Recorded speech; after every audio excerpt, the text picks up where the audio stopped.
What's packing, everybody? It's your boy Godchild, first of his name. Thank you for joining me on another beautiful Sunday. We got a bunch of action for you today. The Cleveland Browns taking on the Kansas City Chiefs. And in the late game window, we got the New Orleans Saints taking on the Tampa Bay Buccaneers. I am your host, Godchild, first of his name. This is the What's Packing Sports Show. Sorry for the wait, ladies and gentlemen. I had a little delay getting online, but I am here just in time to catch the first drive of the Kansas City Chiefs. How we looking? Looking pretty good, I say. Chiefs taking the field for the first game of the day. I'm still feeling high from the Packers' big win yesterday. I don't know about you all my fellow Packers fans out there.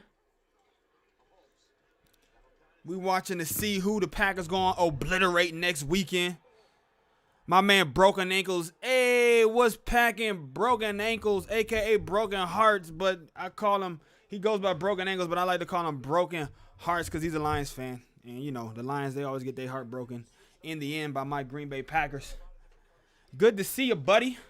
Sorry I'm late.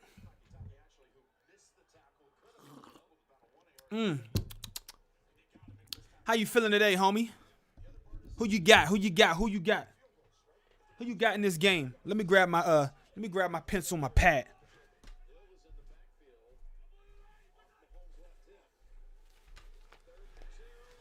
Oh, look at this defense trying to make a stop right here. Trailer Court 69, what's packing, my friend? I'm doing wonderful. Thank you for asking, and how are you, Mr. Trailer Court? Who you got? Broken Ankle says he's got the Chiefs by 15. That's quite a lot, my friend. That's quite a bit. Even though the Packers did win by 15 yesterday. I mean, I'm just saying against the number one defense in the NFL. Oh, by the way. I'm trying to find my spread so I can figure out who I took for this week. Chiefs then drove down the field on the first drive of the game. Looks like they may have just got themselves a touchdown, but they're a little short. Trying to go over my notes right quick so I can see who I took for this week. Here we go. My resident betting buddy, Trailer Court 69. I'm waiting for my man Boo Ray to come back. I'm fabtabulous. Give me the Browns by 3. Ooh. Somebody feeling bullish on the Browns today. Patrick Mahomes going to run it in himself, doing his best Aaron Rodgers impersonation. Chiefs strike first. Get themselves on the board. Let's go. Kansas City Kingdom. Blah. I took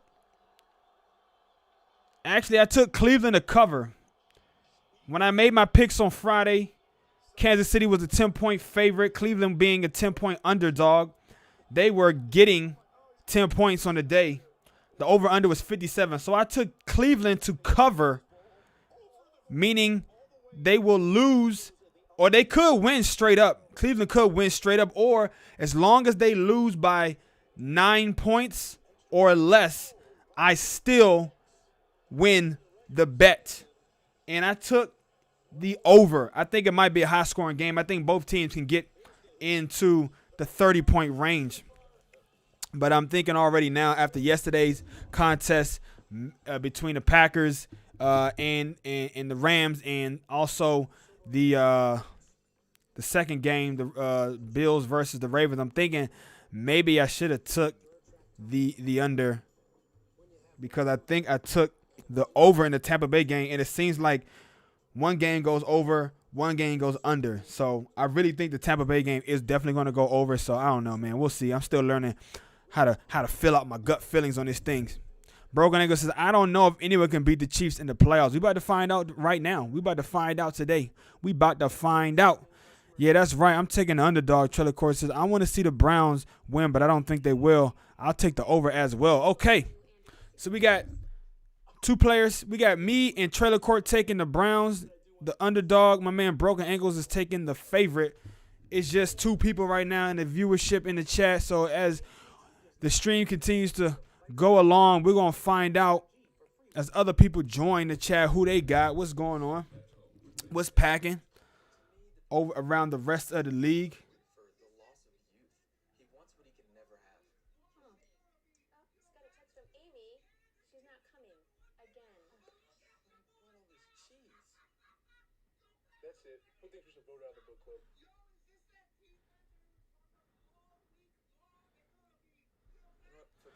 I made my very first reel today. Zeke, what's packing, Zeke? Hey, man, y'all got to say what's packing when y'all enter the chat, though. We got to start laying some ground rules for the stream. I like the what's up and the how's it going and hey, but, you know, this the what's packing sports show. So when y'all enter the chat, if y'all gonna holler at me, y'all got to say what's packing. What's packing? Everybody. All my peoples out there, what's packing, man? That's the protocol for the chat. I'm beyond salty about yesterday. Hey Zeke, man, I'm sorry for you, man. If I had something I can give you a hug or a drink or whatever might help you out, man, I would love to do so. But I don't know what I can give you, man, except for just, you know, a virtual pat on the back and let you know it's gonna be okay, man. Better luck next year, man.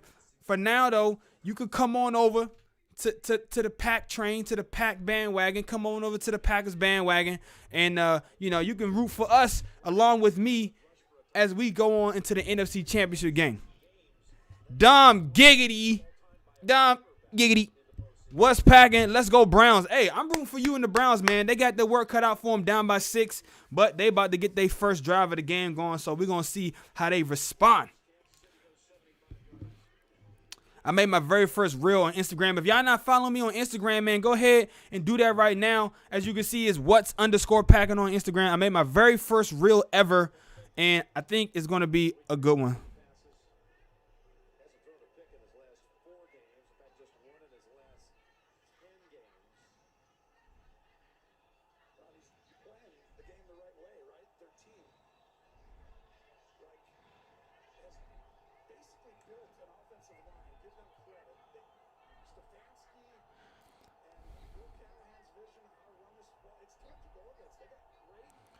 I'm excited, man. I'm really excited, man. Hey, sir, I have you to thank you. I'm glad that you made the original audio, man. I'm live right now on Twitch. If you want to watch along, man, you can follow me at twitch.tv /GDCHYLDTV. But, man, I think this we might have a good one here. All right, guys. Dom Diggy says, got to keep our top to the max to keep the ball out of my homeboy's hands. Yeah, man. Hey, I also want him to MVP. I like A-Rod. So, hey, Zeke, thank you, man. We appreciate you coming along and joining us for the ride. Dom Giggity says his team has got to keep our top to the max. Time of possession. Oh, I was like, top. What the hell are you talking about? But the TOP, yes, I agree. Y'all need to run the ball and cram it down their throats. They got to cram it down their throats, man. If they can do that, the time of possession will be in their favor. And I do think they'll have a chance to keep this game close. And another thing, Patrick Mahomes has 16 dropped interceptions on the year. That was by far the most of any quarterback in the NFL. 1-6, okay? 1-6. 16 interceptions that were dropped on the year. If they can get their hands on some interceptions today, I think they have a chance to win this game. And they got their number one cornerback, Denzel Ward, in the game. Ohio State Buckeye alumni. I know he's going to be ready to go. Zeke says, also like the second half of the season, OBJ was playing. Also like the second half of the season, OBJ was playing. What you mean? Oh, he wasn't. Yeah, he wasn't playing. Yeah, I know. OBJ, man.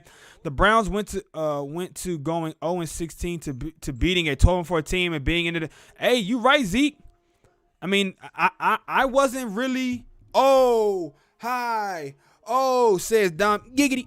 But Zeke, you make a great point. I wasn't really that big on the Kevin Stefanski hire after his team got embarrassed in the division round last year to the 49ers and Robert Saleh's defense. I mean, those were like the top two head coach candidates. I think last year, Stefanski and Robert Saleh, those were two of the biggest names in the head coaching carousel, and they went with Stefanski. They went with the offensive guy, and at the time, I was like, how are you going to just watch this guy's offense get dominated by the other guy's defense, and then you go with the guy whose offense got dominated? But looks like they made the right choice. It's been 18 years since the Browns have been back in the playoffs, and here we go with Kevin Stefanski. He got him in the playoffs. So, I mean, they made the right choice. And, all salute and respect to the Browns for doing that and pulling that one out, man. It didn't help. We were trying to force the ball to OBJ to make him happy. Now we can spread the love. Yeah, man, sometimes that happens, and maybe OBJ now, after having to sit out a year and watching his team have success without him, he'll humble himself a little bit more and just grind and focus on being a team guy and not trying to like be the number one guy and really just contribute to the team's success.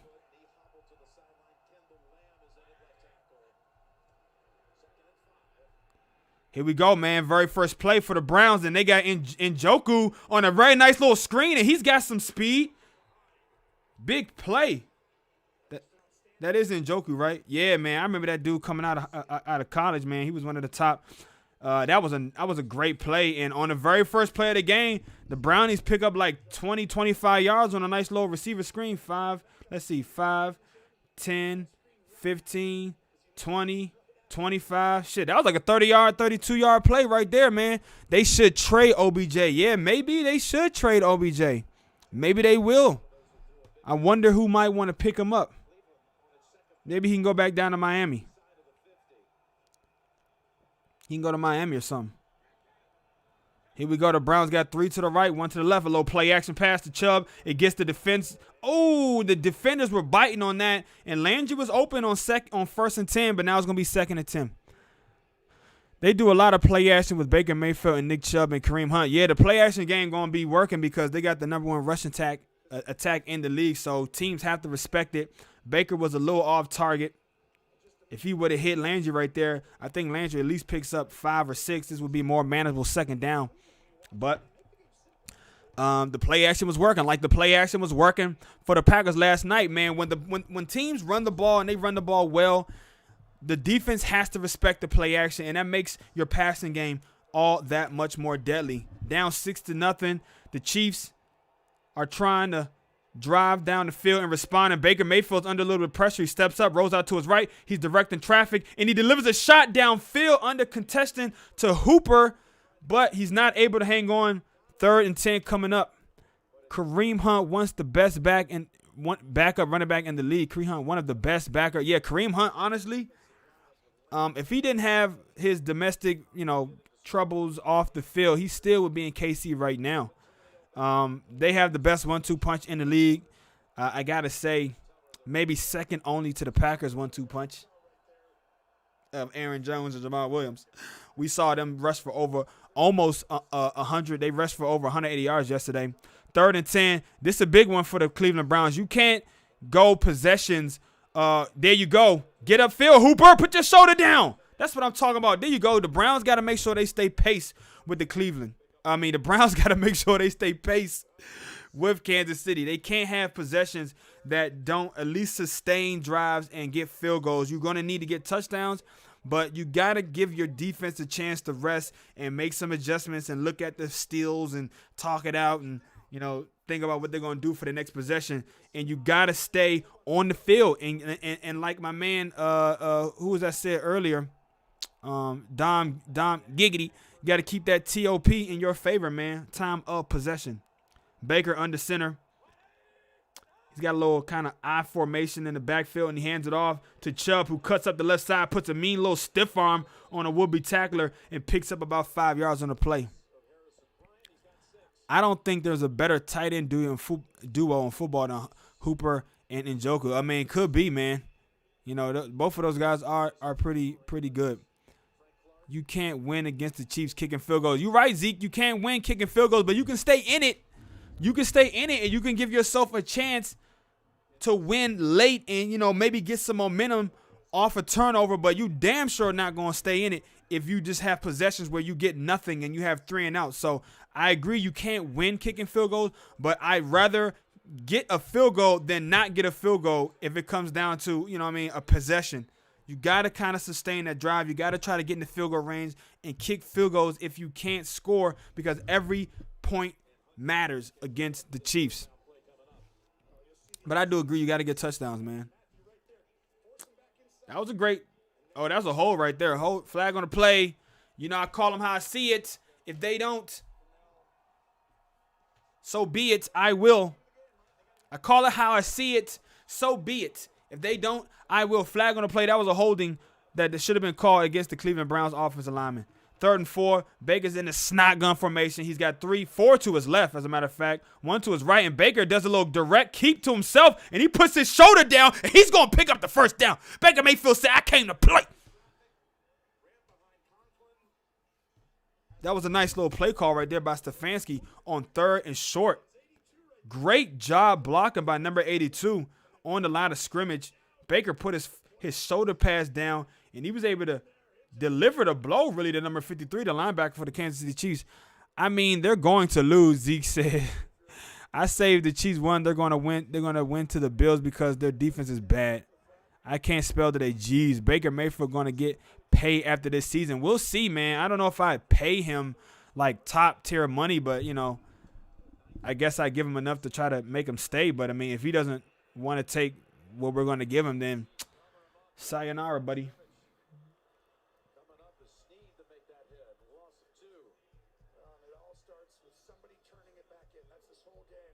Someone has to force him back inside. And you'll see all the way out there. There it is, 32. 32. You know who? Honey Badger. 32, the Honey Badger, man.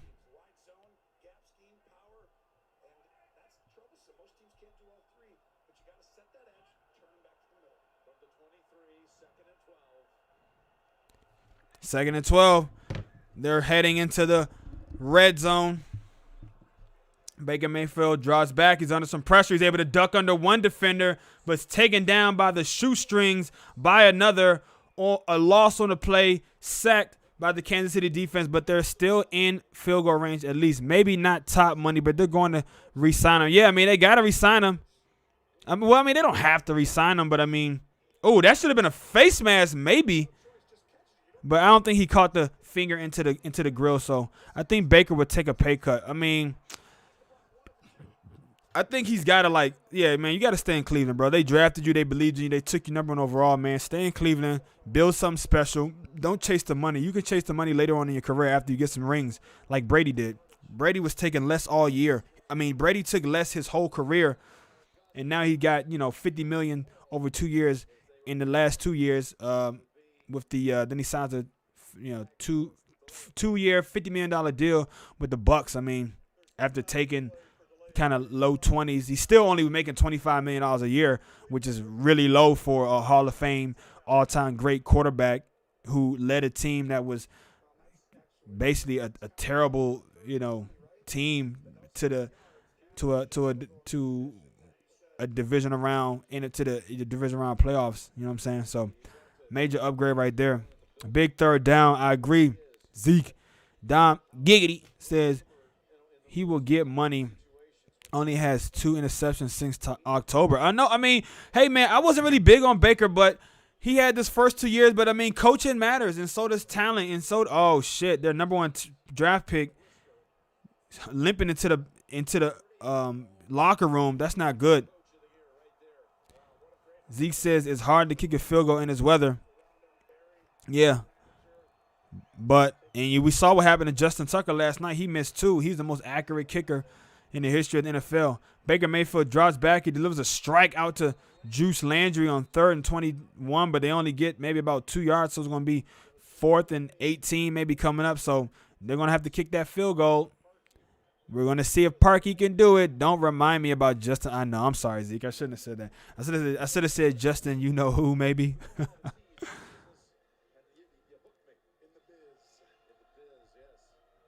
Man, I hope I just made my very first reel. I want this thing to go viral, man.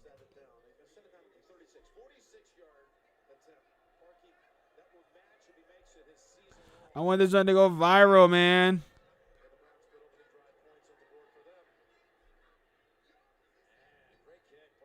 I wanted to go viral, man. I'm trying to go viral.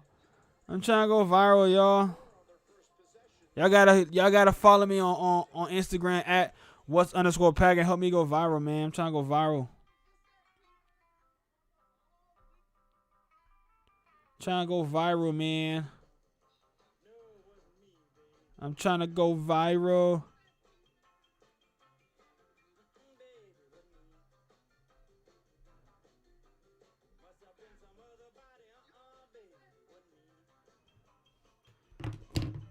Alex66, yo, my bad. I was doing something. No problem. What's packing, bro? I was even late. I was a couple minutes late. Honestly, I missed the first couple plays of the first drive for the Kansas City Chiefs. So, hey, man. Ravens are, oh, no. Dumb giggity with the smack talk.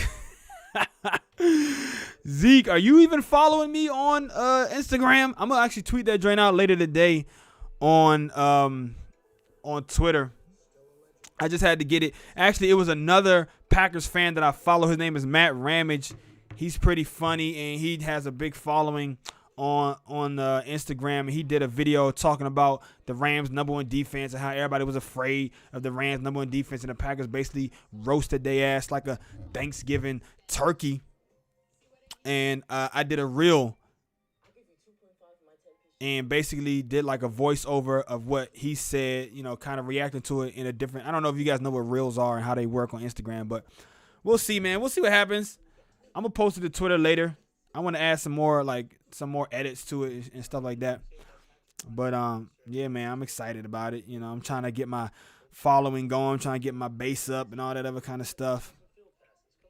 Let's see, remove from the profile, go view story, reshares, turn off commenting. Link. I might just share this joint straight to Twitter off Brooks. Nah, I think I'm gonna do some more. I'm gonna do some more stuff to it. Dom Giggity, I am listening. Doggy Woof Wolf gonna play this game in Madden. Hey, let me know what happens, man, when you play it out in Madden. Oh, look, y'all supposed to keep me on top of my ish. Field goal, right? Brownie's got a field goal. My team isn't that good itself, but a lot of Washington. Yeah, hey, Dom Giggity. Washington football team. Look, they have an opportunity to improve on this season. They had a coach with cancer. They had a quarterback carousel, not really able to keep one guy in the starting spot for, you know, with any real consistency. They had a guy in Haskins, who, you know, really wasn't mature enough to lead a team or be the franchise quarterback. And then they had Alex Smith, who was up and down, coming back from some injuries. Yeah, I heard that. You know, heard he was not really dedicated to his craft and to being the #1 guy. So, but they have a really, really, really, really, really good defense, man. I think they made the right choice taking that kid out of Ohio State, hometown kid, Chase Young. They just need a few more weapons, I think, in the passing game. Another weapon in the passing game. Maybe they spend some money in free agency and bring in a guy like Allen Robinson, or I don't know who else they can bring in, but there's a couple of guys that's going to be, or a Galladay or something. Maybe they draft somebody, or possibly, you know, go out and try to get a quarterback. But I think that's what's really holding them back right now, is they just don't do a setup tour. What you mean, Alec? What kind of setup tour? I mean, you talking about of like my studio space? I mean, this is what you see right here. Like, this is the setup. It ain't really much else to see. I got my backdrop. I got a little light right here. That's it, though. I mean, ain't really nothing else. I mean, this is the setup, bro. This is the setup. I mean, you know, you see, this is how I'm watching this is how I watch the game right here on my iPad. I got my desk. You can see, I guess, a little bit. I got my little my whiteboard right there. I put some things up on my whiteboard that I might need to keep in mind to try and make my schedule. But other than that, man, I'm just like in my bedroom, bro. Like, there ain't nothing special about what I'm doing, man. I'm in the bedroom, you know. My bed is right there. I got my Packers. I got like my Green Bay Packers bed sheets. But that's about it, man. Like, there's nothing magical about what I'm doing, man. It's just a lot of dedication and some hard work trying to make this shit blow up. But other than that, man, ain't really nothing else to show y'all unless you want to see my closet or, you know. Now it's in the bed. What? Oh, my God. Hold on. Let me see what's going on. Myles Garrett is really good. They definitely didn't make a mistake. Yeah, no, Myles Garrett is good. But I was talking about the young kid from Washington. Took us long enough to let Reed walk after like the 7 years of trash. Reed. Who's Reed? What Reed? Top 5 pass rusher in the league. Yeah, he's going to need to show up today, though. He might be a top 5 pass rusher in the league. That's a good question. Who are the top 5 pass rushers in the NFL? That's a really good question. I would like to know what you guys think. I would have to say, yeah, Myles Garrett, he's definitely in that conversation. I think Zadarius Smith should be in that conversation. The Bosa boys, they could be in that conversation. T.J. Watt would be in that conversation. There's a lot of guys. There's a handful. There's about 10 guys, honestly.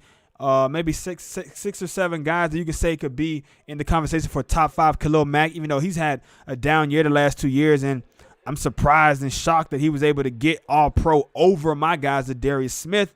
But, you know, sometimes name recognition and things like that takes people a year or two to catch on to how good a guy is. But if they're going to have a chance against Kansas City today, Garrett is going to need to step up and make some plays, and he wasn't on the field for that play right there. I'm not sure why Myles Garrett wasn't on the field for that play. How is it in the bed? LOL. How is it in the bed? Doggy, what? I'm not in the bed. I'm just saying, like, my bed is just right there. Like, I'm in my bedroom. Like, this isn't some office. This isn't some – I'm not, like, in a real studio space. This is just, like, my bedroom, man. Jordan Reed. Oh, yeah, Jordan Reed. Yeah. Jordan Reed, man. He has so much talent, but he couldn't stay healthy, man, which is unfortunate. Garrett, Shaq, Barrett, Aaron Donald, Z. Smith. 1, 2, 3, 4. That's only 4, though. So who's your number 5? T.J. Watt? You said top 5. Prime Clay. Yo, Prime Clay. J.J. Watt. I don't know if J.J. Watt is in that top tier anymore. I would say his brother T.J. definitely is. J.J. Watt, maybe he's not as motivated as he used to be for playing for such a terrible team and such a horrible organization. Front office who's been just making some really bonehead decisions over the last couple of years. I think J.J. Watt is still a top.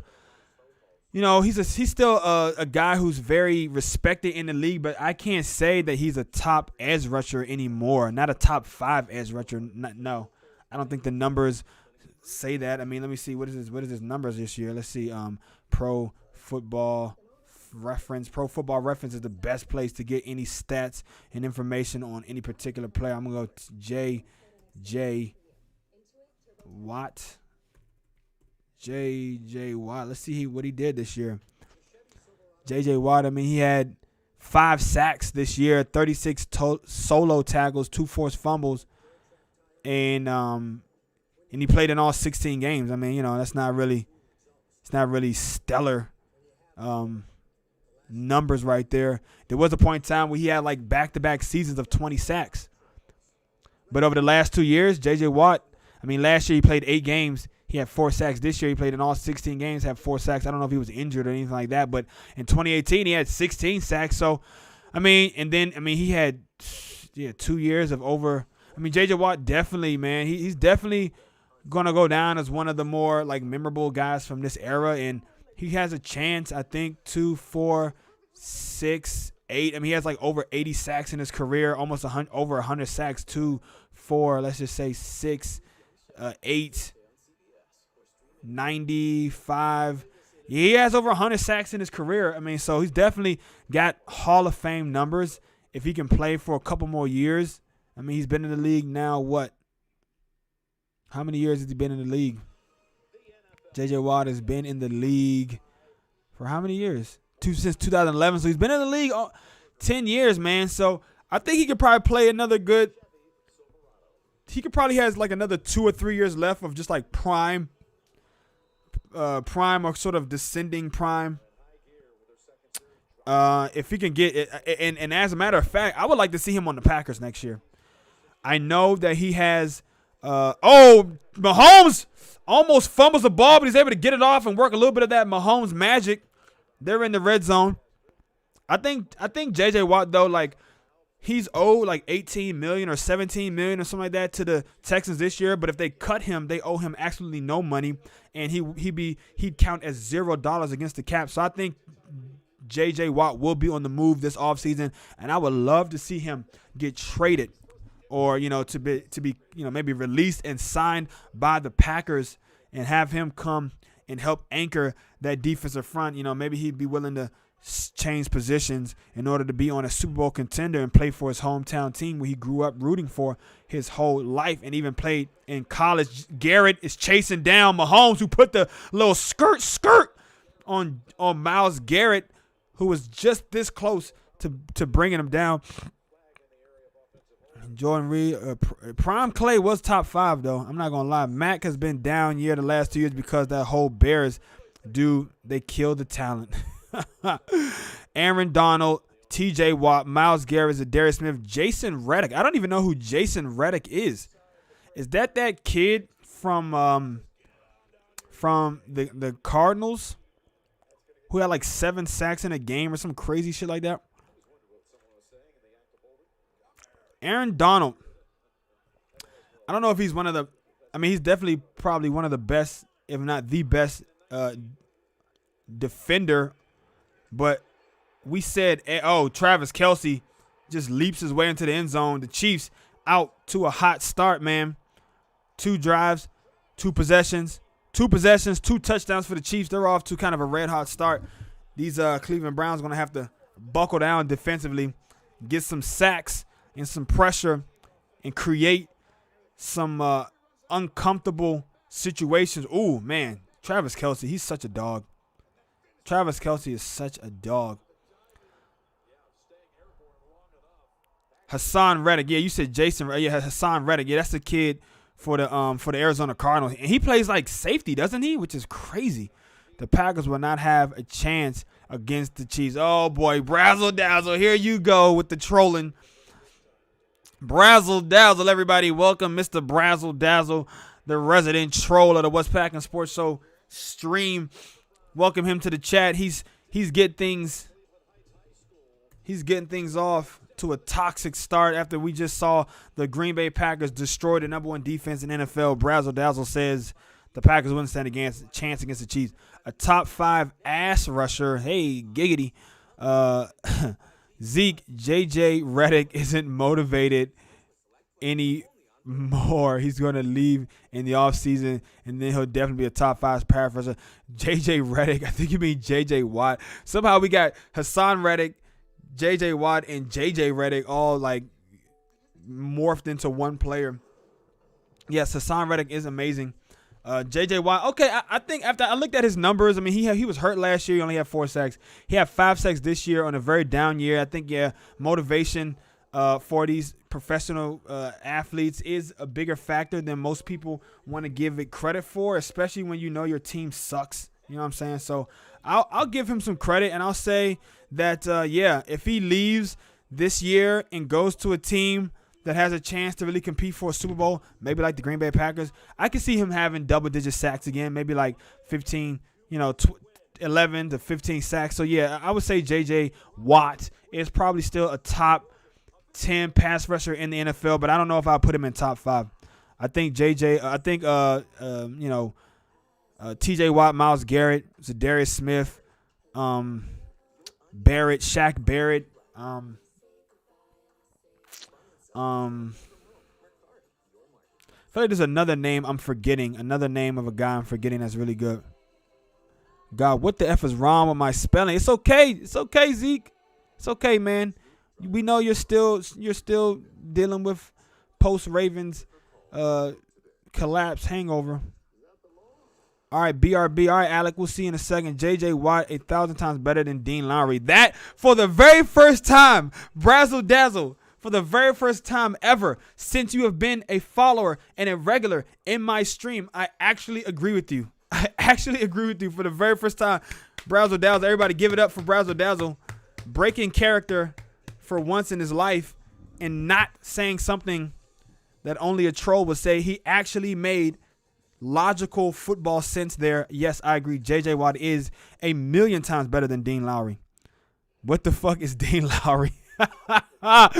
Dean Lowry is a C minus D plus level player for the Green Bay Packers on the defensive line.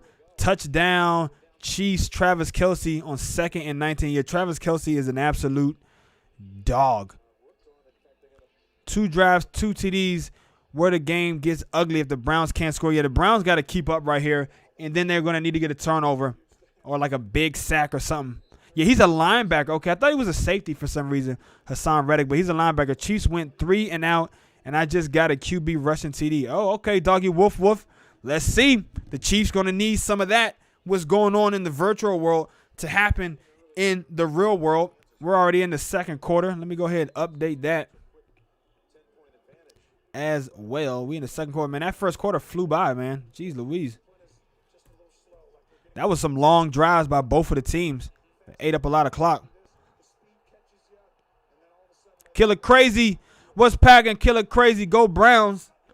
I think we're mostly rooting for the Browns in this chat, man. And look at Chubb putting a couple moves on defenders, getting down to the maybe 4 or 5 yards on that carry.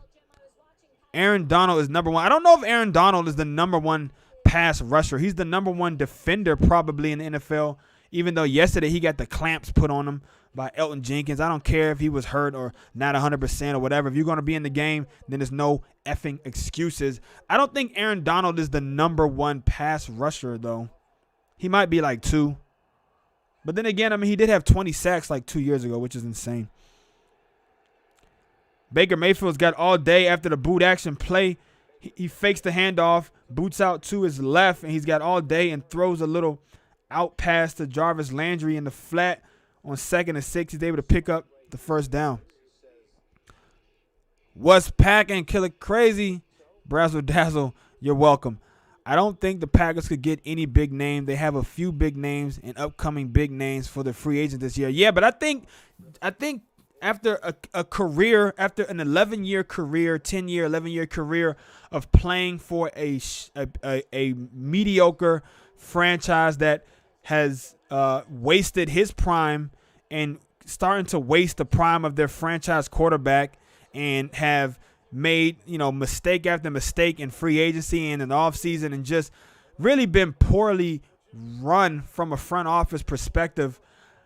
J.J. Watt, I think he wants to be a part of a winning culture. I think he wants to have a chance to actually play for a team that can contend for a Super Bowl or is a Super Bowl contender. So I think he's made enough money in his career. He's got enough money. Now he wants an opportunity to win. So I could see J.J. Watt taking a pay cut and playing for a little bit over veteran minimum or something, or taking a pay cut compared to what he's been. Oh, great ball on 2nd and 13 by Baker Mayfield up the right sideline to Peoples Jones to pick up the first down. Great move, great ball placement, accurate, and just what the Browns needed to get this thing going. And, I don't think both of his feet were down. They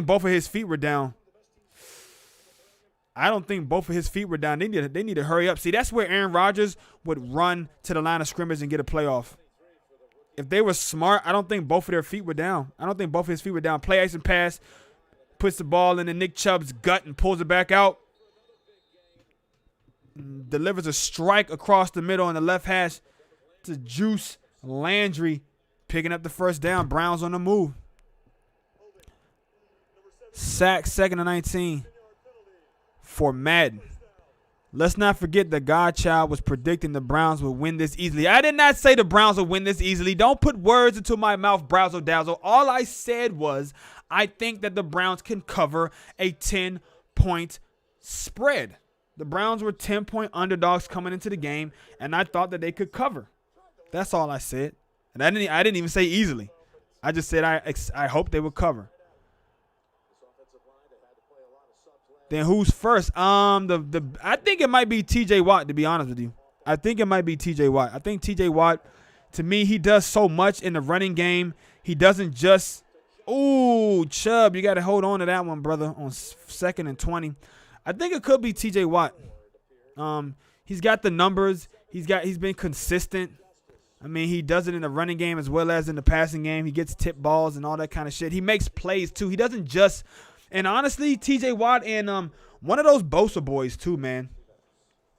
I mean, I know both of them were kind of hurt this year, or Joey Bosa was kind of hurt this year. He didn't have a chance to really stake his claim after a spectacular rookie season.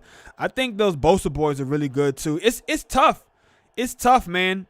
I think, oh, my God, Nick Chubb, what are you doing on back-to-back plays? He drops the ball, and that had a chance to go the distance, too, on 3rd and 20. That was a great screen call by Stefanski. They had a couple of guys out in front, and Chubb's got speed. I don't think he would have got caught easily.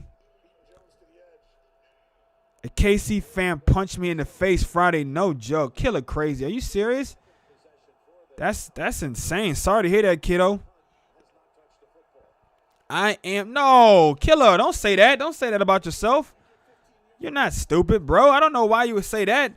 Whoever punched you in the face is an idiot and a bad person. Whoa! Baker Mayfield got the ball, batted back into his own hand on 3rd and 20 by Chris Jones. Low-key, Chris Jones might be one of the best pass rushers in the NFL. Number 95 for the Kansas City Chiefs. Oh, was it Chris Jones or was that other guy? Number 98. I think the Browns have a chance of picking up a big name next year. Not much on the free agent list next year. Dom Giggity, what kind of a big name do you want the Browns to pick up? Somebody on offense, somebody on defense? Second quarter. Thank you, Woof Woof. Oh, Woof Woof is playing Madden. Woof Woof is currently playing Kansas City and Cleveland on Madden right now, trying to predict the outcome of the game. Zeke says, yeah, A-Rod knows you want to get the line of scrimmage on plays that may not be complete, so they have less time to review it. Yeah, Aaron Rodgers is probably one of the most aware quarterbacks in the NFL when it comes to, like, manipulating different situations throughout the game. He's always looking for free plays. He's always looking for 12 men on the field, and he's always conscientious of when he needs to keep the tempo, to move up tempo at different points in the game to give his Packers an advantage. So Nick Chubb giving me a chub in my pants. Alrighty then. I'm going to run a 60-second ad break to turn these pre-rolls off. Sports ain't that serious to the point you need to punch anyone. I completely agree, Zeke. I almost got into a fight one year when I went to the Washington Packers wild card playoff game in 2015. I had my cheese head on. I was decked out head to toe in Packers gear. I was with my girlfriend. She was a Washington fan. And I was in the, kind of like just below. I mean, we were like on the 3rd or 4th rung of FedEx Field. So we had kind of good seats. I mean, you could see everything. I actually don't like to be too close to the field. I like to be a little bit further away and up so I can see everything at once. But we were on the Washington. We were on the home team side. And I got into a little shouting match with some of the drunk fans at FedEx Field, and one of these idiots grabbed my hat, my cheese head, and they almost ripped it in half. And I almost got into a fight with this one dude. He didn't know I had a bunch of friends there, though, that would have whooped his ass. We could have whooped his ass as a team, as a unit. But things got diffused, and it was all good. Chris Jones is one of the best D tackles in the league. Yeah, one of the best D tackles in the league, and one of the best rushers, in my opinion. One of the best interior rushers. Doggy Woof Woof says Browns up 13-0 in Madden. Well, too bad these Browns aren't playing like the ones you're playing with in Madden. Otherwise, we'd be singing a different tune right now. I think they could lean towards the D-line or the DB. to set up with Ward. Yeah, that could work, man. The Browns, look, they got some pieces, man, but they're going to need a few more, I think, if they want to be consistent contenders in the NFC, in the AFC. I mean, that AFC North is a very tough division, and the AFC as a conference was very tough this year. We got the Cheetah moving from left to right on 1st and 10. The Chiefs are inside of their own 20-yard line to hand the ball off to Williams, who picks up 4 yards on the play. The Browns going to need some plays right here on their defense. The Browns need their defense to make a play, get their hands on a ball, sack Mahomes for a huge loss, tip a pass, create a forced fumble. They need something. Mahomes has 16 dropped interceptions on the year, and if the Browns are going to want to stay in this game, if the Browns want to keep pace, they're down by 10 right now, and if they want to stay in the game and have a shot to win this in the fourth quarter, they're going to need to get their hands on an interception. Maybe they get one right here. Doesn't seem like it. The Cheetah trying to put moves on the defender, Ward, but he doesn't really give up much, but he gives up enough for a first down. Man, water is so damn good. Whew. Water is so damn good.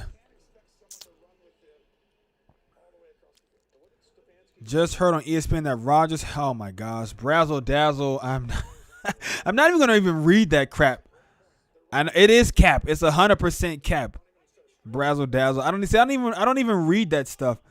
What do you think of Conor McGregor fighting Jake Paul? I think Jake Paul is gonna get his ASS knocked the F out. And it's not Conor McGregor. I thought it was Floyd Mayweather. Either way, he's going to get knocked out.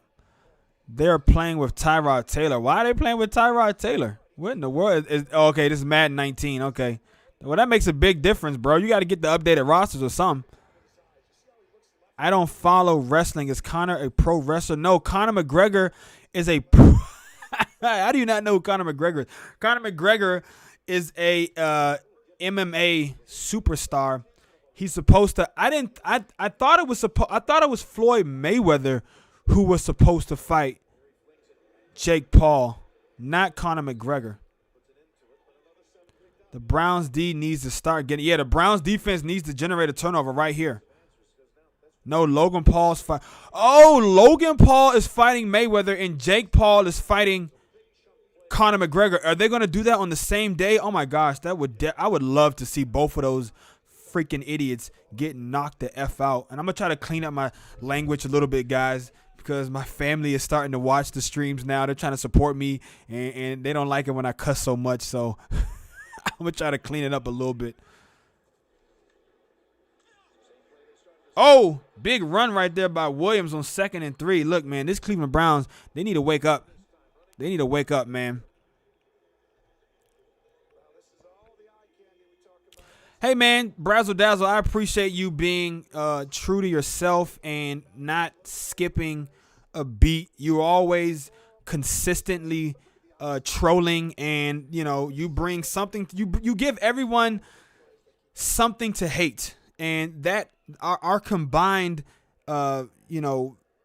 displeasure for your trolling unites us all. So that we can be grateful for. And you're like the hero that we is not the one we need, but the one we deserve. You're like the Dark Knight of the West Packer Sports Show stream. So I appreciate you doing what's necessary, Brazzle Dazzle. We couldn't have a show without you.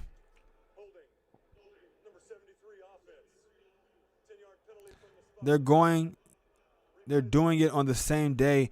I'm trying to win tickets. Yeah, that would be crazy. That would be crazy. That's crazy, man.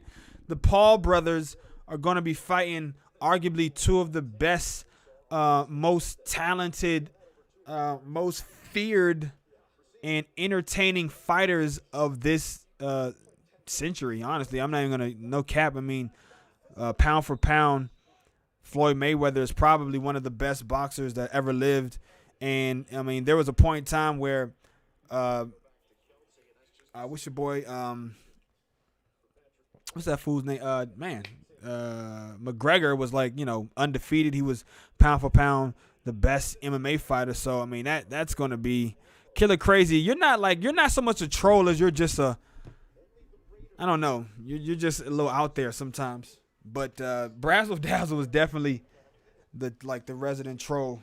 It's okay, killer crazy. You don't have to be, you don't have to try to be a troll. You're just young, and sometimes young people have wild opinions. But Brazzle Dazzle just, you can tell that like he lives for this. And the Cheetah putting on some moves as the Chiefs get into Cleveland Brown territory, and this isn't looking good for the Browns, man. I tried to take the Browns in this game. I wanted to believe, man. I really wanted to believe in the Browns after they fought hard against the Pittsburgh Steelers and they jumped out to that big lead and everything like that. But right now they're losing by 10 as the spread predicted. And Mahomes is just freaking slinging that bean all over the field. And Cheetah is just leaving people in their skates. Oh, come on, Brownies. Come on, Brownies. Come on, Brownies. Come on, Cleveland. Cleveland. This is for you. We need you. 2nd and 23. Here we go. They got to get a pass for us right here. Come on, get some pressure on Mahomes. Oh, he didn't pick up the first down. That's a plus. He still picked up a big chunk, though. Killer, no, I did not look into it, man. I'm not really sure. I didn't look into it, no. I thought, like, send me a whisper. And, I don't know, do you have something I can read on it? Do you have something I can read about it or something like that? Like, send me a little message in my DM or whisper or something, whatever it's called. Send me a little whisper. And tell me more about it. Trying to keep it out of the chat. But if you want to talk about it more, man, you can send me a whisper or a DM in the upper right-hand corner. It should be right next to the logo. Mahomes under a little bit of pressure, escapes out of the pocket. Now he's just going to take off after a pump fake and get down. They're moving the ball. They're into Browns territory, and things are not looking good for Cleveland. Oh. Has anyone seen the free agent list for the NFL next year? It looks a little spicy. Yeah, Dom Giggity. Exactly. It is a little spicy. And I'm gonna pull it up right now. Free agent list NFL 2020. 2021 free agents according to sportstrack.com. They're really good with free agency and contracts and stuff like that. We could what the flippy dippy is this, man? What the flippy dippy is this, bro? Got this big old ugly. All right, man. Here is a list of all of the potential spicy free agents. As my man Dom Giggity said, I think I'm live on YouTube as well. Let me see. Am I live on YouTube right now? I think I enabled my YouTube as well. I did enable my YouTube thing today as well. Nobody's watching though. So, but whatever. Just giving the fans a little something extra, man, for those people perusing YouTube at this hour. Give them something to watch maybe. And Mahomes is going deep on 2nd and 10, but Ward had blanket coverage on the Cheetah. All right, let's see. Okay, yeah, you had the same one I had, Giggity. I didn't know Mahomes was hurt. Yeah, he's limping around out there, but he's a gamer. He's not gonna let no little sore ankle stop him. Damn, that's a big free agency class. Yeah, Mahomes got a hurt foot. Yeah, you can see how he's not really planting that leg. But if anybody can sling the rock without planting his foot, is Mahomes. Yo, Killer. Like I said, man, I'll be willing to hear what you got to say about it, man. But I just don't want to talk about it too much on the main chat. If you want to send me a whisper, or I don't know, DM me on Twitter or something, we could talk about it off screen, man. But I just don't want to talk about it too much on the chat, man. That's all. Trying to keep it pretty positive. The only negativity we need in the chat is Brazzle Dazzle doing this thing. Now let's read off some of these free agents. I wonder if I could can I separate it based on position? Oh, here we go. Yeah, you can. You can do it by position. Let's just go quarterbacks. Free agent quarterbacks next year. Dak Prescott, Phillip Rivers, Jacoby Brissett, Mitchell Trubisky, Ryan Fitzpatrick, Tyrod Taylor, AJ McCarron, Andy Dalton, Robert Griffin III, Cameron Newton, Joe overrated, most overrated quarterback ever, Flacco. This list isn't really too hot. Jameis Winston. The list of free agent quarterbacks isn't too high. I guess the biggest name on there is Dak Prescott. He's only 28 years old. Not quite as young as I. Ooh! Big hit on 3rd and 10 on the screen pass by number 94 of the Cleveland Browns. He gobbled that up like stuffing and cranberry sauce on Thanksgiving Thursday, and they're gonna hold Cleveland. They're gonna hold Kansas City to a field goal. That was a great little stop right there.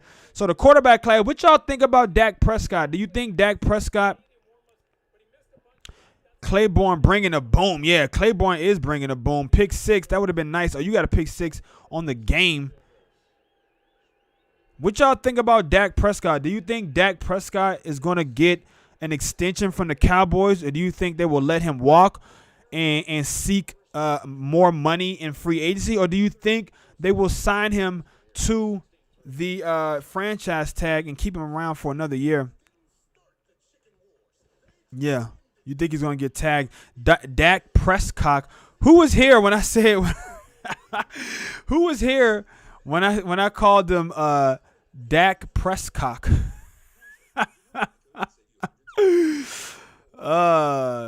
Man, that was hilarious. I forget who it was that I think I called him Dak Prescott. That was pretty funny.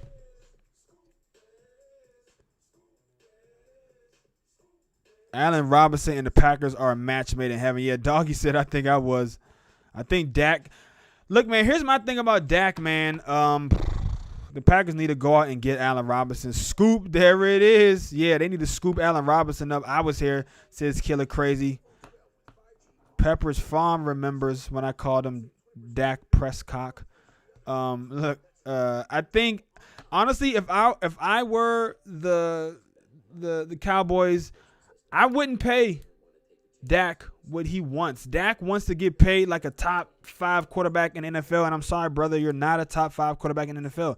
You're just at that 6, like 7, 8, 9, 10 range. I would say he's like a top 10 quarterback, but he's on the lower end of the spectrum. And depending on who you ask, he might even be outside of the top 10, like 11 or 12. But the only guys who deserve to be paid that upper echelon money to me would be the top 3 guys. I can see Josh Allen after this year, even though he's got a 5th-year option, I can see Josh Allen getting big money after this year in free agency. I think the Bills are going to try to pay him early rather than late, or, as he's due for a contract extension, because as the longer you wait, the more money he's going to make. I think I can see Josh Allen getting $30+ million a year and $120 million guaranteed or some crazy shit like that. And I can see, I guess, the Ravens paying Lamar Jackson. But honestly, after this year, I'm not sure I'd pay Lamar Jackson, man. He's got to show me he can do it from the pocket as well as he can do it with his legs. But the only guy that I think really deserves that money is Patrick Mahomes, because he's young. And you can clearly see that he is going to be great for years to come. The Chiefs kick a field goal, extend their lead to 13, going up 16-3. So if I were the Cowboys, I'd offer Dak like $28 million a year. And if he doesn't want to take that, then I'd say, I shake his hand and say thank you for your time. Once a Cowboy, always a Cowboy. We will always appreciate everything you did for us, but I'm not going to pay you $30 million+ a year. I'm sorry. I'm just not. And I just go out and maybe draft a guy like, one of these second tier, and there's like 2 guys, right? just like 2 or 3 guys that have a first round top 10 pick grade on them. And then there's like another 2 or 3 guys that have like a later round, second round, third round grade on them coming out of college at the quarterback position. And if I'm Dallas, I just roll the dice on one of those second tier guys, or maybe I go all in and try to make a play for Deshaun Watson.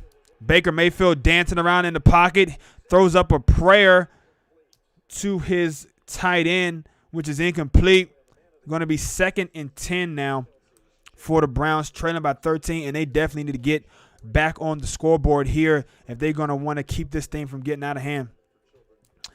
The Cowboys might make a play for Deshaun Watson. Maybe they trade Dak Prescott and some picks to the Houston Texans, and they swap quarterbacks.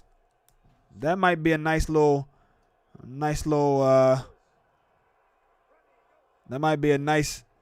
transaction for the Cowboys to try to go after. And he's already got paid, so you'll just be paying him whatever the Texans just extended him on. I think Dak gets tagged. As far as only 2 people that should be getting that huge money is A-Rod and my homeboy. Yeah, man, A-Rod definitely proven that he earned it. I mean, honestly, though, speaking, the last couple years before this year, Aaron Rodgers has not been playing up to that big-time contract. But this year, he definitely did play up to it. So I'm glad they extended him, and I'm glad he's back to playing at MVP Hall of Fame level quarterback. I think top 5 quarterbacks is A-Rod, Patrick Mahomes, Josh Allen, Deshaun Watson, and then Josh Allen again. My man got Josh Allen on there twice. I think Allen and Baker are going to get paid. Oh, yeah, for sure. Allen is definitely going to get paid. Allen is going to probably be – I don't think he's going to get Mahomes money, but he'll be right there. He'll probably be the second highest paid quarterback in the NFL.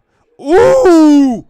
And for all the talk this week about the Kansas City Chiefs not having a good running game, 2 quarters into this game, they have absolutely contained Nick Chubb to a very pedestrian day.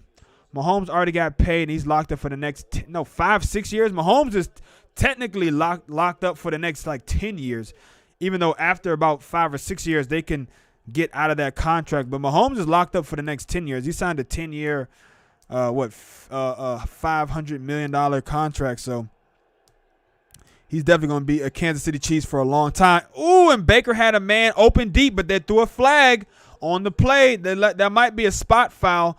And so maybe the Browns are going to be able to pick up a chunk of yards here on a penalty.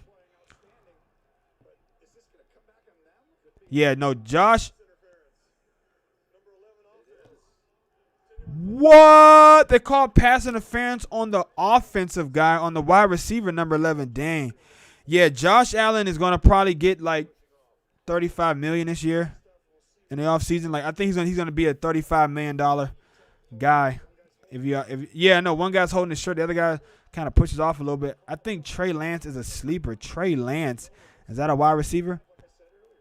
Maybe signed dude perfect. I don't know what you're talking about, killer.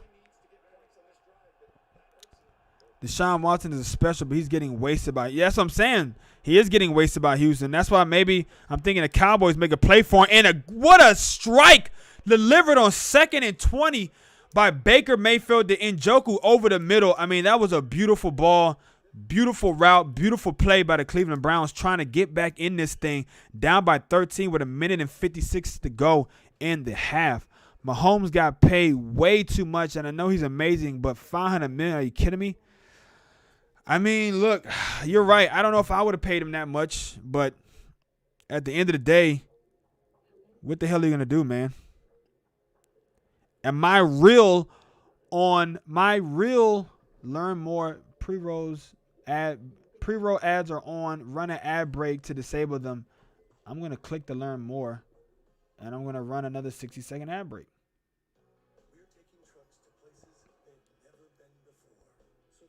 Let's see what it says.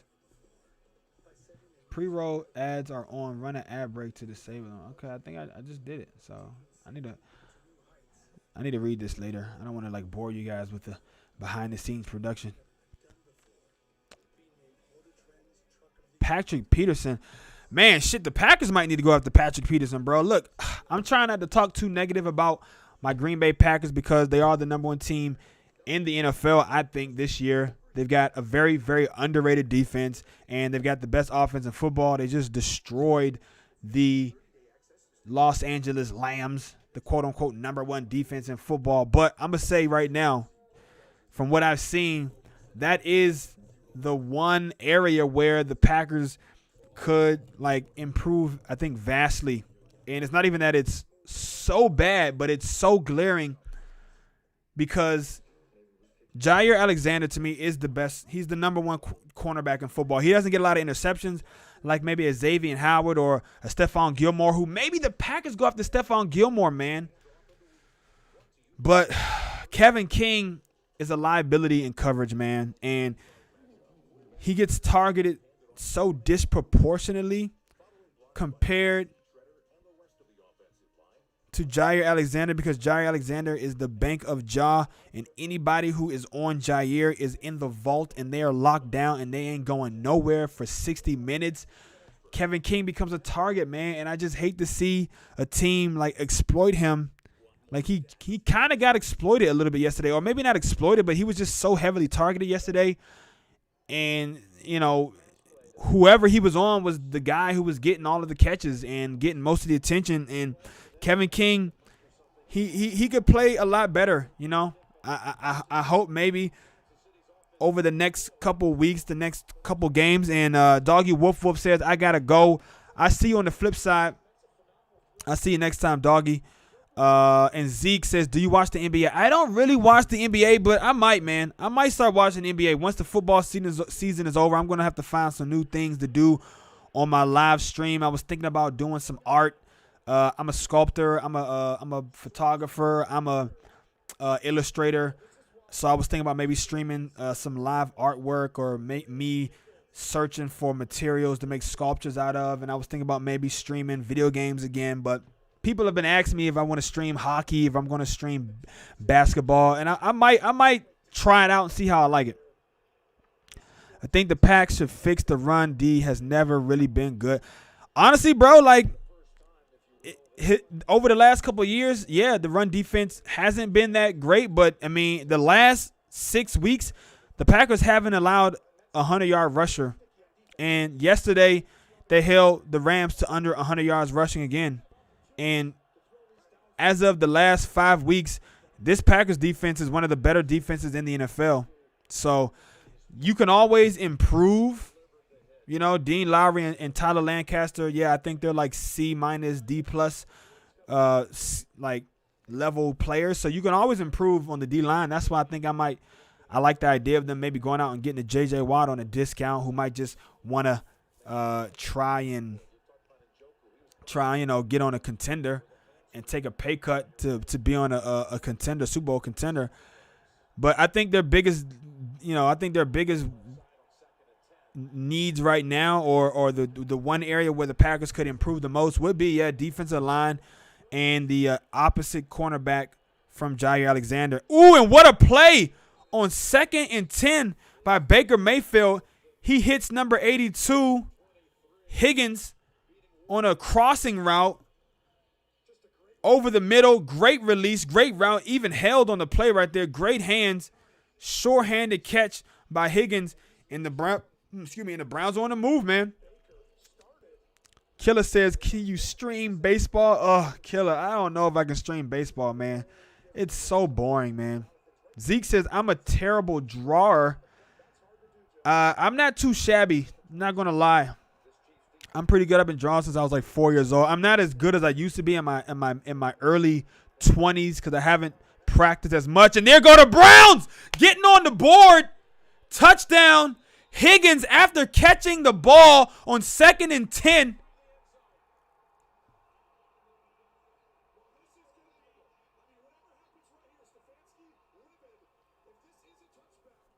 Are they saying that's a touchback?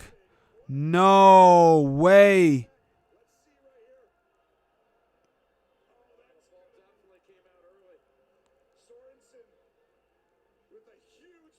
Oh, my gosh. Oh. Oh, man, that's horrible. They got to change that rule, man. They got to change that rule, bro. That is absolutely fucking horrible. And excuse my language, but they got to change that rule. That may be the worst rule in sports right now, bro. That might be the worst rule in sports, bro. They have to change that rule. What the hell is even the point?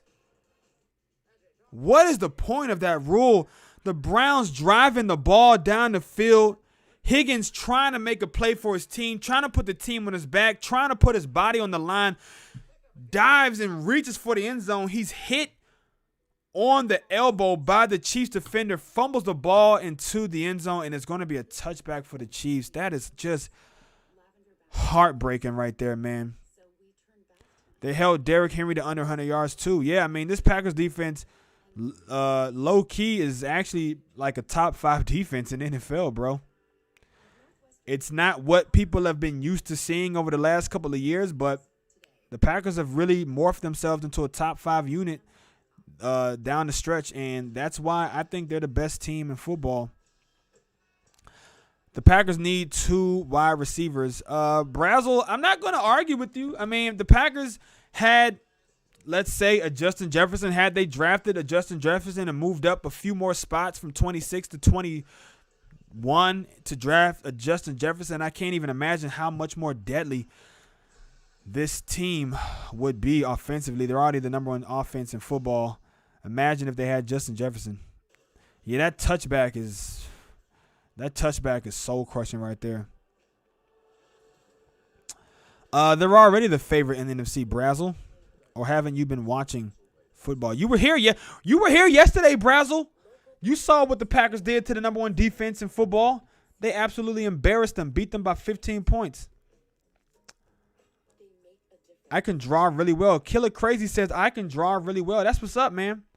I'm not too shabby. I would be a lot better if I was more consistent with it over the years, but over the past 10 years, I haven't been drawing as much as I like, even though I'm getting back into drawing. And that's something I do want to stream. Art is a really big subject, or a really big category on Twitch, so I like to do some of that, but I think people are going to want to see me still stream sports, so I might start streaming basketball and hockey. I mean, hockey could be fun. It's pretty exciting, but I don't know about baseball, man. Baseball is like, ugh. That is just devastating right there. Yeah, that is devastating for the Browns, man.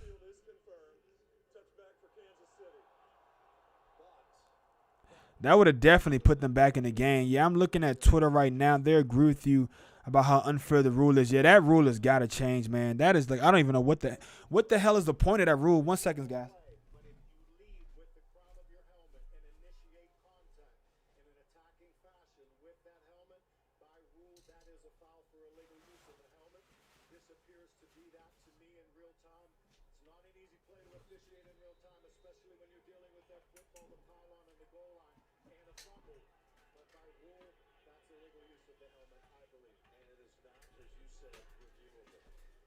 Oh, damn.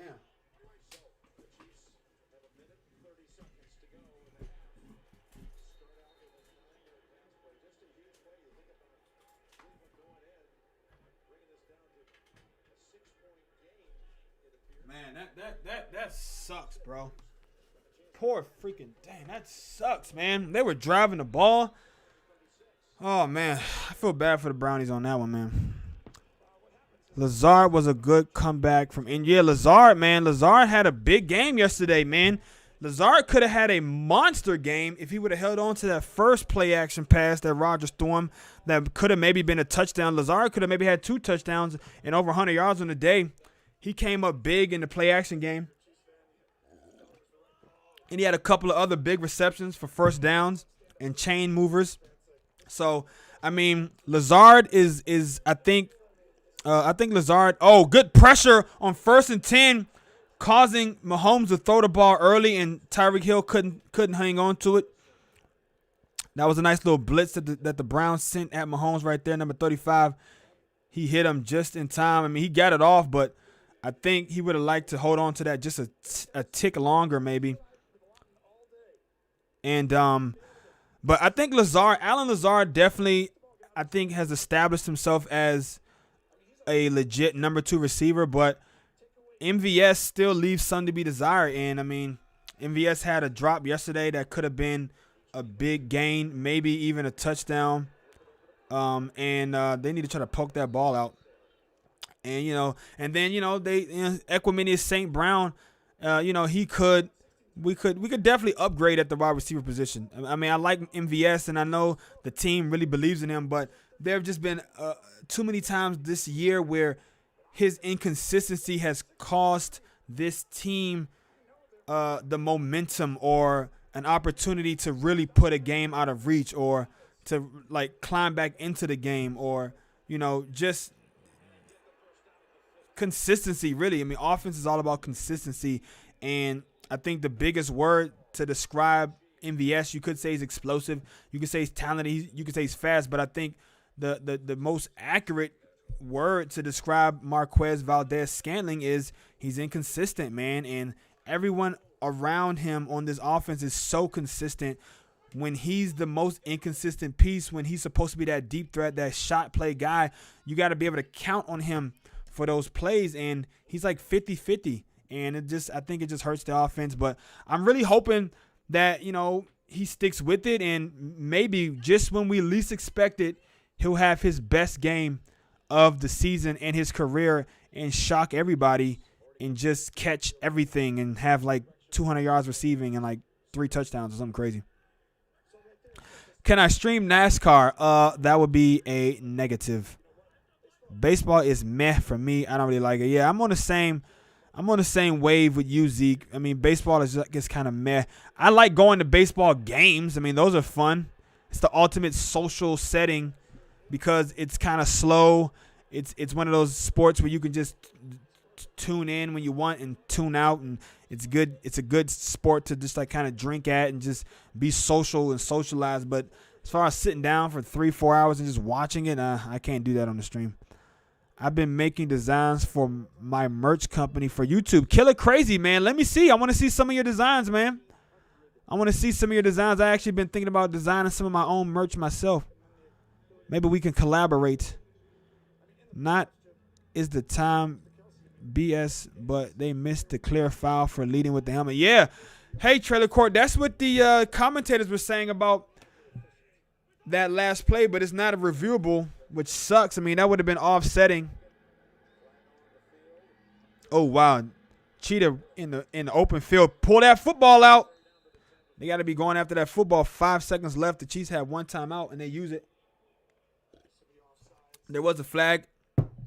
Looking like it might be outside. Killer Crazy says, rest in peace to the Brownies, man. They're not over yet. They're not dead yet. They're down by 2 scores. They need something. They need to keep the Chiefs out of the end zone here.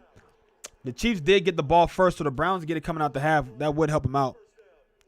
Killer Crazy with the emotes going brazy. Mahomes must be licking his lips. He would absolutely tear the Packers defense. Whoa. Wow, that is yo, I know how you intended that to sound, Brazzle Dazzle, but low-key, that sounds a little suspect. Mahomes must be licking his lips. He would absolutely tear that Packers D to shreds. Brazzle Dazzle intended to talk some ish, but I think he absolutely kind of set himself up there for yo. Pause. I'm dropping truth bombs. Not my fault if you cheeseheads can't handle it. Hey, man. You're going. No, Killer Crazy. Don't listen to him. He's a troll. This is Killer. This is what I told you. He's the number one troll because he says things like this. Don't be afraid. Don't be afraid. Don't believe in jinxes and things like that. He's just trolling. I am the ultimate control. Nobody dethrones me. No, it's okay. Man, look, I'm working on some. I'm trying to get some emotes for my subscribers in the chat. Kansas City, man, settling for field goals. I mean, under most circumstances, this would be a good sign for the Cleveland Browns, forcing Kansas City to kick field goals instead of touchdowns. I mean, I think that actually says a lot about how good their defense is. But I mean, they're going to need to really, I don't know, figure some things out offensively. I mean, they were moving the ball there, so I mean, you gotta like. It's kind of hard to say. I don't know, man. I don't know what to say right now for the Browns, man. That's a tough one right there, man. Halftime is next. After these first half highlights from Verizon and a word from your local station. Halftime. Yeah, that's me. Chiefs leading 19-13. It is the halftime. And the best in entertainment. Now, new and existing customers with select unlimited plans get their favorite shows and originals on Discovery Plus. There's always something new to watch. Halftime. Yeah, that's me. Hulu and ESPN Plus. Just a great network. Unlimited plans include 5G. We gonna see. Let me see my man, my brother, my friend texted me. He asked me for his betting lines. Colbert's got a new late show with Senator Cory Booker Monday on CBS. I'm trying out here, man. So my reel I told y'all I made my very first reel on REEL reel on Instagram, and it says I have over 500 views so far. And lease an LE for only $239 a month. Or buy a RAV with $1,000 cash back. Or go with a Highlander named Best Resale Value in its class by KBB.com and get up to $1,500 cash back. For reliability and value, trust Toyota. Fast Wi-Fi. It really does make everything better. Trying to entertain the people, man. So at Xfinity, we're not stopping at fast. Pick that up, right there. We're breaking the gig barrier with Wi-Fi speeds faster than a gig. That means now you'll have gig speeds over Wi-Fi to power every device in the house. Can your internet do that? Introducing Gig Wi-Fi. Oh, they're gonna be, yo, Packers should be scared. This defense is number one defense. It's just kind of funny, man.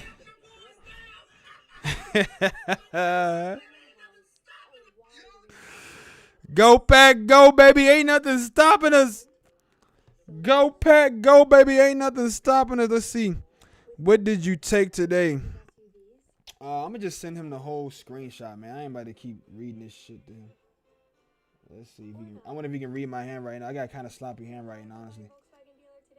I got sloppy handwriting. Let me see. Who did I take? I took the Cleveland, man. You took KC -4 and the under.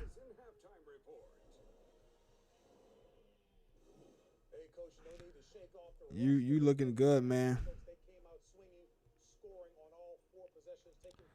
I took Cleveland, not looking good. I took Cleveland, not looking so good, man.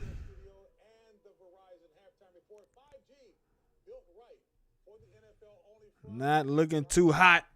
Not looking too hot right now. I wanted to believe Believeland. I took the Believeland Browns, and they letting me down right now. Zeke says I'm back. Killer Crazy says I am crazy. Gun run, extra life. I wanted to believe in the Cleveland Browns, but they letting me down so far, man.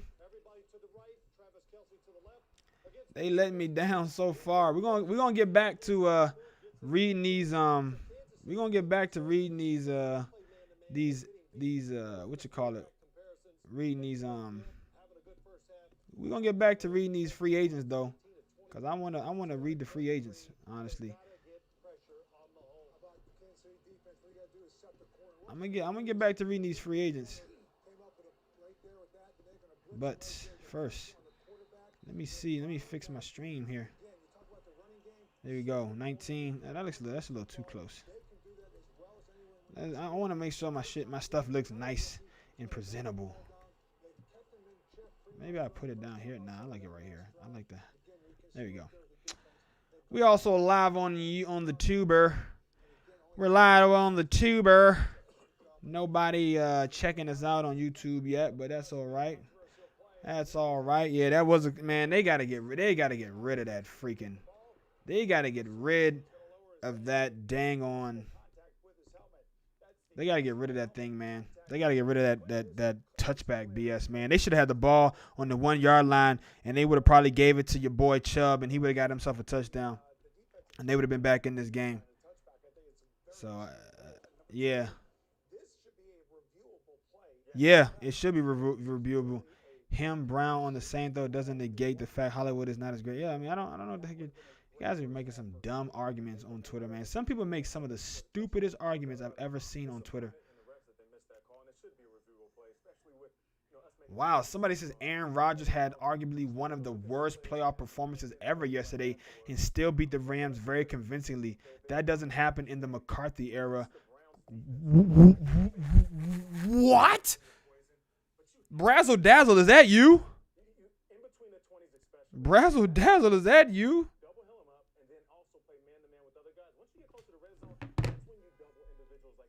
What the hell? Who the hell? Who the hell?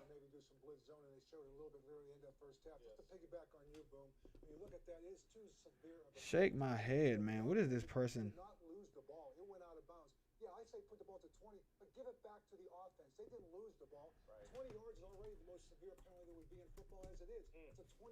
Yeah, no, like why? I don't know. I don't even know why.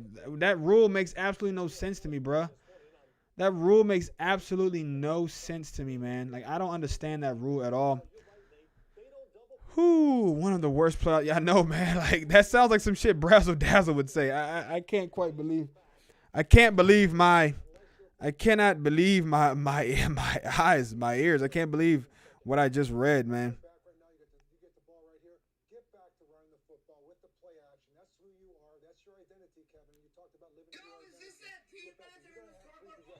Y'all want to see my y'all want to see my reel?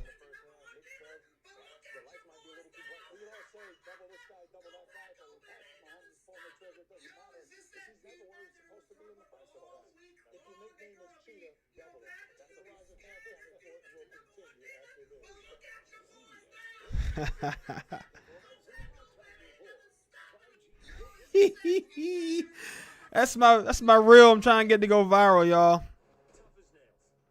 Brazzle Dazzle, I declare war. Oh, snap. My man, Killer Crazy and Brazzle Dazzle about to go at it. We're going to get them. It's going to be Jake Paul versus, it's going to be Jake Paul versus, who y'all say Jake Paul is going to be fighting? I hate when I don't say a joke on time.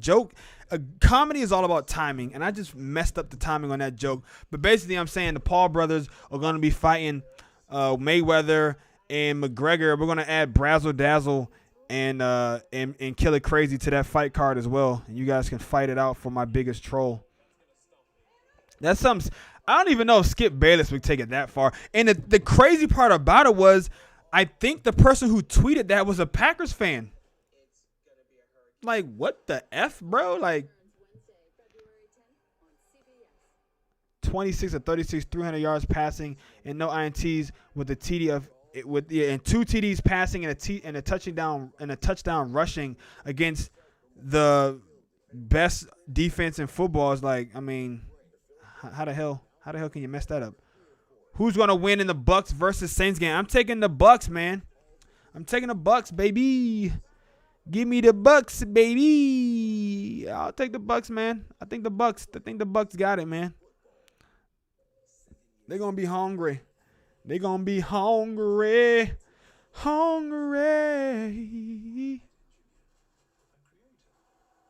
I'm gonna run another 60-second ad break to take those pre-rolls off. I guess I don't know what's going on, man.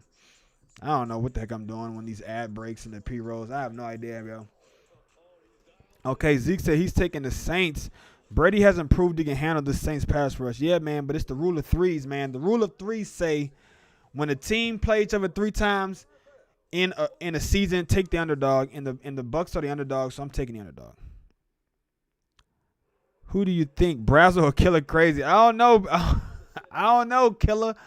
I don't know who I would take. If we're going based off the toxicity level of the chat, I gotta go with Brazzle, man. I don't think anyone's outmatching Brazzle's toxicity when it comes to trolling the Green Bay Packers.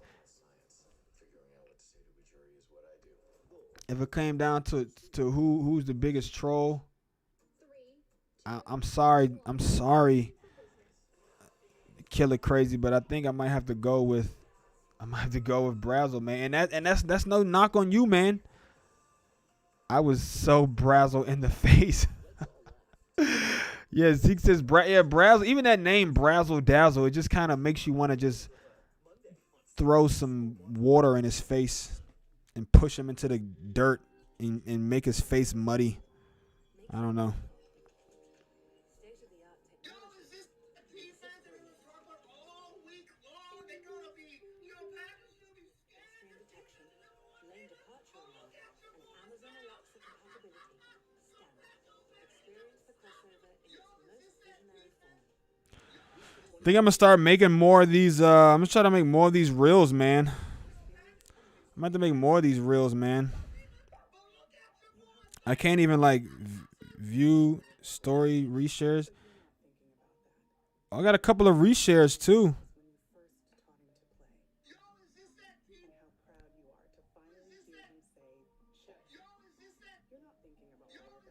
I need some more reshares. I'm trying to get addicted to this shit now, man. Stuff. I'm trying to get addicted to stuff now. The name Brazzle Dazzle makes you want to tell a barber, I don't like the cut.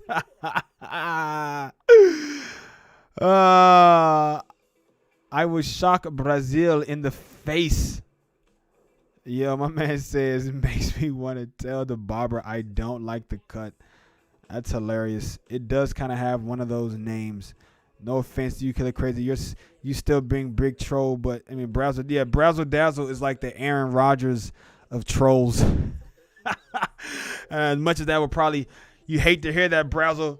You're the Aaron Rodgers of trolls. You're so great, so amazing, Hall of Fame troll. Chasing that college dream. Michael doing something crazy. This is the place where we can show the world what we can do. Comcast is partnering with 1,000 community centers to create Wi-Fi. Yeah, man. I gotta post that thing. I will kill. No, hey, Kill It Crazy. We know you will. That's what we're trying. We don't want to hurt your feelings. You shouldn't even want to, Killer. You shouldn't even want to be a troll, man. It's not good. It's very toxic. It's bad for you. You know what I mean? You're young. You can still change your ways. You can still, adapt a healthier lifestyle. It's too late for Brazzle. Brazzle was born a troll. This is like his existence. All right, guys. I'm gonna run and get some water and maybe some snacks before the second half. But just in case I'm not back in time, I'm gonna get this thing. I'm gonna get this thing. What must the Browns do? Obviously, the defense has got to buckle down here, but can they get back into this game? I'm gonna go ahead and put quarter 3. Oh man, come on, Tony Romo, don't do that. Tell me something. No, Tony Romo got jokes, man.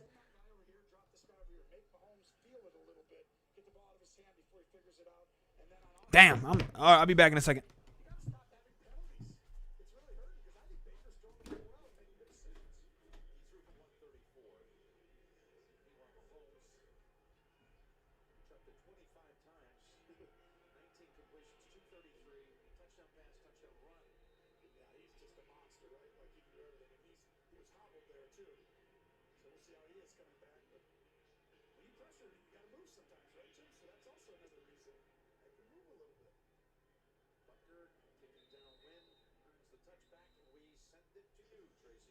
Well, Jim, Patrick Mahomes did go into the locker room a little bit earlier than everyone else at the end of the half just to get some extra treatment on that left foot. I spoke with Andy Reid, though. He said he's going to be just fine, and he will not adjust the play calling at all. In terms of that first half, he liked how his team played hard and physical, and now all they need to do is finish. So much for all that talk about the fact that the starters haven't played in 21 days.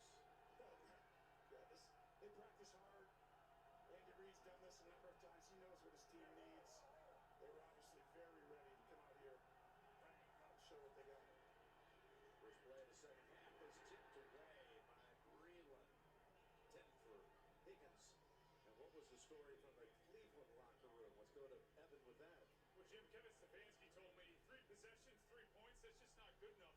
High priority on this first possession, as you would imagine. Would like to get the run game going, just 6 attempts in that first half. Felt like defensively, while he knows it's a challenge against Kansas City, felt like there was too many technique errors in that first half, Coach. Well, they put up 3 after putting up 35 in the first half in Pittsburgh. With that in the first quarter. All right, we're back, and the Cleveland Browns have a. Oh man, that was a nice little screen they started setting up right there. But the Cleveland Browns, they was all over it, man. Cleveland Browns, they ready. Y'all see, I got my big G right there on the back. Averaging 148 a game. That is third best in the league, and they were held 18. That's unbelievable. That was the game plan for the Chiefs coming in. Where's my football helmet? Got my football hat. Let's go, baby. We back. We back in action. We in full effect right now. We got the Chiefs trying to make their way back to the AFC. And Baker Mayfield's under pressure. He's pointing out. Oh, and Baker throws a pick to the Honey Badger. Oh, my gosh. Oh, no.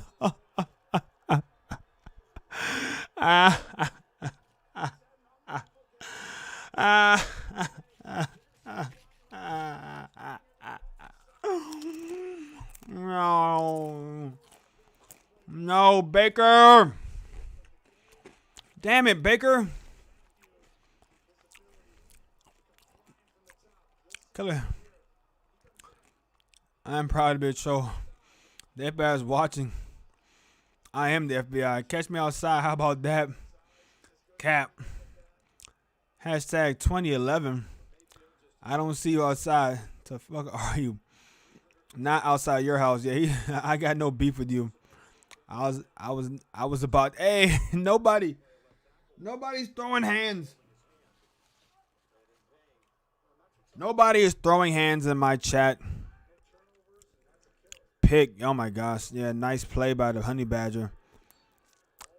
Killer, stop it. I gotta tell you like a down killer. Relax, killer. Relax, man. Take a deep breath, killer. Take a deep breath, Mr. Crazy. And just deep breath, killer. Deep breath. There you go. That's all you gotta do. Just take a deep woo-saw breath. Woo-saw.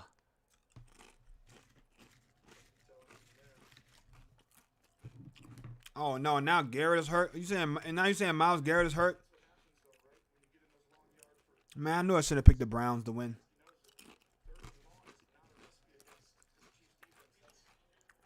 I knew I shouldn't have picked the Browns.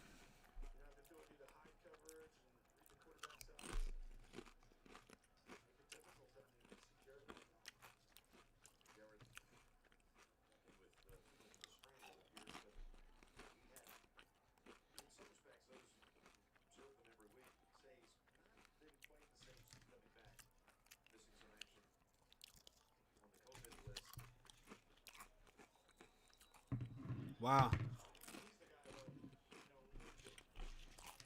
Damn it, man. I should have went with my head. Something told me these Chiefs were going to bang these freaking Cleveland Browns, man. And I just wanted to have faith in them. And I wanted to believe them to be in full effect, but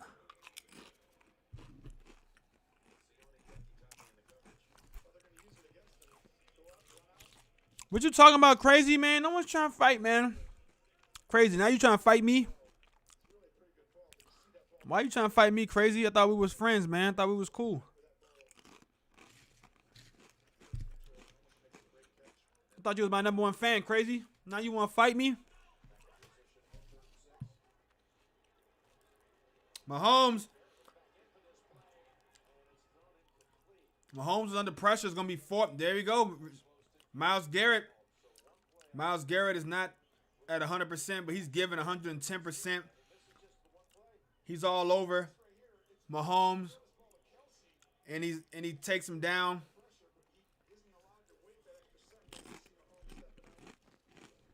Oh, okay. Who do I want to win? I wanted the Browns to win, you know. Low key, you know. Who wouldn't want this upset? But it's going to be the Chiefs versus the Bills, and I got the – I mean, it's looking like it's going to be the Chiefs versus the Bills. Oh, but he missed – oh, my gosh. Everything's going – okay, there we go. Come on, Browns. You still in this, baby. All you got to do is score, and you'll be down by 9. Then you got to get a pick 6. You got to get like a turnover. Come on, Brownies. You still in this, man. Don't give up yet. Don't give up. The football gods are trying to give you guys a little break right there.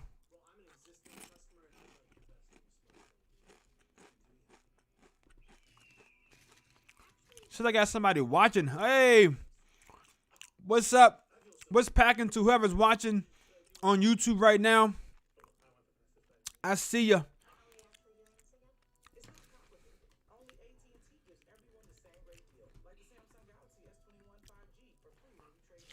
What's packing? Whoever that is watching me over on the YouTube side of things, I appreciate you.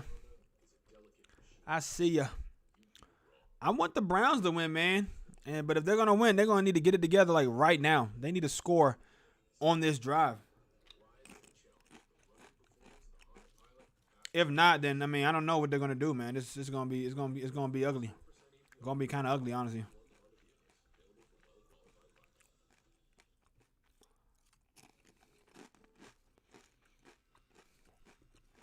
It's gonna be kind of ugly.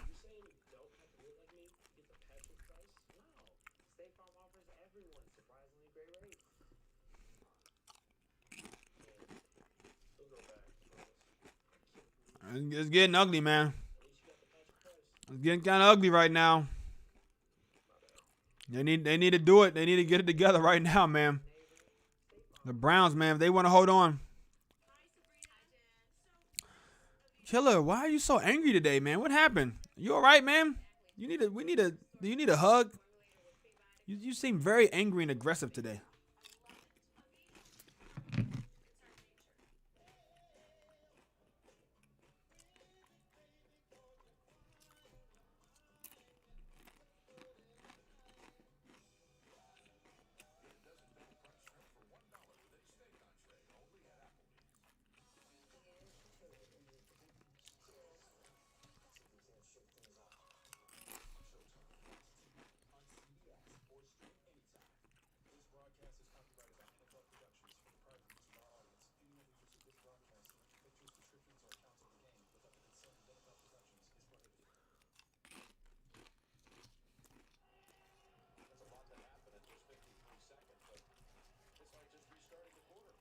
Wow.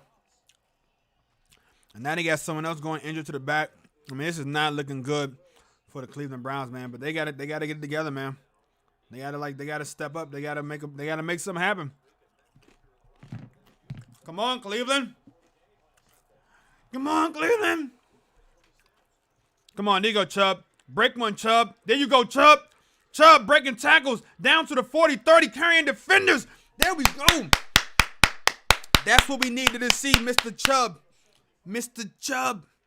That's what we need right now. That's what the Cleveland Browns need. Chubb picks up 5, 10, 15, 20, 25, 26 yards on that run. Breaks 1, 2, 3, 4.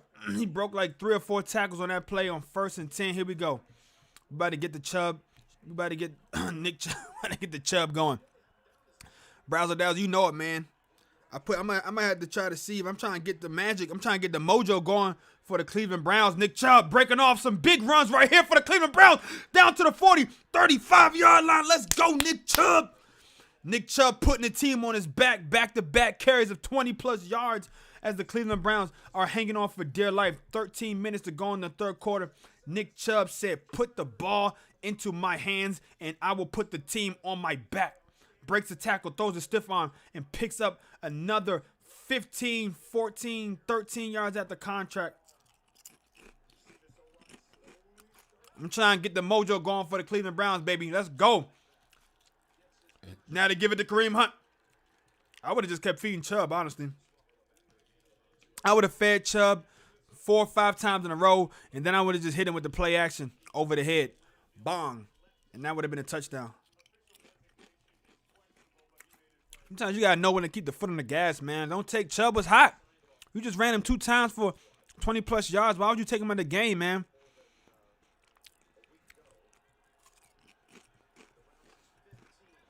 There goes Brazzle. With that BS again. Should call you Brazzle bullshit. And here we go. Baker Mayfield over the middle of the field. Hitting Njoku. Oh, no, Higgins. The same guy who fumbled the last play. If any of you tell me cops will be a bounty on your head. Wow, killer. Man, what's wrong with you, bro? Are you okay? You seem so aggressive and angry today. What's wrong, man? You don't have to try to be a troll. It's okay, man. We like you for who you are. You're scaring me, killer. I don't like to see this. I don't like to see this aggressive, mean side of you, bro. Come on, Kareem Hunt making a couple cutbacks to the middle of the field, and he breaks a couple tackles in the process. Here come the Browns. Let's go, Browns. Why are you in the mood to do that, man? You're scaring me, bro. You're really kind of scaring me a little bit here, man. I don't want to hear that, man. I like it when you're the happy-go-lucky crazy. Maybe you should change your name to happy-go-lucky crazy. Man, these dudes been sending out money to people. I need to get some of that money. Here we go. Play action pass. Baker Mayfield rolling out to his right. He throws the ball across the middle on 2nd and 1. He hits Juice Landry for maybe no, they're going to mark him short. That sucks.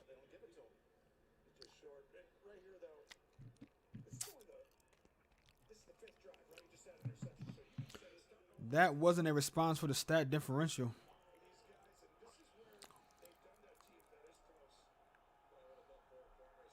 Yeah, I mean, I thought he had that too, honestly, for progress.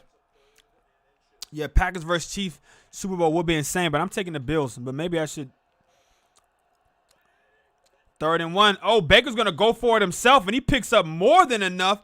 Maybe 2 or 3 on the 3rd and 1. It's going to be 1st and goal. Let's go, Browns.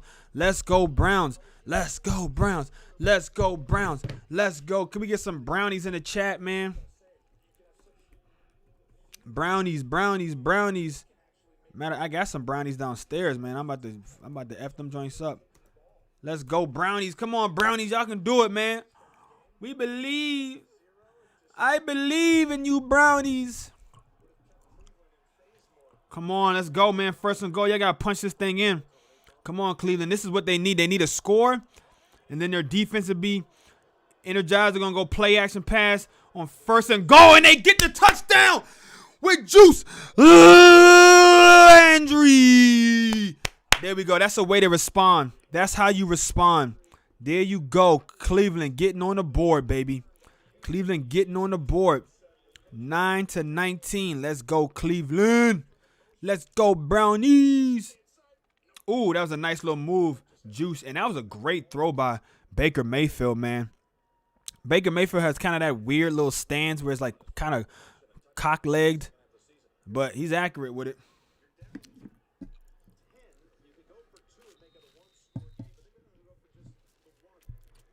I mean, it's only in the 3rd quarter, bro. They need to get a stop on defense. They need to get a turnover. The Packers really don't want to play the Bills. The Packers will play anybody. There you go. The Packers will play anybody, bro. They don't give a flying phalanges. They don't give a flying flippant, a flying flailing fish, a flying flopping fish head. Okay, I bet 5,000 I have a comeback. Brownies need to win. Killer, do you even have $5,000 to cover that bet?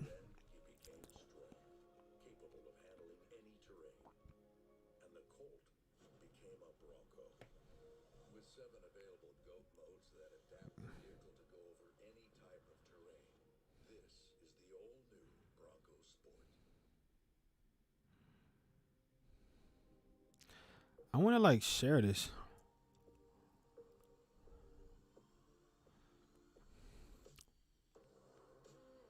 Hey, hey, hey, hey, hey, hey, hey, hey. I want to share this to like. I want to share this to Twitter. Trade in and save up to $700 on Samsung.com. How do I share this to Twitter? We really need a sign to live, laugh, and love? Yes. The answer is no. I can help new homeowners not become their parents. Log in. Chloe Miller? No. Joaquin? No. Just takes practice. My man says Joaquin. All right. Shoot. Yes, I do. If I rob a bank. Okay, killer. All right, crazy. I can see you're just in that kind of a mood today, so I'm just gonna let you. I'm gonna let you just have at it, brother. I'm gonna let you have at it. You're in that kind of mood today. I'm gonna let you have at it, man. You're just in that kind of mood today, I see, man. You're in that kind of mood today. You just want to hurt things. You want to be violent.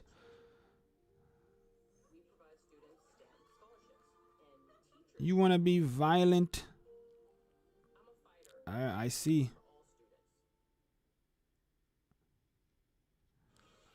I'm going to let you just be yourself. I'm killing crazy.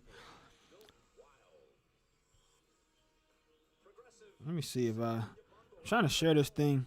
Motorcycle insurance. And by Amazon. 2-hour grocery delivery now included. That's not what I wanted. Quite a turn of events, Tony, because ahead of the interception. That's not what I wanted. Matthew, it's only the second time in 43 red zone drives under. I'm going to have to like get this whole thing going. His team failed to get points. This Speak out if you want. Oh my gosh. What is going on with you, brother? Why, man? I don't know. huge for Cleveland, obviously, to get back and have a chance. We talked about Garrett needing to step up and make a big play. It'll be nondescript. People won't remember tomorrow. But that play to stop him on third down on the sack, remember? Or when he had to throw the ball in? Then they missed it for the field goal. Then you go for two right there, Jim? I ask you. I think you. Man, the Browns trying to make a comeback, man. You got to have a play that you love. And I think this team, I would have gone for two personally. Tony, let's take a look at Next Gen Stats powered by AWS. Hey, man. We talked about in the first half, the motion, the pre-snap. Just look at the confusion on defense. Watch the defensive players. They're having to move so much, and this is where you get in trouble against. Watch defensively here. There's just motion pre-snap. They do it third most in the league. Well, all the communication that takes place then between the defensive. Here we go, man. Let's see if the Cleveland Browns defense can get a stop. They need to get a stop. They need to get a turnover.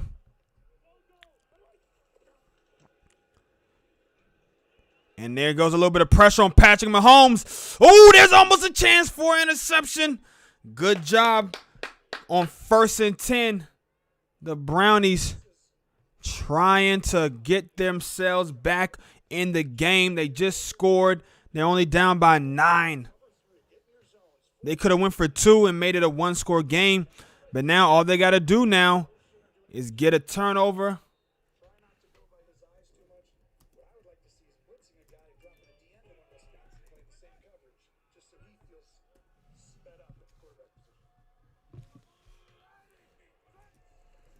Come on, let's go, Browns. Come on, Browns. Oh, that's a backbreaker right there on 2nd and 10. Then they just let them pick up the first down.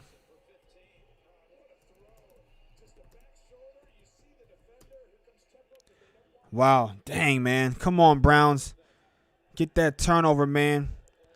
Come on, Browns. Get a little turnover here. Punch that ball out. Punch that ball out.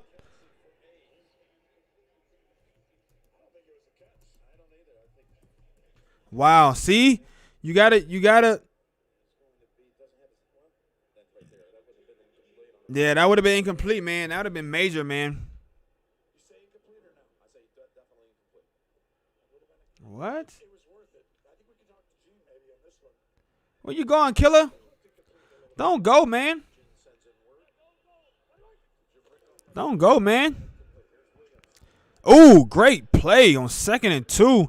Pushing this dude back.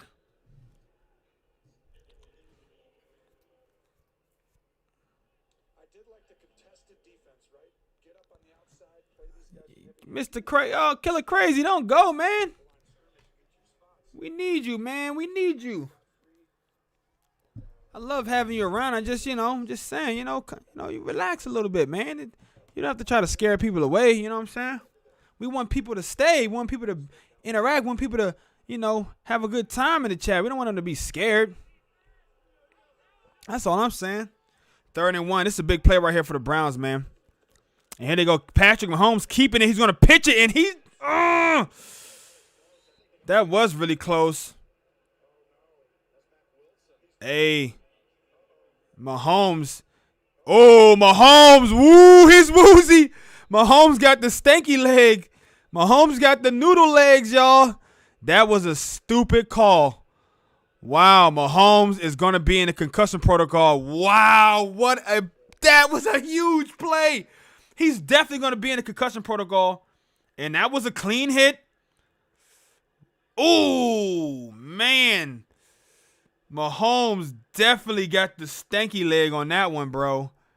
And that's why people say they don't like running these quarterbacks like that. If I was Mahomes, oh, my gosh. Wow, man. That could be a major play right there. That can be the turning play of the game. Big hit by number 51. Wilson. Mahomes got up with the stanky leg, bro. Oh, do you see Mahomes? He was like, where am I right now, dog? This dude is definitely going into the tent. You know they're gonna put him in a concussion protocol. Wow. This stadium is quiet. The stadium for the Browns right now is super quiet. They're afraid. They're afraid for Mahomes' life right now, man. Chad Henne. Mr. Henne. What you got for us, Mr. Henne? What you got for us, Mr. Henne? What do you have for us, Mr. Henne? You gonna bring Henny in and go for it on his first play? Well, you're gonna hand it off, or you're gonna try to draw him off. Or you're gonna try and draw him off for sure. I think you go for this quarterback sneak in most likely. Mahomes is running into the locker room. Okay, here go the Chiefs going for it on 4th and inches. Can the Cleveland Browns? They don't jump offside. They get a nice push into the background. Oh, my gosh. On 4th and 1, the Cleveland Browns pick it up. I mean, damn. On 4th and 1, the Kansas City Chiefs pick it up. The Cleveland Browns, they got some penetration into the backfield, and I thought they were going to be able to drop him for a loss, but the Chiefs, too good, man. Too good right there. And Myles Garrett, man, he's hurt. He's trying to thug it out.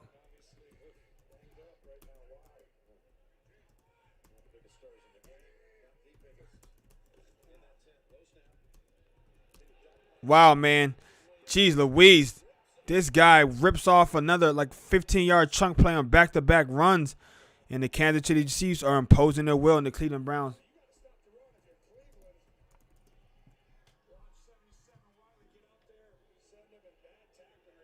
Man, come on, Cleveland. Come on, Cleveland. How y'all gonna do this to me, man? We was really, the whole world was pulling for you, Cleveland. How y'all gonna do this, man? The whole world was pulling for y'all, man.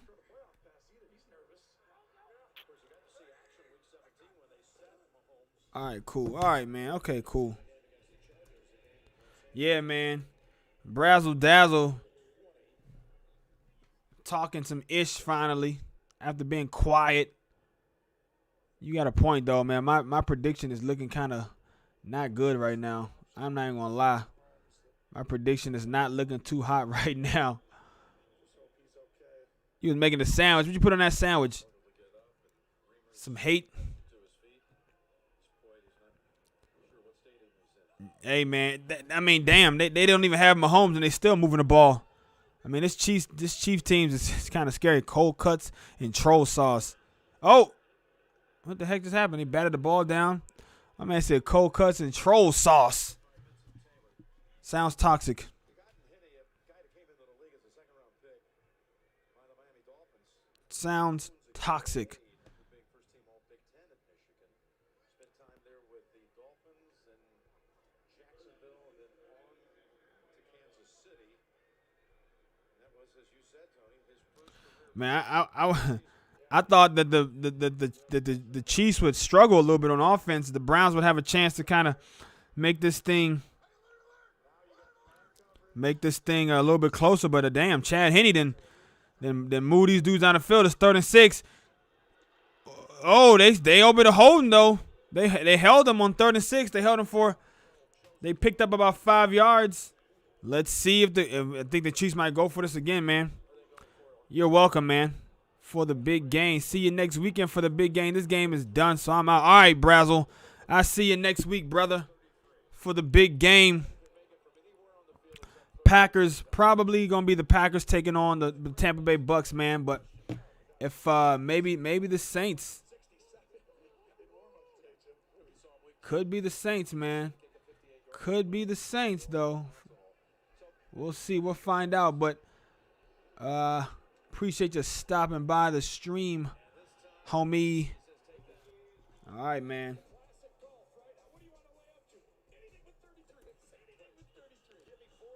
And here go.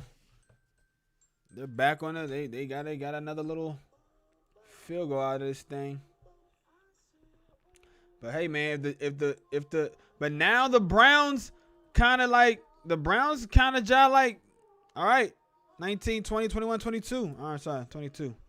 22-10. Browns score again, make it 17-22. It's less than a touchdown. That's what they really need right now. If the Browns can score, they've now held the Chiefs to like 3 field goals in a row. So they're actually doing go pack go. Says Brazzle Dazzle before he leaves the chat.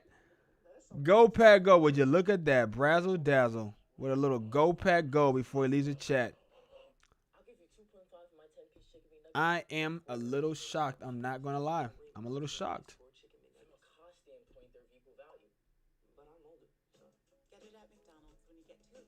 I'm a little shocked that Brazzle Dazzle hit me with the go pack go before he left the chat, man. Hey, man, the Cleveland Browns, low-key, they're still in this, man. They're down by 12. All they got to do is get a score right here and then cut this to a 5-point lead. They're actually been playing pretty good on defense. They were able to hold the Chiefs to a field goal, which makes a big difference. So, hey, man, I'm giving the Browns a shot here, man. Browns got a shot, brother. Browns got a shot. And that's all they need is a shot. And they got a chance. They got more than a chance, honestly, to tell you the truth. Mac Wilson, Browns at Chiefs. What led us to where we are today? What we saw on January 6th in some ways may have been the most predictable terrorist incident in modern American history. Wow, that says a lot, honestly. The most predictable terrorist incident.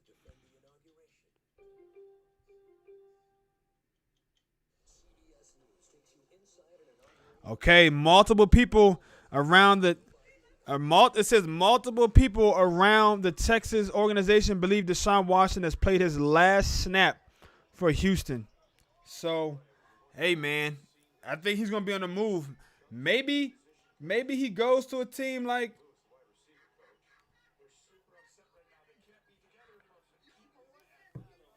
Hey, man, I wonder where he might go, man. Remove from save, copy link. Say the camera roll. Bada bang. That's what I wanted right there. I want to say this right to my camera roll. There we go. Man, hey. Yo, man. All right, come on, Cleveland. Come on, Cleveland. You can do it, Cleveland. Hey, man, I think, yeah. I'm wondering now, where is he gonna go? Where is this dude gonna go? Where is Deshaun Watson gonna end up? So I think about an hour ago, Watson said he refused to play. Wow, Dom Giggity says he refuses to play. There you go, boy. You better flex that leverage muscle you got. Hey, man, I agree, man. These guys need to flex their leverage, man. You only gonna be this good in this in control of your destiny, you know, for X amount of years. And when you got the leverage, and here we go off play action on 1st and 10, Baker Mayfield's going in the wrong direction. The Browns' comeback starts now. Trailer Court 69 says the Browns' comeback starts now, and I think that's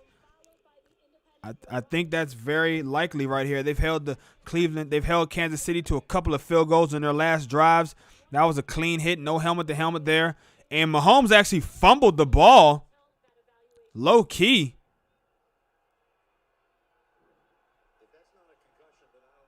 Yeah, that looked like a concussion for sure. The way he got up with the stanky leg. And they hand it off to Nick Chubb, who makes a couple of great cutbacks on 2nd and 10. Picks up 5, maybe 6. Is going to be 3rd and manageable for the Cleveland Browns.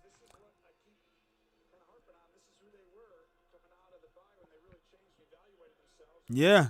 Keep running that ball, man. 3rd and 4, man. Run that rock, man. Tote that rock. Pound that rock, baby. Pound that rock. Pound that rock, baby. Pound that rock. Pound that rock, baby. Pound that rock. Pound that rock, baby. Pound that rock. Hey, pound that rock. Please pound that rock. Pound that rock, baby. Pound that. Let's go. Maybe they're going to pass, though. He drops back. Baker Mayfield, he sees a man across the middle, and he's going to be short. And Njoku's going to be short, but, I mean, I think you got to go for it, man. You got to go for it. You got to go for it, right? I mean, you can't fucking, you got to, yeah. It's the playoffs. You got to go for it, man. You got to go for it. You got to go for this, man.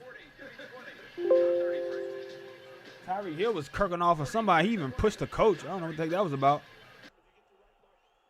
They were joking. I don't know what that was about, but, hey, man, they got to pound this rock right now, man. They got to pound this rock right now. 4th and 1.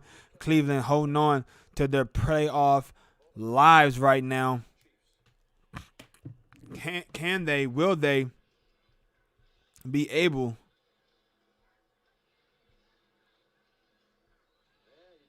to do something right here? They got to pick up this 4th and 1. Stefanski. This is why they brought Kevin Stefanski.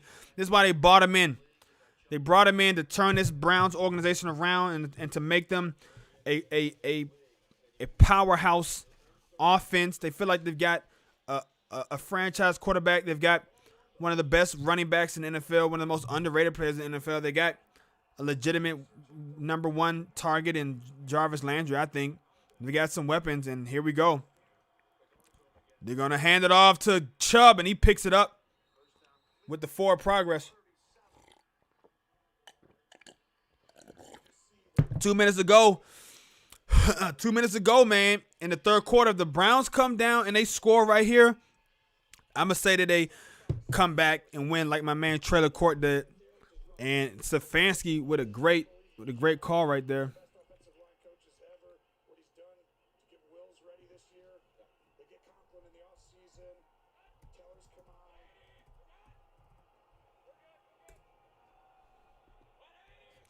Here we go. Baker going with the hard count play action to Chubb. He's got some protection. Here comes a blitz, though, but I don't know what the hell that was, what kind of throw that was. He was just throwing it away, I guess, but, I mean, I feel like he could have threw a better ball on that one. Why is my freaking, like, screen so jacked? What is up with my, what is up, bro? What is up with my display right here? It's like it's like shrunk. What is going on? What is going on? What is happening? Huh. I don't know what's going on, but yeah, there we go. Come on. 2nd and 10. They're bringing some pressure. Baker Mayfield's got time. He hits Juice Landry, who's able to stay on his feet and drag a defender for a couple of extra yards. Number 35, Ward, in the coverage. 1:58 to go. Come on, let's go. Let's go, Believeland. Let's go, baby. You got the whole world kind of really sort of on your side. Jarvis Landry has 6 receptions for 17 yards. That's really not that great, but hey, he's helping move the ball. Average yards to go on third down, 9.9. That's not really great, honestly. You need to be a little more efficient on your offense there. I think the Packers average like 4 or 3 yards. Baker's got time, and he hits number 82 Higgins across the middle. What a great play. All right. Honey Badger getting tangled up with Higgins. Honey Badger, you know he want to talk some ish. And look, man, Baker Mayfield, he stepped up big, and he put his nuts on the table last week in Pittsburgh and said, hey, there's a new sheriff in town. And now when they needed it on third down, he throws a strike across the middle of the field to Higgins. And here we go. Let's get a ball back to Chubb right here on 1st and 10. There we go. Chubb takes the handoff. He's got a crease. And he slipped up about 3 or 4 yards shy of the first down, but he could have had that one. He could have broke that one for a much bigger pickup if he didn't slip up right there on 1st and 10. It's going to be 2nd and 4.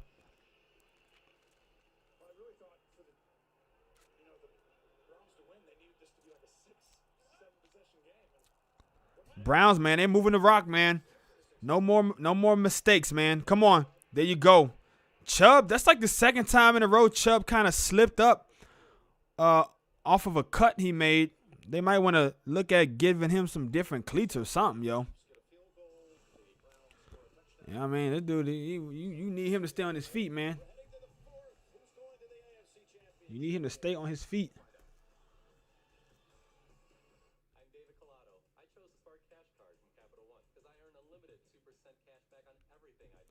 You gotta need this guy to stay on his feet, man.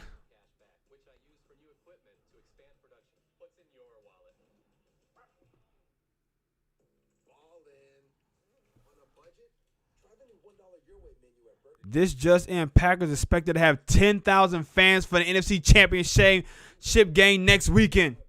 Shots gonna be rocking. That's what I'm talking about, man.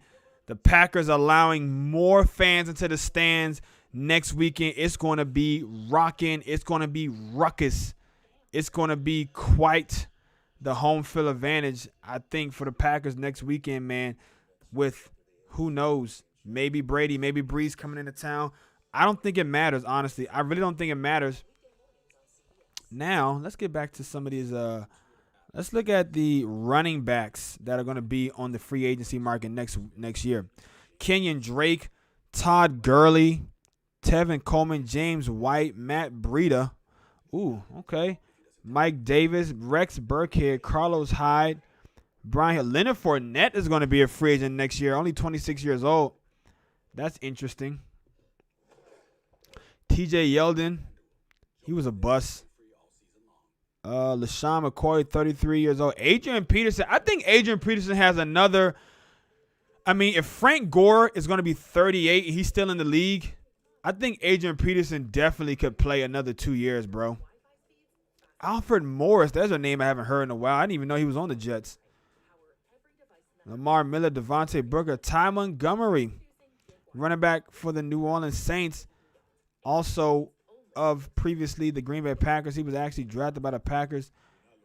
DeAndre Watson, Le'Veon Bell, 29-year-old Le'Veon Bell is going to be a free agent. Theo Riddick, Kenyon Barner. I don't see my man Aaron Jones yet. Aaron Jones, here we go. Aaron Jones is only making $650,000 this year. Oh, man, he's 27 years old. Wow, I mean, he definitely deserves to get paid, honestly. 27-year-old. I can see him signing a 4 or 5 year deal. Let me see, what is his market value? They don't even say. Yeah, man. Drew Rosenhaus, Steinberg Sports and Entertainment. His market value is 4 years, $56 million, with an average salary of $14 million a year.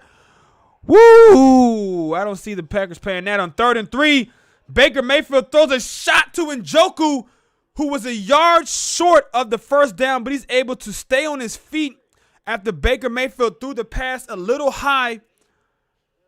He held on to it and sort of backed his way into the first down. He leaned backwards. So sportstrack.com is saying Aaron Jones, running back for the Green Bay Packers, his current average salary is $650,000 a year. This dude's not even making $1 million a year. 1st and 10, they hand it off to number 27, Kareem Hunt, who bursts his way through the line of scrimmage, trucks over 2 Chiefs defenders, and picks up the first down. Cleveland is on the move. Sportstrack thinks Aaron Jones' market value would be a 4-year, $56 million deal with the average salary of $14 million a year, which would actually make him the third highest paid running back. Right now, the top 5 running back salaries are Dalvin Cook making $12 a year, Henry making $12.5, Kamara making $15, and Ezekiel making $15. So there are 4 running backs making over $12 million a year. If the Packers actually paid him $14 million, he would be the third highest paid running back after Elliott and Kamara. I don't even see the other dude on here, Christian McCaffrey, which is kind of strange, right? I mean, how is he not one of the highest average salaries? Wow, I don't see the Packers. I don't see the Packers paying him $14 million a year average. No, I don't see that. I see them paying him like, oh my gosh, that pick was almost intercepted, and that would have broke my heart because I'm really pulling for the Browns right now on 3rd and 6. Whoo, Lord. And that would not have been Baker's fault. That was a great pass. Jarvis Landry hit him right in the hands. He had a chance to actually maybe make a move and lose the Honey Badger and possibly get into the end zone. Wow, that would have been soul crushing right there. So come on.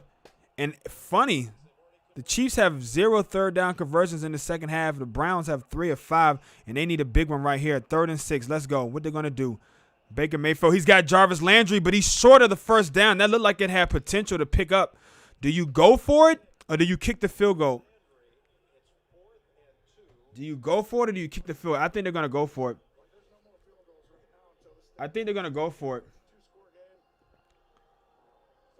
The way the Packers came out after the bye and did what they did, I don't see anybody coming in and winning. I think the Bucs will give them a run out there, but I don't see this. Yeah, I don't think anyone's going to beat the Packers at home right now, not the way they're playing. But now I'm reading these. All right, man, they're going for it on 4th. This is pretty much this kind of feels like the game right here. If they can't pick this up, it's going to be hard to believe that they're going to be able to have enough time to come back, and they're going to pass it. Oh, he's got him! Oh, my goodness! Austin Hooper! Wow. What a diving reception by Austin Hooper, tight end for the Cleveland Browns. I mean, he was draped all over in coverage. Baker Mayfield, he didn't see Kareem Hunt. He had Kareem Hunt wide open in the flat on the backside of the play, but instead he goes to his trusted tight end, free agent pickup Austin Hooper. He's able to get the first down, and here come the Browns on 1st and goal to hand it off to Hunt. Wow, let's go Browns. This is exciting. This turned into a really exciting game now in the 4th quarter. I mean, what a diving catch. What a diving catch. He held on to it and everything, man. That was a great play by Austin Hooper. I'm shocked he was able to hold on to that play, man. That was clutch. That was clutch right there. I mean, 2nd and goal. Please don't throw an interception, Baker. Man, yeah.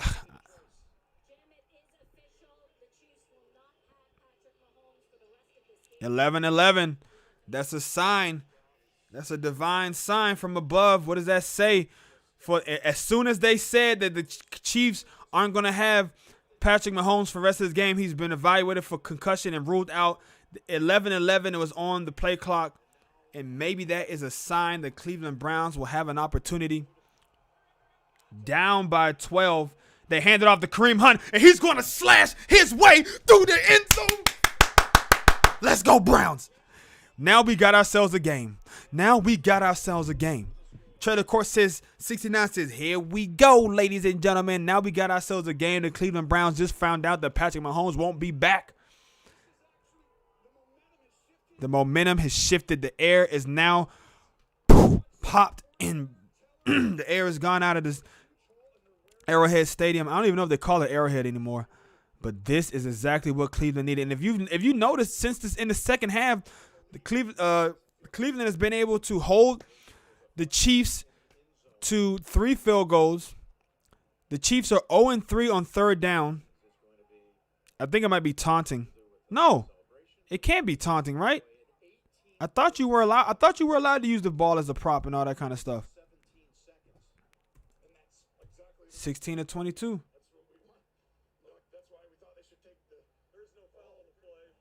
Yeah. That's what I'm saying. There's no foul on that. They allow those guys to do anything. The Cleveland Browns about to be the AFC champion in the AFC championship. Look, man, Cleveland, they can't. Baker Mayfield, I gotta say, I wasn't necessarily a Baker believer, but he is putting his you know what on the table. He's saying, look, man, y'all gonna have to give me my respect, bro. Put some respect on my name. And here we go, 17-22. This is a ball game, folks. 5-point game. Cleveland Browns hanging around. They were on the ropes, but like Ali in the Thriller in Manila, he was on the ropes. He was roping. They was rope-a-doping him. They was letting the Chiefs swing, and now everyone's going to be talking about that play.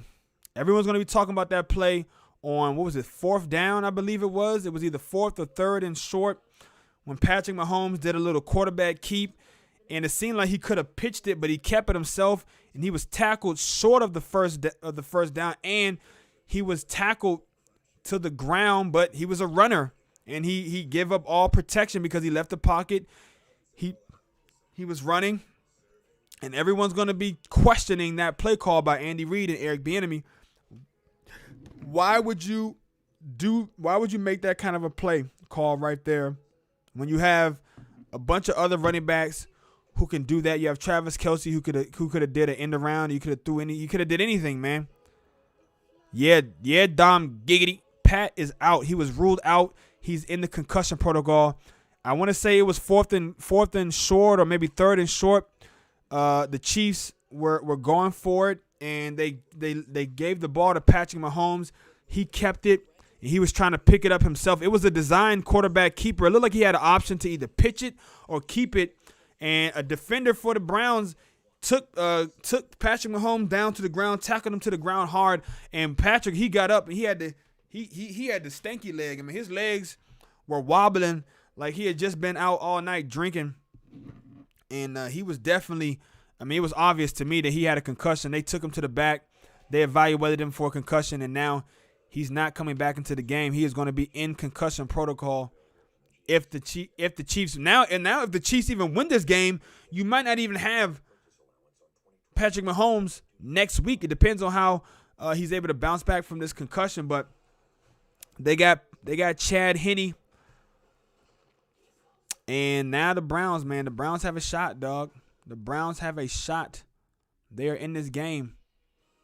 It is 17-22. It's a 5-point game, and the Browns might shock the world.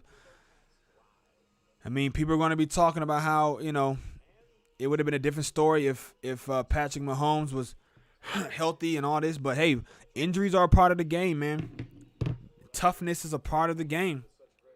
That's not good. Breland is in the tent being looked at, and now you're telling me Rashad Breland is getting looked at for the Kansas City Chiefs?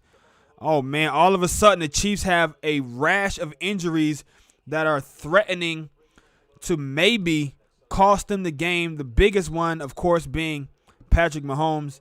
Now Breland is going to be in the tent getting looked at. He might have an injury. All of a sudden, man, things kind of turned around. That escalated quickly, as the meme goes. That escalated quickly for the Chiefs.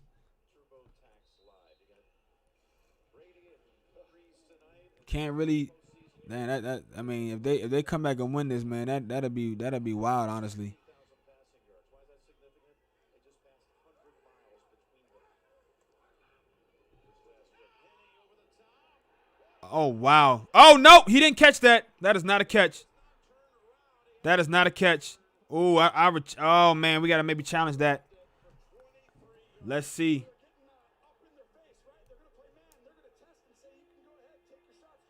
Oh well. Yeah, that was a perfect ball, and that was a great play by.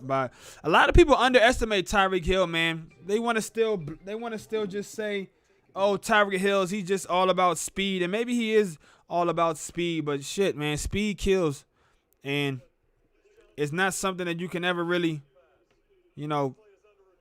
I mean, so what? But look, man, he goes up, he gets the ball. I mean, that was a great play by Denzel Ward. He was right in.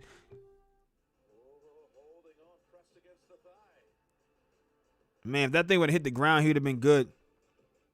That would have definitely been a drop. But I don't know, man. I don't know what the rules are now on catching the ball anymore. Like, do you still have to survive the ground, as they say? Or you just, I mean, I don't know. I don't know, man. I don't know that. I don't know if you have to survive the ground like you used to.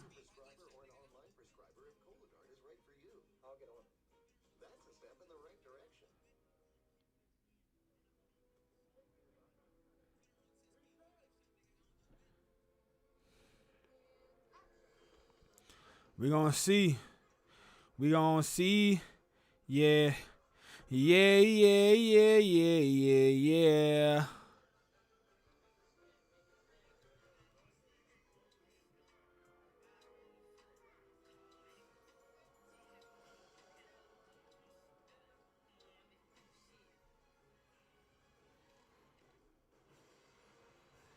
Kenny Clark had himself a monster game yesterday, man. Kenny Clark had a monster game.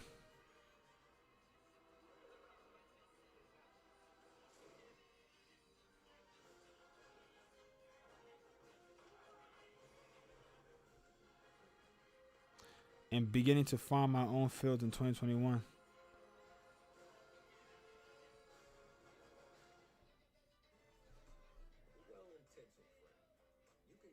That's Iggy Azalea. She don't even look like herself.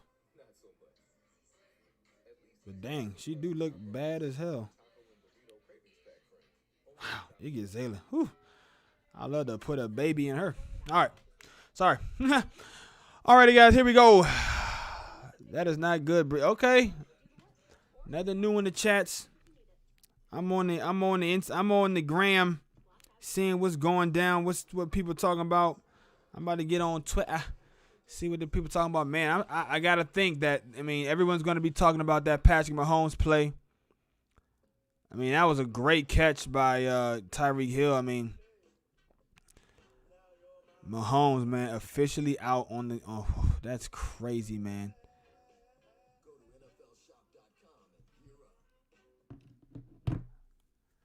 Dude, I'm about to just tell this dude, man, Plute, help me out, Plute. Help. Yeah, that was a bad challenge. I think he definitely caught it. Who needs clothes, man? Me.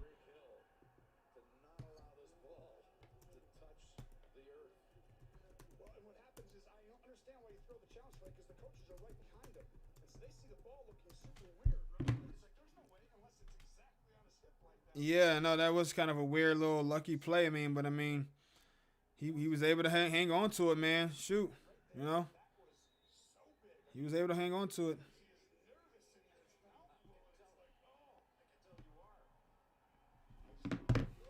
He was able to hang on to it. Here we go, 1st and 10. This Williams guy's been running the ball pretty well, but on 1st and 10, the Browns are able to. Oh man, somebody for the Browns looked they was kind of down.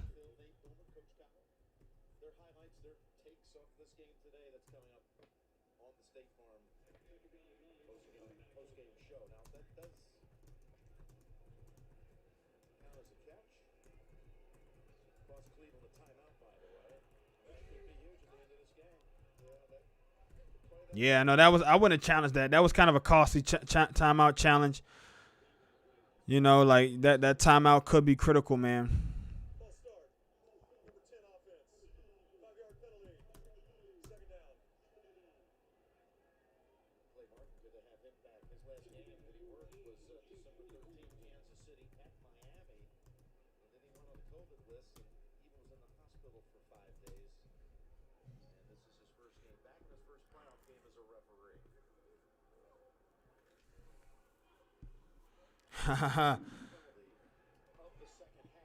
Let's go. Let's see what the Chiefs can do. 2nd and 14. That was a very favorable penalty for the Browns right now. They need to hold on. And, oh, my gosh, this Williams kid has been killing them on the ground. He picks up about 6 or 7 on that one, man. It's going to be 3rd and manageable for the Chiefs. I mean, the Chiefs can pretty much score at will, and they can definitely pick up yards in chunk plays at any given time. So, I mean, 3rd and 5, this is very manageable. Even with Chad Henne in the game, this Chiefs team, see, man, this goes to show you, bro, like, Aaron Rodgers is definitely the most valuable player in the NFL to me. Like, the Chiefs, if the Chiefs lose their quarterback and they're still able to kind of move the ball up and down the field, and so far, but they've been 0 for 3 on 3rd down, and here come the Browns bringing some pressure. They're able to get a little bit. Oh, but Travis Kelce over the middle. Man, that's the first 3rd down conversion of the half, and look at that, just like that, Chiefs on the move. And that's what I'm saying, man. Like, they lose their starting quarterback, and they're still able to move the ball like this. Like, you know, Mahomes is good, but he's not the MVP. Yeah, Travis Kelce is kind of unguardable. I'm not going to lie, man. I'm not going to lie. Kelce is kind of unguardable. Yeah, no, this is the season, bro. They gotta do it, man, right here. They need to get a turn. They need a turnover, man. The Chiefs need a turnover. They got to start going for that strip, man. 8 minutes and 30 seconds to go. This is it, man. I mean, they're down by 5, so if they hold them to a field goal, I mean, that still makes it a one possession game, but they definitely need to get, like, they need a turnover, man. They need a fumble, a sack, fumble, tip pass for an interception. They need something, man. That pick that Baker threw really screwed them. Wow. Okay, there you go. 15-yard penalty. Cleveland Brown to take anything they can get, man. They'll take anything they can get, and they need something. So that's kind of a positive right there.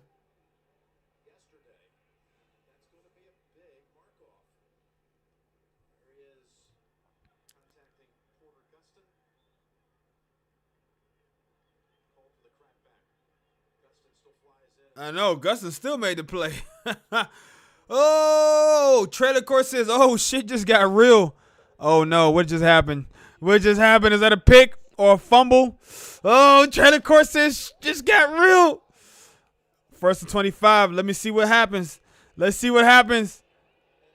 Oh, yeah, that's what I said. They needed an INT in Trailer Court. Let me know. I see. That's how you do it, Trailer Court. That's how you do it, bruh. I didn't know what was going to happen, but it actually got me excited to see the play. Instead of ruining the play, you actually enhanced the play for me. So I appreciate you doing that, Trailer Court, because now I had to see what happened. And, man, an interception, that is exactly what the Browns needed. Let's go, Brownies. Let's go, Brownies. Come on, baby. Come on, Brownies. Let's go. Let's go. I can't wait to see how this game ends. I really hope the Browns can pull this off, man. This would be great. I said all season long, I didn't think the Chiefs would be able to make it back to the Super Bowl. My man, thank you. I do it for you, homie. I appreciate you. Trailer Court, let's go, says Dom Giggity. Giggity, giggity, giggity, goo. Now it's time for Baker Mayfield, man. It's Baker time. It's Mayfield magic. Can Baker Mayfield put the team on his back and the game on his arm and pitch that bean. Doggy woof, woof says, I back. Welcome back. What's packing? I seen you was streaming, bro. How'd your stream go?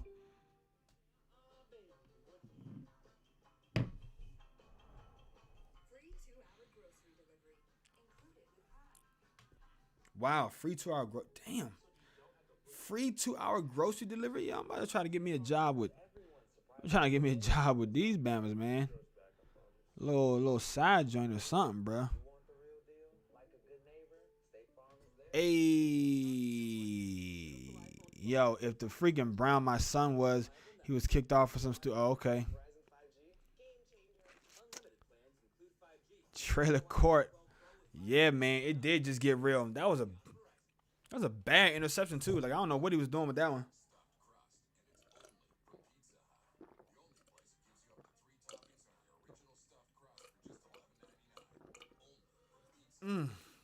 Man. Whew, water is so fulfilling. Let's go, Mayfield. Let's go, Mayfield. What you got, baby? Show me what you got, Mayfield. Show me what you got, Baker. Hands up and wave, wave, wave, wave. Show me what you got, Mayfield. Show me what you got, Baker.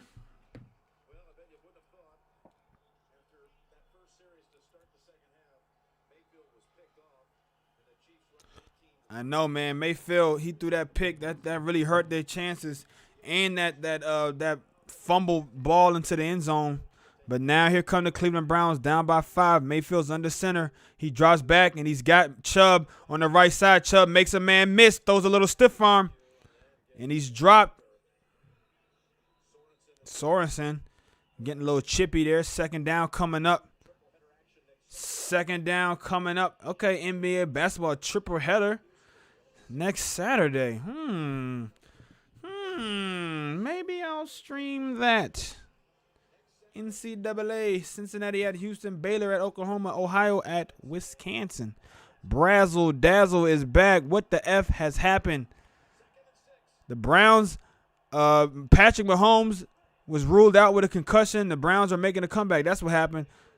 On 2nd and 6, the Chiefs were all over that one, man. I think he may have lost a yard on that one. It's going to be 3rd and 6. Okay, he didn't lose a yard, but he didn't gain one either. Chiefs defense is trying to step up. Who's the backup quarterback? Some dude named Chad Henne. That name sounds familiar. Chad Henne. I think he was like a Miami Dolphins quarterback maybe back in the day. Chad Henne. He hasn't been playing too bad. They was actually moving the ball pretty well until this very last play. He threw an interception. Okay, you got to get there, Higgins. Ooh, Higgins makes a great move, and he's able to pick up. I think he's got to get the first down with the – I think that's a bad spot. I think that was a bad spot, man. He looked like he had the first down. That was a great move by Higgins to make the defender miss. Great move by Higgins. Had that man reaching. Ooh, nah, yeah, that was a good play, man. I think he was a yard short. Let's see. Yeah, that was a great tackle by Thornhill. Okay, yeah, he never gave up on a play. 4th and 1. Here, this is the game, man. 6 minutes to go. Whatever you do, don't quarterback sneak it. Oh, okay, I said don't quarterback sneak it. It seemed like the Chiefs was going to be ready for it, but they were able to get the sneak. I kind of felt the sneak coming, and if I was the Chiefs, I would have tried to blow that thing up because I felt the sneak coming. But, hey, man, I guess I would have been wrong. That quarterback sneak turned to be a pretty good decision. If I was the Chiefs, I would have been all over that quarterback sneak. But hey, Stefanski, that's like they're 2 for 2 now on fourth down. Cleveland, oh my gosh, man, Cleveland haven't been to the playoffs in 18 years, and what a run they are on right now. 1st and 10, 5 minutes ago, they're down by 5, 17-22. Oh, my gosh. The Browns take another timeout. What the F, man? Wow, they only have one timeout left for the rest of the game. I know that was that challenge, man. I wouldn't even challenge that one play. That one play was a bad challenge on the whether they was a completion or not for Tyreek Hill. You gotta have a guy, man, who just watches those replays and just I mean, like, come on, man. I mean, just watch the replay. Like, I don't even understand. Like, even if they don't show it, you gotta have a guy just like watching the TV copy, because you know the TV is gonna show the replay. So you gotta have a guy who's on the sideline or up in the press box, up in the coach's box, watching the TV copy on an iPad or a Surface or something like that. Oh, man, they were all over that Chubb run. Chris Jones, number 95, one of the most dominant defenders in the NFL. He was all over that. Now Bashaud Breeland is in the locker room. So this Chiefs team, all of a sudden, they've got some injuries at key positions, which are giving the Cleveland Browns some life. First, Patrick Mahomes is ruled out in the concussion protocol right at the beginning of the fourth quarter, into the third quarter, and now Bashaud Breeland, probably their best cornerback, is now in the locker room being evaluated for something else. 2nd and 11. Here comes the blitz for the Chiefs. They throw a nice. Oh, they had a screen pass set up. Whew, that would have been a nice little play right there. That was a nice concept for the screen. The Chiefs have been defending the screen well, though. Oh, wow, that was great.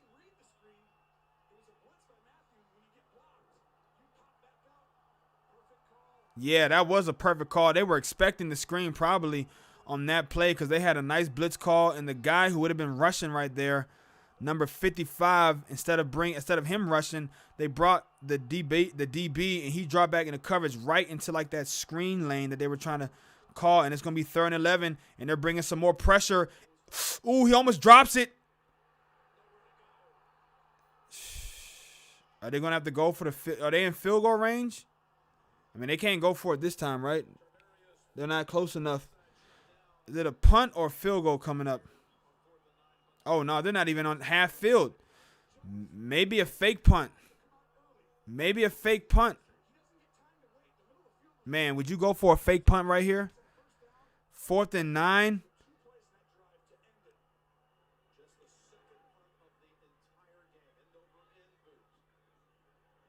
Oh, he's gonna take it. Damn, man, Cleveland really needed to score on that drive, but now it's up to the. I mean, you gotta capitalize on those turnovers, man. That hurts, man. When you get a turnover and you don't capitalize, you didn't get no points off that turnover. No points. I'll be eating a veggie cheeseburger on ciabatta. No tomato. Tonight, I'll be eating 4 cheese tortellini with extra tomatoes. So it's My man said tomatoes. With extra tomatoes. oh, I am my daddy. Wait, what? What are you talking about? Research shows people remember commercials with nostalgia. Man, bro. I'm so hurt for the Browns, man. I'm so hurt for the Browns. Honestly. They could have scored. They needed to score. They really needed to score, man. They really needed to score. They needed that so bad, man. Only pay for what you need. They needed that joint, bro. They really needed that touchdown. Or even a field goal. I mean, they weren't even in field goal range. With the Freestyle Libre 14-day system, a continuous glucose monitor, you don't have to. With a Chad Henne finds a wide open Carl Joseph in the end zone. Yeah, Chad Henne, that was just a horrible throw. I mean, low key though, number 11 was he had a step on his man, so that could have been a big play, but he overthrew the hell out of that dude, man. system for free. Learn more at myfreestyle.us. He really overthrew the heck out that guy. Yesterday, there's Consumer Cellular, premium wireless with exceptional value. Enjoy talk, text, and data for only $20 a month. U.S.-based customer service. In old Green Bay, the frozen tundra covered in snow. Oh, go, you Packers, go. Soon may the Rogers man come to bring us. No, that's not the one right there. That is not the one right there. That is not the one. All right, man, let's go. The Browns still suck. Hey, that's not bad. The Browns still suck. The Browns still suck. Sea Shanty Packers play green and yellow. Play green and yellow. Can I play? I don't know if I can. Maybe I can play a little bit of it. Let me see if I can play a little bit. How do I even? Yeah, let me see. I can maybe play a little bit of it. I might be able to play a little bit of it. I don't want to get the copyright strike on me or whatever they call it.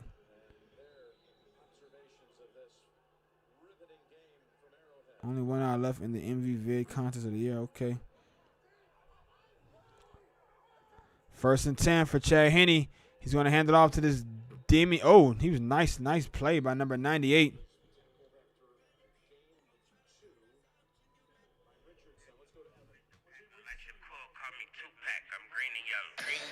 Green Bay, niggas scary Halloween day, scream face. Bloody Mary, secondary, Jordan, mean face. A-Rod got them all side, free play. That's a cheesecake on a hot plate. Hail Mary, yeah, Aaron to Devontae. Green bookers, yellow as canaries, Eliante. Got me shining great. I just hit you boys With the Rogers rate. All right, I think that's all I can do before they try to make my shit. I think that's all I can do. Here we go, Chad Henne on 2nd and 8. Said that was a catch, but he's short of the first down. It's going to be 3rd and about 5. Brazzle, do you like the new one or the old one more? I mean, the thing I like most about the old one was the fact that it was like the Super Bowl. You know, it was the Super Bowl song. He made it for them playing in the Super Bowl, and he talked shit. He also was talking trash about the Steelers, which I think was great. You know, he said touchdown on what's my man name? He was talking trash about a couple of we're gonna cut Troy Polamalu's hair off and some other stuff like that. Brazzle Dazzle is a Bears fan, or at least that's what he said when he first came in the chat when the Bears were playing the Packers in Week 17. Brazzle Dazzle came in the chat like a Bears fan, but since then he's tried to act like he's actually not. Ike Taylor, yeah, touchdown on Ike Taylor. He has some other things, but I mean, this joint goes hard. Honestly, this joint goes really hard. I like the beginning, how it's a little bit different. Then he kind of remixed the beginning. So I think they're both really good, man. Honestly, and it's dope for the Packers to have like two songs, man, by Weezy F Baby to get hyped to. But this one's I like the fact that this one is not really specific to an opponent. You know what I mean? He just kind of kept it all on the Green Bay Packers. He shouted out a couple of the Packers. They had big games yesterday. So, man, hey, I'm with it, man. I'm with it. I wonder if there are any other rappers who are also Packers fans that could do like a remix if the Packers win the Super Bowl, or should I say when the Packers win the Super Bowl, because I do believe the Packers are going to win the Super Bowl this year. What a read by Henne, Jim. Browns have taken their last time out. Yeah, that does suck for him. But if you let Brazzle Dazzle tell it, he'll act like he was just joking around, like he's not really a Bears fan. But, you know, we don't believe him. We don't believe you. You need more people. What a story that is. Great to see him having success this year back playing ball. Here we go, man. 1st and 10. The Cleveland Browns, they got that turnover that they needed, but they weren't able to do anything with it. 1st and 10, they hold the runner to about a gain of 1. 3 minutes to go for the rest of their playoff lives. Brazzle says, I hate the Bears. All right, well, Brazzle, tell us, Brazzle. Tell us, Brazzle, who is your team?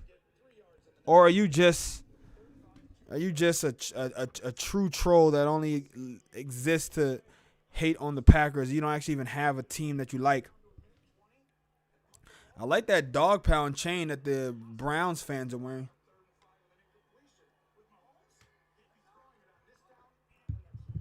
They was 2nd and 8. That looked like a generous spot. I don't even think that dude got 2 yards. Oh, they take down Chad Henne on 2nd and 8. Myles Garrett, he doesn't even celebrate. He's so freaking tired and he's so hurt, man. I think Myles Garrett he's gutting it out. Myles Garrett, man. I mean, he's gutting it out, man. He's not at full strength.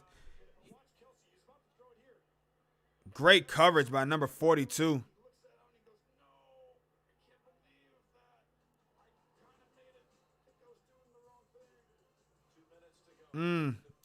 I like the Giants. Brazzle dazzle. I don't believe you, bro. You really like the Giants? Who has the ball? Dom Giggity. The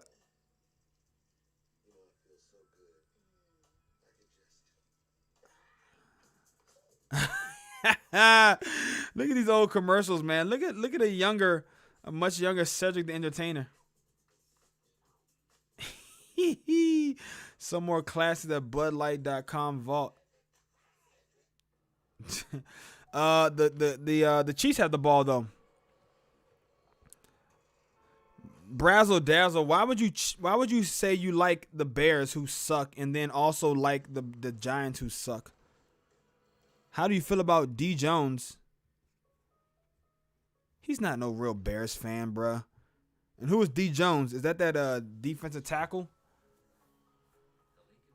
Who is D Jones, Dom? Or are you asking him a question to see if he's actually are you testing his Giants knowledge to see if he's actually a Giants fan? Because you're not a glory hunter. I'm not a glory hunter either, man. Like, come on. I've been a Packers fan since 1994, man. I was 6 years old. I mean, you know. Oh, Daniel Jones. I'm tripping. Daniel Jones. Of course, D Jones. Of course, Daniel Jones. Daniel Jones sucks. Well, at least you're consistent. You just hate quarterbacks, it seems like. Yeah, I don't know. What do you think about Daniel Jones, Giggity? I think Daniel Jones, like,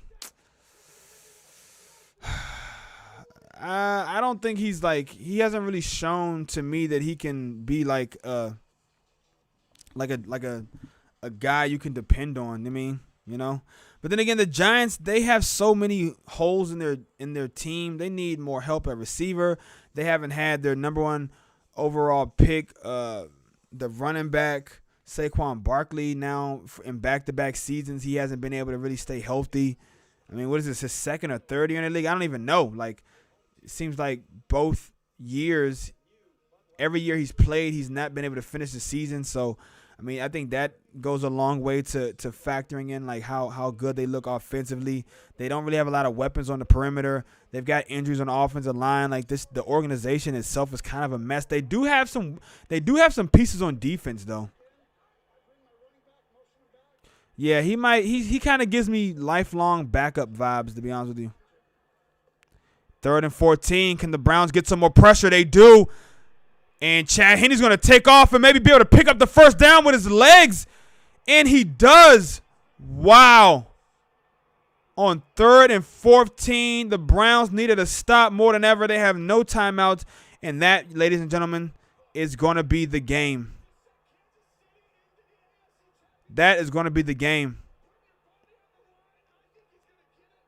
That is the game.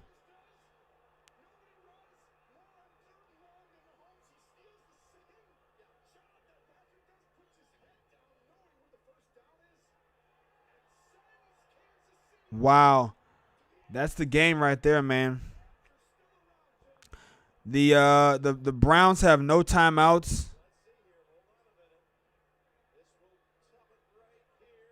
Oh no, they're gonna say he's short. My man Tony Romo was like, he sends him to the AFC. Now he's like, he almost sends him. Oh, yeah, because he gave himself up, right? He kind of dove.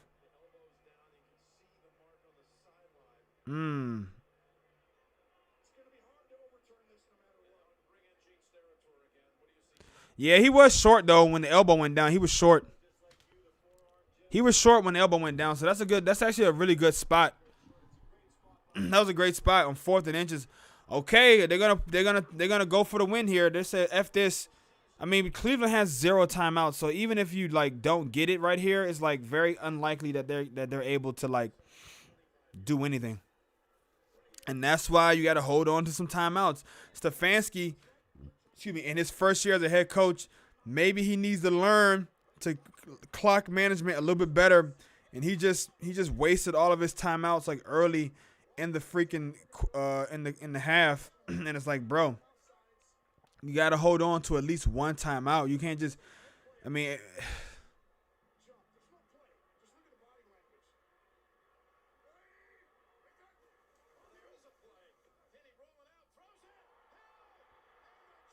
There it is. There, that was 2 times in a row Tony Romo was wrong. Wow. I know, the backup quarterback in the game. That's what I'm saying, man. You telling me Patrick Mahomes is the most valuable player in the league? There's no way. It's Aaron Rodgers all day. Wow, they weren't expecting that. Andy Reid has big balls. Matt Ramis followed me on Twitter. Woo! Matt Ramage followed me on Twitter, ladies and gentlemen. That's like the highlight of the day for me right here. Matt Ramage is a super, super big fan, Packers guy, man. He's really big time on Packers Twitter and everything. So I'm excited about that, honestly.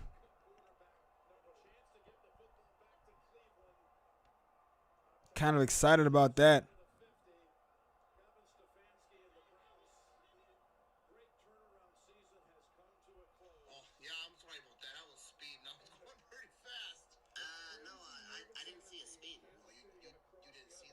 Wow.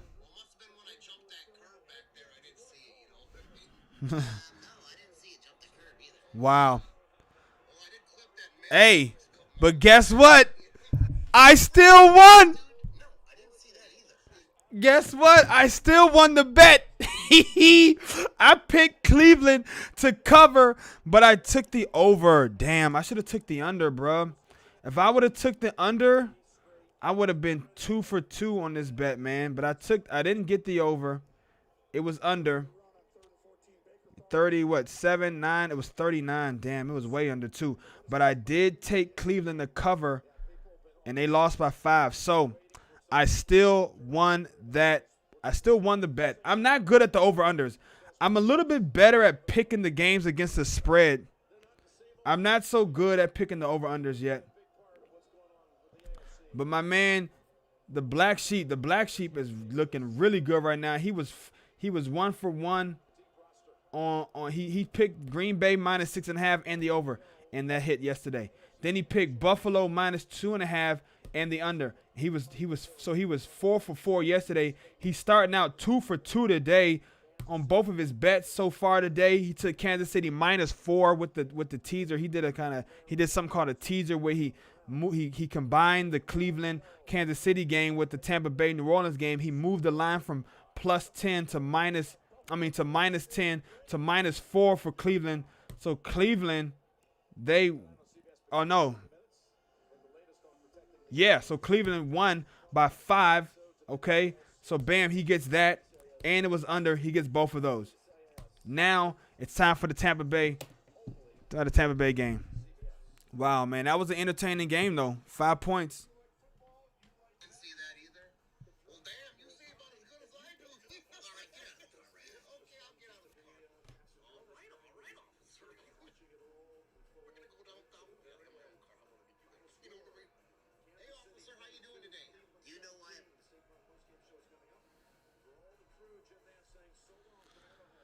Wow, man. I'm about to call my buddy real quick. I can't believe it, man. Andy Reid with the big kahunas right there on 4th and 1. Not even running the ball, but throwing the ball. And he's going to absolutely seal the deal for his team. It's 6-10. Let's see. 6-10. When's the next game start? That was a quick game, yo. I feel like that was a really quick game. The next game starts at 6:40. All right, guys. I'm going to take a quick little break here. I'm gonna make a call to my buddy. And I'll be back on the stream in about 10 or 15. But let's just get the next thing going. Let's just get the next one going here, man. Browns win. Browns lose by 5, though. They covered, though, which is great. They covered.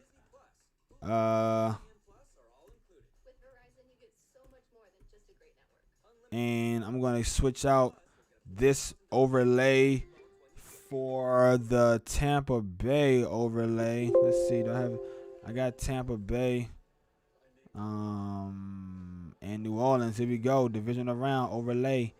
Let's get it cracking. Let's get it cracking, baby.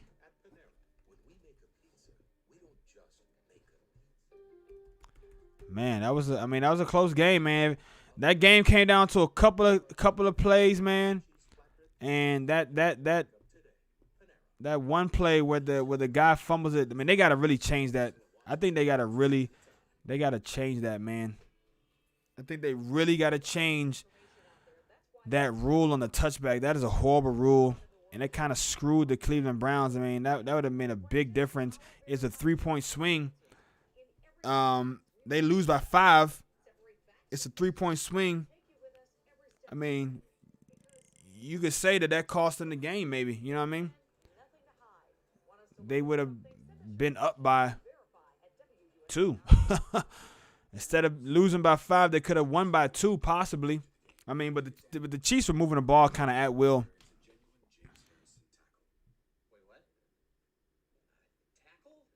But I think that they kind of lost their momentum when they saw that, you know.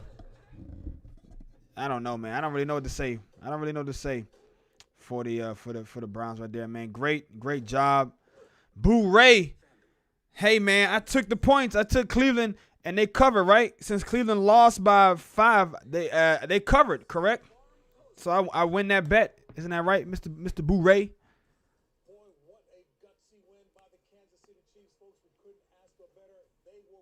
I think so, right? Yeah, because that means it was what, 5? It was a 5-point loss, so that means they would have actually won the game by 5. Yeah, if you add the 10 points to their total that they had, it would have been, it was 17. They would have had 27. Okay, yeah. So there you go. I would have won that joint. Yeah, take points. You did say take the points, man. I took the points. And I remembered that. I remember you said take the points last week, so I took the points this time. I did not take the points, and I also took the points yesterday with Baltimore, and it screwed me. So and I didn't take the points in the Green Bay game. So your take the points advice, it's 2 for 3 right now. On the 3 bets so far, I did. The Green Bay Los Angeles game, the Baltimore Buffalo game, and the Cleveland Kansas City game. Your take the points advice only helped me out in one game. The other 2 games, taking the points would have screwed me. So I'm gonna need you to reevaluate your advice there, Mr. Boo Ray. Zeke says, "What a effing game! That may be the best game so far of the playoffs." What? Are you serious? No, this game wasn't better than the Pittsburgh-Cleveland game, if you ask me. But I think this game tonight could be the best game of the playoffs. This Tampa Bay-New Orleans game, I think, is going to be the best game so far. But if you ask me, the best game was my Packers dogging the Los Angeles Lambs last night, or yesterday evening, I should say. That was my favorite game, of course, because, you know, I'm a Green Bay Packers fan, and nobody was really – I'm not going to say nobody was giving them a chance. The Packers were a 6.5-point favorite, but everybody thought that this defense – everybody thought that the defense of the Lambs would have been able to hold my Packers to under 30 points, or under their average was 31 point something, but they actually scored over their average. They scored 32 points in the game yesterday. So I'm going to say that was my number one game. And then I think Pittsburgh versus Cleveland was better than this game was, even though I guess technically it was closer and they had a chance. But, hey, Godchild's predictions so far, Browns, Ravens, Rams, all wrong. I didn't take the Rams, Brazzle. I took the Packers. What are you talking about? I was wrong on the Baltimore Ravens, though, and I took the Browns to cover, so you're wrong. I'm actually 2 for 3 on my picks. If I would have took Buffalo yesterday, I kind of wanted to take Buffalo, but I was really trying to pull for the Ravens, and I was trying to like give the Ravens my good energy. But 0% correct on your. See, you're just a troll, man. All right, look, guys, I'm gonna take like a quick 10-15 minute break. I'm gonna go handle some business real quick. yards. The interception, we got to admit, that was really bad, but he surely made up with it for it and the plays he made. Okay, cancel. No doubt about it. Like you said, Where's the other we hope image? that Patrick Mahomes is all right. We do hope that he plays. We have a tweet from Patrick Mahomes, who, of course, was watching the game, and it says, anything is possible. Anything is possible. Hey. As you continue on, but isn't that an indication of a team-oriented attitude by the Super Bowl? Yeah. No doubt about it. Hey, man. Back trying to figure out if he's going to be healthy, if he's going to Anything is possible, says Patrick Mahomes. Anything is possible. All right, hold up. I need to go get this little. I need to go do. Hold up. Come on, man. What y'all doing, bro? playoff pass in a game. He throws an interception, which was bad. And in that moment, we're all sitting in the studio. Man, I really thought the Browns had a chance there, man, after the interception. But you know, hey, man. And coach just saying, well, let's just punt the ball. Put your defense out there. All of these But hey, man, Andy Reid got the cojones, bro. Andy Reid got the cojones, man. faith in Tyreek Hill, and we are going to complete a pass, not a run. We're going to complete a pass to ice the game, which is so. All right, guys, I'll be back in a second to catch the second half. But let's go back to week 14, and you watch the Kansas City Chiefs trying to end the game. There it is, the exact same play. A little inside, Tyreek Hill is the third guy in. He breaks out, quarterback rolls right, and so they got all these plays. It's just part of their offense. So, like you said, Andy Reid, great job of orchestrating special moments. He never does the ordinary thing. Yeah. Think of the Super Bowl. Every time there was a big moment, he did something that the four-top spin, the options. Travis Kelce is a wildcat quarterback. He's always ready for He's these. getting excited, Phil. Yeah, you had to get up. You know, hey, I got to get Coach now. So we got the matchup now. Kansas City, Buffalo. Your preliminary thoughts there? Well, I mean, listen, Josh Allen with what he's done. I mean, he is literally the run game, the pass game, the whole offense. And you're going up against now. If it is Patrick Mahomes, we saw him. If it's concussion, they've not diagnosed it as yet that. But if it is that, you also saw him early in the game. Looks like he had a turf toe or jammed his toe. So when you look at it, you know, I mean, it's a lot of injuries right now for that man right there, for Patrick Mahomes. This is early in the game. You're going to see right there, he kind of jammed his toe right there. You can see it right yes, there. that was it. And it's like a turf toe. It was nagging him the rest of the first half. So there's some little things about his mobility. But he is a tough guy. But these are the two quarterbacks right now, two of the best quarterbacks in the AFC. There you see him doing a little bit of a Chad Henne right there, and then going off the field. So, and then he had this injury. This is what got him out there. You see right here the possible concussion. Again, he's not been ruled with that. He has all the diagnosis of it. So we'll see what kind of protocols he goes through. Certainly looks like one to me right there. But you know, again, I think I give a lot of credit to Andy Reid with this team. Oh yeah, I want to go back also to say this to Kevin Stefanski. And I know, like you said, Boom, at the late in the game, a couple of timeouts were probably inappropriate to use. I think the one he couldn't see, but the one with the having to call him because you didn't get the play in on time, come back to haunt him. But what he has done with that football team, for them to be there in the fourth quarter with a chance to win a football game, he has reestablished the culture in Cleveland. And I give a lot of credit to Kevin Stefanski for a job well done this year. And remember, the Chiefs played the Bills already at week 6. Yep. And the Chiefs basically ran all over Buffalo. Now, I think Buffalo's got a smaller size defense, but they're a fast defense. They're fast. So, and one of the reasons they're a fast defense is you want to go against a fast offense like the Kansas City Chiefs. It's a track meet. And you saw Tre'Davious White yesterday basically block Lamar Jackson on that 101-yard interception return. So the speed is there for Buffalo. The size, well, they're a little bit smaller, but they are athletic. So I think this should be a good game. Buffalo will play different on defense. They'll have a different game plan. That's what I love about them up there. They're willing to change every single week. And one position we haven't talked about today, the Kansas City defense never gets any publicity, but look what they did up front with their big guys. They stopped the Cleveland running game. And Tyrann Mathieu came up big once again. Looking at the eyes of the quarterback, at that big interception on Baker Mayfield, and Josh Allen, he's been doing a good job of taking care of the ball. But if they can force him to turn over the ball, then the Chiefs will have a good chance of winning just like they did today.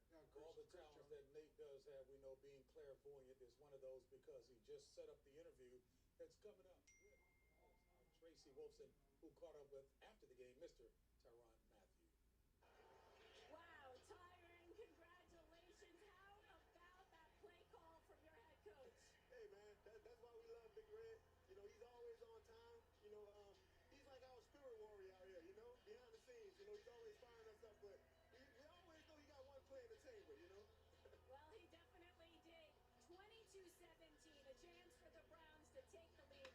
Your quarterback, your leader in the locker room with a concussion. What can you say about the defensive effort down the stretch there? Well, we're one team. You know, we're one heartbeat. We play for one another, and that's really all it's about. So I think anytime any of our teammates go down, we always feel the need to kind of step it up a notch and, you know, take care of what we need to take care of. But, you know, I'm proud of the D-line tonight. They played strong in the trenches. That's a good Browns offense. I'm proud of a lot of our guys today. They all stepped up. So we're on to next week, though, Tracy. You are up next on this Run It Back tour. The Bills coming into town, and I know you guys beat them in 6, but they are 11-1. What will it take to stop them this time Hey, again? great team, Tracy. Big time quarterback, got playmakers all over the place. A really good defense. So we're gonna have our hands full next week. It's all about team, though. It's all about us continuing to commit to each other, continuing to prepare the right way, and you know, just believe in our coaches. We got some of the best in the world. Enjoy this one, and we'll see you next week. Thank you, Tracy. A little laugh there, I think, when we were listening to Tyrann Mathieu. He says Big Red. And, of course, that's Andy Reid.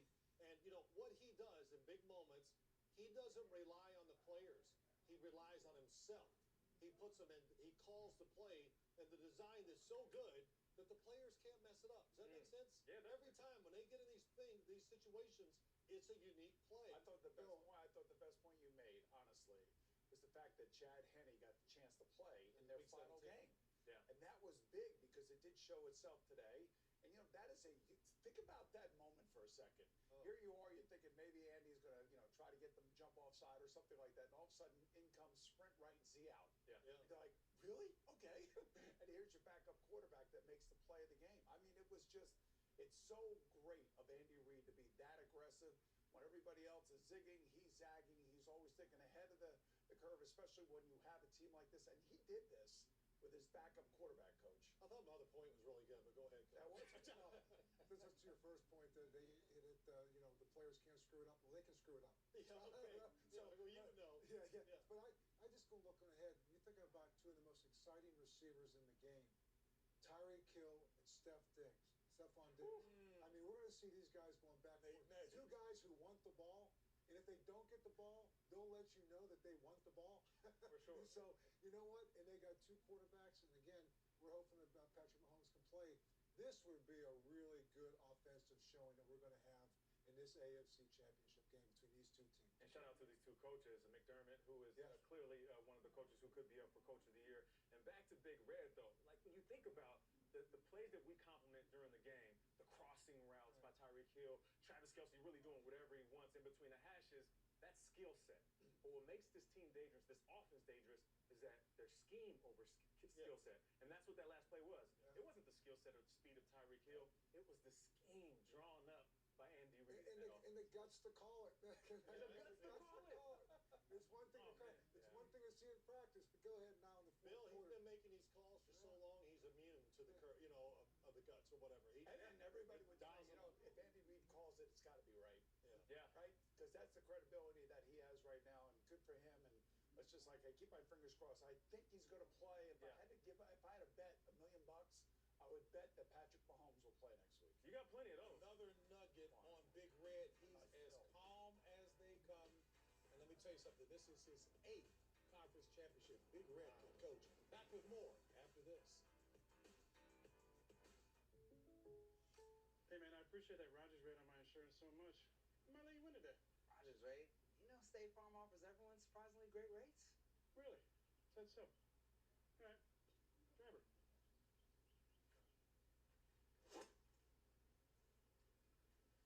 I come down yet? No Rogers rate, huh? When you want the real deal, like a good neighbor, State Farm is there. I have the power to lower my blood sugar and A1C. Because I can still make my own insulin. And Trulicity activates my body to release it, like it's supposed to. Trulicity is for type 2 diabetes. It's not insulin, and I only need to take it once a week. Plus, it lowers the risk of cardiovascular events. Trulicity isn't for people with type 1 diabetes or diabetic ketoacidosis. Don't take Trulicity if you're allergic to it. You or your family have medullary thyroid cancer or have multiple endocrine neoplasia syndrome type 2. Stop Trulicity and call your doctor right away if you have an allergic reaction, a lump or swelling in your neck, severe stomach pain, changes in vision, or diabetic retinopathy. Serious side effects may include pancreatitis. Taking Trulicity with sulfonylurea or insulin raises low blood sugar risk. Side effects include nausea, diarrhea, vomiting, belly pain, and decreased appetite, which lead to dehydration and may worsen kidney problems. I have it within me to lower my A1C. Ask your doctor about Trulicity. You were always good at leveling the playing field. The Equalizer worldwide trailer premiere tonight during 60 Minutes. Here comes the queen. He's trying to protect justice for these victims. FBI, new next Sunday after the AFC Championship on CBS. This is the State Farm Post-Game Show. What week was that? Welcome back to Studio 43, State Farm Post-Game Show. Next Sunday on CBS, Chiefs take on the Bills for the right to play in Super Bowl 55, an AFC Championship game presented by Intuit TurboTax Live. Kicks off with us on the NFL Today. That's right, next Sunday on CBS, no question about it. We will be here. Can't wait to see the Buffalo Bills versus the Kansas City Chiefs at Arrowhead Stadium. And Coach, let's give you a first crack at this. You're the Buffalo Bills. You're going in. What are you telling your team as you get ready to practice to meet the Chiefs? Well, listen, we're preparing for a Kansas City Chief offense. You know, I think you take Patrick Mahomes, he gives another dimension to it. But as you can see right now, Andy Reid's going to run the offense, whether it's Patrick Mahomes. You have enough weapons there. Again, Darrell Williams came in, Travis Kelce came in, Tyreek Hill, Nicole Hardman. They've got enough weapons right there to get it done. So, you know, you're going against not just Patrick Mahomes, you're going against an offense. I think with Patrick Mahomes, you're thinking that you need to extend that defense a little bit longer. But also on the other side of it, just remember last time Josh Allen, in that week 6 game, he only threw for 122 yards against this Kansas City defense. So the defense of Kansas City has given them some problems. Tyrann Mathieu, as we just looked at, we saw him near the end of the game. This is a different Josh Allen, though, man. Yeah, It's gotten better as this season has gone on. No doubt about it. And that Buffalo Bills defense, very opportunistic. Yeah. I mean, guys like Tre'Davious White, when that ball is in the air, these guys aren't DBs. These are playmakers and wide receivers trying to make a play. So I feel like going into this game, the Buffalo Bills are going to have to figure out what game plan are we going into this one with? Are we going in to bracket Tyreek Hill and maybe put one-on-one coverage on Travis Kelce? Are we going to play more zone? Are we going to bring pressure, try to get the ball out of the quarterback's hand quickly? And to be honest, you might have to game plan for both quarterbacks because we don't know what's going to happen with Patrick Mahomes right now. Well, I know this. Buffalo, they're a different football team now on both sides of the ball than they were in week 6. They gave up 240-some yards rushing because that's the way they played. They're not going to play that way now. And Josh Allen, he threw for 120-some or whatever. He's going to throw for a lot more this time because they've turned the offense over to Josh Allen 100%.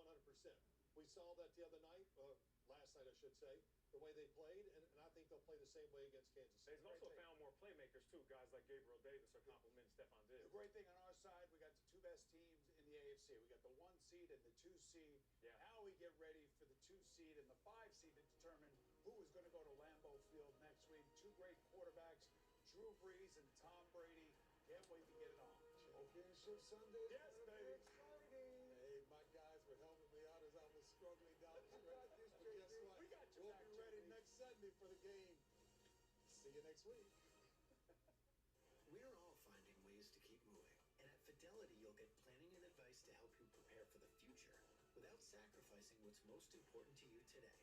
Because with Fidelity, you can feel confident that the only direction you're moving is forward.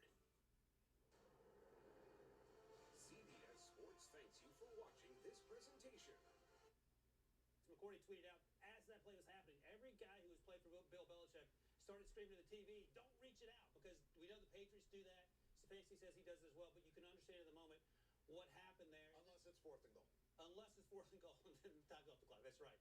But I think you go from 16-10 with a minute and change left for Patrick Mahomes in the first half to 19-3, and that feels like the air was out of the balloon at that point. And there were some decisions in the second half you could limit. But I will say this, EK, a lot of credit to Baker Mayfield. I have crushed him for much of the season because he wasn't big in big moments. He was big last week in the 4th quarter when they had to make some throws. He was big throughout this game. And I thought he was a big part of why they were in it late. They just couldn't stop, and I can't believe I have to say this, they couldn't stop Chad Henne. I'd like to get the executive and the ex-player involved on just sort of anything that you can add that makes us smart regarding how this week unfolds with Patrick Mahomes? Is the league in touch with you tonight? Is there somebody that shows up in Kansas City? How does this go? I mean, I never got a chance to be in an NFL locker room as a player or as a front office guy, but I know this is a complicated thing, and it may be that, hey, every case is different. But, Scott, anything here on what Patrick Mahomes and the Chiefs might have to face or overcome this week if, in fact, he's going to play? Well, first of all, they're going to have to just follow the NFL's concussion protocol, and they're going to have to follow it to a T. You know, one of the things that was disturbing to me this weekend is the number of head penalties that were not called and the things that were let go that were really player safety issues. This play was not it. But what I think the league needs to make sure that happens this week is that the Kansas City Chiefs and Patrick Mahomes do the right thing, the doctors involved, the third or the outside consultation of the concussion protocol does everything by the book and right, because I understand how important the AFC Championship game is, but what's more important is this is one of the, if not the best players in the National Football League, and there has to be a very smart decision that is made that concerns the now and the future of the league that includes Patrick Mahomes. We can't put him in harm's way. The league has to be smart. The Chiefs have to be smart. So there is a protocol in place, and everyone's going to have to follow it. And it's going to be, my guess is, seeing how disoriented he was at that point in the game, that this is going to be touch and go this week as to whether or not he's going to be prepared to play against the Buffalo Bills next weekend. Excellent perspective. Very well said. B-Mac, player's perspective on this. You're Patrick Mahomes. I mean, do you understand what everybody's saying? Are you saying whatever you have to say to play? I mean, there's a fine line between, look, I want to help my team and play, but this is a concussion. This is your brain.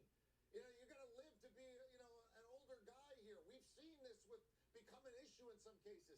How are you feeling right now from the player's perspective? I mean, clearly, when Pat Mahomes get back to being his normal self, he's going to want to play. But the way they handle concussions nowadays, the protocol the NFL has put forth for all teams to abide by, it's intensive.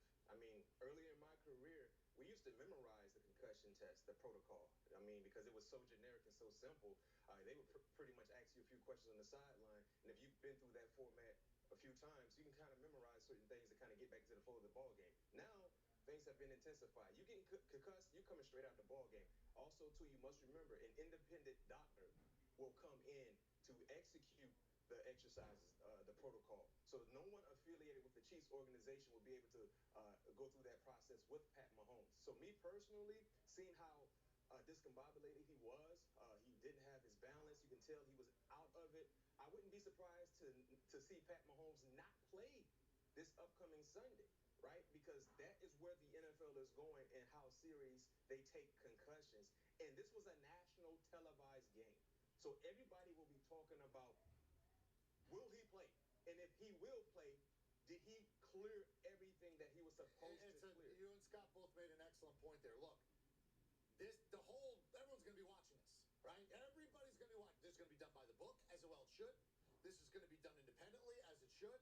And everybody's going to watch and make sure of exactly what we have there. But if he's not able to go, I asked this to Tony Romo. I'm going to ask you right here. Who are the Chiefs without Patrick Mahomes? Anything is possible.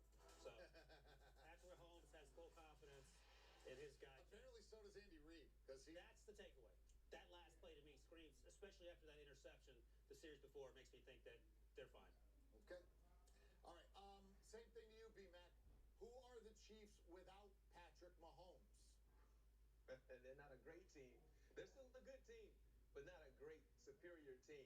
The luxury they have, though, like I said earlier, they have an experienced backup in Henning, and they have an outstanding offensive staff that can put Henning in positions to be successful. Because if Pat Mahomes don't play, guys, I would believe Henning would take every rep with the first team offense, something that he did not do this upcoming week going into the Browns game. And I think he should be more comfortable knowing that he will be the lead guy going from start to finish if Pat Mahomes won't play. But like Ryan said, playoff football, anything can happen. I can tell you this much, it will be must-see TV.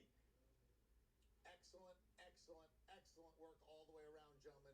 Appreciate your thoughts and your time. All right, here we go. Last time they played for an AFC title, quarter with a concussion. There you go. Bills go on to lose the Cowboys the Super Bowl because they went to the Super Bowl pretty much every year then and lost to somebody, including the Cowboys, in back-to-back years. Andy Reid won the Super Bowl last year, hoping to do it again. Here he is at the podium.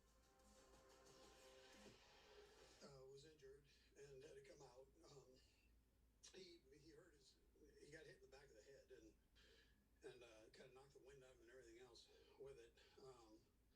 So we took him out. He's doing great right now, which is a real positive. As we looked at this, passed all the deals that he needed passed, and so we'll see where it goes from here. Rashard Breeland, he also got hit in the head, and they're kind of going through him right now. So I'll know more later here, but and then that was really it as far as the injuries go. Listen, our crowd was phenomenal tonight. Limited numbers in, but they were tremendous. The defensive stand at the end was huge. Chad Henney's run was huge, and then obviously his couple throws there toward the end were also big. I take full responsibility for the long interception. That was my that's on me, and I'm proud of Chad and the way he handled everything. And he probably said it best when he said, "Listen, this team is unbelievable when somebody has to come in and make them feel comfortable, and that's what team's all about." So again, I'm proud of the way he handled things. So with that, time's yours. Let's go first to Adam Teicher. Go ahead, Adam. Hey, Andy. Can you give us a little sense of how Pat's doing beyond what you said earlier? And Brad, I'll have one second question as well. Yeah, he's actually doing very well. I just talked to him, and he's doing good. We'll see how he is tomorrow, but I mean, right now he's feeling good. Okay. And what did you see from Chad Henne in the time you've had him that led you to have that kind of trust in him to throw that ball on fourth down? Yeah, listen, when you're around him, you just know. I mean, I'm glad he had an opportunity to play a week or two ago there, whenever our last game was, and get in, and I think that helped him when he jumped in this time, of just being comfortable with the speed of everything, and everybody has full confidence in him. I mean, you saw how the team reacted on that run, and we thought we had it. I think his elbow was down. I think it was a good call, close call, but a good call, and I thought it was a heck of a throw. The second play. We go through all of those Saturday night with the quarterbacks, and those situations, 4th and 1 to win the game. What do you want? And that play happened to be there. My coaches were on board between Mike and Eric and Joe upstairs. They all did a great job with the spot, with the calls, with the everything. They were spot on. So it was a great job. Go next to Sam Mellinger. Go ahead, Sam. Hey, Andy. This is a little bit, and Brad, I'll have one more if I can. This is a little bit different question than what I usually ask you, Andy, but there's so much happened in this game. Do you have a sense for what you will remember about this game? Is there one moment you think will stick out? Probably just the intestinal fortitude of the guys, pounding through, not getting down when Pat went down. That's easier said than done. There's just, somebody asked that just about the quarterback. So that part of it, having that trust and having earned that respect from the guys, I think is big. I think we'll all remember that run and the dive and then the throw. But listen, nobody got down. I mean, there was nobody that was hanging their head or moping throughout the game. Things didn't always go the direction we wanted it to go, and the guys kept battling. And then I think that defensive stand at the end was huge. That's a good football team. Kevin's done a great job with that team, and their guys play hard. I mean, they've got a lot of talent. They play hard, and they've got good schemes. It's actually a perfect segue to the second one I want to ask you. Like, what goes into that? You said it's no small thing to build up the intestinal fortitude of your star quarterback. and the guys step up. How do you do that as a coach? What goes into that? Yeah, so listen, I think it's the character of the guys that Press brought in here, and then the will to win. I mean, that's somewhere you got to be able to reach deep during the tough times and pull that out. And if the coaches are flinching, if the players, your leaders are flinching, then it's not going to happen. And our locker room's not going to flinch. I mean, they're tough that way. That doesn't mean we're going to win every game. That's not what I'm saying. But it's going to sure give you a chance. And then it builds confidence in the coaches to go for a 4th and 1. Right?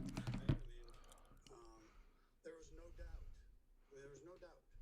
I think everybody knew we were going to go for that play. On our side, I'm not telling you that in the world here, but on our sideline, guys just went, "Hey."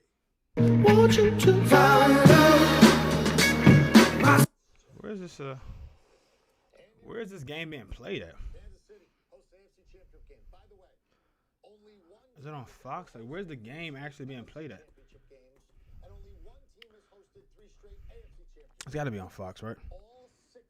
It's got to be on Fox. Seems like it's NFC, so it's got to be on Fox. Yeah, there we go.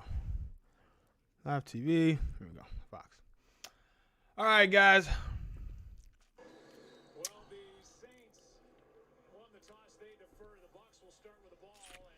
Bada bang, bada boom. I'm back, bitches. It's your boy Godchild, first of his name. You're watching the What's Packing Sports Show.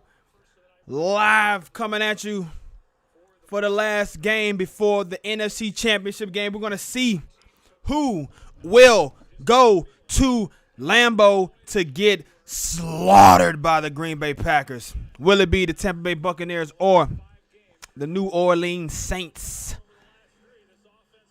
Thank you for everybody who is joining me right now for the play-by-play and reaction. Boo Ray in the chat, Zeke in the chat, Brazzle Dazzle in the chat, Dom Giggity in the chat, Trailer Court in the chat. About damn time. Hey, man, I got to eat too, man, you know. The Chiefs are the bad guys now. Literally the only reason the Browns lost is because of the bad call before the end of the half, which will put them at the 1-yard line without, yeah, man. That 3-point swing turned into a 5-point victory for the Chiefs, which would have been at the end of the game.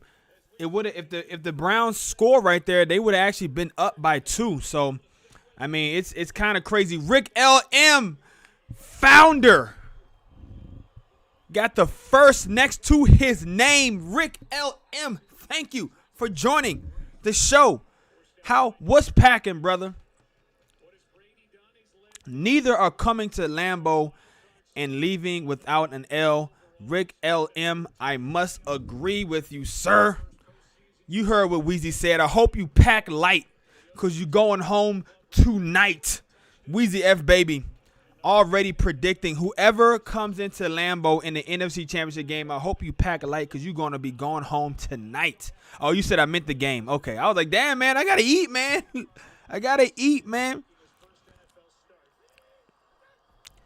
Tom Brady with the first drive of the game, going deep to Gronkowski, just off his fingertips on 3rd and 3.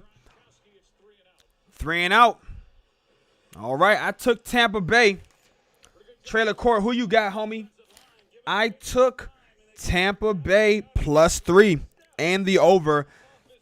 The last game was under, so we had over, under. So maybe this is going to be over as well.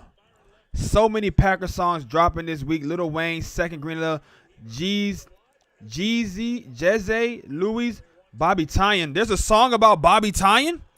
Rick LM, you have to bless the chat with the link to that, bro.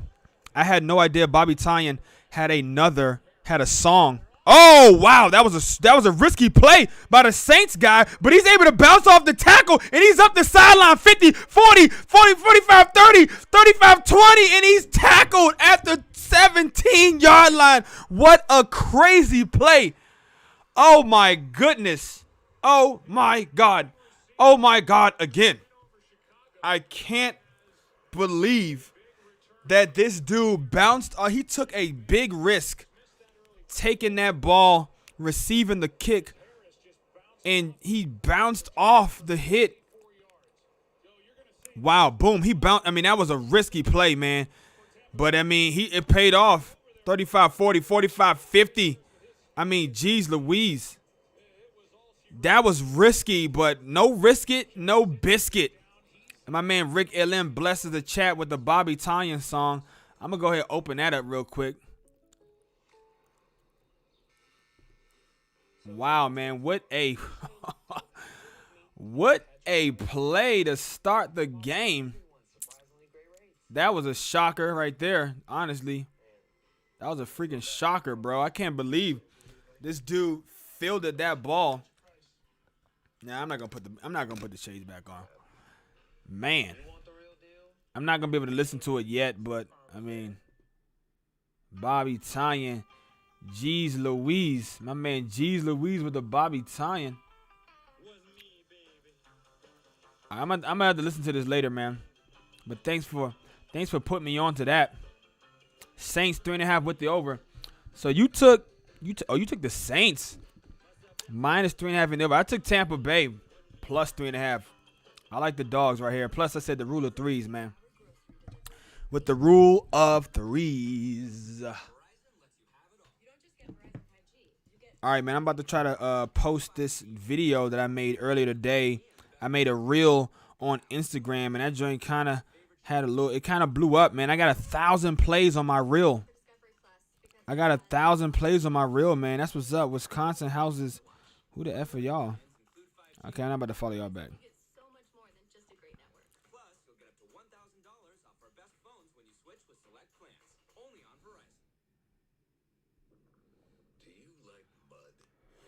Give me Saints 3.5 and the over. Trailer Court says he wants the Saints 3.5 with the over, man. All right, man.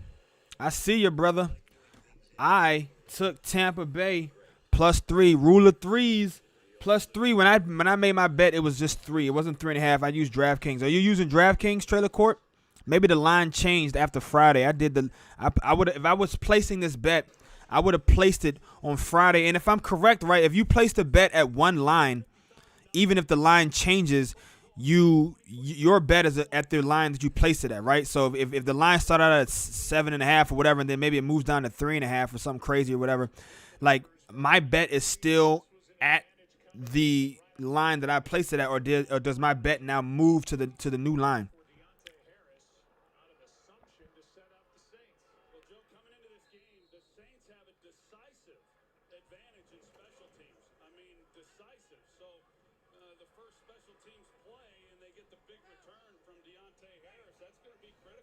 My reel has over 1,000 plays, man. Godchild predicting a Saints win. Get ready for the Bucks. Brazzle Dazzle, what are you doing? You're like saying the opposite of what I'm saying. I didn't predict a Saints win. I predicted a Tampa Bay win. Trailer Court is predicting the Saints win. Wow, man, this dude is fast. Deontay Harris has got some speed, man. 2nd and 10. Drew Brees in the snot gun.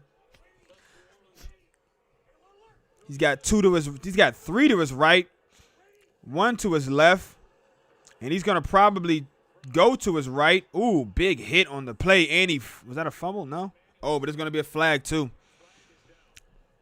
Flag is down. That was a big hit on the play. We are watching to see which team is going to go to Lambeau and get slaughtered by my Green Bay Packers. That is what we are watching right now.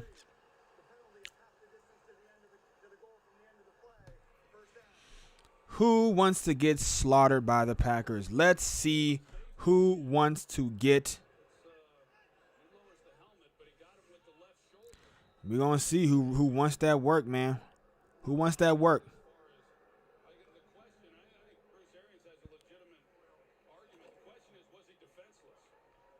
No, man, come on. We can't let football get too soft now. We can't let football get too soft. Wow, that was a big play, though. Oh, man, they got a guy open.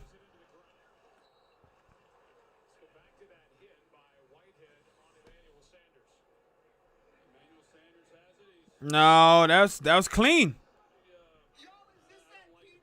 That was clean, man.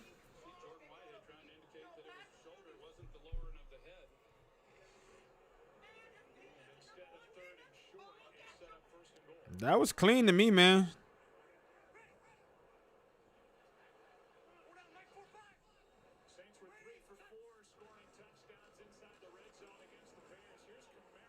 Kamara.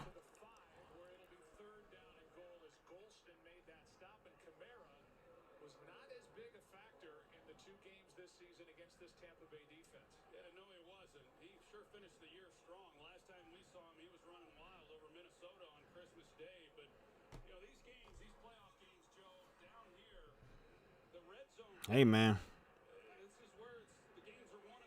This is where the game's won and lost. The Saints are sixth ranked. Good. Oh my gosh.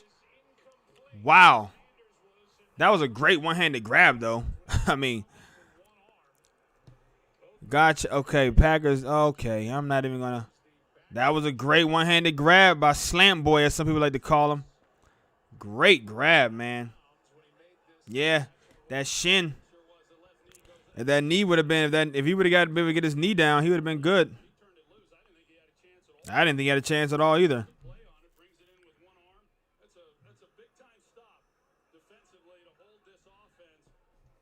Wow. Yeah, 3 points coming for the Saints. Buccaneers, after giving up the really big kick return, they're able to clamp down on defense and hold the Saints to 3. I still like the Bucs, and if the Saints can keep them to field goals all night, that plays good for me. I got Tampa +3, so right now it's a tied game.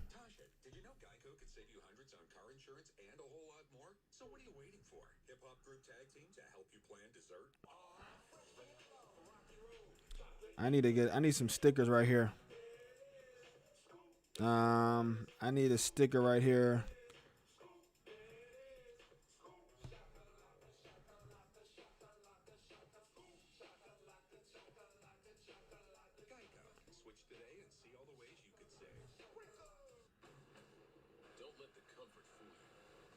Let's see.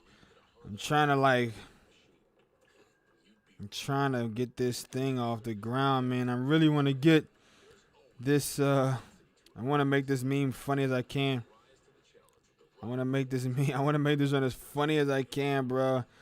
Look at your boy now. I need to do like a laughing thing, right? And like dead. What do I need to do? I need to do like some like X's or something over his eyes or something. What should I do? What should I do? Wrong way on that slant from Michael Thomas. Slant boy. Yeah, that's me. Hey, man, that was a great one-handed catch, though. Man, you can't look, man. People want to talk shit about Michael Thomas running slants and all this other kind of stuff. But look, man, the dude has excellent hands, bro. He actually has the best hands in the NFL. If you want to just go statistically, in the last 4 years, he's only been in the league 4 years. He's caught the ball at a better rate than anybody else. He's like catching the ball like 70% of the time, which is like better than anybody else. He's almost got 6,000 yards receiving in 4 years. He's like 4th on the touchdowns list or something.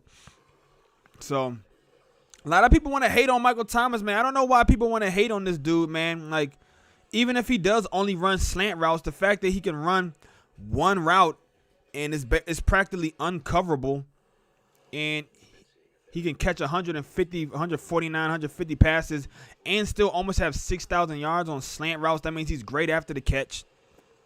That means he's tough to bring down. I mean, I don't know. I don't know why people hate on this dude, man, so much, bro. I don't get it, man. I don't get all of the Michael Thomas hate, man. I don't get it. Why do you guys hate on Michael Thomas so much, man? This dude is like, you know, it's pretty good, man.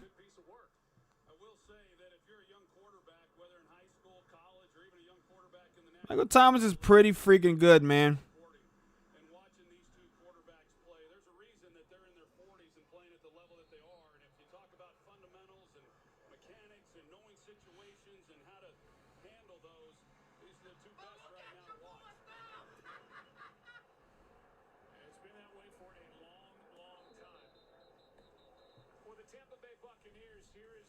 I don't understand all the Michael Thomas hate, man. What do y'all want from this man, yo? What do y'all want from this man? Let him live. Let him live, bruh. Let him live, man. Let Michael Thomas live. Here we go. Tampa Bay Tommies. The Tampa Bay Tommies taking the ball on 1st and 10 after holding the Saints to a field goal. I hate on every receiver until they officially name Davante Adams number 1. Once he gets the rifle title, I'll give props where they should go. Rick LM, I can't argue with that logic. I gotta say that sounds like very sound logic to me, man. Can't hate on that. Mr. Brady dropped back, and that could have been a flag for pass interference, maybe. You know, I mean, if you want to have like, you know.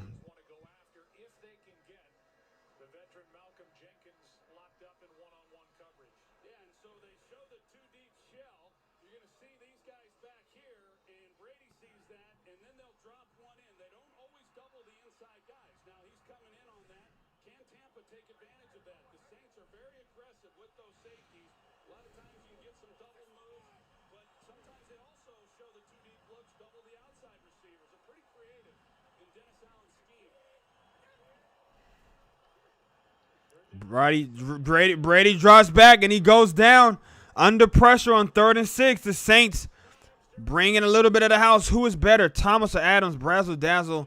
That's not even a question. Davante Adams is the best receiver in football. It's not close. Top 2, not 2. There's still people who say, oh, I know, man. But those kind of people, like, you can't even, like, really listen to them. Like, I get it. There are people that still say that madness, but it's like at the same time, it's like, bruh, you know, I don't even like acknowledge these people.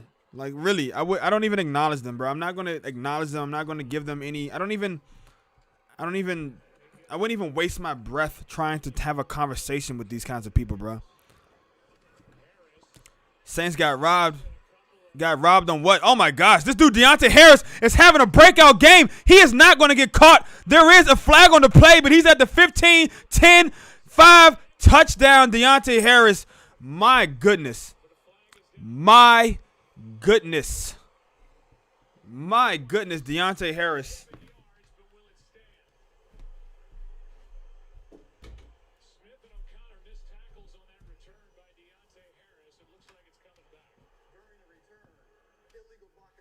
Oh, damn. Illegal block in the back. The way I see it, Davante is probably the same level as someone like Jordy Nelson, whereas Thomas reminds me of Calvin Johnson. He's on that level. Oh, my gosh. Whatever, bro. Whatever, man. I'm sorry. I love Jordy Nelson. I love Jordy, but Jordy Nelson has been surpassed by Davante Adams. And I'm sorry. I don't even think it's close, honestly. Jordy Nelson didn't have nearly the same level of production. Now, granted, Jordy Nelson played. I think Jordy is underrated for sure, and he could have put up bigger numbers and been more consistent. It's like, but at the time, the Packers' offense was not the same kind of offense that it is now, and there were more options on that team. I mean, they could go 5 wide and put 5 legitimate pass-catching threats on the field. You had Greg Jennings, Jordy Nelson. You had Randall Cobb. You had James Jones, and you had the tight end, Jermichael Finley. So Jordy, he had to share the ball a lot more than Davante Adams has to share the ball. Davante Adams is the number 1 target, and he gets fed the ball like crazy. But I mean, to me, it's like I just. You know, I mean, look at Adams over the last 5 years. He's got like almost 60 touchdowns, bro. I mean, he's ridiculous. No quarterback has perfected the fetal position better than Brady. His form as he curls up in anticipation of the impact is superb. 10 out of 10. Facts. Nah, Brazzle Dazzle, you literally just compare Michael Thomas and Megatron. You hitting on the good dabs. Nah, I don't even know that's dabs. I mean, that sounds like the hardcore stuff over there. I don't even think if you were high you'd say that. I mean, that sounds like Brazzle Dazzle over there. You know what I'm saying? If you know what I mean, tapping the vein. Yeah, no, Brady definitely has perfected the fetal position.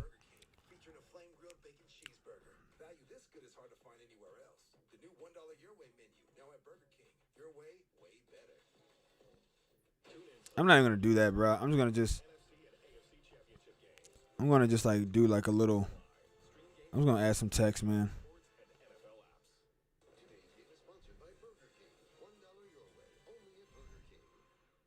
Welcome back to the divisional playoffs presented by Intuit TurboTax Live. They called the wrong number, which put our production truck into an absolute frenzy. Oh yeah, that was a block in the back. Man, that was a clear block in the back. That was a clear block in the back, man. I mean, this kid Deontay Harris, I mean, geez Louise. He's already like out to like a super start.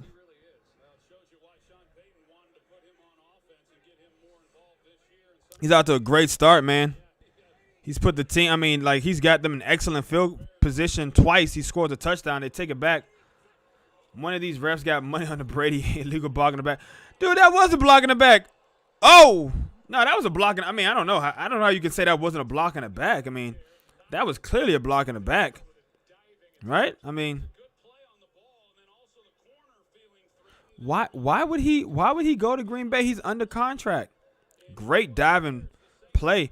Trailer court, you don't think that was a block in the back, man? I mean, that was clearly he had two hands and pushed the dude like on the numbers.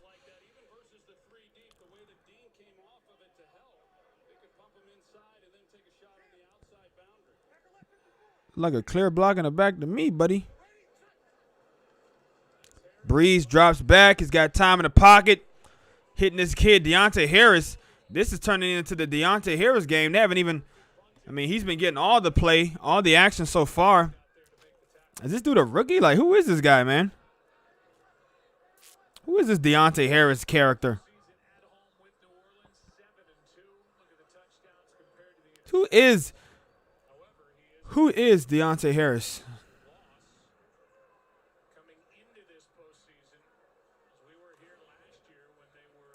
Just who is Deontay Harris?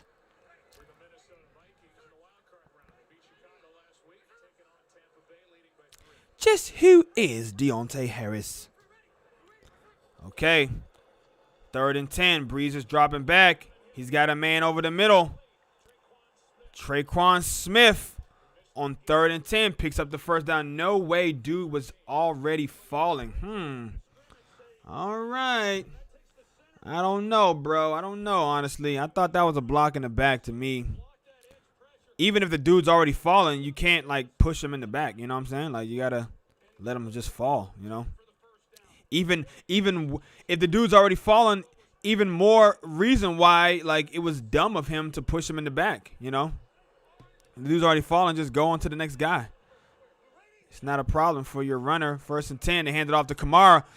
Ooh, man, that was almost going to be a really big play. Yeah, that was very close. That would have been a touchdown, I'm thinking. Wow, Brady's cheating mentality is carrying over to the Bucks. Oh, whoa. Damn, bro. He really freaking tripped this dude. Like, what kind of... Oh my gosh, dog. Yeah, I trailer court. I agree with that. I mean, damn, bro. Like, you really just you stuck. I mean, he didn't even try to like make it. He like everybody's like hitting him. Like, dude, what are you doing? How do you stick your leg out like that, man? Like, it wasn't even low key. He didn't even like put it out to the side, like kind of just try to get the foot. He like had that joint out like a goddamn karate kick. Kamara off the left side, breaks one tackle, breaks a second tackle, or actually breaks one tackle, stays on his feet. And Alvin Kamara, he's got the best balance in the NFL, man. Nobody bounces off tackles better than Alvin Kamara, if you ask me.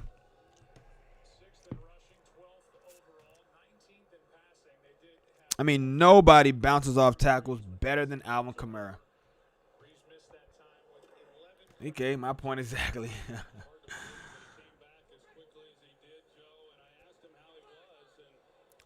3-0, man. Saints are on the move again. Maybe the Saints just okay. Look at old Green Bay running back Ty Montgomery, the second. And I thought Tampa Bay would be able to come out and run with these boys, man. I went with the rule of 3. They're first in rushing. Wow. They're first in the rushing defense, and look, they're giving up a lot of points so far. Not looking so good for #1 defenses this weekend so far. I mean,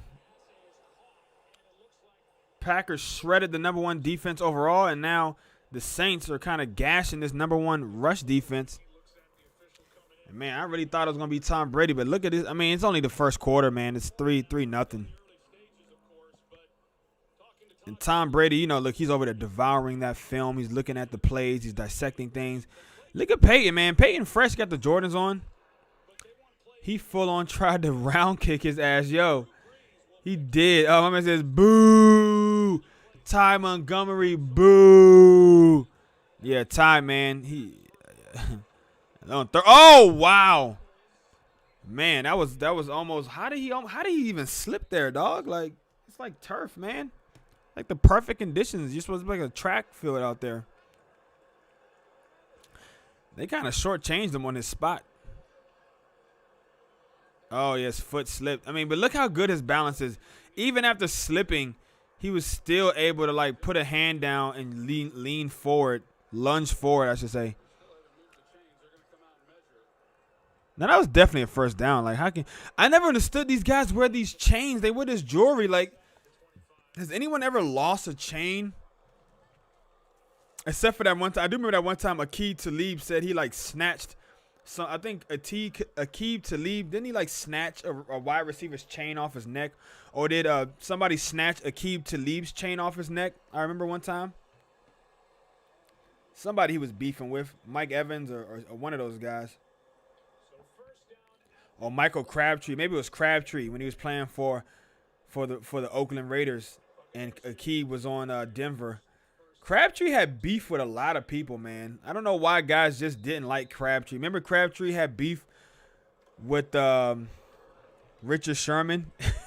And Richard Sherman, he made that play on Crabtree when he played for the Niners, and he said, Crabtree, that's what happens when you put a trash receiver on me.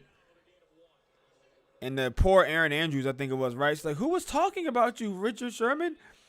Crabtree. Hey, man, Tampa Bay, they need to kind of boss up right here. Is my man's lip bleeding? His lip is bleeding. How the fuck is his lip bleeding? Crabtree. Crabtree has so many players had beef with Crabtree, man. Drew Brees dropping back, and he's got, oh, wow, that was close to being intercepted. But he had Cook wide open, though. Not really sure what happened right there, man.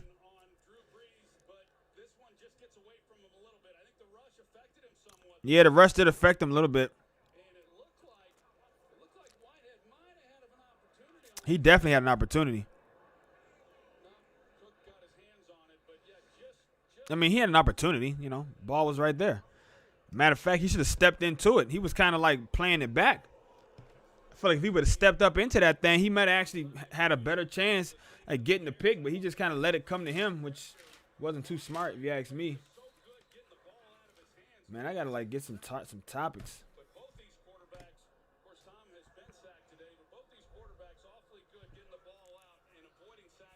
I mean, I don't even know if I need to add anything to this, man. Sometimes you just got to just let it be what it is.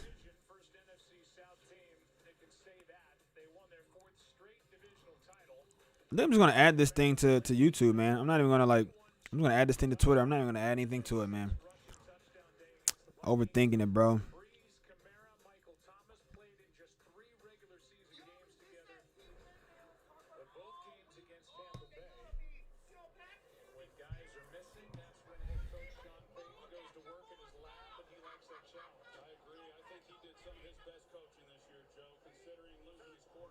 Let's see. Time of possession right now in favor of the Saints. Drew Brees on 3rd and 9. There's a little bit of pressure, and the ball was tipped at the line of scrimmage, and here we go. Tampa Bay finally getting some defense on this drive, having the defense step up for them. They force a punt. It's 4:44 on the clock.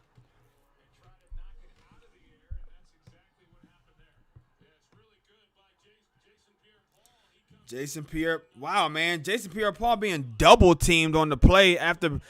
Oh no, they didn't force a punt. They're gonna, hopefully, maybe they're gonna force him to another field goal. Let's see if the field goal is gonna be good here. 42-yard attempt for Lutz, and it is good. From 42, Saints take a 6-0 lead. Jason Pierre-Paul, he got that grill, baby. Look at that grill. That grill looking kind of nice.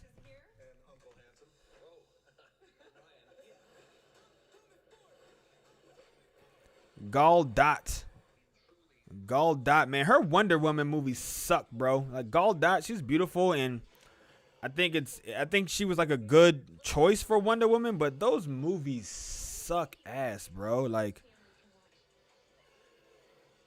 I mean, did anyone see the new Wonder Woman movie? Like, I tried to watch the first one. I actually did watch the whole first Wonder Woman movie, but after, like, at the end of it, I was like, this movie kind of sucks, man. Like, honestly, this movie, like, really was bad. Jennifer Gardner, yo. Oh, Jennifer Gardner. That was my crush. Jennifer Garner. I said Gardner. Garner. She was my crush growing up, man. She had this show called Alias. She was like a spy or something. She had like double life or whatever. That was my crush growing up. She looks about the same as she did when I was young, man. She looks good. She's aged well. What have you missed, Zeke? Well, you didn't miss much. You missed another field goal by the Saints. And that's about it, man. I don't know if you were here for the play that got called back. The Saints did score on the punt return. Deontay Harris, but it was called back for a block in the back that my man Trailer Court says he thinks that it was a bad call, but I actually thought it was a pretty good. You telling me you wouldn't tap Gal? I didn't say yeah, of course. I just said the Wonder Woman movies suck. I got Tom Brady was washed. I get Tom Brady was trash, LOL. Bet. And Tom Brady, as Rick LM said, has perfected the fetal position.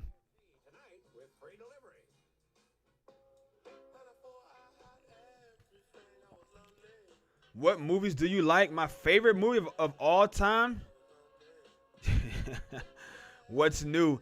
I don't know, man. I thought it was a pretty good call for blocking the back. I mean, if you ask me. Wow, Bruce Arians played quarterback. Wow, okay. No wonder his offenses are so dynamic and so pass happy. My favorite movie of all time is The Matrix. That's my favorite movie of all time, like the whole trilogy. I like sci-fi movies. I like action movies. I actually like rom-coms a lot. I like rom-coms, romantic comedies, and like sci-fi, like fantasy movies. Like another one that's like the past couple of years, some really good ones that I like is like Arrival. Arrival was a good movie, and Interstellar. Like those are probably my favorite two movies of like the last couple of years. Drew Brees will be forced into retirement if he loses today. Too much playoff heartbreak. Yeah, man. He's kind of, I mean, and they've actually kind of been phasing him out of the offense, right? Like they've been using Taysom Hill a few different times. They use Taysom Hill regularly. They signed Jameis Winston, even though I feel like Jameis is kind of like a lost cause, but Brees with the quarterback performance of this round. You think Brees is going to have the best performance of this round? We'll see, man. I think playoff Brady is going to be okay. Wow, that didn't look too good. James Winston is a lost cause. Yeah, I think Jameis Winston. Jameis Winston. Whatever happened to RG3? RG3 happened to RG3, man. RG3, he went into the owner's office and demanded to be, stop having to run the read option, and that kind of screwed his whole career. It does seem like the Saints have the answer for Tom Brady. I mean, the first 2 times they played, they kind of beat the dog-ish out of him.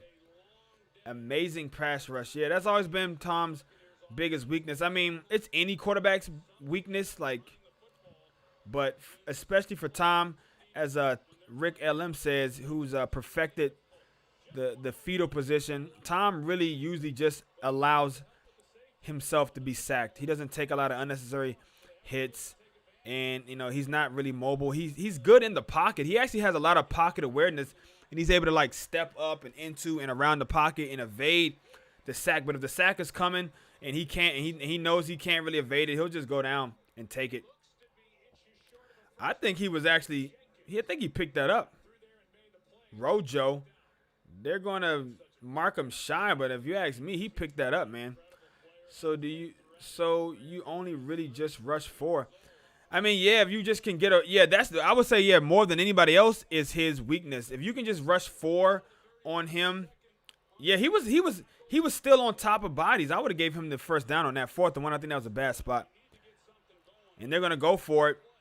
Brady under center. He's got 3 to his right, and now he brings and Brady, good on the quarterback sneaks his whole career. They got that. That's definitely a first down for Tommy boy picks up the first down. Yeah, not by much, but you don't got to get it by much. You just need it by just enough. You need it by just enough.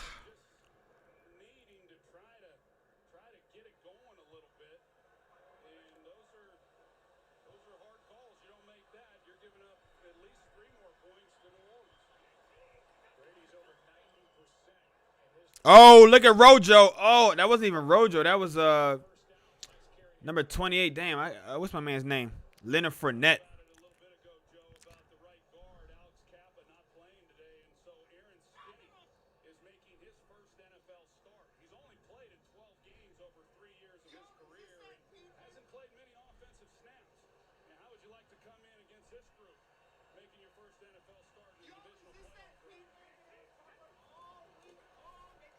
Here we go.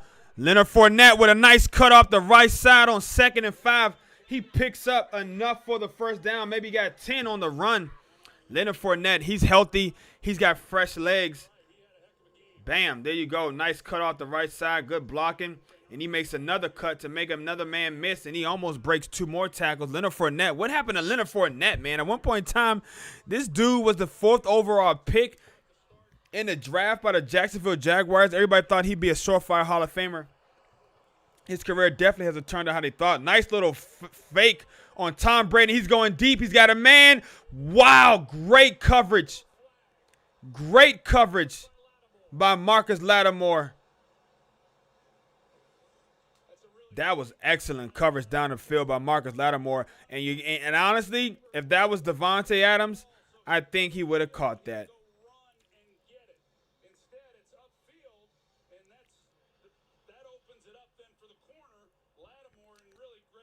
And maybe Mike Evans still a bitch. Oh, Rick LM. You don't like Mr. Evans, do you? AB, this ball's going to AB. This ball's going to AB. Wow, Brady, that was a bad pass. Ooh. Wow, okay, a little bit of extracurriculars over on the sideline between number 47 and number 66. That was a hold. Jeez Louise, that was a freaking. And the ref is standing right there, man. The sideline ref is standing right there, and he didn't even call it. That's a hold on. Look at that. That's a hold, man. Come on, bro. Flag on the play. Line judge, what the hell are you looking at, man? You checking your TikTok, seeing how many views you got, bro? Get your head in the fucking game, ref. Oh, he got one. Free play, free play. Yeah, that's me. Boom. Oh, that sucks, man. They got to stop shutting those plays down, man.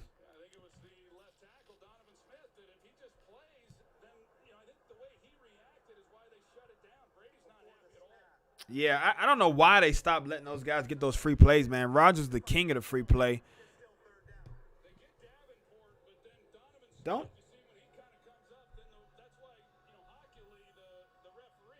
What the F are you doing, says Tom Brady. You can see it.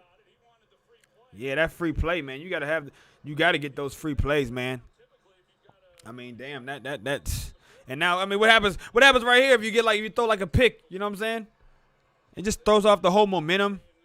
It's just ugly, man. It's just ugly. I'd have been mad too if I was Tom Brady, honestly.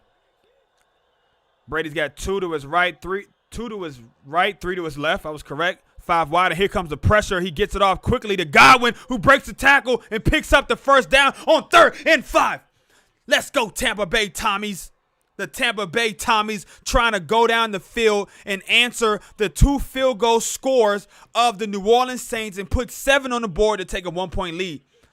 That was a great pass. I mean, that shit could almost been picked off. Rodgers had a play like that yesterday on a Devontae Adams touchdown. That's such a scary play, man. But I guess they throw that thing so quick, guys can't even react to it in time. It's like by the time you react to it, it's already past your head. It looks like this might be a heavy run formation. They're power right. They got a power formation to the left, 2 receivers to the right. And he hands it off to Rojo, number 27, Ronald Jones II, who picks up 2 yards on the play. Mike Evans, still a BITCH, says Rick LM. I want to welcome everybody who might just be joining me to the show. I'm your host, Godchild, first of his name. No, I don't ask me why, motherfucker. Trying to clean up my language just in case my family watches. We've got a close game. I mean, it's only a 6-point lead for the Saints. They had to settle for 2 field goals inside the red zone. Tampa Bay Buccaneers. What's for dinner? I had rotisserie chicken that I brought from the store, and that was pretty good. And then I had brownie and ice cream for dessert. That's what was for dinner for me. I'm gonna go grab some water, guys. I'll be back.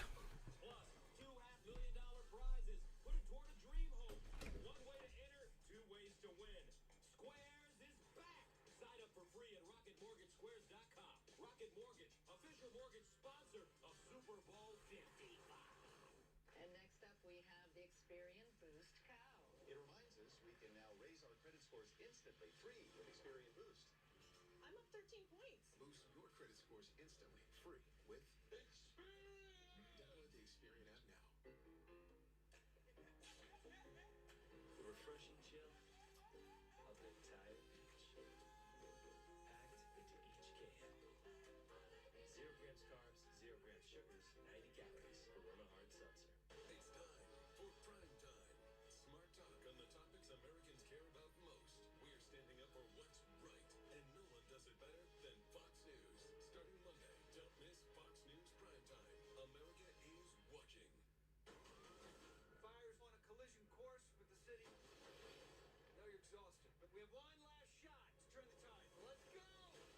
After the year we've had, what else can we expect? 911, what's your emergency? My God. One of our own died today. Before everything made sense. No, nothing does. The premiere of 911 Lone Star after 911 tomorrow on Fox. So, what should we do today?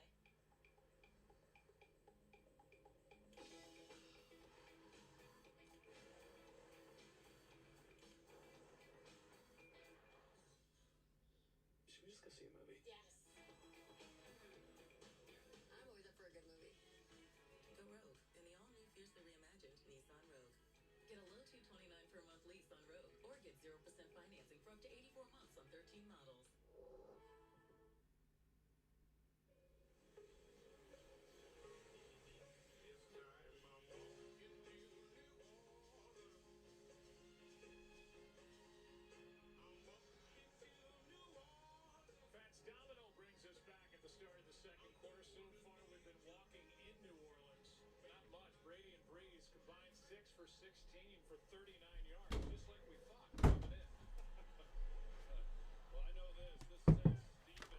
And we're back. What's for dinner? I already answered that.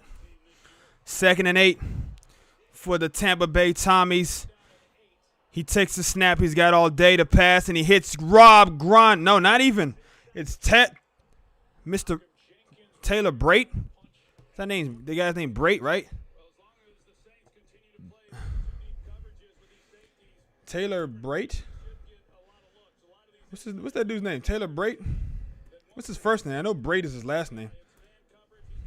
I'm gonna just type in Brait for Tampa Bay. Cameron Brait. I don't know. I thought his name was Taylor. It's Cameron Brait. I thought he was Gronkowski there for a second. 12th play of the drive. Good Lord. It's a long-ass drive. It's a long drive for the Tampa Bay Buccaneers, but this is what they needed, man. They needed a drive to sort of get their self back on track, get some rhythm going, let their defense rest a little bit on the sideline.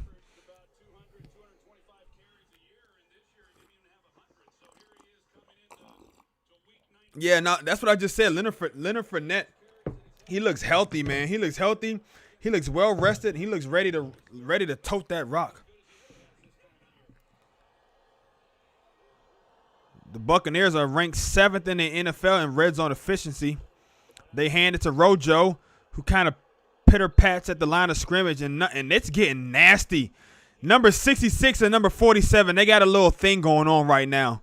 Number 66 for the Tampa Bay Buccaneers, the lineman, and number 47, the linebacker for the Saints. They got a little thing going on right now. That's the second play I seen where it got a little testy after the whistle was blown. He pancaked the linebacker to the ground, and you can see, like, usually guys, they pancake him, you kind of get up off the dude.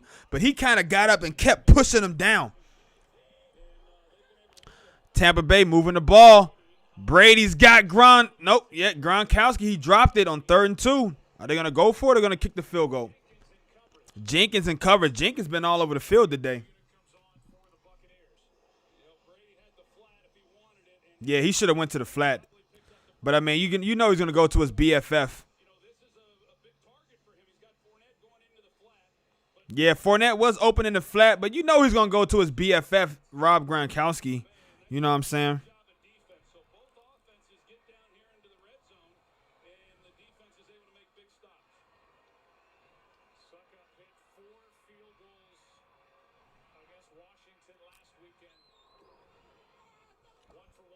Where's Savannah Dean? Oh, there we go. Buccaneers finally on the board, 6-3. Are we in the second quarter, y'all? We are in the second quarter. Man, I tell you what, it seems like these quarters been flying by, man. These quarters been flying by. Second quarter, Saints up by 3. Tampa Bay cuts the lead in half. They get on the board.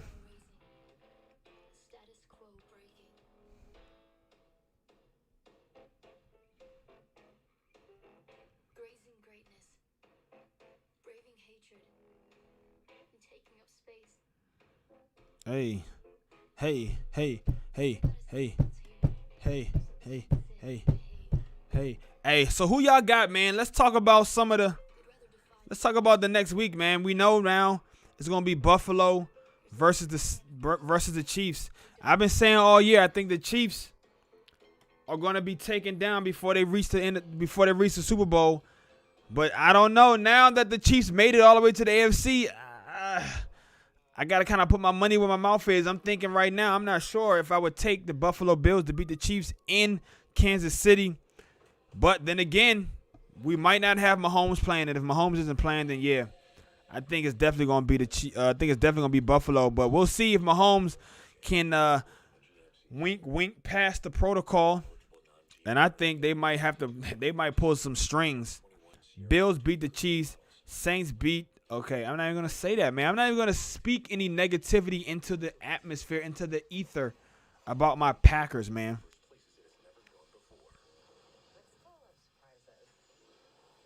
WandaVision now streaming on Disney Plus. Anybody seen WandaVision yet on Disney Plus? Rick Alem said, if Buffalo runs the ball, they win. If they try to beat the Chiefs by passing like they did the Ravens, they'll lose. That's my take. Great take by the great Rick Alem. I shall be forever grateful to you, sir. You are the founding subscriber of the channel. You got the spiffy #1 next to your the founder badge. And I agree, man. I think, yeah, I mean the Browns did try to run the ball a little bit today. I think they didn't really have. I mean, I watched the game, and I'm trying to remember I think they were kind of balanced, honestly. In my opinion, they could have probably tried to run the ball a little bit more, but it seemed like the Chiefs came into the game, and they were expecting that, and they played the run really well. And it forced the Browns to pass the ball a little bit more, but I think that's what the Chiefs wanted. Whereas with the Bills, you can't play them either. You can't play them one way or the other. You know what I'm saying? The Bills are a pretty balanced team. Of course, their strength is passing the ball with Josh Allen and Stephon Diggs and John Brown and those guys. But they have an ability to run. They have a really good offensive line. They can run the ball with Zach Moss and Devin Singletary. And even Josh Allen, even though Josh Allen hasn't really run the ball, he hasn't really used his legs that much. WandaVision is fucking amazing, says Trailer Court 69. Okay, I'm going to have to check that out. I might check that out. Maybe tomorrow. Or maybe next weekend. Before the games. I don't know. I'm going to find some time to check that out. Maybe Tuesday. Tuesday's usually my off days, quote-unquote off days. So maybe this Tuesday I'll check out. And here we go. A nice run up the middle by Kamara. Or Kamara. They keep calling him Kamara. But I thought it was Alvin Kamara. Kamara, tomato. On 1st and 10, he picks up about 12.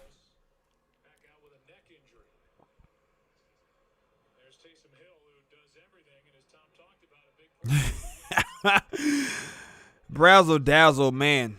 You know, your trolling knows no bounds. Even though Rick LM is live on the stream and he can listen to everything I'm saying, you are still going to troll and say I said something else. You never cease to amaze me. You know what the show is. You know what show is amazing that I thought was going to be bad? Cobra Kai. Okay, for real? Cobra Kai. I heard Cobra Kai was pretty good, man. So I got some things to check out. The last show that I binged that I was watching like heavily was this show called Bridgerton, I think was the name of it, on Netflix. And it was kind of like a rom-com, like a romantic kind of comedy show. And I liked it a lot, man. It was like set in like Victorian era London. And it was about this like girl who was, coming of age story for a girl. She got married off to this guy. And it was just kind of, I don't know. It's about scandals, drama, and romance, and a little bit of comedy. Oh, that's offsides on the O-line. That should be on the Saints. I know JPP kind of moved, but he didn't cross the line of scrimmage, and it cost. Nah, that should be on the offense. Nah, yeah, he didn't get in the neutral zone. Do you like horror? I'm not really a horror guy, no. I'm not really a horror guy, to be honest with you. I'm more of a rom-com, action, suspense. I do like suspense. I don't like The Girl with the Dragon Tattoo. That's one of my favorite movies too. I don't know what you. That's like maybe that's like a horror, or is that just like a suspense thriller? Maybe. I like thrillers more than horror movies. Suspense thrillers. And I really like sci-fi fantasy stuff. Saints got 4 receivers on the field. They're going up. Wow, that was a freaking. Where's the flag on that? Where's the flag? The Bucks get an interception, and Murphy Bunting's trying to take that back to the house. But man, I gotta say, I believe there should have been a flag on that play. Kobe, I'm gonna go Kobe with the flag right there. R.I.P. to the GOAT. Man, that looked like. Wow, I don't know, man. That was kind of, and he gave him the mean stiff arm. To me, that could have been a flag, right? I mean, see, I don't understand how they call interference these days. Like, to me, I've seen I mean, but he didn't even call for the flag, so maybe it wasn't. I mean, that was a very physical play right there. And that's what the Buccaneers needed, man. Buccaneers needed a turnover. I took the Buccaneers +3. They were the 3-point underdogs. Sean Murphy bunting, getting physical with Slant Boy, and gets his hands on the ball. Tampa Bay is in position to score and take the lead with the ball on the 3-yard line. 2 receivers to the right, 1 to the left. He goes to his left. He goes to Michael Thomas. Mike Evans. And Mike Evans with the bob and weave says, I just hit you with the uppercut. Touchdown, Tampa Bay Tommies. He did body him up right there. And yeah, that's that basketball shit right there. That was PI all day. Yeah, you saying trailer court PI on who? Because I think it was PI on that play too.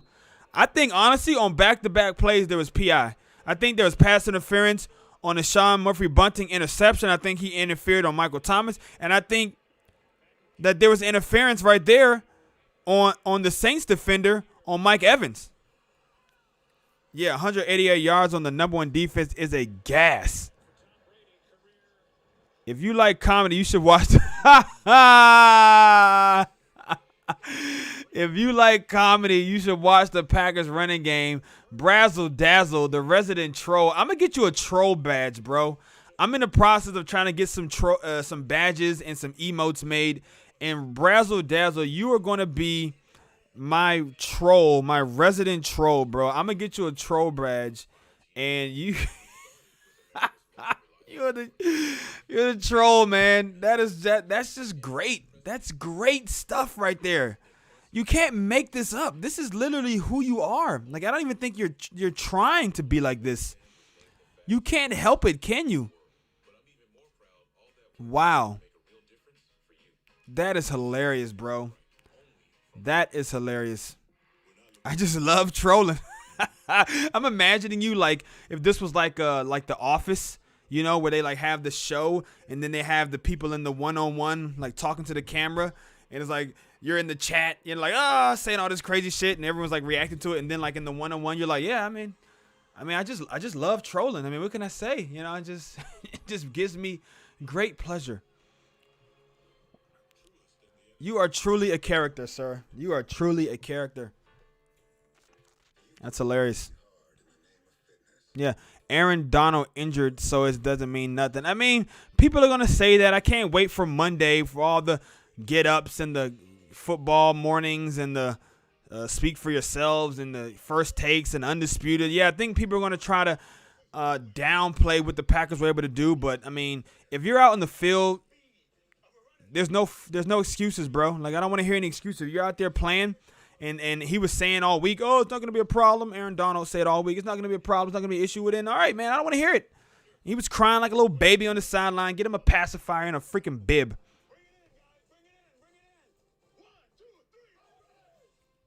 It's a head-to-head like you've never seen. I can name that tune in one note. What is happening here tonight? Name that tune on a Wednesday at 9 8 on Fox. I don't want to hear it, man. I don't want to hear it, bro.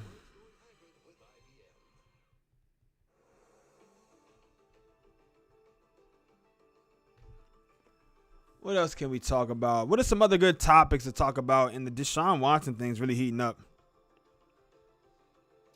Trying to get the show ready for Wednesday. I go live. For those who don't know, I go live every Monday, Wednesday, and Friday. I have my girl Savannah Dean on the show, usually on Monday, but I think she said she has something to do Monday, so we're going to do Wednesday. 2 p.m. every Monday, Wednesday, and Friday. I might try to see if I can find another guest for the Monday show, a fellow Packer fan, if I can. If not, maybe, just maybe, I'll try to maybe get him off camera. Or maybe I might go live. I might go live one of my off days or something, because I do want to get this guy on the show, man. He's somebody I met in California. He's an international Packers fan. And then I'll be doing the betting tips and picks him to the inside, which you can do because there's no foul within a yard. Mm. And then there's a slide hook there, but again, very close to that 1 yard and not really. Okay, so they're saying within 1 yard, you're able to kind of rough them up. So good coverage by Sean Murphy Bunting. Can't lie. Brazzle Dazzle as a guest for the Monday show. Oh, man, I don't know if I can handle that, man. I don't even know if I can handle that, bro. Where is Watson going? Man, that's a good question. Where is Watson going? Where is Watson going? I'm going to use that. That's going to be my 4th topic for the show. Where is Watson going? Where in the world is Deshaun Watson going? Where in the world is Deshaun Watson going? Deshaun Watson, that's a great little plug. I only watch you, Tom Grossi, and Nagler. Hey, I'm in the top 3. That's big company, man. That's like being put on the Mount Rushmore of Packers content creators right there, man. I appreciate that, Rick LM. My man, the founding badge member.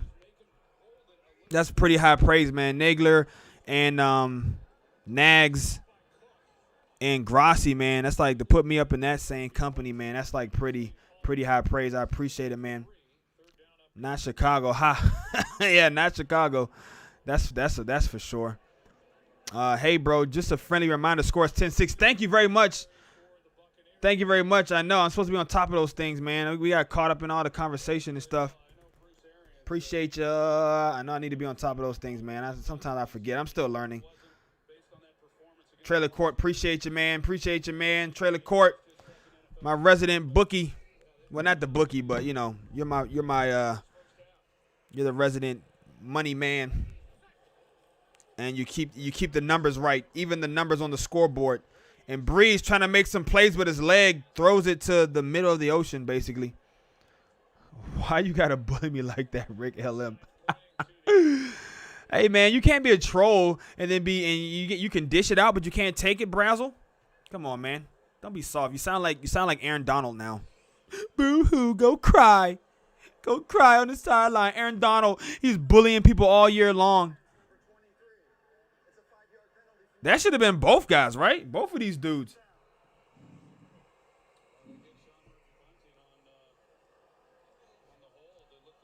Sorry, Rick.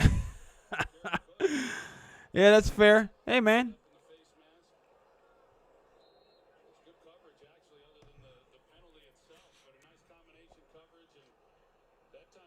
Both teams committing 3 penalties for about 20 yards. The Saints 1st and 10 after the penalty, 3-2 to the right. Now they're bringing a guy to the left, and they hand it off to Kamara, who's able to pick up maybe about 4 or 5 yards on that play.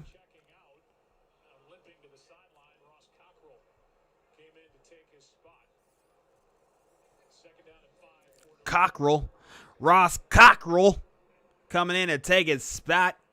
Cockrell. What a name. Cockrell. Alvin Kamara being held relatively in check, man, but he can break one at any moment. And I hope I didn't just jinx it for the Tampa Bay Bucks, because I really honestly want the Buccaneers to win.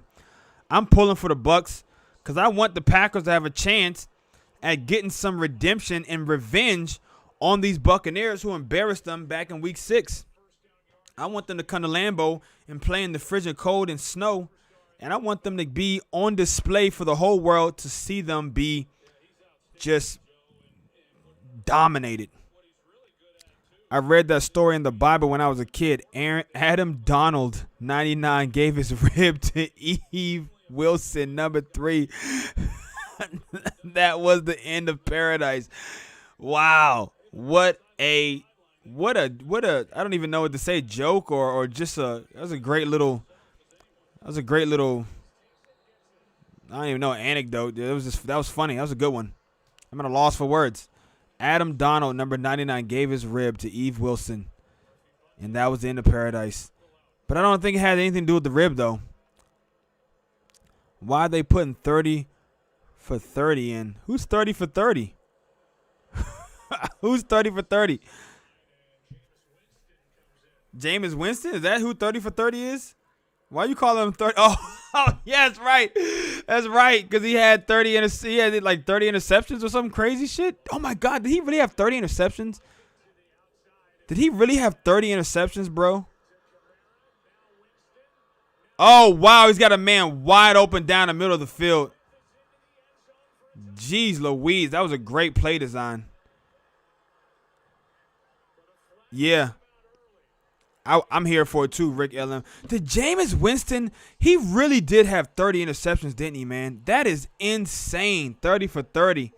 My man said, why did you put in 30 for 30? That is hilarious. This Bama really did have. Wow, touchdown. Whoa. That is a big play.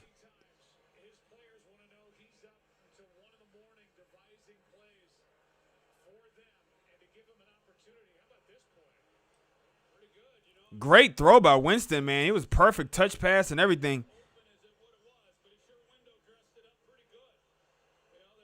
Man, great throw by Winston right there. Great play, great scheme, great design, great execution by the Saints. If you're a Bucs fan, that Jameis Winston TD has to hurt bad. I know, right? Jameis Winston taking on his own team.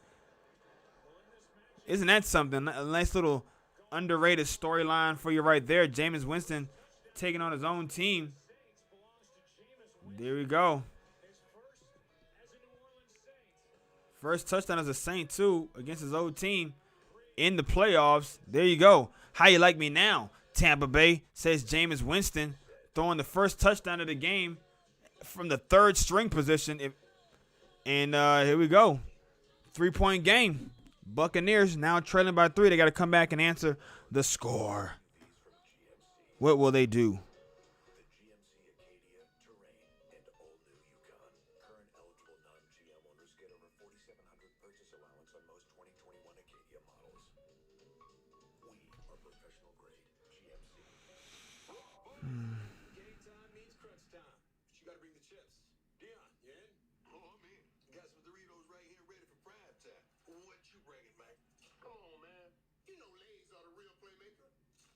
Lays are so boring, bro. Lays are the most boringest chip, dog. Like, they're just greasy and just, like, flimsy. Like, who really eats Lays, bro? Creed is not GOAT. What's packing, homie? Whoa, I didn't know this was tender. What do you mean? Winston should be starting somewhere. What do you mean you didn't know this was tender? I don't get it. I don't know what's going on. There was going to be a brawl. If you're a Bucs fan, let me take you on a date. What? Keep that hoe. What? Keep that hoe saying, let me take you on a date. I don't even know I don't even know if you're a man or a woman or what's going on. Keep that hoe, but appreciate you for joining the show. Keep that hoe joining the show. Winston still be starting somewhere. Shake my head. Starting? I don't know about that, bro. Takes notes for the next week. If Jameis Winston is subbed in, it's going deep. Right, exactly, basically. Or maybe that's what they want you to think, and it's a trick play, and Jameson keeps it. Creed is not GOAT. Big Greg, happy Sunday from Wisconsin. Big Greg, happy Sunday. Big Greg chiming in from the motherland. This is a dating. I mean, hey, social media, no matter where you go, if you're on the web, people going to try to slide in the DMs. They're going to shoot their shots and whatnot. But Big Greg 74035 chiming in from the motherland, Lambeau, Wisconsin, Green Bay. Welcome to the What's Packin' Sports Show. Who you got, Big Greg? Who you want to see play Green Bay next week? That's what we doing. Whoa, Brody 7F. What in the world? British Broadcasting Channel? I don't know what's going on here. This thing took a left turn quick. You want the Saints. You think the Saints are going to win, or you want the Saints to win? Because those are two different things to me. I want Tampa Bay to win because I want the Packers to get some revenge. Now, who do I think is going to win? I also think that the Tampa Bay Bucks could win. But, yeah, right now it looks like, even Kamara was kind of open when Kamara wasn't open. Everybody flew to Kamara. That was a great play design. They used Kamara as the bait. Everybody ran toward. But you can't just leave a guy open, though. You made that clean real quick. Hey, man, you know me. trying to keep things on the up and up. Lots of turnover issues, but that can be coached. Dude had 5,000 plus yards and 30 TDs last year. I mean, I guess, but to me, it's like it's a decision-making process. And to me, some guys just make bad decisions, man. And even I remember Jameis Winston, he did say that in his post-game interview. He's in his I guess post-season interview, media availability. He said, "Come on now. I feel like I'm one of the best quarterbacks in this league. I just got to clean up the interceptions." And to your point, I mean, that is coaching, but I also think that there's some guys who just kind of make bad decisions with the ball, man. And I mean, I guess you can coach that, but also I think that's just kind of in him a little bit. Like Brett Favre, he just puts the ball in harm's way. Yes, he also made lots of spectacular plays, but Brett Favre is just a guy that put the ball in harm's way, and Jameis Winston is like the new Brett Favre, you know. I would like the Packers to beat Tom Brady. Yeah, I agree with you, Big Greg. I want the Packers to get some revenge on these Tampa Bay Bradys for dogging them in the regular season. 38-10, was it? I mean, they really need some get back on these guys. Trailer Court says, bye, Brady. Oh, no. What does that mean? Oh, no. Does that mean that was an interception? Oh, my man said yes. My man said yes. That was an INT. Woo. Jameis didn't have AB or Gronk. He just had bitch-ass Mike Evans and Godwin. I mean, you might not like Mike Evans, but he is kind of a DOG if you ask me. Godwin, too. I mean, those guys had 1,000 yards receiving. 1 foot. No. How the hell? What was he looking at, bro? What was that line judge looking at? This dude wasn't even close to getting that other foot down. I mean, it wasn't even close. So that's going to definitely be overturned. So if Favre is the comparison, could he continue to play and Winston can't? I mean, but the thing about Favre is Favre never threw 30 INTs, bro. Come on now. And Favre had 3 back-to-back. He had 3 seasons in a row where he won MVP. Favre had some high interception seasons, but he didn't average like 20 interceptions a season. He was usually around the 15, which is a lot, but he never had 30, man. Come on. Brett Favre never even had more than 25 interceptions, I don't think. Another guy who puts the ball in harm's way a lot, Eli Manning. Eli Manning just kind of had a knack for throwing interceptions. And the difference between Creed is GOAT. Now, come on, bro. Now, I'm not even going to sit here and rationalize this shit with you, dog. I'm not even going to rationalize this shit with you, man. You are a Packers fan, true and blue, and I know you better than this. Are you going to seriously sit here and try to put Jameis Winston in the same category with Brett Favre? Come on, bro. I'm not even gonna argue that. That's ridiculous. That's actually ridiculous, bro. So I'm not even going to even sit here and argue with you.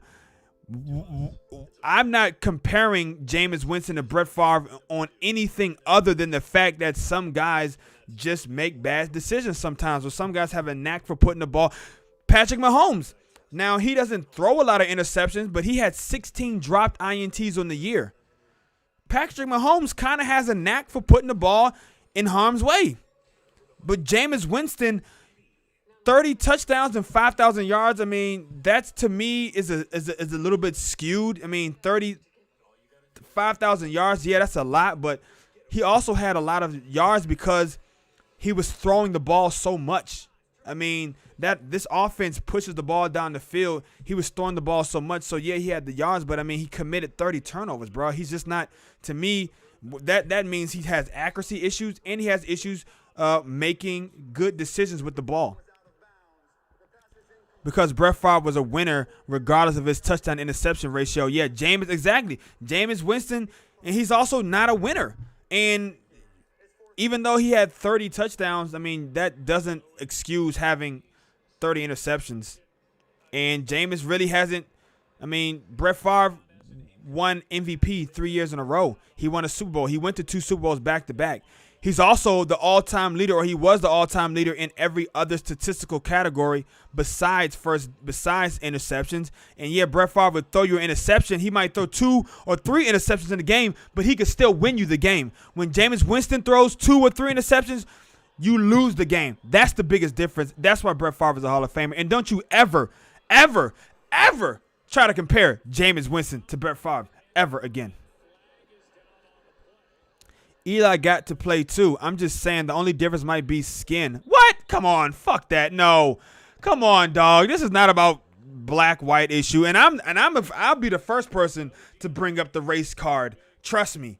I'm always keeping my eyes open for things that I think are racially charged. But I just think Jameis Winston isn't – I just don't think he's like – he can maybe develop.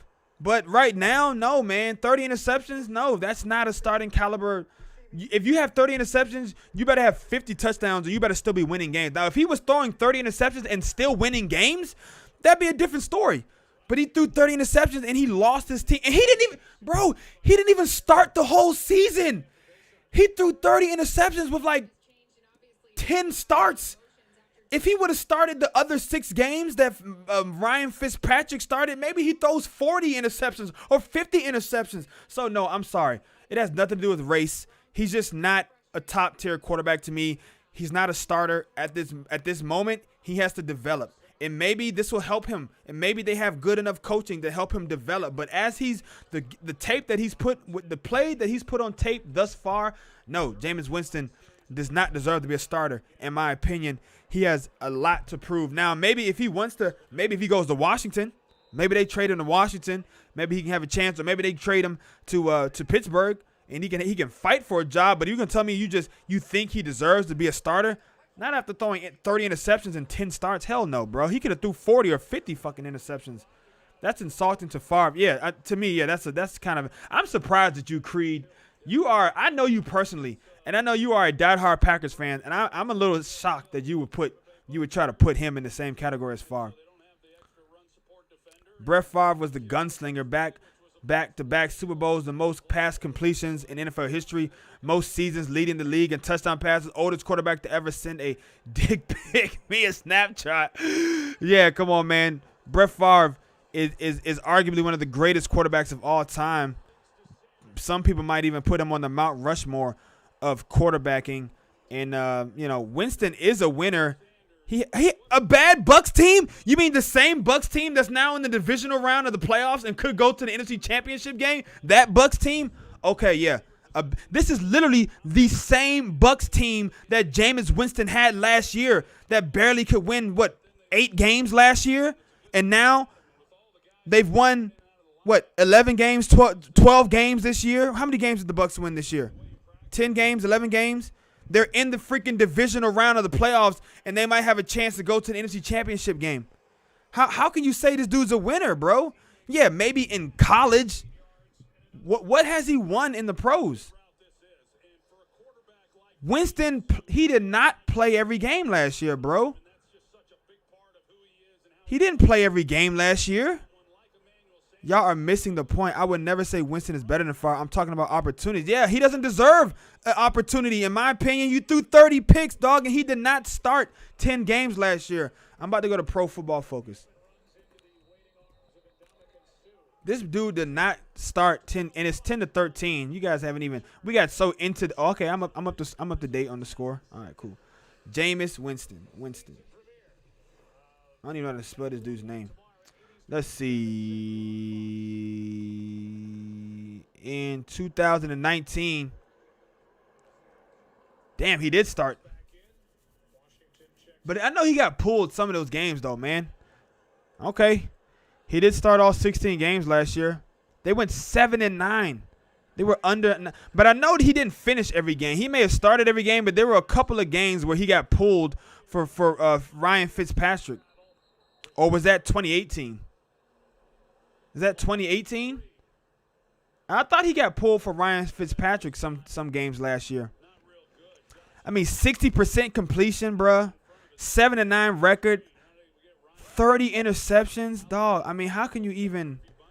No, man, no. If he was really that good, if he deserved a starting job, then Bruce Arians would have gave him the starting job. He did fact check me.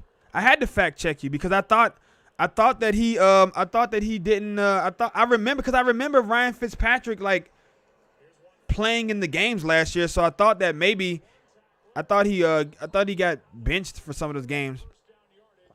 Godwin and Evans missed games. Fournette wasn't there. Dude, there's no excuse though, bro. I mean, 30 interceptions. I don't care. I mean, there's no. I'm not going to ever excuse 30 interceptions. Like, and if you want to say it's a race issue, I mean, I don't know. That seems like a stretch to me. I think Jameis Winston. I mean, I think he's got talent. Obviously, you know, didn't he win the Heisman, or he was like one of the Heisman finalists? He won a national championship. I think Jameis Winston is definitely a baller. But I mean, dude, I think he has a losing record. He threw 30 interceptions, man. To me, that's not starting caliber football. That's another false start on the Saints. Yeah. 4th and 2, that's another false start on the Saints, man. Y'all can't. The dude is allowed to flinch. They keep trying to like get these guys on that. Are y'all debating MVP level or ability to start? Because I'm talking, dude. I'm talking about starting. If my starting quarterback threw 30 interceptions in a season, no, you're not my starter anymore, bro. Like you're 30 interceptions. No, I'm sorry. That's unacceptable. That's not winning. You're not giving my team the best opportunity to win.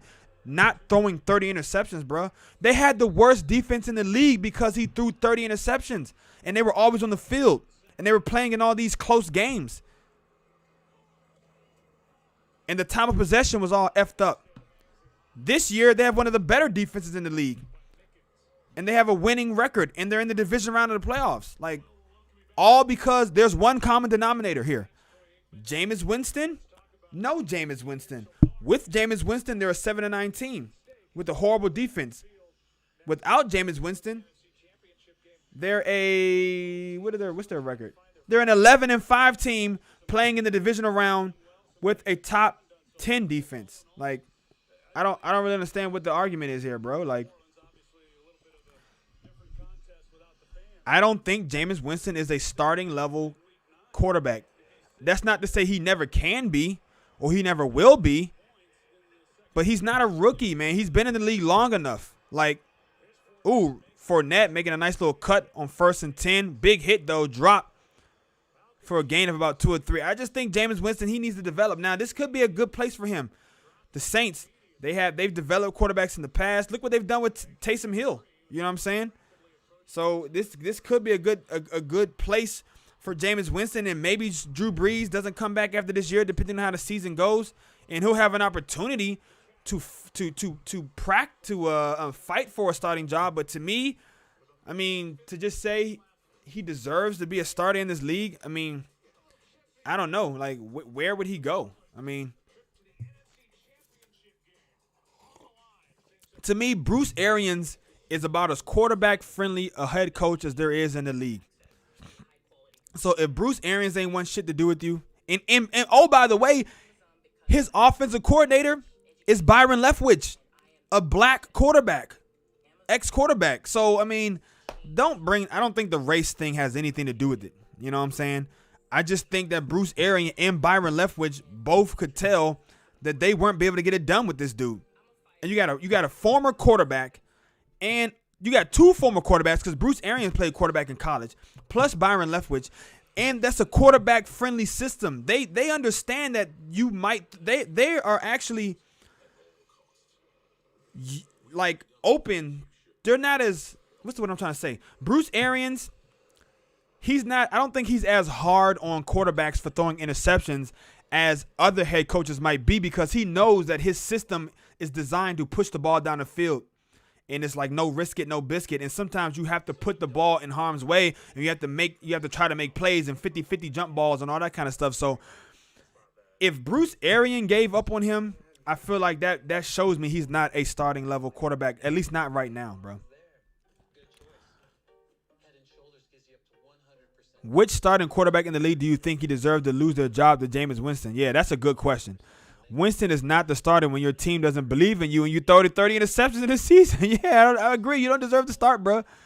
Byron, I'm not going to play my bowl game on one leg.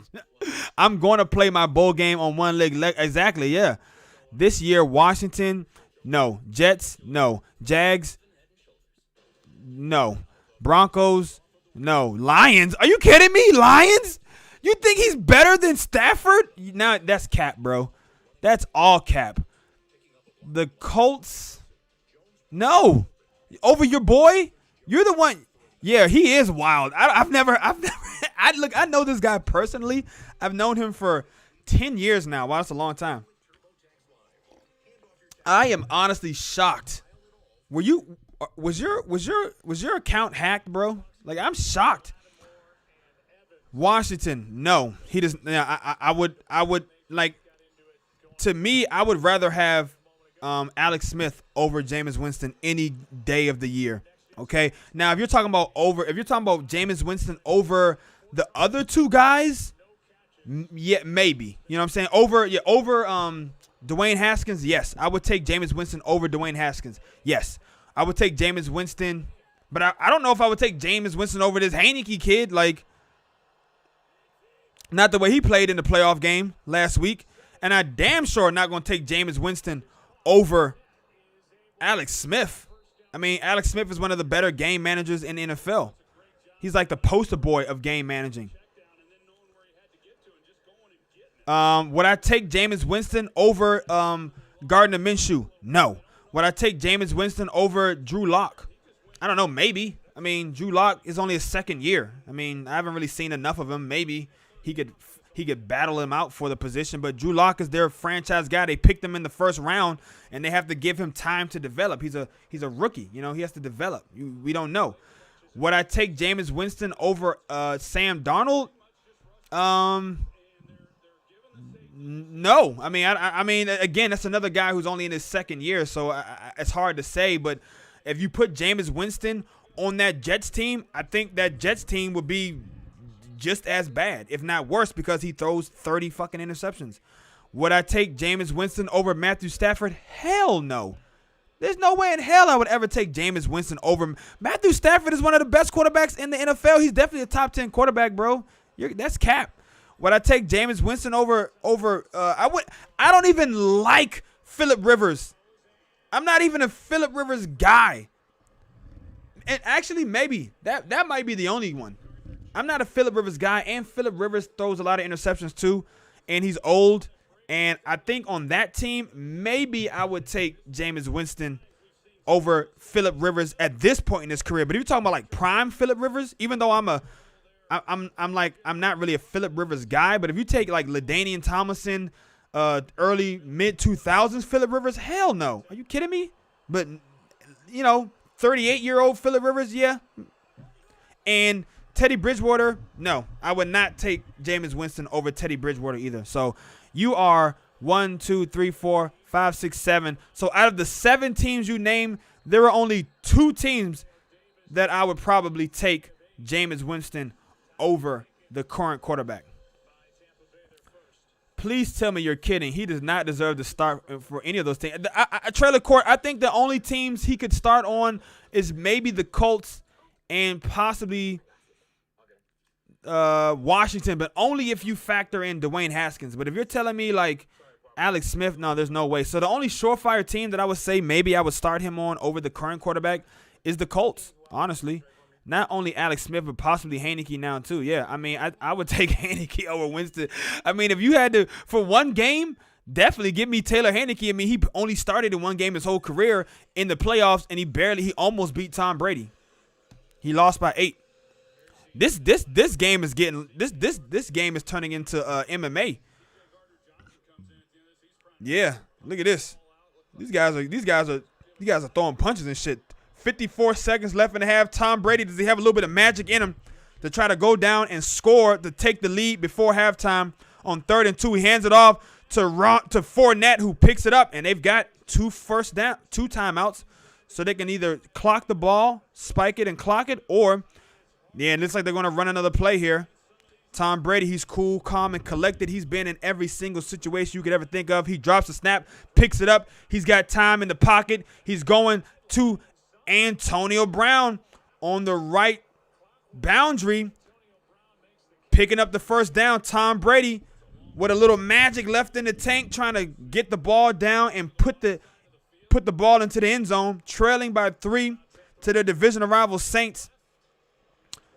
Let's see what they can do. Look up season-leading interception quarterbacks. You'd be amazed at who's on the list. One terrible year, and he's canceled. It's not like he threw 30 picks. Yeah, but how many did he have the year before that, bro? Dude, are you kidding me? Rookie season. Okay, rookie season, 22 picks. 2015. Jameis Winston has been in the league since 2015. These are his interception totals. Oh, that was touchdowns. Okay, 15 interceptions his rookie year. 18 interceptions in 2016, then 11 in 2017. Okay, but they went 3-10, so I don't know what the hell what else happened. And he only played in 13 games, and then 14 interceptions in 2018. And okay, they go 3-6. Quarter QBR record 3-6. How did he go 3-6? But he played in 9 games. He started. I don't know. That's kind of weird to me. And then he had 30 interceptions last year. I mean, I don't know, man. Like, yeah, his interception numbers aren't terrible, but also, I mean, when you look at so in 2018 he threw 19 touchdowns, but he had 14 interceptions. That's not starting level quarterback play. In 2017, again, he had 19 touchdowns and 11 interceptions. I mean, that's not starting level quarterback play. It's like he's like a 2-to-1 touchdown interception guy, bro. Like, that's not, like, I don't know. Like, in 2016, his sophomore year, he had 28 touchdowns, which is good, but he had 18 interceptions, which is bad, horrible. And then last year, he has 33 touchdowns to 30 interceptions. I mean, that's like that's despicable. Dude is young and needs to be coached. He's not that young, bruh. Like, he's not that young. You know? He's 27. He's been in the league 5 years now. Oh, touchdown! Oh, Chris Godwin. He almost had it. I mean, he's a 5-year veteran, man. He's a 5-year veteran, and he's 27 years old. I mean, if this dude was if this was maybe his 3rd year, okay. But this is his 5th year in the league, man. He's been in the league since 2015. And he actually made it to the Pro Bowl his rookie season with 22 touchdowns and 15 interceptions. I mean, that's pretty bad if you ask me, but I mean, when you consider guys like Herbert, you know what I mean? Fucking 30 touchdowns this year, 28 touchdowns. I mean, I guess that's not horrible for a rookie season, but I mean, come on, man. He's never completed more than 64% of his passes. He's not even like that great on his completion percentage. I don't know, man. I don't know. I'm not with you on this one, bro. Nah, you got to give Sam Darnold a chance. Yeah, that's what I'm saying. And that's another thing. Sam Darnold, you know, like Adam Gase is the quarterback killer. Why not? Almost all the teams I named had terrible quarterback. Dude, Teddy Bridgewater, no. I think the Washington football team, if they would have started Alex Smith from the beginning, it would have been a much better team. As far as, I mean, Drew Lock is only, you're talking about guys who in their 2nd year, bruh. Like, you're comparing a 5-year veteran to a bunch of guys who are in their 1st and 2nd years of playing quarterback. Like, to me, like, that's a very low bar for Jameis Winston. I would take Jordan Love over Winston. Where can I watch the game? If you have a tablet, Cannon. If you have a tablet or something, you can just download the Fox Sports app. That's where I'm watching it at on my tablet. I'm watching it on the Fox Sports app, man, right now. Let me just at you real quick.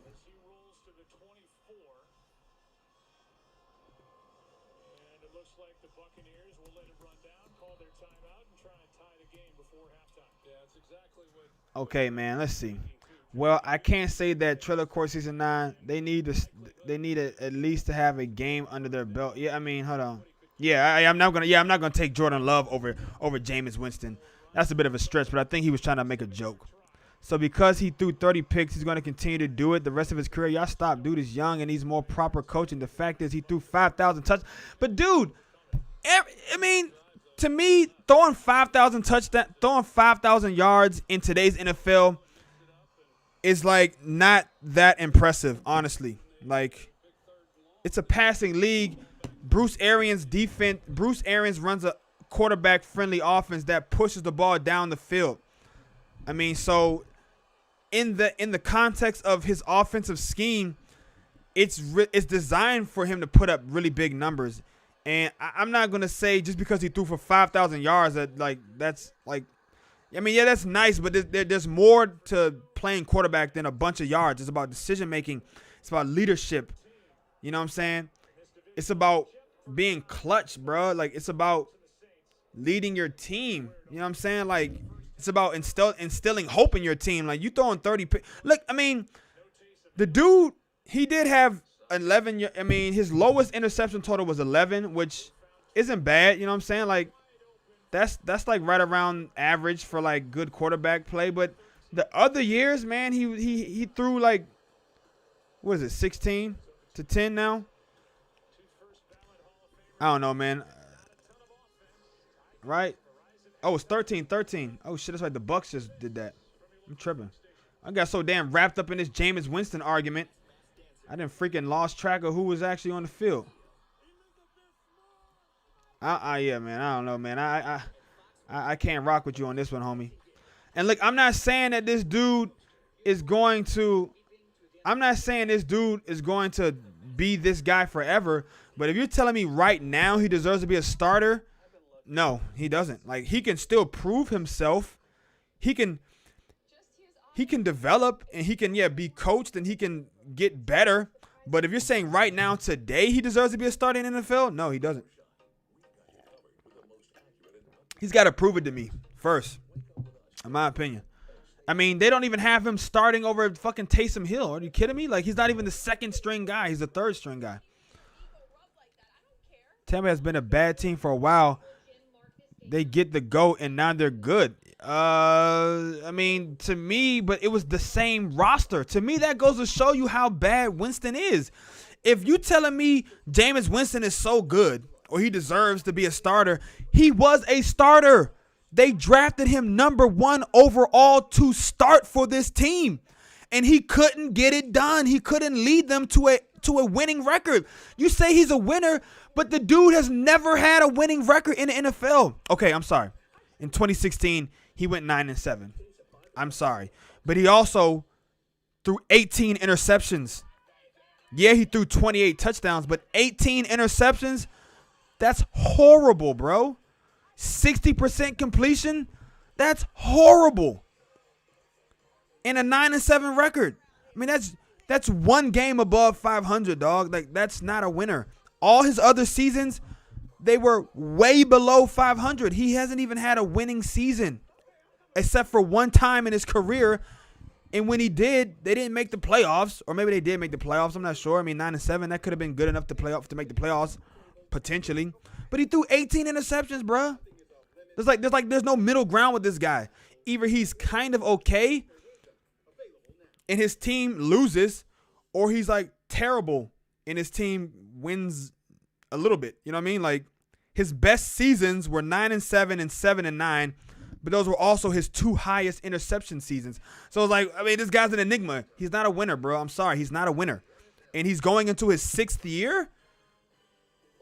I mean, he doesn't deserve to start, in my opinion, bro. For a while, they've been bad since 2002. Facts. Actually, that one year they went 10-6. I remember the year in 2010 they went 10-6, and I remember they beat the Packers that year. The Packers also went 10-6. I said that to show how ridiculous his argument is. Trailer Court, what'd you say? To show how ridiculous his argument is? I would take Jordan. Yeah, I mean, that was pretty hyper. I need to be a co-host so I can defend without typing. This is dead. All right, LOL. Both of these teams are going to dog walk the Packers. Slim Charles trying to become the second resident troll of the chat, but Brazzle Dazzle has that pretty much locked down. Rick Lim says only if like one of those YouTube videos where the master pulls the owner across the ice. Yeah, exactly. WN Big Bang 51 want to become. All right, you're gonna get banned. You're banned. All right, let's see. Banned. Yeah, I did. I'm a little behind. Download the Fox Sports app. Okay, I'm finally catching up. How many years you've played doesn't matter if a team wants to win now. I mean, I'm just talking about his ability to develop, man. You saying he needs to develop, then the dude is in his 5th year. Like, how much more development can he do? Like, show me a quarterback who's developed in his 6th year as how much more developing can this guy do? He's in his 5th year as a starter, and he was drafted #1 overall. Like, low key, he's kind of a bust, to be honest with you. He was the #1 overall pick, and 5 years later, he's the 3rd-string starter on a New Orleans Saints team. Like, low key, Jameis Winston is kind of a bust, if you ask me. If you want to keep it real, keep it a whole buck with you. I'm not arguing his Pro Bowl or MVP candidacy. He can start for the team today in the NFL. The only answer is yes. It's not better than 32. Y'all stop. I mean, the teams you gave, I don't know, man. Like, I'm trying to think of, like, the teams that I would really honestly take him over. I mean, Trubisky. I'd take him over Mitch Trubisky. Yes. He could start on the Bears. He could start for but you're saying you have to the Jacksonville Jaguars lost their starting quarterback. Gardner Minshew didn't. I think Gardner Minshew only played like a couple of games this year, bro. Pro Football Reference. Let's see.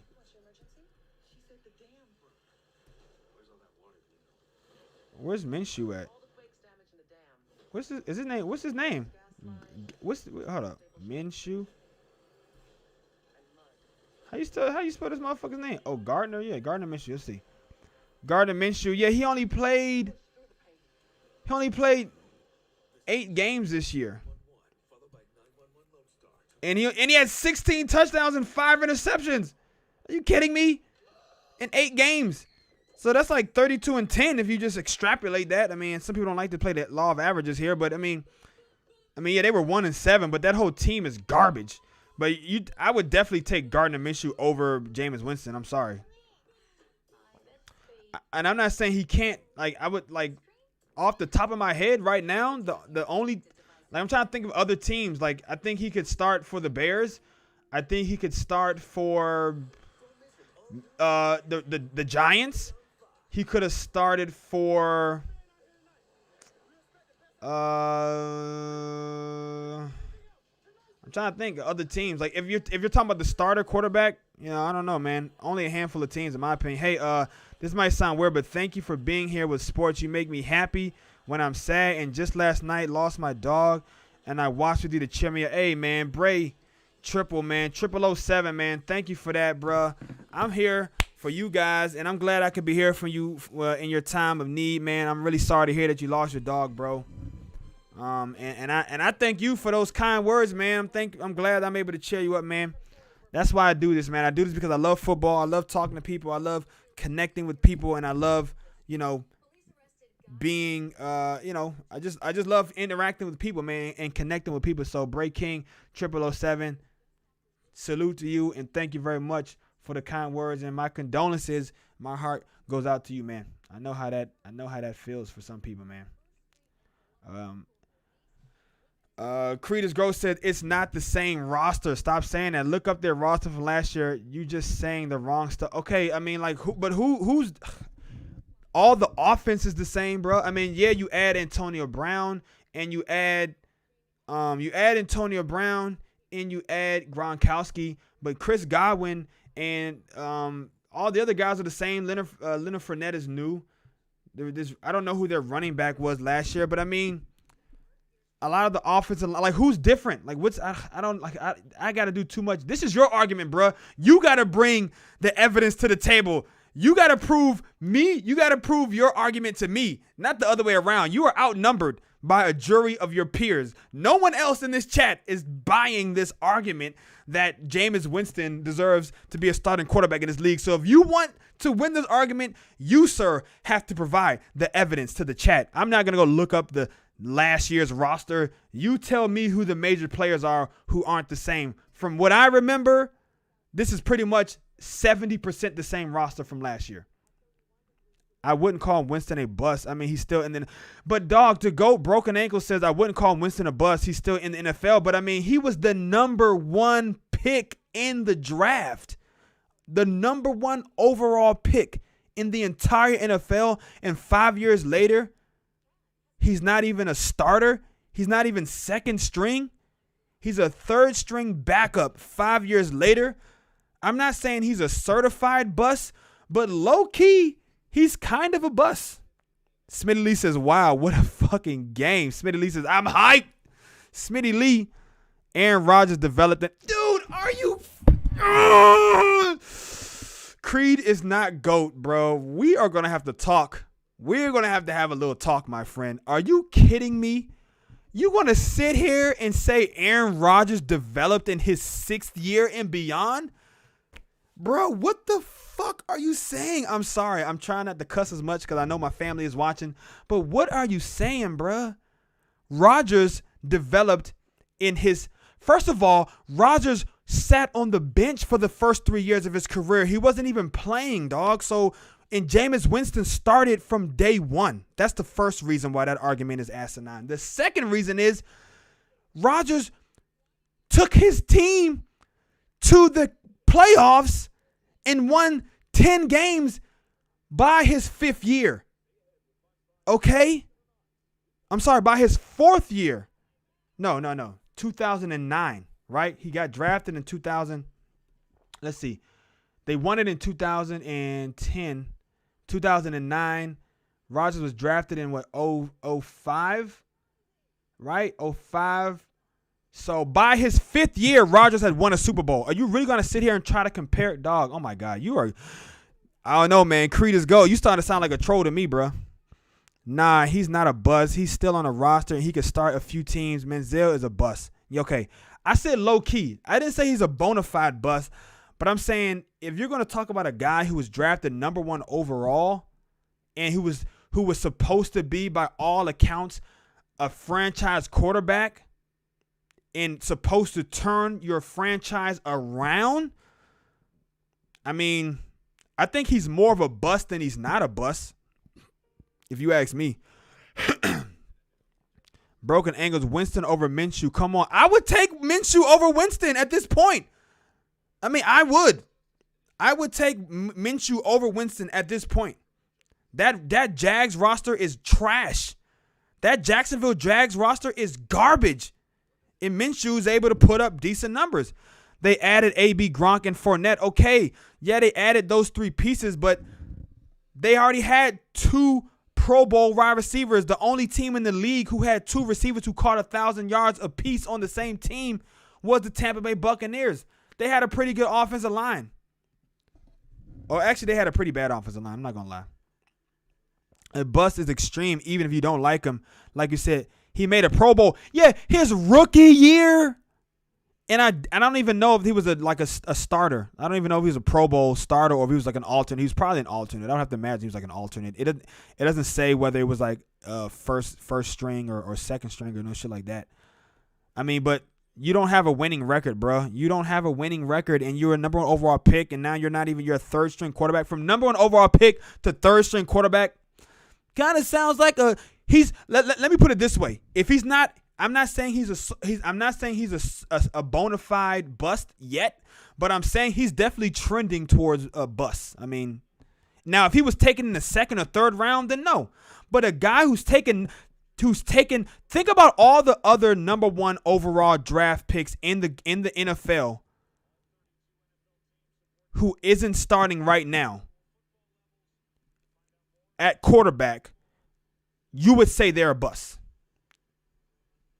Robert Griffin III, a bust. So to me, are you saying Robert Griffin III isn't a bust?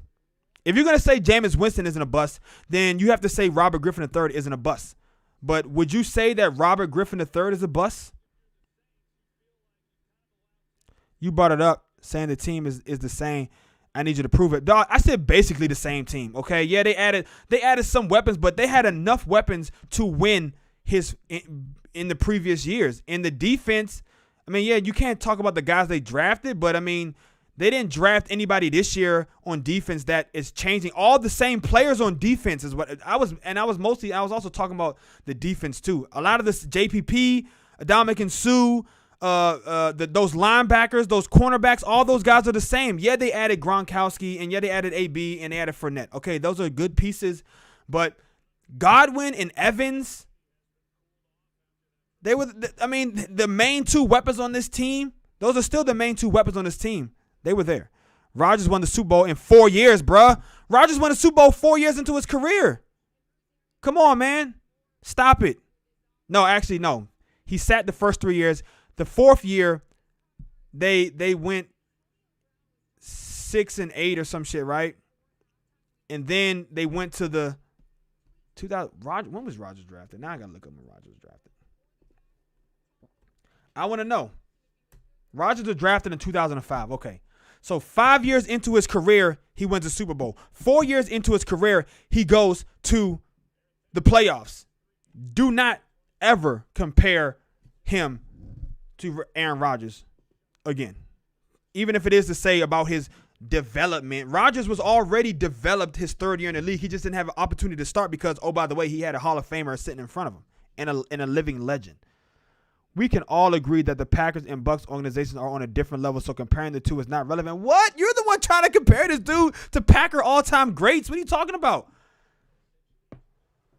In organizations on a different level? I mean, by what standard? I mean, yeah, the Packers have been around forever, but I mean, the Bucks have won a Super Bowl in the last 20 years. Like, I mean, they've had some great players on their team. They've drafted well. They've had some great players. They had an all-time great defense. I mean,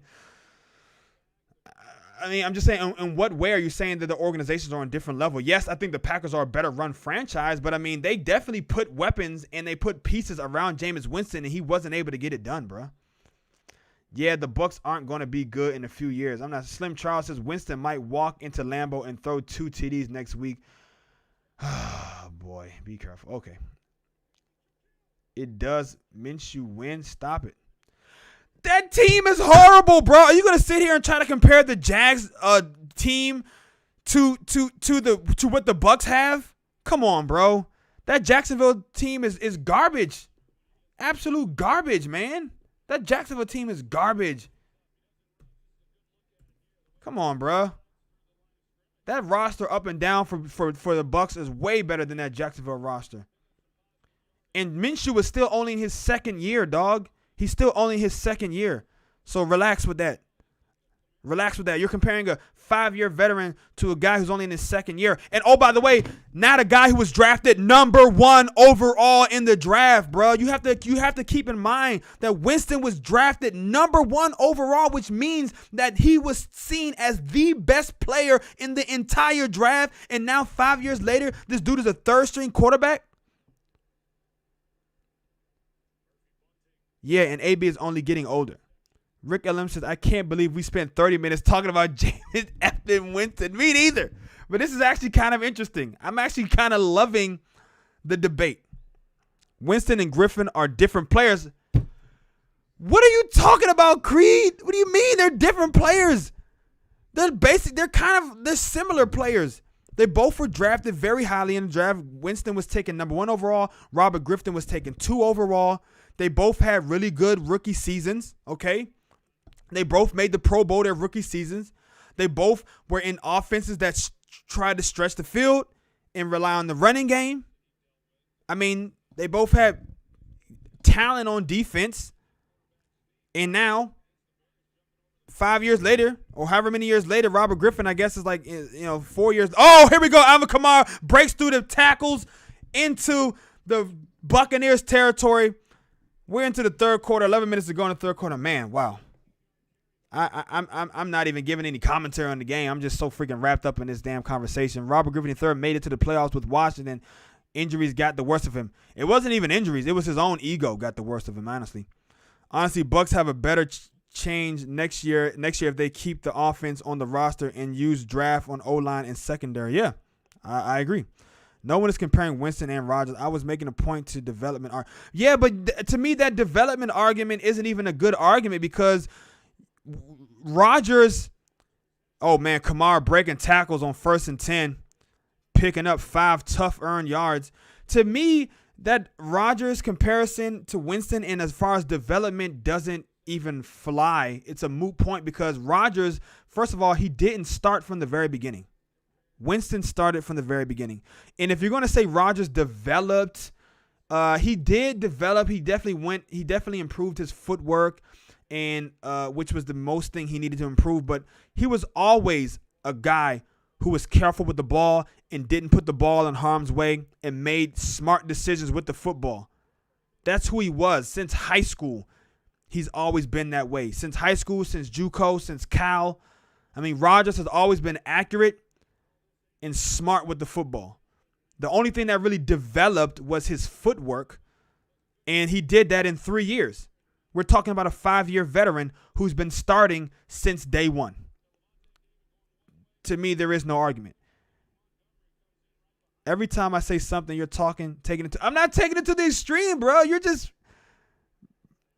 GD brought up Favre with the interceptions. I brought up Rodgers just to make the point about it. I'm just saying I understand what you're trying to say about the development, but to me, it's not a comparison. It's a false. I mean, even if it's equivalent, I guess you want to say it. To me, it's like it's not the same. You're talking about Rodgers didn't develop in year 6. If you're going to say he developed anything, it was by his 3rd year. He was a starter by his 4th year in the league, and he took his team to the playoffs, and then he won a Super Bowl. So, I mean, how much more development? I mean, yeah, you continue to get better. You continue to fine-tune your craft, but Rodgers was never a player who made bad decisions with the football, and that's what I'm mostly talking about. I'm talking about how much more can a guy develop. That was the original argument. The original argument I made was Jameis Winston seems like a guy who makes bad decisions with the ball and puts the football in harm's way naturally. Now, that's not to say he's going to throw 30 interceptions every year.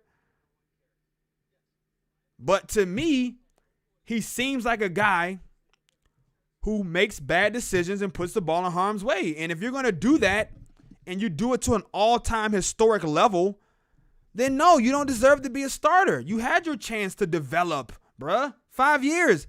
4 or 5 years. How much more? I mean, I don't think a guy is going to become a better I feel like, yeah, maybe some of his mechanics can change, but it's like maybe a coach can get him to see the field differently, can get him to think differently about the game.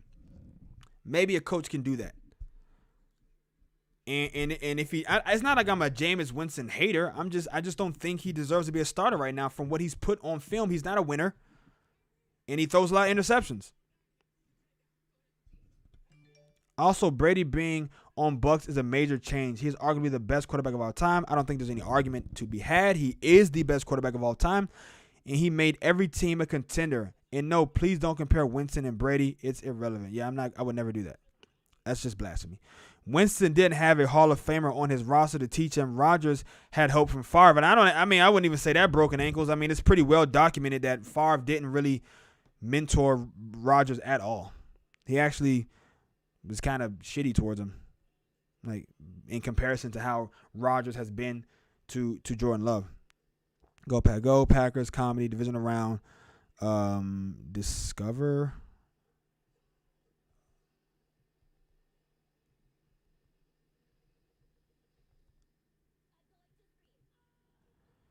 Twitch.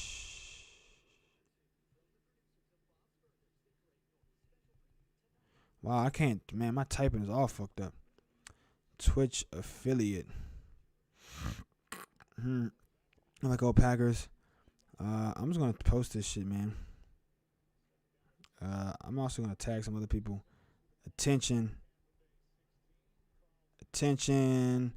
ESPN.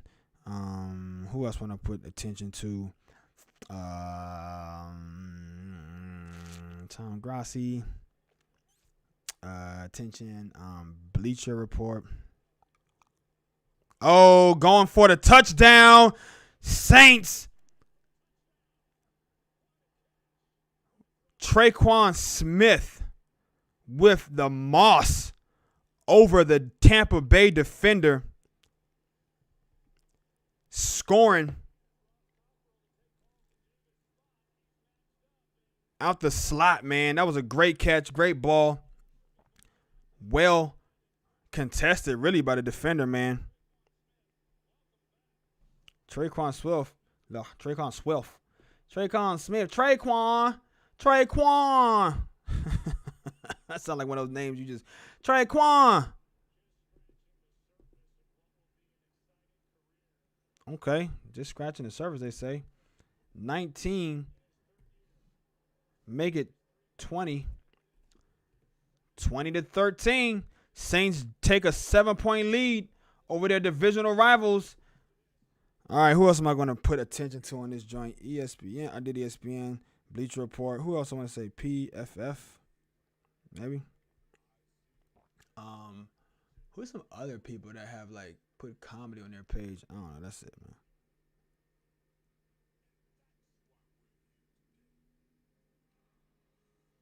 Yeah, there we go. Tweeting it out. Tweeting it out, man. All right. I've been trying to send that tweet for almost a freaking hour, 2 hours. All right, let's see if I can. Favre hated Rodgers, though. Yeah, Favre literally said it wasn't his job to teach Rodgers jack. Exactly. I hope the Bucs pick up a quarterback somewhat early in the draft to sit back up and learn from Brady and not wait to draft a quarterback in the first round after Brady is gone. We're going to end up with another Winston or Freeman. I'm not Naru TD Saints. There we go, man. That was a pretty heated debate we all just had. Oh, man, Creedus go. He's not done yet. Again, the Bucs is a different team this year than last. The offense and defense acquisition, they made them really literally who they are today. Saying Winston can't be a starter somewhere right now is ridiculous. He has gotten a bad deal somehow because there's a terrible QBs that have bounced around and continue to get opportunities with terrible play. We all agree the Bucs are a bad organization until that. I mean, look, man, I'm just saying, if you go down the list of the 32 starting quarterbacks right now, this is the thing. I'm not going to say that I would take a guy who's in his fifth year and coming off 30 interceptions, right? And has only has one winning career under his record, and it was a 9-7 winning career. Okay. I'm not going to take him and start him over a second year guy who actually has the ability to still develop. I don't know if Winston can develop into a starting level quarterback to me. But to me, he's not a starting level quarterback right now. Not on a Super Bowl contender. Yeah, maybe on a piece of shit team, okay? If you want to put him on some bottom of the barrel team, sure. But who cares?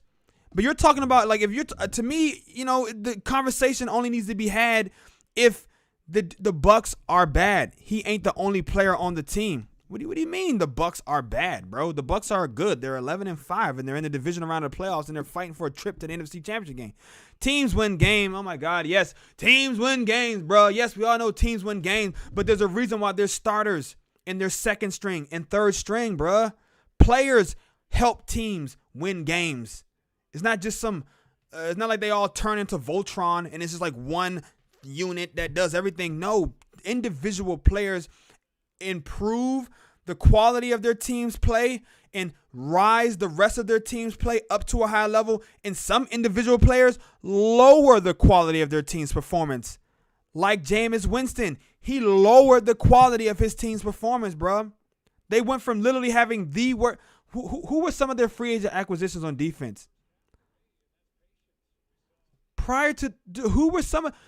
Maybe they were a bad team because Jameis Winston was the quarterback. I mean, did you ever think about that, bro? Like, he was the quarterback for 5 years. Maybe that's why they were bad. I mean, they were bad before they got him. That's why they had the number 1 overall pick. And they damn sure didn't improve since he's been there. So that means to me, He's not that good. Number one quarterbacks. I mean, let's take some of the other quarterbacks who were taken number one overall in the past couple of years. Let's see how they turned around their franchise. Okay? Kyler Murray. He had his team in a playoff contention this year. Andrew Luck. His team went from worst to first place in their division the very next year. Who are some other number one overall picks? I mean, Baker Mayfield, now in his third year, took his team to the playoffs in just 3 years. Baker Mayfield took his team from literally maybe the worst teams ever to now 10 wins and a divisional round exit. They haven't been to the playoffs in 18 years. Could Jameis Winston have done that? I don't think so, bro. I don't think so. I don't think if you put Jameis Winston on this Browns team, they make it to the playoffs. No chance in hell to me.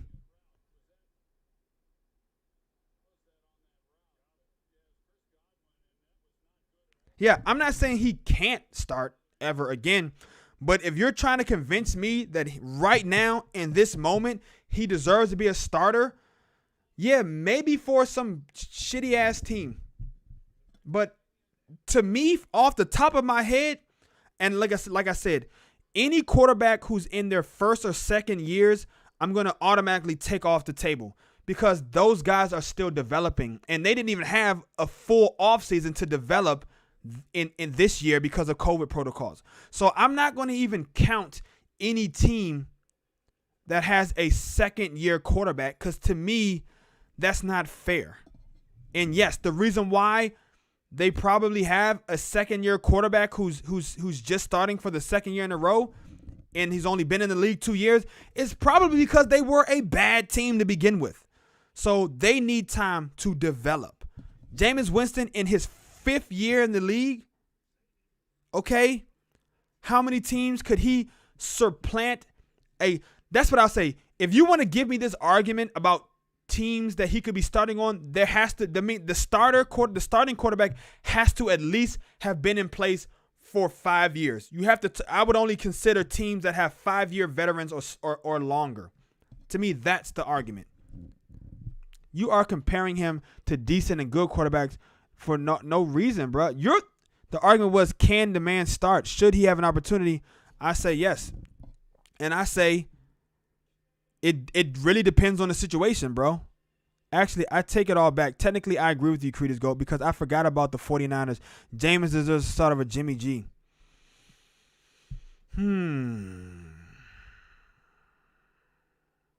Would I start Jameis Winston over Jimmy Garoppolo? You know who I would start Jameis Winston over?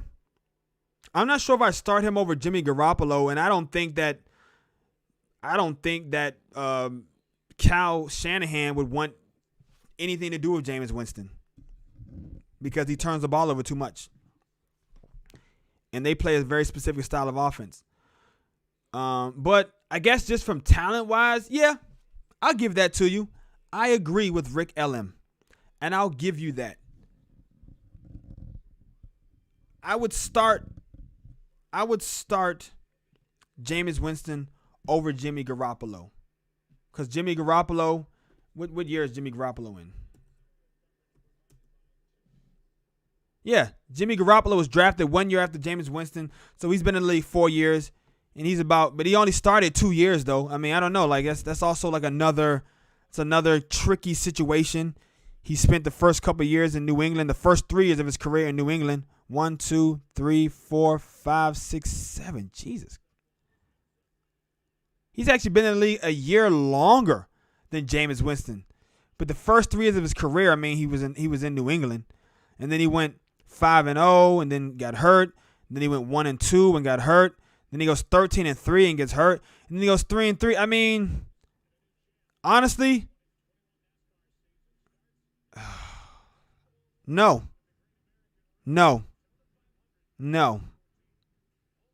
I don't think I would start Jameis Winston over Jimmy Garoppolo. I'm sorry. Not looking at the numbers. I don't think I would. Yeah, sorry. You almost had me, but I'm going to have to disagree. Yeah, but he just handed off 80% of the time under Kyle Shanahan. Yeah, I guess maybe if that's the case. Why does the person have to play for 5? Because to me, because I'm not going to include a guy in his second year, bruh. I'm not going to include a guy in his second year in this conversation. To me, that's not a fair comparison, dog. That's not a fair. That's not fair to the second year dude. He's only been in the league 2 years. We don't know. He hasn't put, because the guy who's been in the league 2 years hasn't put enough film on tape to say whether or not he really doesn't deserve a starting job. They are still developing, but Jameis Winston has played for 5 years, man. Like, that's enough time to make a decision on a guy. Thusly, Bruce Arians felt like, yeah, he knows who Jameis Winston is, and he knows that I can't win games with Jameis Winston. He knows I can't win a championship with Jameis Winston. He knows I can't make it to the playoffs with Jameis Winston. Bruce Arians is a good coach.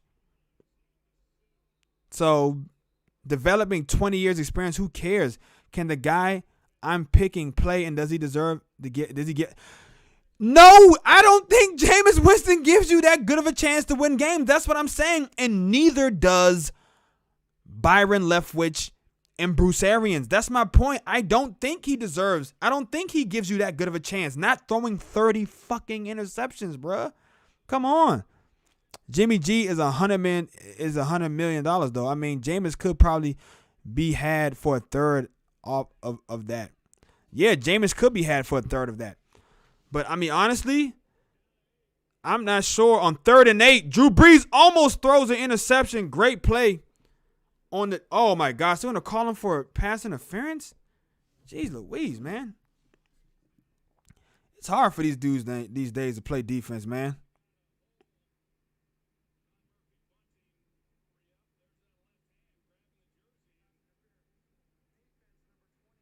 Yeah, man, it's hard for these guys to play defense nowadays and play better. You really think Jameis Winston can play better than Jimmy G, bro? I'm not so sure about that. In 2019, Jimmy Garoppolo completed 69% of his passes. He had 27 touchdowns and 13 interceptions. I mean, that's better numbers than Jameis Winston ever put up.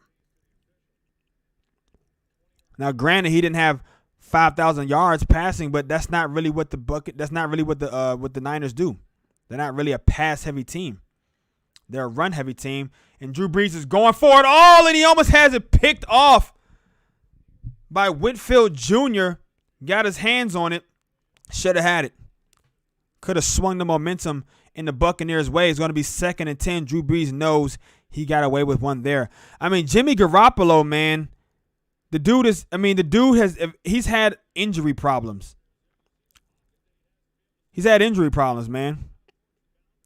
I mean,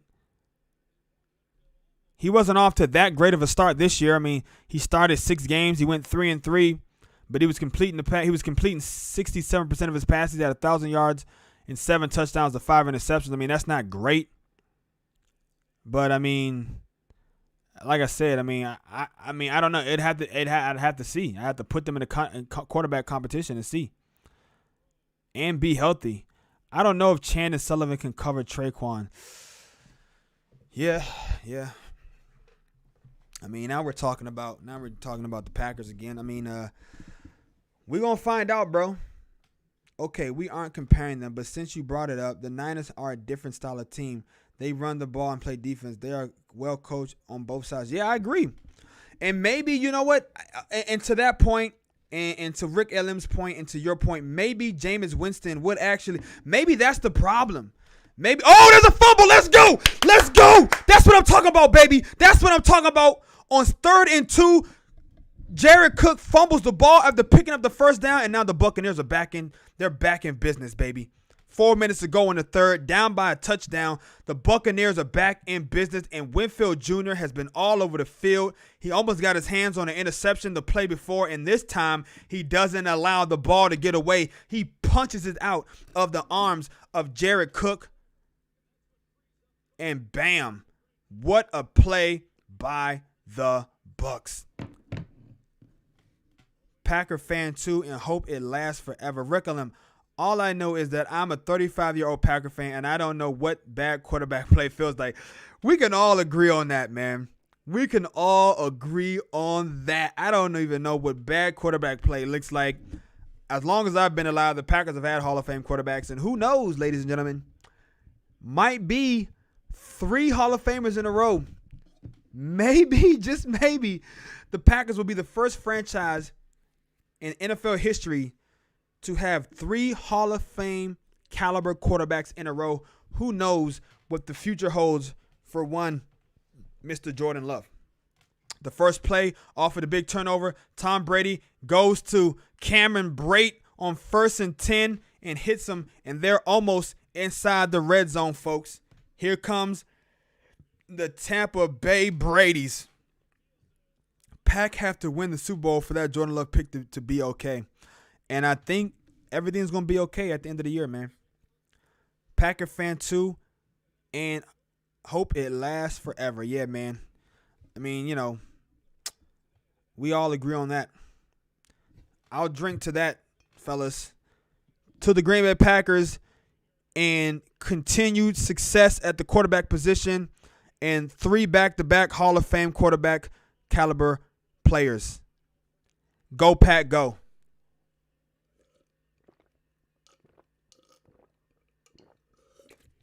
All right, cheers. Still ridiculous pick when Jefferson. I know, man. I mean, imagine Justin Jefferson on this team right now, man.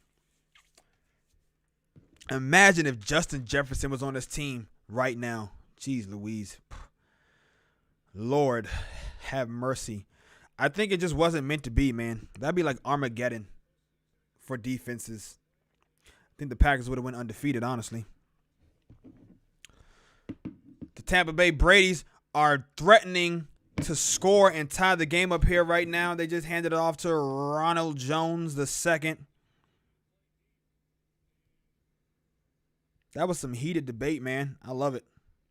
Gotta love the debates, the sports debates. I embrace debates.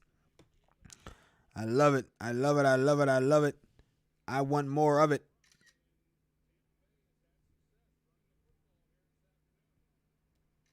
I love it. I love it. Give me more of it.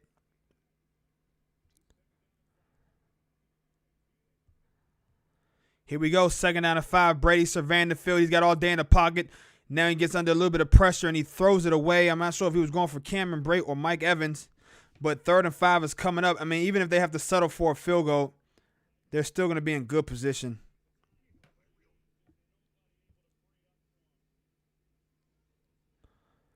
I've got a reel on Instagram that has now been seen over 1,000 plays. That's pretty good on the day if you ask me.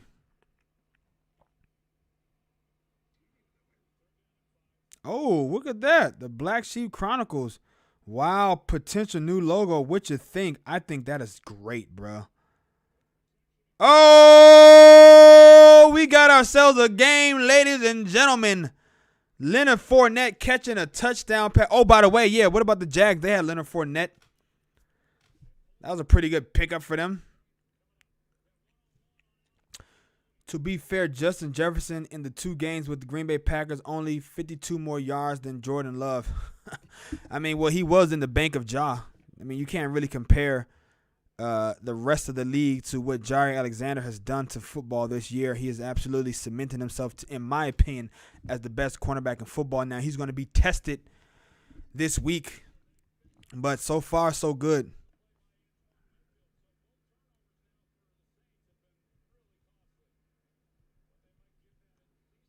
There we go, man. Tampa Bay Tommy. Let's go.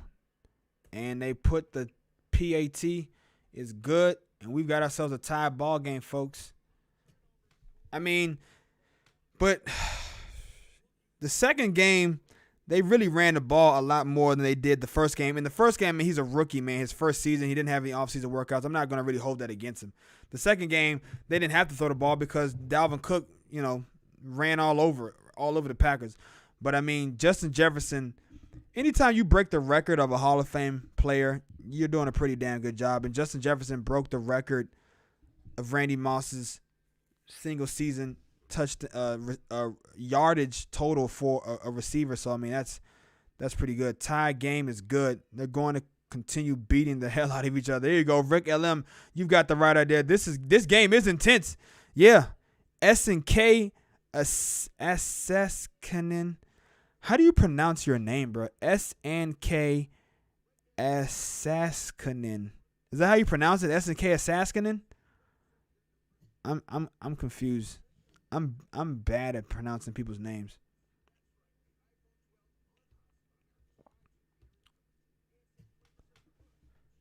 This has been a pretty lit chat, man. Chat was lit. It's Danish, made up of 3 words, sandbox rabbit. Okay.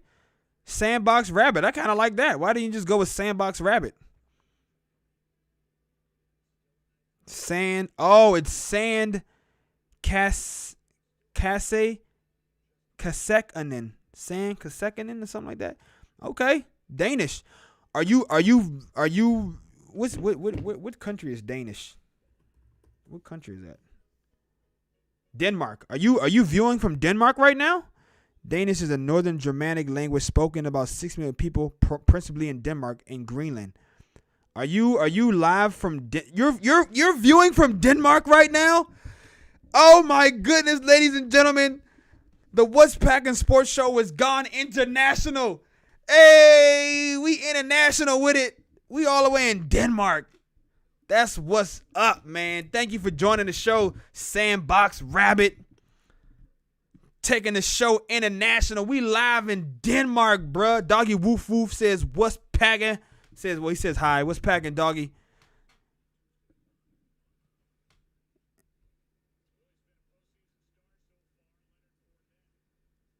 Man, this is, yeah. Creedus Goat says, you're welcome. Ha ha ha, yeah, couldn't get Fox to work, so it's chill just sitting here with the stream and watching play-by-play. Yeah, man, on NFL.com. There you go, man. And it's been one hell of a game, honestly. If he's from Denmark, he can appreciate the Bank of Ja. Yeah, there we go. That's what I'm talking about. The Bank of Ja. Jair, Ja Money, Alexander, a.k.a. the Bank of Ja, a.k.a. the Vault. Because any wide receiver lined up on Jair Alexander is locked down in the vault. The Bank of Ja is open for business, and he is locking down receivers in the vault every single day.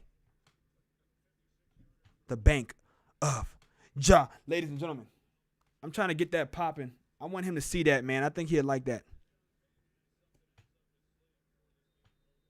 We just could call him the Vault, but I like the Bank of Ja. B-O-J, like B-O-A, like the Bank of America. The Bank of Ja, a.k.a. Ja Money, a.k.a. put him in the vault. Listen to why I work on my drawing. Doggy Woof Woof working on his drawing. That's what's up, man. You should follow me on Instagram or Twitter, and once you finish the drawing, man, let me see. You know, DM me a picture of it. What you working on, man? What you drawing? I'm an artist myself, as you may or may not know.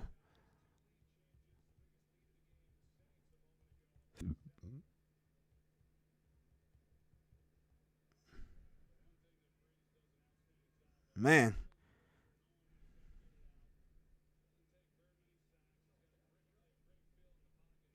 Yeah, this is actually perfect, man.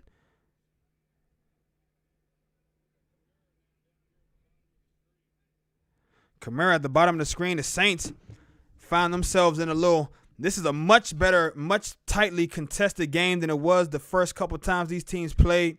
The Saints really had handled the Buccaneers both times, but this time, man, we got us a 20-point game. And I picked the Saints, man. I mean, I picked the Buccaneers at 3 and at 3. I think was it 3.5 or was it just 3 points? I took the Bucs, man. The Bucs +3, and I took the over. We're sitting at 40 points, so I might be in play for the over right now. So right now the Bucs are winning The Bucks are winning right now 23-20 if you include the points that they were given on the sports betting line.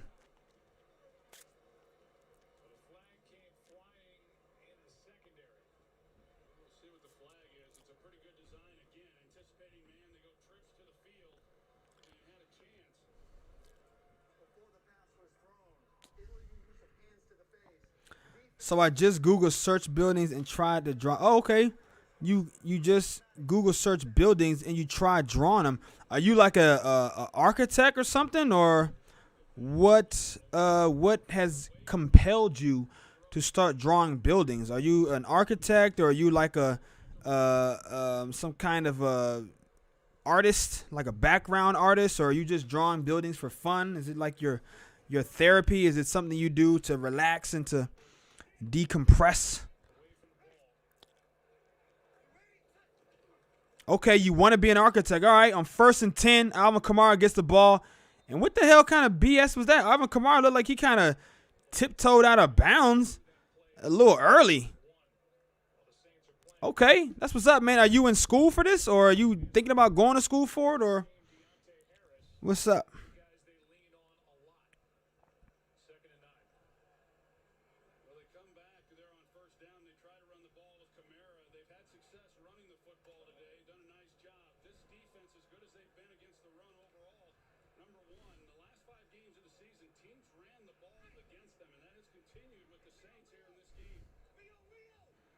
Rio. Saints dropping back. Well, Drew Brees dropping back, and he has that pass batted away out of the hands of Emmanuel Sanders. 3rd and 9 coming up, man. Buccaneers finding new life after the turnover, forced fumble. They go down, they get the touchdown, and now they're back in action.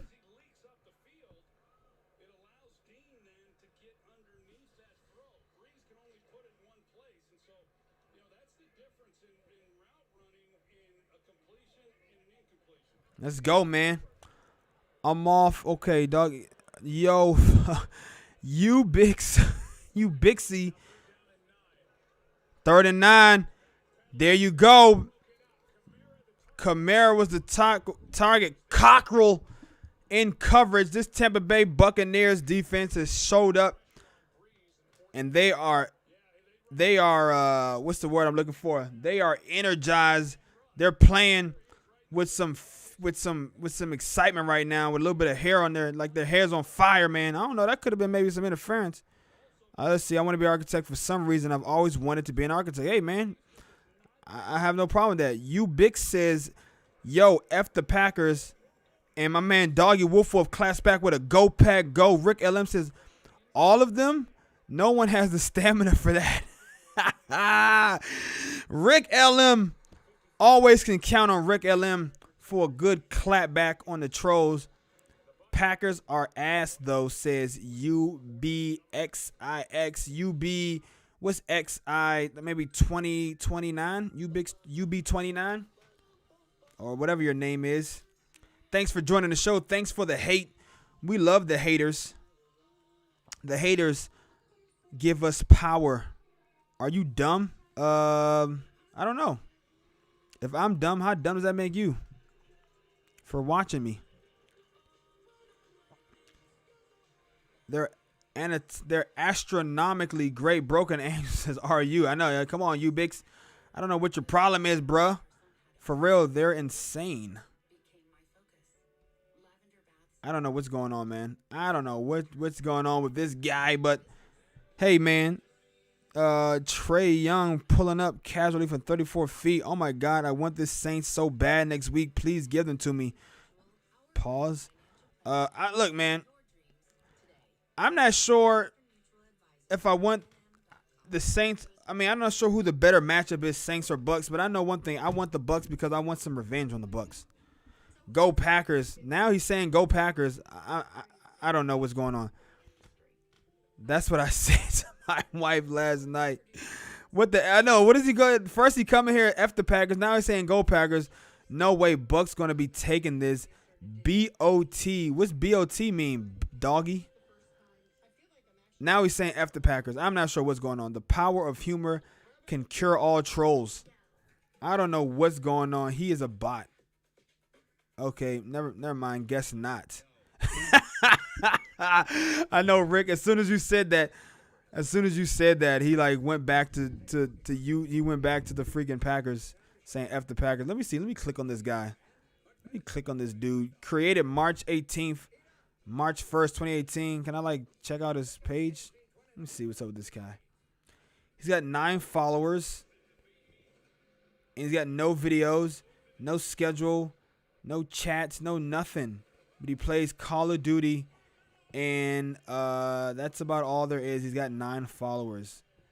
Nothing in it's about. So I don't know. Maybe he's a bot, maybe it's not. But you know, we're gonna just let him hang around. Go Pack Go says Packers Nation over on the YouTube side. Thank you, Packers Nation.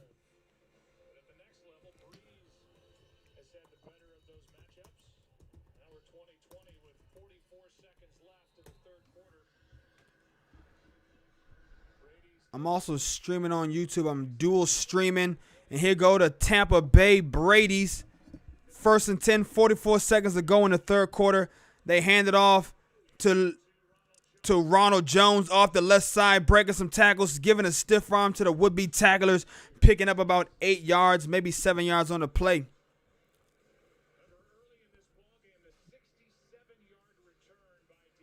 Doggy, your dog water, LMFA. Yeah, he is weird. Free cash, rice water. I'm a BTO. What the F, LMO? No way you said that right. BRB. He thinks I'm a bot. What the F is a BTO? I'm trolling, though.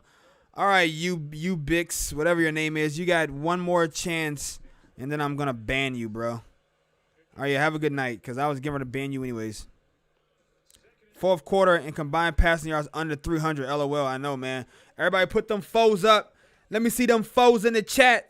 Throw the foes up in the chat. Let me see them foes, baby, because it's quarter number 4. You know what that means. It's time. It's crunch time. Let me see them foes in the chat. Throw them foes in the chat, baby. 44, 4, 4, 4, 4, 4 in the chat, man. Fourth quarter.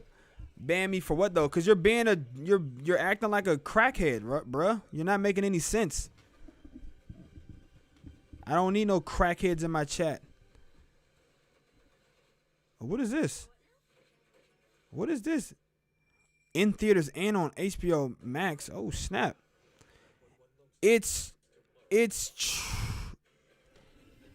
I try Tuesday. I try. Hey, what's packing? Because you have been live for 6 hours. All right, man. Yeah, as long as you keep it regular, I'm not going to ban you. Yo, I try too easy. Thank you for the follow. I hope I said that right. I try too easy. Thank you for the follow. Number 163. Clap it up for I try too easy. Are you a Packers fan? Or are you a Bucks fan or a Saints fan? Or are you just a sports fan like the rest of us? Like all of us. Doggy Wolfwood says, I'm here. Let my 14-year-old son hang with y'all for a little bit. All right, man. We're going to try to keep it PG-13 for your 14-year-old son. But I can't make any promises. Sometimes the chat can get a little off the chain. Who is this chick? Tamron Hall. Tamron Hall. Everybody got a little daytime talk show. I'm about to get me a daytime talk show. I guess technically I do have a daytime talk show since I stream at 2 p.m. She cute though. Sports fan, let's go. Okay, I tried too easy. Sports fan, I can dig it. Me a Bucks fan here. Doggy Wolfoo says I'm a Bucks fan, bruh. I tried too easy. What do you think about the game? Hey man, I think this game has been really good. If you were here about 30 minutes ago, though, you would have saw we were all caught up in a heated, intense debate about Jameis Winston and whether he deserves to be a starter in the NFL. And we kind of just ignored the game for like an hour. But I think this is a great game, as it's showing right now on the graphic. There's been scoring in every quarter. It's tied 20-20. It's about as competitive as I thought it would be. I took Tampa Bay +3, and I took the over. The over-under was 51.5 points. I took the over. I think there's going to be a couple more touchdowns in this game, and it's going to come down to the wire. But I think in the end, Tampa Bay and the Brady's are going to pull it out, and they're going to head to Lambeau next week to get beat the F up by my Packers. I want the Saints to win. Hey, man, that's what's up. There's no wrong answers here. I mean, I only want the Bucs to win because I think the Packers, I want to see the Packers get some revenge on them. But I wouldn't mind if Drew Brees came to Lambeau and got bounced from the playoffs in Lambeau at the hands of Aaron Rodgers. But I think I want Aaron Rodgers to beat Tom Brady in the NFC Championship game because I think that will go a long way to cementing his legacy as the GOAT. And here we go. Ronald Jones II is off to the races. 40, 35, 30, and he goes out of bounds at the 27-yard line. There is a flag, however, on the play on 3rd and 1. Ronald Jones II took off the left side and broke out a 30-yard run on that ass. And instead of being a 1st and 10, Wirfs is held on the play. Yeah, that's a hold. He had a collar around his throat. Off his Nike says, hey, Jones pulled something. Yeah, it looks like he did pull something, but that's okay because they still got Leonard Fournette, who's fresh as the morning dew. Browns lost. Yeah, off his Nike. Browns did lose, unfortunately, man. Sorry, the Browns took that L, man. They got they ASS whooped. Off his Nike. Thank you for following the show, following the channel. I appreciate that. I try too easy and off his Nike. My latest 2 followers. I appreciate that. And here we go on the back shoulder fade. What a throw and catch on the back shoulder fade. Wow, 15 yards. And Brady put that thing on a rope. Bang. That was a great route. It was actually thrown a little bit far away from him, but that was a great adjustment. Doing his best Devontae Adams interpretation. The rookie, number 18, stretching out and grabbing that one with his hands. Great catch. Yes, sir. So what do you think Tom will play? Other go with this team. What?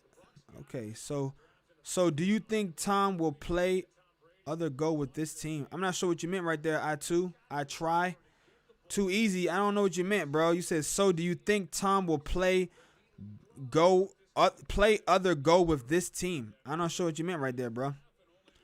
Tom definitely going to get another one this year. No, man. Sandbox Rabbit. I'm sorry. I'm going to have to disagree with you on that one.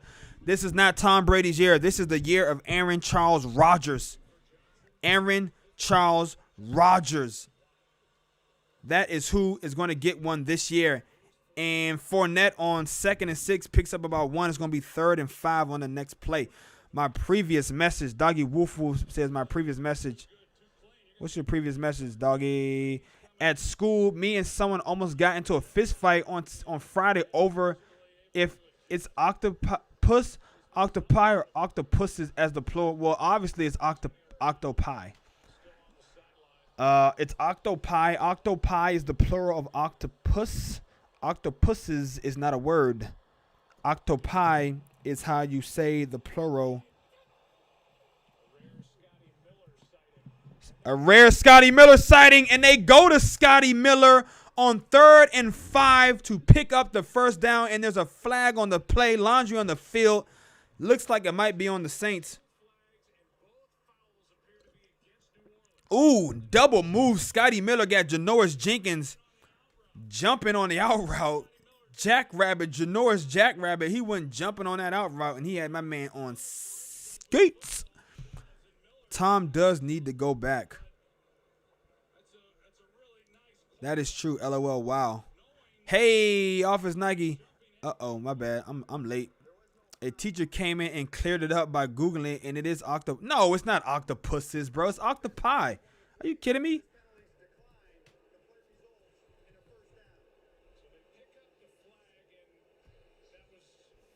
Hold up. It's octopuses? The true octopus. Oh my gosh. What? Hold up. Octopus, plural octopuses, or octopi in general. So I think it could be either, is what I'm seeing. I always thought it was octopi. I never heard I thought, well, there you go. Learn something new every day, bro. Octopuses, octopi. Google it. A girl behind me said that is octopussy. LMAO. Sounds like a young little thought in the making, if you ask me.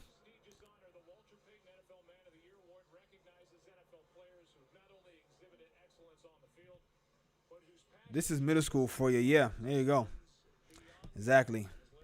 Little girls are too fast these days. Girls are a little too fast these days, man.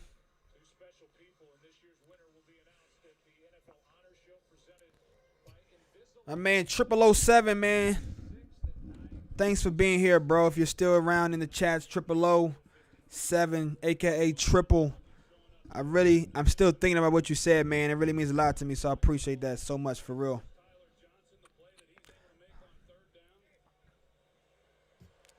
Let's see, man, if the Bucs can put this thing in the end zone. They're driving their way into Saints territory, and here comes Ronald Jones. After coming up a little bit limp on his last big run, he spins his way for another first down. This kid is a baller, bro. Look at this dude, man.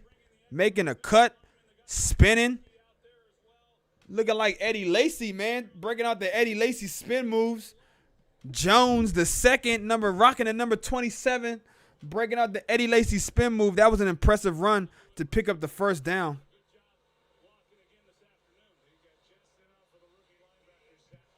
Here we go. 1st and 10. They hand it off to Ronald Jones again, man. I guess she didn't like a troublemaker, even though she is one too. All right. So me and my ex broke up because I got into a fight with someone in PE. Okay. I didn't even have a girlfriend when I was in middle school, man. I didn't have my first girlfriend until I was in like college. Low key. Damn, now I think about it, that's kind of sad, man. I was kind of a loser in high school, bro. I was a loser, man. I didn't even have a maybe my first girl. Yeah. I was like 18, maybe. Still, yeah. I was just out of high school. Brady goes to the end zone for his main man, Gronkowski, who dives for the play. He dove for the ball on 2nd and 9, but he's not able to hold on to it. That's the second one Gronkowski didn't come down with. I'm shocked, man. Man, I'm surprised he didn't get that one. That's like a Gronkowski special right there. Diving, touchdown. He would have, yeah, man. Yeah, I just said that, Troy Aikman. You're late. I just said that. There's a couple that Gronkowski could have had his hands on that he didn't get.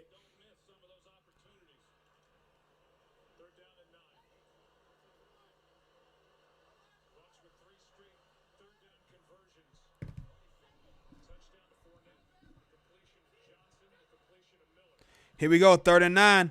They're bringing a little bit of pressure, and Tom Brady almost has it picked off by Lattimore with the diving interception attempt.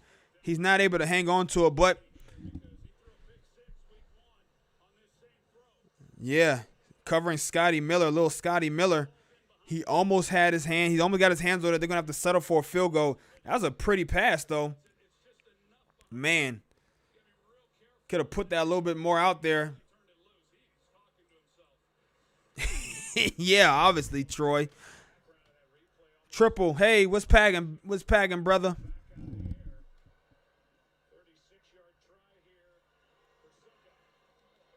Looking back, everyone was kind of a loser in high school. I don't know, man. I knew some cool people in high school. You know what I'm saying? I just wasn't one of. I mean, I guess I was still kind of like, I was still a cool person. You know what I mean? I'm still the same person I am today. I'm still a cool person. You know what I mean? But I wasn't like popular. I didn't have a bunch of friends. I did play football though. I played football. Too Easy says yes. I was a big loser in high school. I mean, I didn't have any confidence. You know what I'm saying? I didn't get the girls. I didn't go out and go to house parties and get drunk. I didn't have my first drink until college.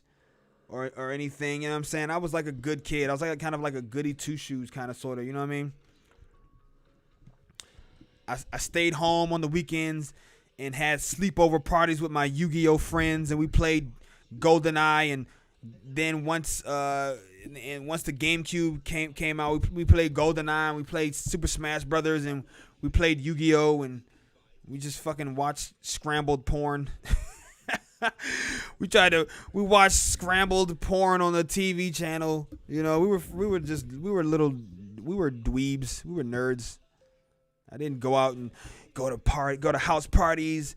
I didn't try to like lose my virginity. I was content being a virgin until I lost my virginity, and then nothing was ever the same. I'm not even in Broken Ankle says I'm not even in high school. Don't worry, there's always time to still be a loser.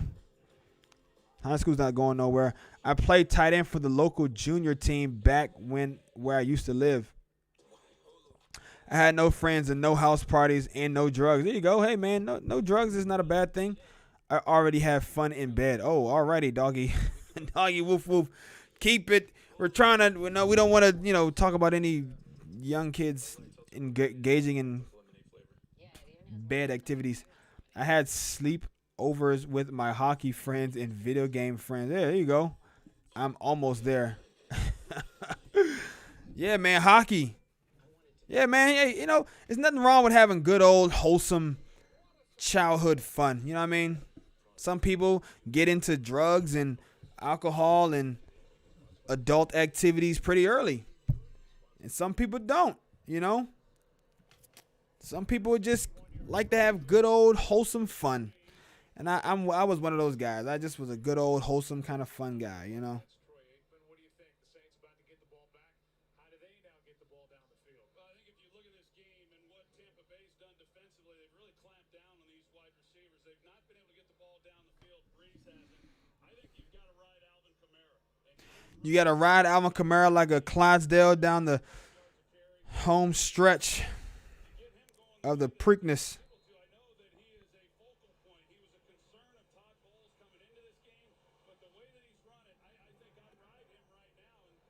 My man Traeger, I would ride him. Shoot. Am I really that old? I'm in high school next year, bro. Are you kidding me? You're not old at all, man. You're like half my age. Just to be sure, what age is high school again? Our school system is set up different. 14 in 10 days. Doggy Woof Woof got a birthday in 10 days. 15. Damn, you all already have said. I know, bro. That's what I'm saying. Yeah, man. Yes. Too easy. High school for America is like age like what, 14, 13 maybe. It's like 9th to 10th grade. Yeah, like 14, 15, 16. Yeah, like 14, 15, 16, 17. It kind of depends on how smart you are or different things. But 13 if you're skipping grades. Yeah, but you're like 14. 15 is like the average age for a high school freshman in America. It also depends on when your birthday is and all that kind of stuff. If you're skipping grades and all that jazz, but average I'd say 14, 15 years old. Kamara over 100 yards, 2nd and 8. They give it to Ty Montgomery, who stopped after about a gain of 2. 3rd and 6 coming up. Here come the Buccaneers. I want you. Levante David pointing at somebody saying, I want you, big boy. Bring your ass back in the game. Come get this pain. I love the cold. Of course. Just had to get an idea. So will be 8th grade, then high school from 9 to 12. Yeah, there you go. You got it, man. I want you in the U.S. Army. Yeah, that's what Uncle Sam is saying. And they're going to maybe be looking at Michael Thomas. Drew Brees has got a man over the middle. Emmanuel Sanders. Yo, these teams are playing each other very, very tightly. This is a very honestly, I thought the Tampa Bay might put on some more fireworks here. I'm a little surprised that it's such a close game, 23-20. Tampa Bay. I took the over. We're at 43 points right now. I need another touchdown and a field goal to get the over. Here we go to hand it off to Montgomery. Montgomery was kind of nice for the Packers, man. I'm a little too bad. Brees' career. No, I don't think so, man. I think Brees might come back for one more year, maybe, man. Yeah, I thought Brees would pass. Honestly, I thought Brady would pass for way more. Honestly, I really thought Brady could pass for way more. Drew Brees stepping back. Oh, interception by Drew Brees and Levante David with the mean stiff arm, and he's still on his feet, headed back towards the end zone, and that's the third interception on the day by Drew Brees. Wow.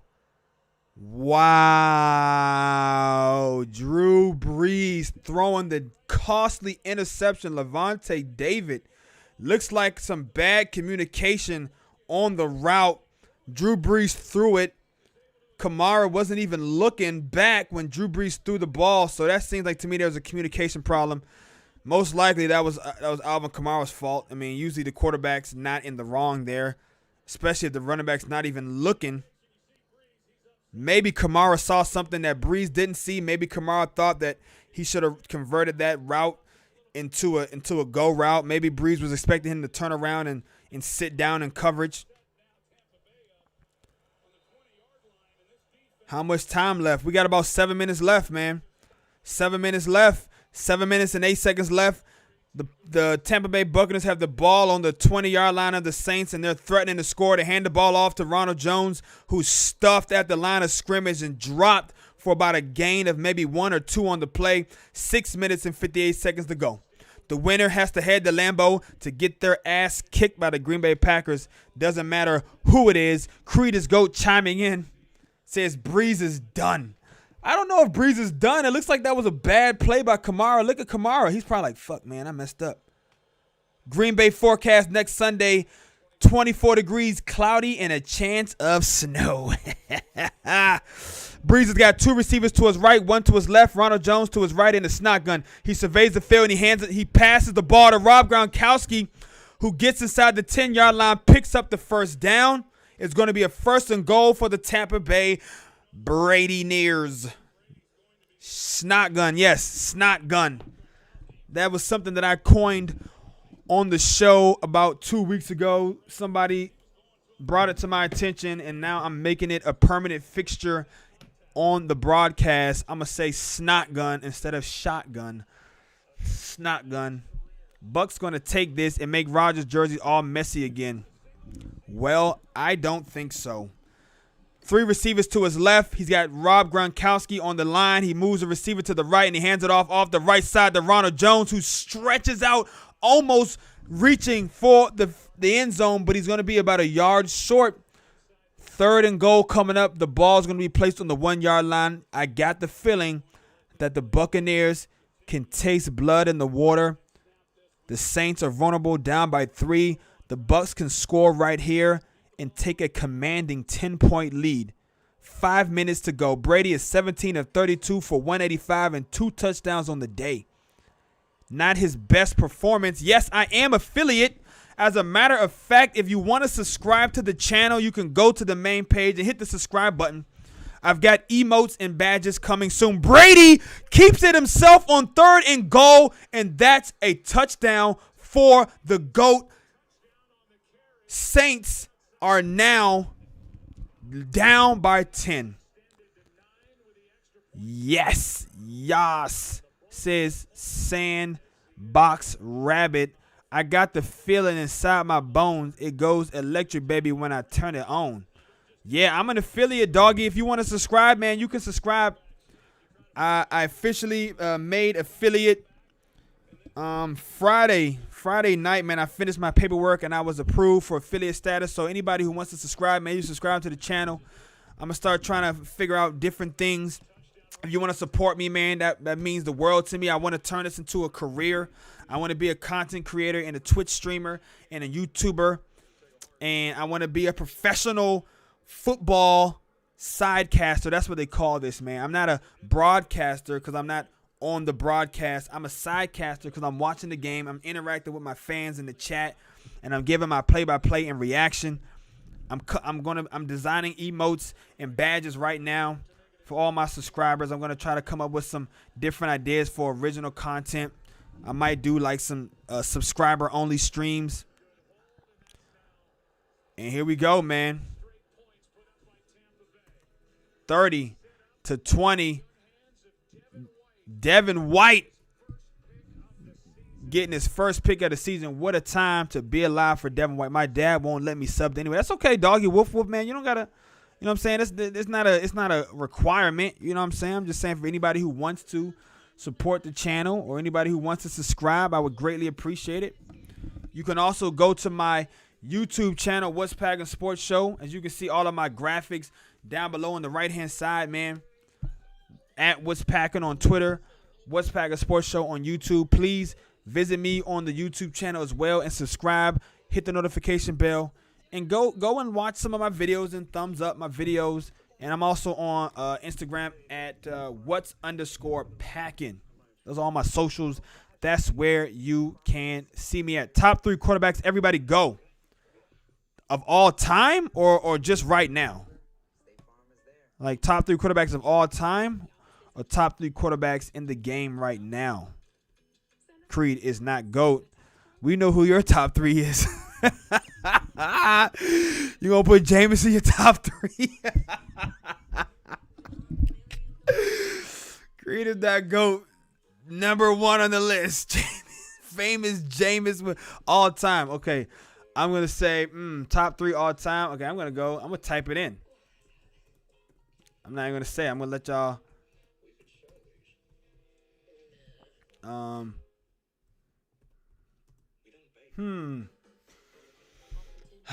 Who is my number 3 quarterback all time? I mean, my number 2 quarterback all time.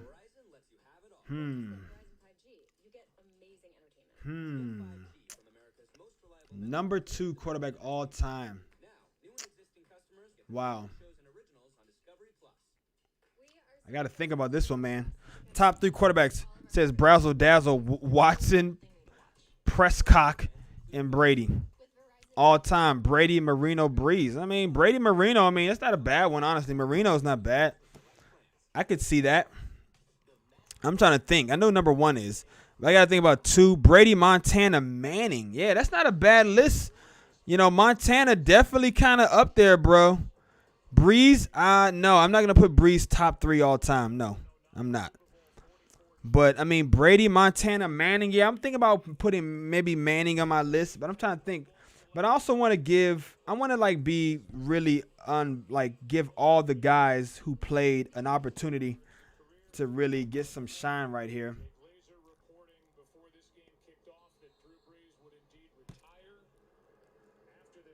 Oh, shit.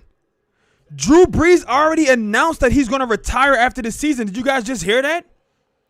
Before the game kicked off, I did not know that Drew Brees already announced that this would be his very last season. He's going to retire. Wow, that's what a way to end your career, bro. That sucks. I know that's going to hurt. He's going to probably break down and cry as soon as this game is over because he's definitely, he would need one hell of a miracle. Wow, man, Drew Brees. This is the last time Drew Brees is going to be playing, man. We got to soak this in. Drew Brees is definitely an all-time great. They talked about it before the game. I didn't see the game. I was busy doing some other stuff.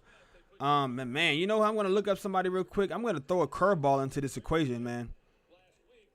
I might throw a curveball into this equation, bro. To this all-time great.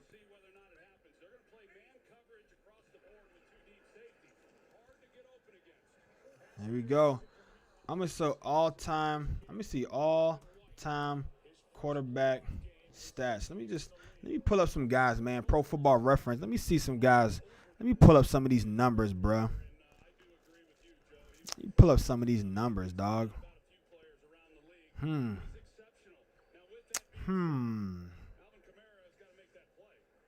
Kamara does have to make that play. Let me pull up some of these guys, bro.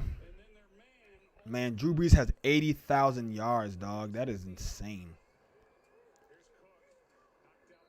Drew Brees has 80,000 yards passing. What the Whoo, Lordy B, Lordy B, Lordy B. That is a lot of yards. 80,000 yards, dog. Yo, 80,000 yards, man. Drew Brees, 80,000 yards. My God. My gosh, Mr. Brees. My gosh. Mr. Brees. You, sir, are quite the gunslinger. Man, I don't know, man. This is, oh, man. You know what? Let's see.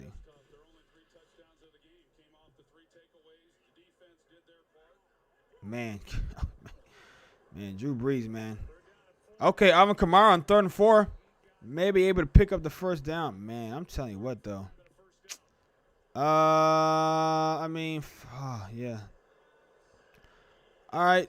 I mean, oh, man. Dude, this is hard, bro. Top 3 quarterbacks of all time right now.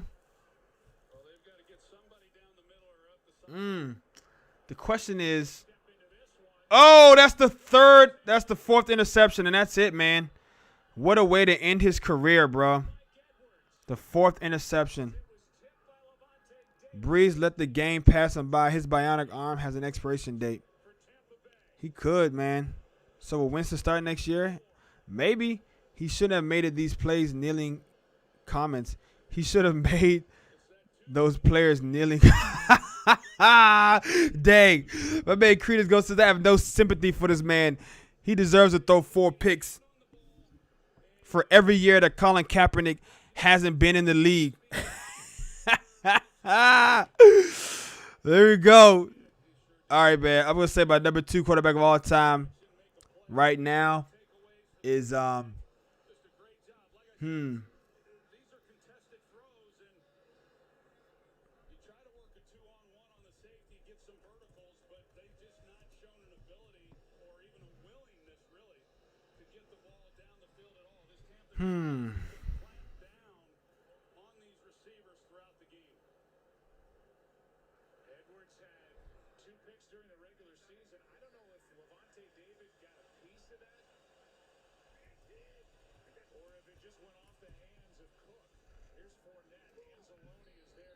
what's my man's first name?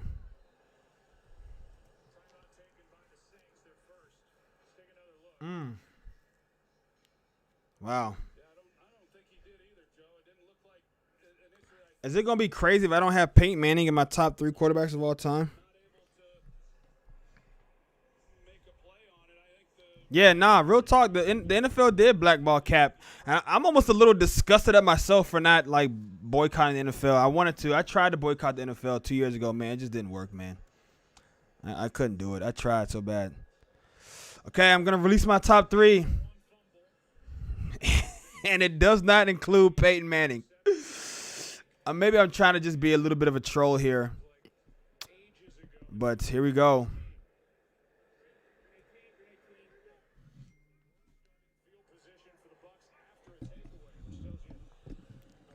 There goes my top 3 quarterbacks.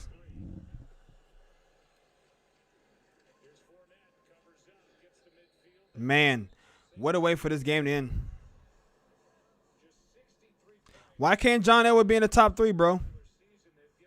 Why can't John Elway be in the top 3? He went to 5 Super Bowls. He won 2 back-to-back Super Bowls. He's got an MVP. He's one of the best pure passers of all time.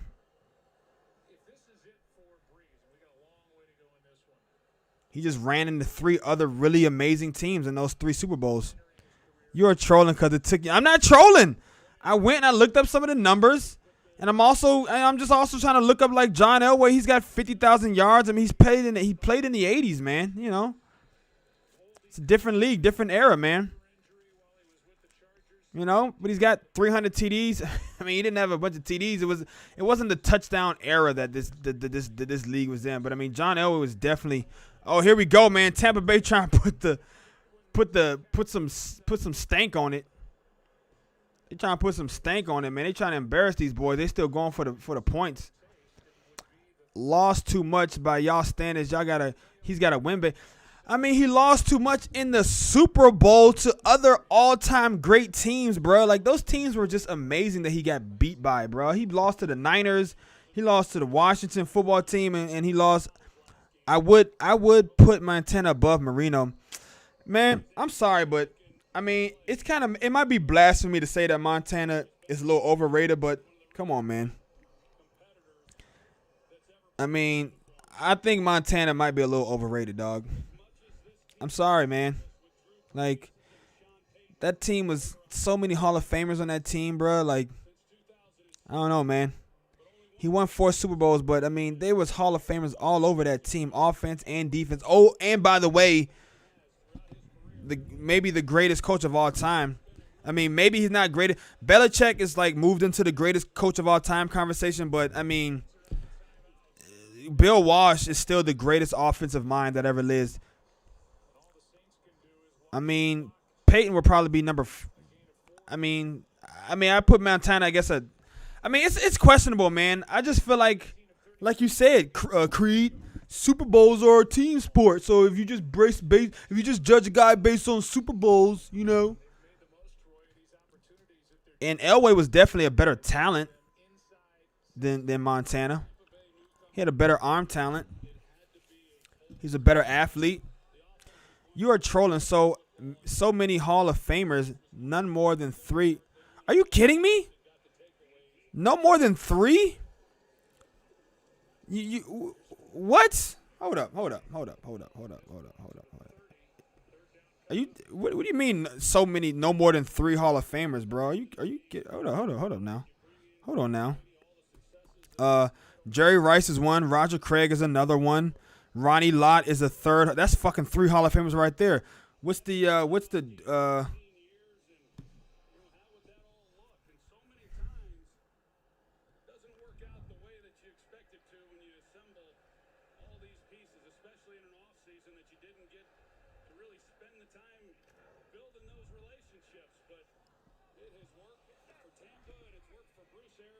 I know Roger Craig was a Hall of Famer, wasn't he?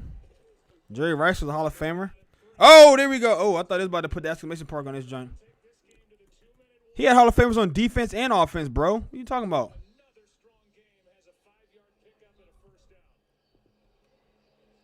Let's see what he said. 40,000 yards, 63 receiving pitches. 4-time Super Bowl champion, 3-time Super Bowl MVP, 8-time Pro Bowler, 2-time NFL MVP, Offensive Player of the Year. I mean, yeah. I'm not saying the dude isn't a beast. I'm just saying, like, he also played with read accurately. You also had to look them up. What do you mean look them up? How many teams have 1 Hall of Famer, let alone 3 at any given time? That's what I'm saying, bro. Sam got the stats out, copy and paste. I know, like, damn, like, this dude, like, he must be the freaking leader of the Joe Montana fan club of Denmark, president and CEO. I'm worried for the Packers. Oh my gosh, I'm not worried. How many? That's what I'm saying, man. How many teams have 3 Hall of Famers at one time on a team, bro? Like, and a Hall of Fame coach.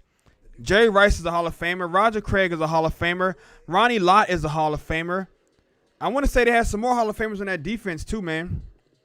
Let me see. 49ers, man.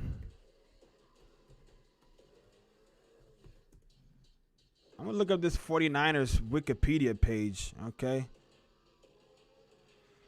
Let me see how many Hall of Famers they got on this team, man. Okay, Super Bowl. Let's just go back. Just go back to the Super Bowl years, right?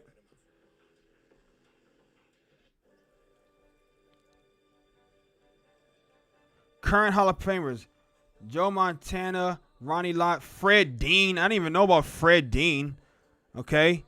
Okay, so Bill Walsh, Fred Dean, Ronnie Lott, and Joe Montana was on their first Hall of Fame team. All right, that's just the first one.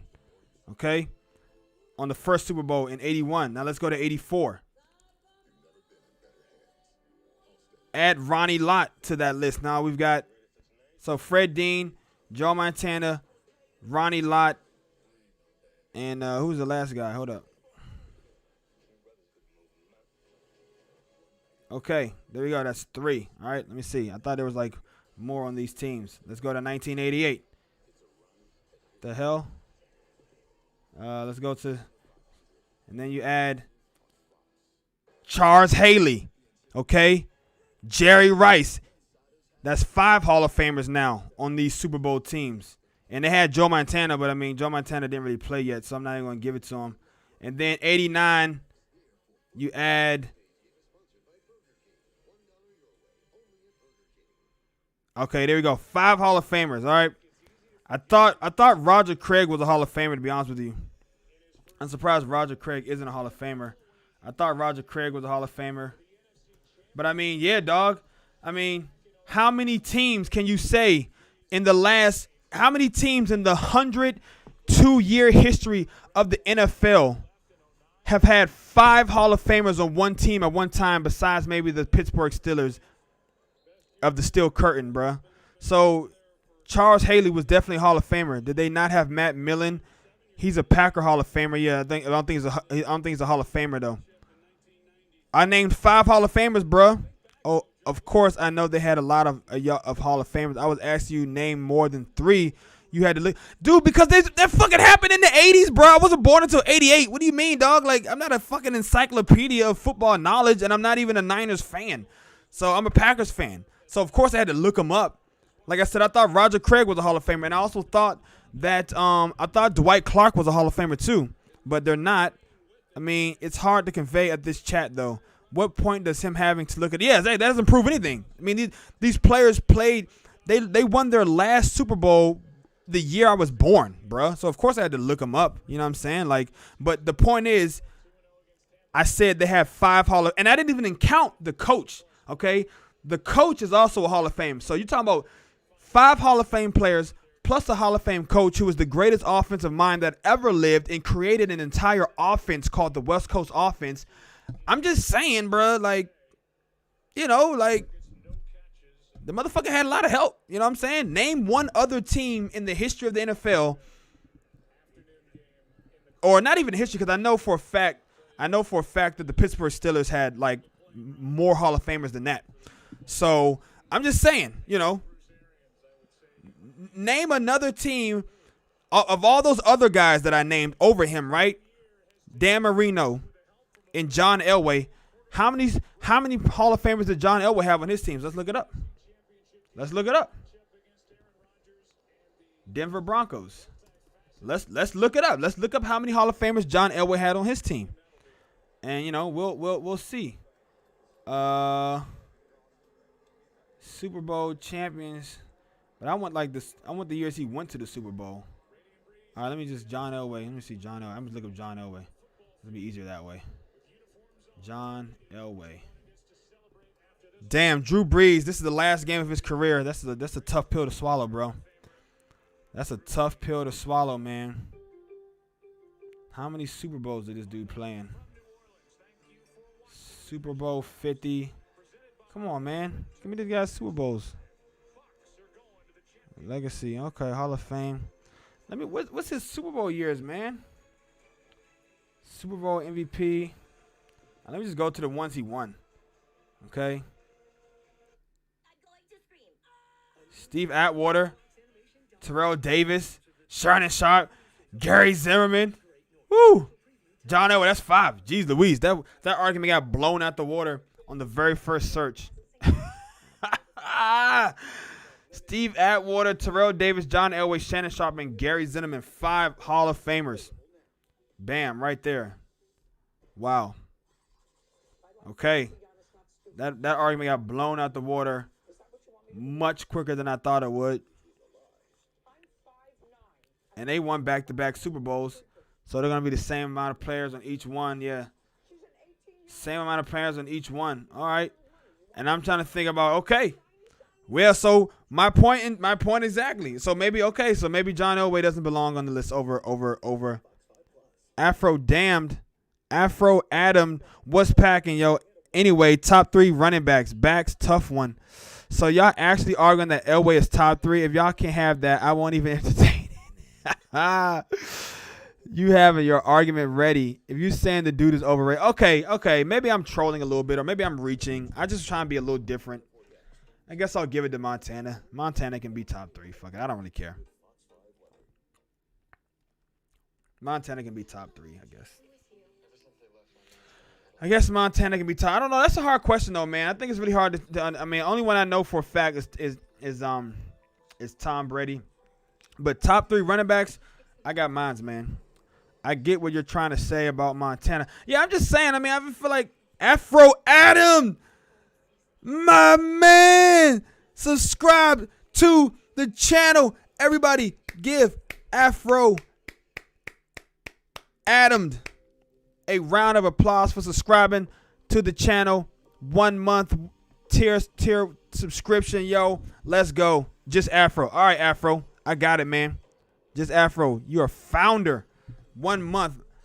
Bless you, man. And I thank you very much for the sub. We going up on a Sunday. All right, man. My top running backs of all time. Boom. Number 1. It's not even a question. Okay. Boom. Number 2. I'm gonna go with number 2. I'm gonna go with my man. Supporting Packers fans on Twitch. Afro, I really appreciate that, man. I don't know how many Packers fans are on Twitch, but I really appreciate it. I'm gonna say Doggy Wolf says he's gotta go.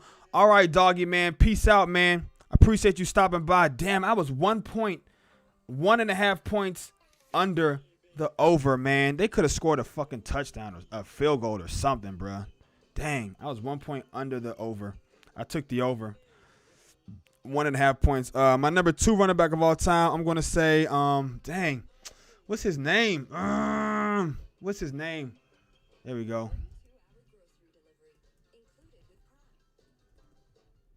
And then my number 3, I'm gonna say, man, Dion.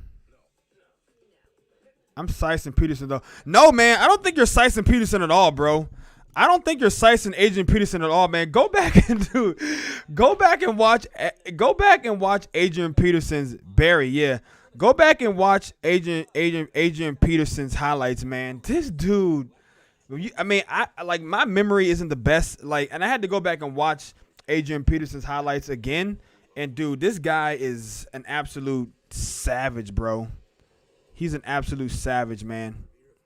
Like, Adrian Peterson to me is the greatest running back of this generation, and that's hard for me to say because I really think LaDainian Tomlinson is a dog too. I think LaDainian Tomlinson is a top 10 running back of all time, or maybe top 5 even, bro. But Adrian Peterson. I mean, it's hard for me to not, but these are my 3 right here. Honestly, I don't even know. I kind of want to put Adrian Peterson in my top 3, man. I really kind of do, honestly, but I got to go with this list right here. Emmitt Smith, man. Honestly, Emmitt Smith is kind of it's hard, man.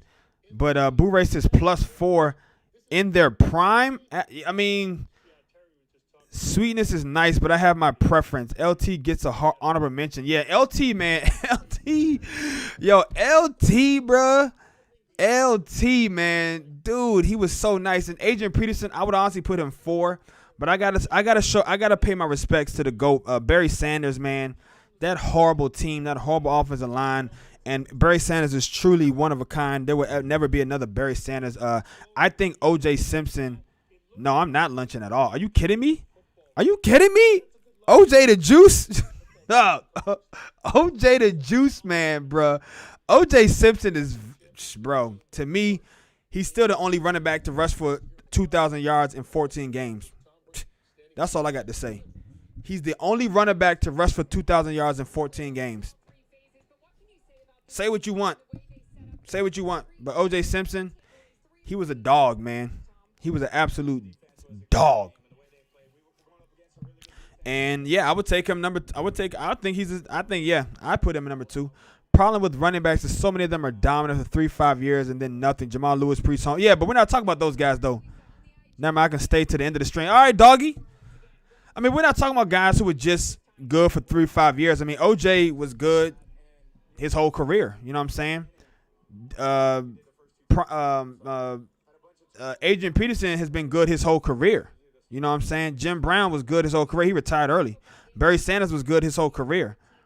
I mean, you know, Walter Payton, yeah. Walter Payton is nice, man. Sweetness, he's definitely nice, you know what I'm saying? But I didn't watch much Walter Payton, and I just prefer, I mean, it's all about styles, I think, man. By the way, I followed you on Insta. If you didn't see the message I sent like 10 minutes ago. Okay, man, I'm going to check that out in a second. Trailer Court says $100, says Skip Bayless, says Packers don't stand a chance again. Of course he's going to say that. T-Bay at Green Bay, take the points, bruh. I'm taking the Packers. I don't give a damn about points. I don't give a damn about nothing else. I'm taking the Packers. I would bet $1,000 that Skip Bayless says that he doesn't stand a chance. It's going to be the battle of the Bays, baby. Green Bay versus Tampa Bay. Go, Pack, go. Look at O.J. Simpson's first 3 and last 3 years. 6 years of his career were not even good. And he only played about 10 years. And he played 10 years. First 3 years and last 3 years of his career. I mean, okay, 6 years of his career were not even good. All right, so you're saying he only had 4 good years. All right, let me look at O.J. Simpson's numbers, man. I still think he's one of the best, like, to be honest with you.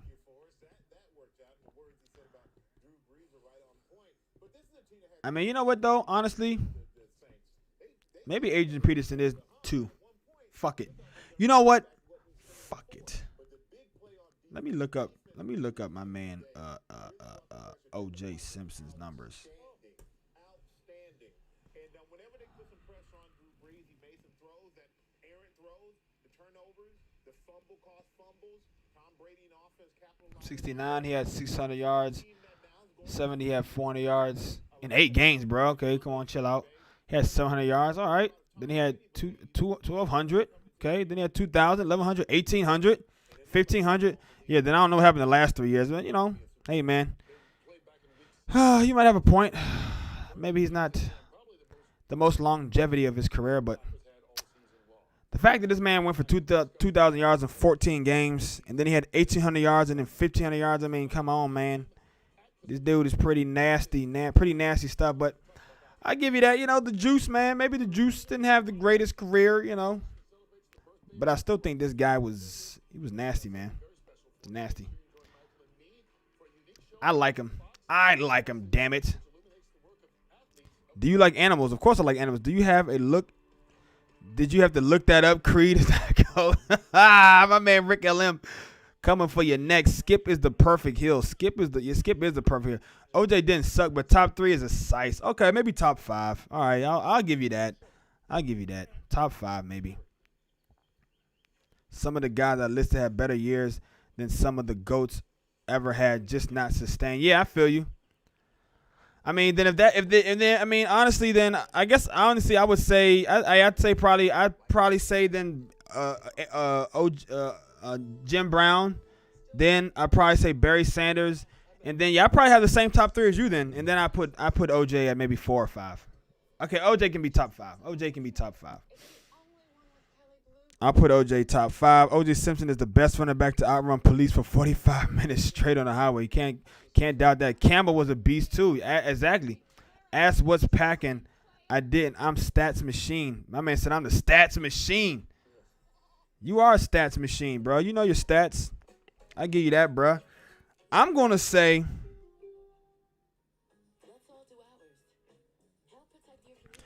I mean, yeah, OJ. I mean, I don't know, man, but 2,000 yards, 2,000 and 1,800 yards in 14 games, bro. I mean, that's like, I don't know. I feel like there's got to be something up with the team or some shit. Maybe that team was just bad, you know. That was just a bad team he was on, bro. You know, 14 games though. I mean, that dude was putting in work, man. I do think Adrian Peterson is top 5 all time though. So I would definitely maybe put Adrian Peterson in that conversation then, like you. I mean, Adrian Peterson is he's an absolute freaking terror.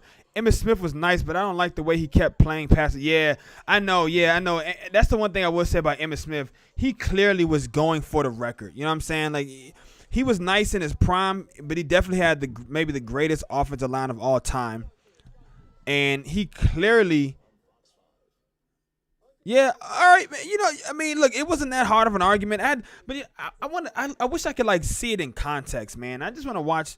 I wish I could see it in context. I think I like O.J. Simpson a lot, man. I know people want to, people might not like him because he had a lot of, he's out here stabbing bitches and stuff. But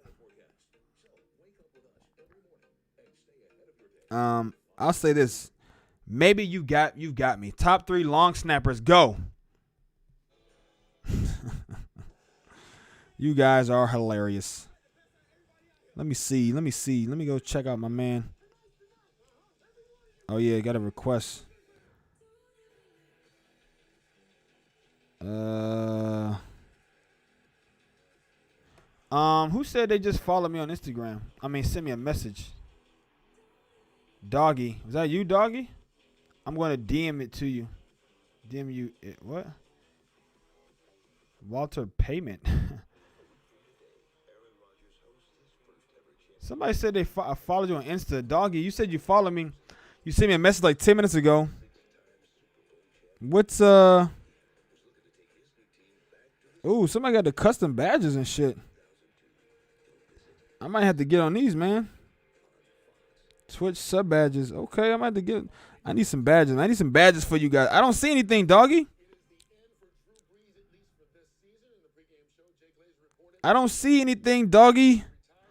Woof woof. I don't see you. I don't see you on my what's packing, man. What's underscore packing? Okay, this one. Which would you prefer? Kellen Wisno, Tony Gonzalez, Rob Gronkowski, or Antonio Gates? Whew, jeez Louise.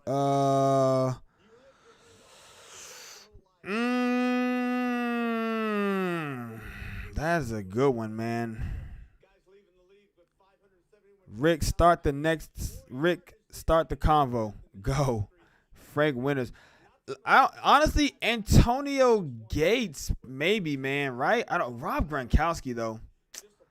Antonio Gates was a dog, though, man. Ray Lewis or London Fletcher. Look at the stats. It is an interesting convo when you look at the stats. I do know that for a fact, bro. When you look at the stats, it is a very interesting conversation.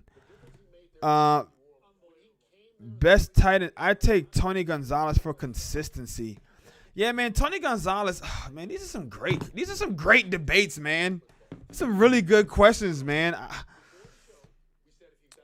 But yeah, I mean, if you're gonna ask me just based on like, if you telling me careers, okay, careers is different. But if you're asking me to take one guy in his prime, completely healthy or whatever, give me Rob Gronkowski all day. Yeah.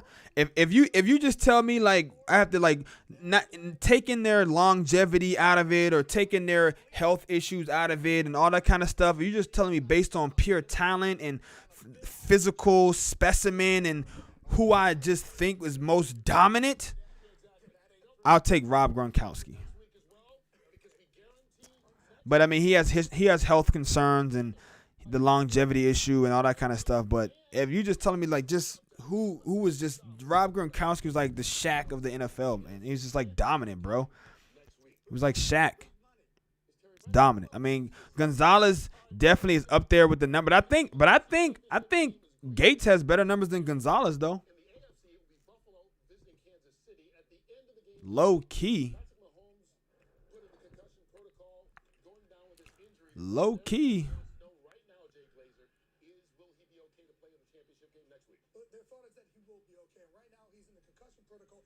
All right, so they're saying your boy might be okay for the game. Where does Drew Brees rank all time? We were just having this conversation. Where does Drew Brees rank all time? Do you think Drew Brees is top 10 all time? But honestly, I'd probably take Kittle or Kelsey over all of them. You know what I'm saying? Bruh, I ain't gonna lie to you, bro. Gonzalez was the perfect tight end. He did it all. He blocked, great teammate, catch everything. Dude was the best for the longest time. Yo, you know what I mean? You're right though. Gonzalez was really good, man. Statistically, Gonzalez is the best. Okay, statistically, Gonzalez is the best. All right, facts. But like Rick LM says, Brees is top 10 all time. But where would you put him? Would you put him at like 5, 6, 7, 8, 9, 10? We know you wouldn't put him at 3. Would you put Breeze over Brett Favre? Why does everybody always forget about Finley? Because Finley isn't in the conversation. And statistics can be tricky. Yes, I agree, because he was also like the number one target on those Kansas City Chiefs teams for a while too. But I agree with Rick LM here. I think at the end of the day, Kelsey is going to be better than all of them.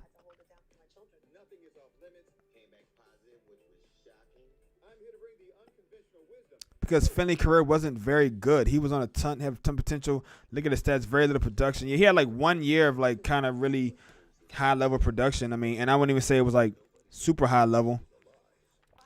Doggy Wolf, man, I don't see you on What's Packing. I don't see you on my Instagram, bro. Are you sure you followed the right person? Finley can kick rocks. Did you know that the highest scoring player of all time is Danish? I did not know that. Who would that be? It must be a kicker then, I'm assuming.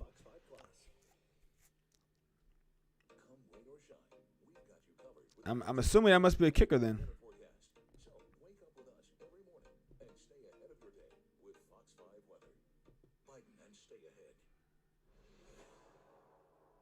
Tomorrow night on Fox, it's the biggest event on TV with your two favorite shows back to back. 911, what's your emergency? The dam broke. They're worried about a landslide. First, it's the season premiere of 911. Then it's the season premiere of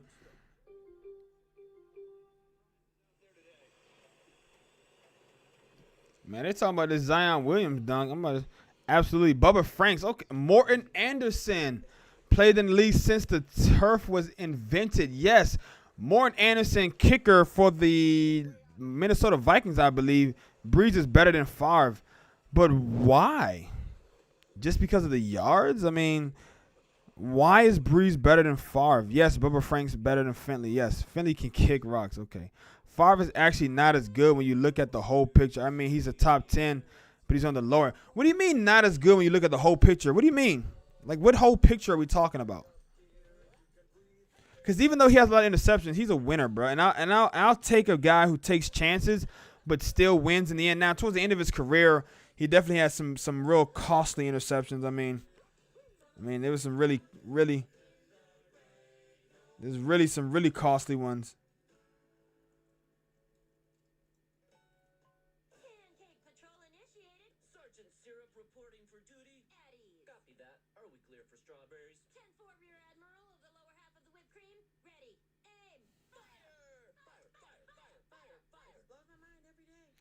Oh, the Great North. Dang, I do like. Why are we? Aaron is better than him, and he doesn't even compare Favre statistically. I mean, yeah, Bucks. Oh my gosh, all of these freaking haters, man. All of these freaking haters. I did win my bet, so I won. So I took Tampa plus 3, so I win on that bet. But I took the over. I did not get the over. So on the weekend, I went 1, 2, 3. I went 3 of 4 on my picks against the spread. The only one that I got wrong was I picked Baltimore to win, and they got their ass kicked. But I picked the Packers minus 6.5. I got Cleveland plus 10. They covered. And I took Tampa Bay plus 3. They covered. They won outright. They covered. So I went 3 of 4. So I'm like 70% on my picks against the spread. But on my over-unders, I'm 1, 2. I'm 2 for 2 on my over-unders. So that's 3 of 4 plus 2 for 2. That makes me 5 for 8 on the and that's pretty good, right? 5 of 8. Is that a good like percentage on my picks if I'm doing over unders and against the spread? 5 of 8. I mean, that's 62%. Are you watching cartoons? Yeah, man. I mean, after the game went off, this new show, The Great North, Season 1, Episode 2, The Great North, is made by the same person who made Bob's Burgers, and I love that show, Bob's Burgers. It just kind of came on. I'm not really watching it. But yes, that's cartoons that you hear in the background. Are you going to be streaming the Packers game next weekend? Yes, I will be streaming the Packers game. I don't know anything about a beatdown. Oh, cartoons are on after the game. Yes. Bring those Tampa Bay boys to Lambeau. That's what I'm talking about, Rick LM. It's going to be the battle of the Bays, and it's going to be a beatdown of the Tampa Bay Brady's because the Green Bay Packers, led by the real GOAT, who is going to be the number 1 quarterback of all time in due time, the number 1 offense, and a very underrated defense. Tampa Bay is going to come into Lambeau, Green Bay, Wisconsin, and they're going to get their ASS handed to them on a frozen platter. It's going to be snowy, it's going to be cold, and the wind is going to be blowy. I was the biggest Favre fan ever, but I watch more football. I see his iffy top 10. But I'm going to head to bed. It's 4:15 in the morning here. See you next week. All right, Sam Box Rabbit, thank you for the follow, man. Thank you for joining the show, and we look forward to seeing you next weekend, dog. It was a pleasure to meet you and to know that the West Packers Sports Show, we universal, we international, we all the way in Denmark, baby. Good night, and see you next week, man. Let's see how tough these Beach Boys are in 20-degree snow. That's what I'm talking about. Creed, I feel like Favre, people want to hate on Favre because of all the interceptions. And yes, I understand that the interceptions was a big part of his legacy. I wonder if my man Trailer Court, are you still on the stream, Trailer Court? Can Aaron Jones do anything against this defensive front? Yeah, I believe that he can. Yes, I believe Aaron Jones can do something against this front. They should have ran the ball up the middle more. Per DraftKings, Packers open at a 3.5-point favorites, and the Chiefs open at 2.5-point favorites. I'm taking the Packers all day. But Trailer Court, let me ask you, because you're a betting person. You're a betting man. I went 5 of 8 on my picks. I was 3 for 4 on my picks against the spread, but I was 2 for 2. Hold on, that doesn't make any sense. Yeah. No, I guess 2 of 4. Yeah, 2 of 4. 4 picks. I got 2. Yeah, 2 for 2. 3. Yeah, what the hell? What am I saying? What the hell? I had 8 total picks. I had of my 4 picks of the spread. Oh yeah, that's what I want to say, man. 3-1. That's what I want to say. I'm 3-1 on my picks on the spread, and I went 2 for 2. So I'm 5 for 5. I went 5 and 3. I went 5 and 3. You know, I went 5 and 3 on the weekend. I guess I don't know how you want to how you chalk it up as a betting person. But I mean, if I got 3 out of my 4 picks against the spread right, and then I split the over-unders, is that a good weekend? Lions expect to hire Saints assistant coach Dan Campbell. Broken ankles. What do you think about that? Dan Campbell getting the job, man. When you put Breeze, Manning, Brady, Montana, and those old guys, people like that in there, there's not a lot of room for Brett Favre, huh? I mean, but to me, like, you could put Favre over Breeze, in my opinion, if you ask me. Like, you could kind of make an argument for Favre over Breeze. Maybe not over somebody who has multiple rings like a Manning and a Brady and a Montana, but I think you can make the conversation for Favre over Breeze. Hopefully A.J. Dillon is good to go. Yeah, I hope so too. Bucks money line. Elway and Marino too. I don't care if Brett Favre is number 5 or number 10. All I can say is the game Denver after his dad died is the number 1 game I've ever seen. Yeah, that was an all-time great game. And I feel like Brett Favre, he just made a lasting impact on the game, man. The way he played the game is like almost different from anybody else. He's unique, and he's a gamer, man. Even when he threw those picks, a lot of the times, especially early in his career, man, he just had a magic about him. He was still one of the most electrifying, most exciting players I've ever seen, man. Rodgers doesn't want this matchup. Are you kidding me? Rodgers wants nothing more. This team, this defense, They want nothing more than to take on Brady and to beat the Buccaneers at home in Lambeau and send them packing back to Florida. That was a good game, but not the best I've seen. I mean, that was one of the best I've seen given the conditions, man. It's definitely one of my top games of all time as a Packers fan for sure. As a Packers fan, definitely one of the top games of my memory. That's not bad. If you have money on the line, but doing it without any money at stake, it's pretty good. Yeah, I'm saying. I mean, yeah. If I just did do the over unders, I feel like going 3 for 4 on 4 games, that's pretty good, right? You know. Yeah, I knew you meant Oakland. Even though I read Denver, I knew you meant Oakland. I knew you meant that Oakland game.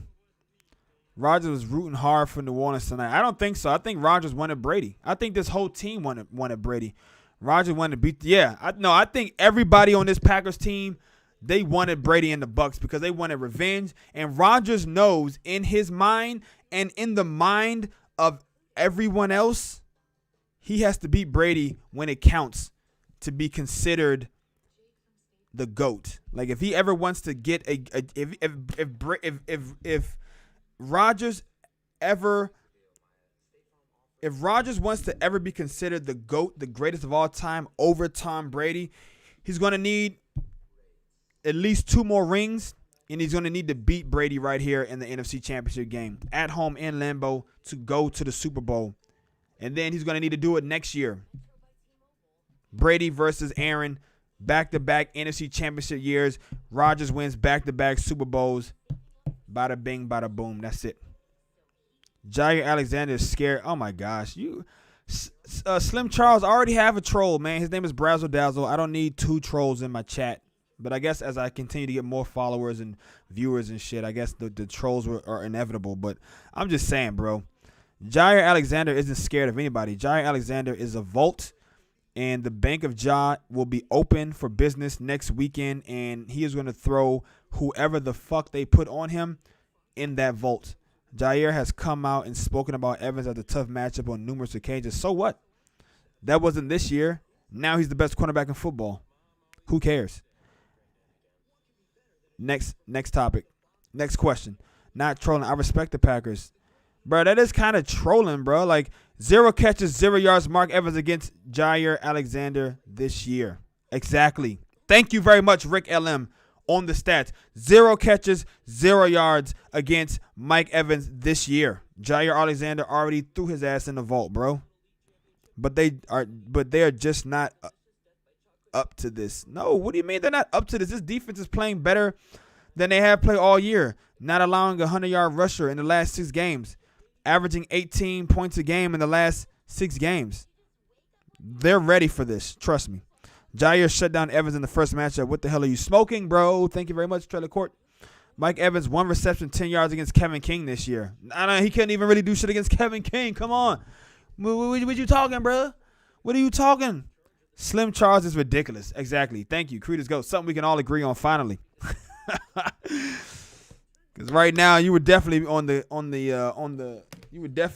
going against the grain for most of it. I get it, but look, man, it's not even about that. I'm I feel like I try to be as objectionable as possible, and Creeders Goat can attest to that because I know this dude personally, and we've been friends for over 10 years. I'm very critical when it comes to the Packers. But if you're going to sit here and say that the Packers aren't up for this, did you not watch them destroy the number 1 defense in NFL yesterday? Come on now. This is the number 1 offense in NFL. The Buccaneers could barely handle the Saints. And Drew Brees is not on Aaron Rodgers' level this year. Devontae Adams is the number 1 receiver in football. They have a 3-headed running back monster running game. The pass rush got 4 sacks yesterday. Drew Brees is a statue Tom Brady is a statue in the pocket.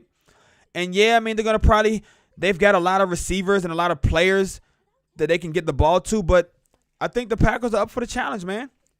And I don't care who they put on Jair Alexander.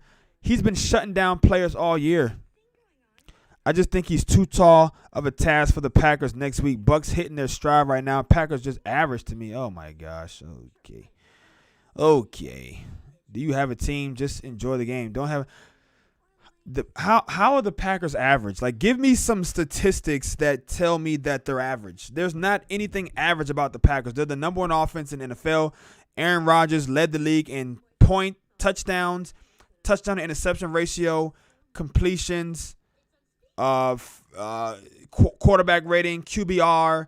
Devontae Adams is the number one receiver. There's nothing average about Devontae Adams. I mean, can you at least admit that? Can you at least admit that Devontae Adams is the number one receiver in football right now? Slim Charles. You didn't say anything about the Buccaneers defenders defending Adams. Now, we all know that they won the first game of the season. Okay, that's the first game of the season. Tampa Bay got destroyed by the Saints the first 2 times they played in the season. The third game, they win by 10. So don't come in here talking about the Packers are just average, bro. There's nothing average about this team. There's nothing average about the way Aaron Rodgers played this year. He's going to be the MVP. There's nothing average about Devontae Adams. There's nothing average about this offensive line, the best offensive line in football. There's nothing average about Jair Alexander, the best cornerback in football. Okay? Like, so don't come here talking about average, bro. If you think that the Buccaneers can win, okay, just say that. But don't say you'd rather have Diggs. Now, dude, okay. You're crazy, bro. You're crazy. You would. Nobody in their right mind would rather have Stephon Diggs and Devontae Adams. So I don't know what you're on right now, bro, but you're tripping. You're tripping, dog. There's nobody in their right mind that would rather have Stephon Diggs rather than Devontae Adams. I don't think there's anybody in the NFL who would take Diggs over Adams. There is no statistic or metric. There is nothing that you can put you can show me that can justify taking Stephon Diggs over Devontae Adams.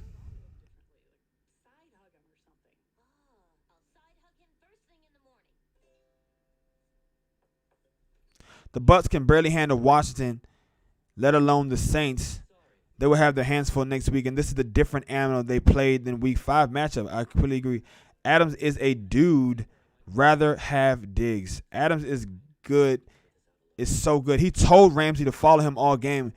He's like, there's other receivers he faced. Bruh. He's like, I'm not like these other dudes you face. Follow me around all game so we can get these people what they can. They can't even see 2 gladiators going at it in the Coliseum, bruh. And Ramsey did not want that smoke. Not to mention that Bakhtiari got hurt. Thank you very much. There was nothing average. Chargers will hire Rams defensive coordinator Brandon Staley as their next head coach. Who the F? Wow. People getting paid today in the NFL. Better route runner and top end speed. Oh my gosh, bro. All right. Okay. All right, I'm not even gonna respond to any of that, honestly. Slim Charles needs to be blocked.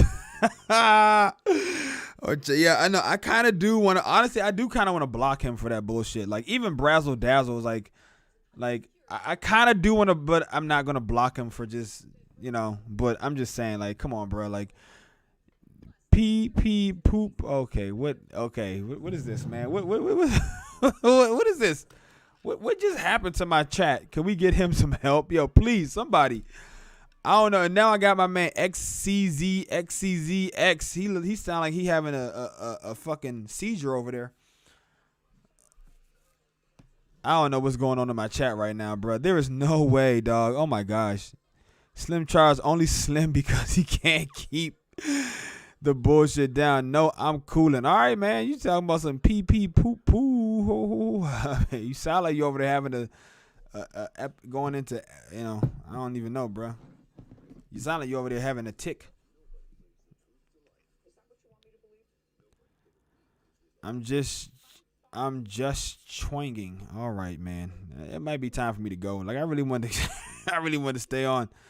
They wrong for not in the episode like that. I'll be back in here after Bucks get up. No, come back. I want you to come back during the game. I want you to be a severe case of Tourette's. That's what I'm saying. You better, I'm saying, like, no, Slim Charles. I'm going to be here, baby. I'm going to be streaming. on the game. I want you to be here in the chat during the game. Bruh. Don't worry. I'm going to keep that energy, dog. Look me in the eyes and tell me you will be here when the Buccaneers go into Lambeau and get that ASS whooped by my Packers. Please. I'm going to keep that same energy, bro. Just make sure you come back, Slim Charles. He was bought in here to unite us all. I know. Slim Charles is a gift from the gods. We were all in here arguing and talking about Jameis Winston and top 10s and top 5. But as soon as Slim Charles started talking that craziness, we like Slim Charles is like Thanos. We were like, we got to take this dude out. There's no way we can allow this to continue. This reign of terror. Yo, I can already predict how it's going to go. Slim Charles, Bucks are going to win. Looks like Bucks are going to lose. Slim Charles, doesn't matter. Chiefs. Right, exactly. I know. I'm having a premonition. I can see Slim Charles changing his argument as soon as the Packers looking like they're going to win the game. Exactly. Hey, but they can't do nothing. You know what he sounds like? He sounds like Chase Claypool when his Steelers lost the game. He's like, well, they're going to get clapped next week by the Chiefs. And they did get clapped next week by the Chiefs, but I mean, come on, bro. You said dude, I've never heard anyone like even the great troll that is Skip Bayless gives Devontae Adams his props, man. There's no way that you can actually believe that Devontae Adams is average, man. This dude missed 2.5 games and he caught 18 touchdowns for over 1,200 yards and 115 receptions.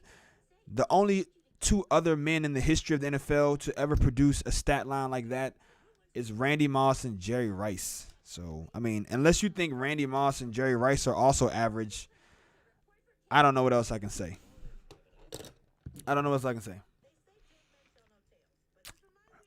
But, you know, I will be here, and I will be streaming, and I will have that same energy. And Devontae did it, like I said, as I said, I mean, and Devontae did all that. I mean, low-key, Devontae Adams, if he doesn't miss those 2 games, he may have had a chance at the all-time receptions record, and he may have had a chance at the all-time touchdown record.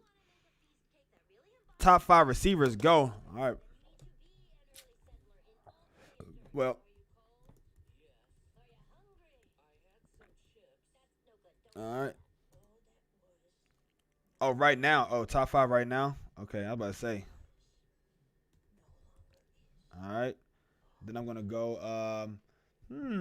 I actually think. Oh, but you know what? This nigga, he actually just got shut out in this game, honestly. So I think I'm going to go.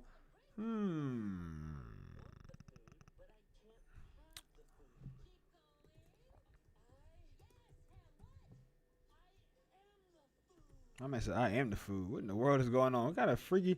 Yeah, cartoons have gotten so weird now, dog. Number 3, I'm going to say.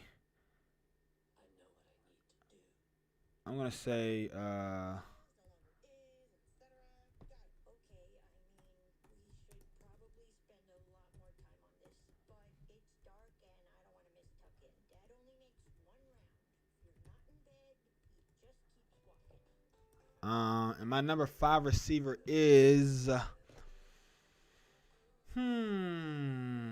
actually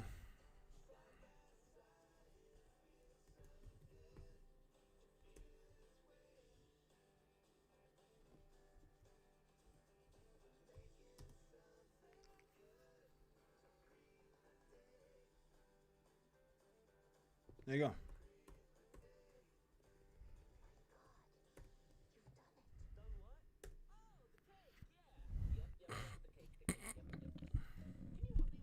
There you go.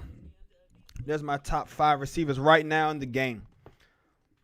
Adams, number 1. Tyreek Hill's number 3.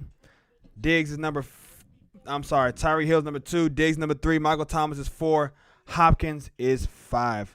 Lockett is actually a nice little submission. And Evans is actually – Evans could honestly kind of be in that same class with Hopkins. But that's my top 5. Adams, Hill, Diggs, Thomas, Hopkins. That's my top 5 receivers in the game right now. And Adams is number 1. That was a bitch list. What? Adams is number 1 if it was this was a bitch list. Yo, you okay? Tell me again, Rick LM, why you don't like Mike Evans? Tell me one more time. Remind me why you don't like Mike Evans. Why so much vitriol for Mike Evans? Please refresh my memory. Creed is GOAT. Adams, Hopkins, Diggs, Hill, Thielen. Thielen not a bad choice, but I don't even know if Thielen's the best receiver on his team, buddy. I would honestly, he's dirty, always hitting people from behind. I think Jefferson is a better receiver than Thielen. I don't even know if Thielen's the best receiver on his team. Low key, no cap. I don't even know if Thielen's the best receiver on his own team, bruh. Hopkins. And y'all, yeah, I mean, I think Hill is, I would put Hill up there, man. I think Hill's the second best guy in the league in me, in my opinion. Oh, my bad. Pat is dope winning ain't for everybody. Hey, man, I feel you on that. Entrepreneur, athlete's body, artist soul. Hey, there you go. I like that. Come on, W2s with your funky ass. Hey, man.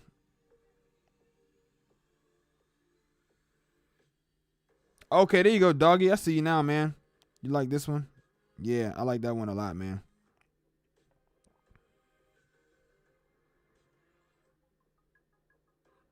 Man, I want my reel to get more. I need like 1 million. Yeah, man. Yeah, that joint's dope. Yeah, man.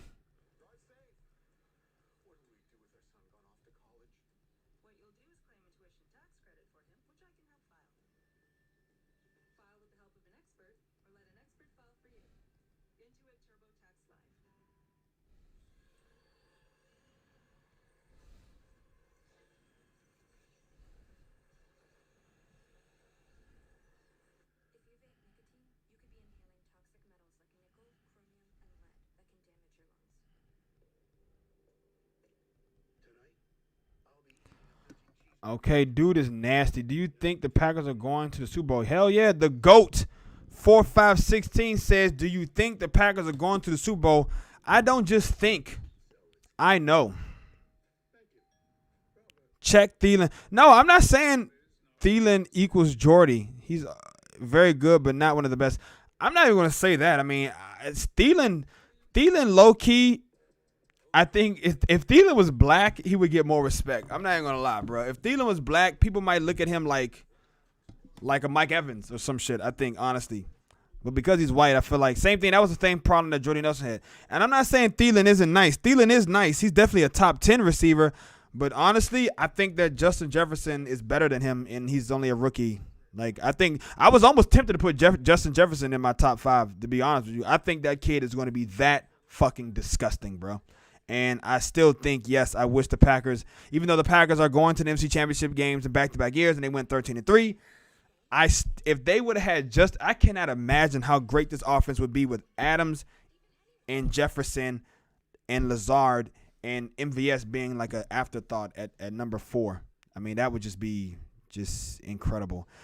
But I agree with you, Creed. I mean, you know, Thielen is nasty. But I don't even know if he's better than Justin Jefferson, honestly. Bucks versus Packers. Let's go. Alex66 chimes back in the chat with the let's go. Bucks versus Packers. I hate the Vikings. He's the second coming of Jordy Love. No, I mean, he might even, honestly, Thielen might be better than Jordy. I don't know if I don't think he has the same speed as Jordy does. I think Jordy is faster. But Thielen, I mean, yeah, he might be on the same level or, you know, just as good or maybe even a little bit better than Jordy, honestly. I mean, who's to say, you know? But I still think this Jefferson kid, I think Jefferson, I'll take Lazard over Jefferson. No cap. Lazard does the hard work. Jefferson ain't blocking anyone with that slender flame.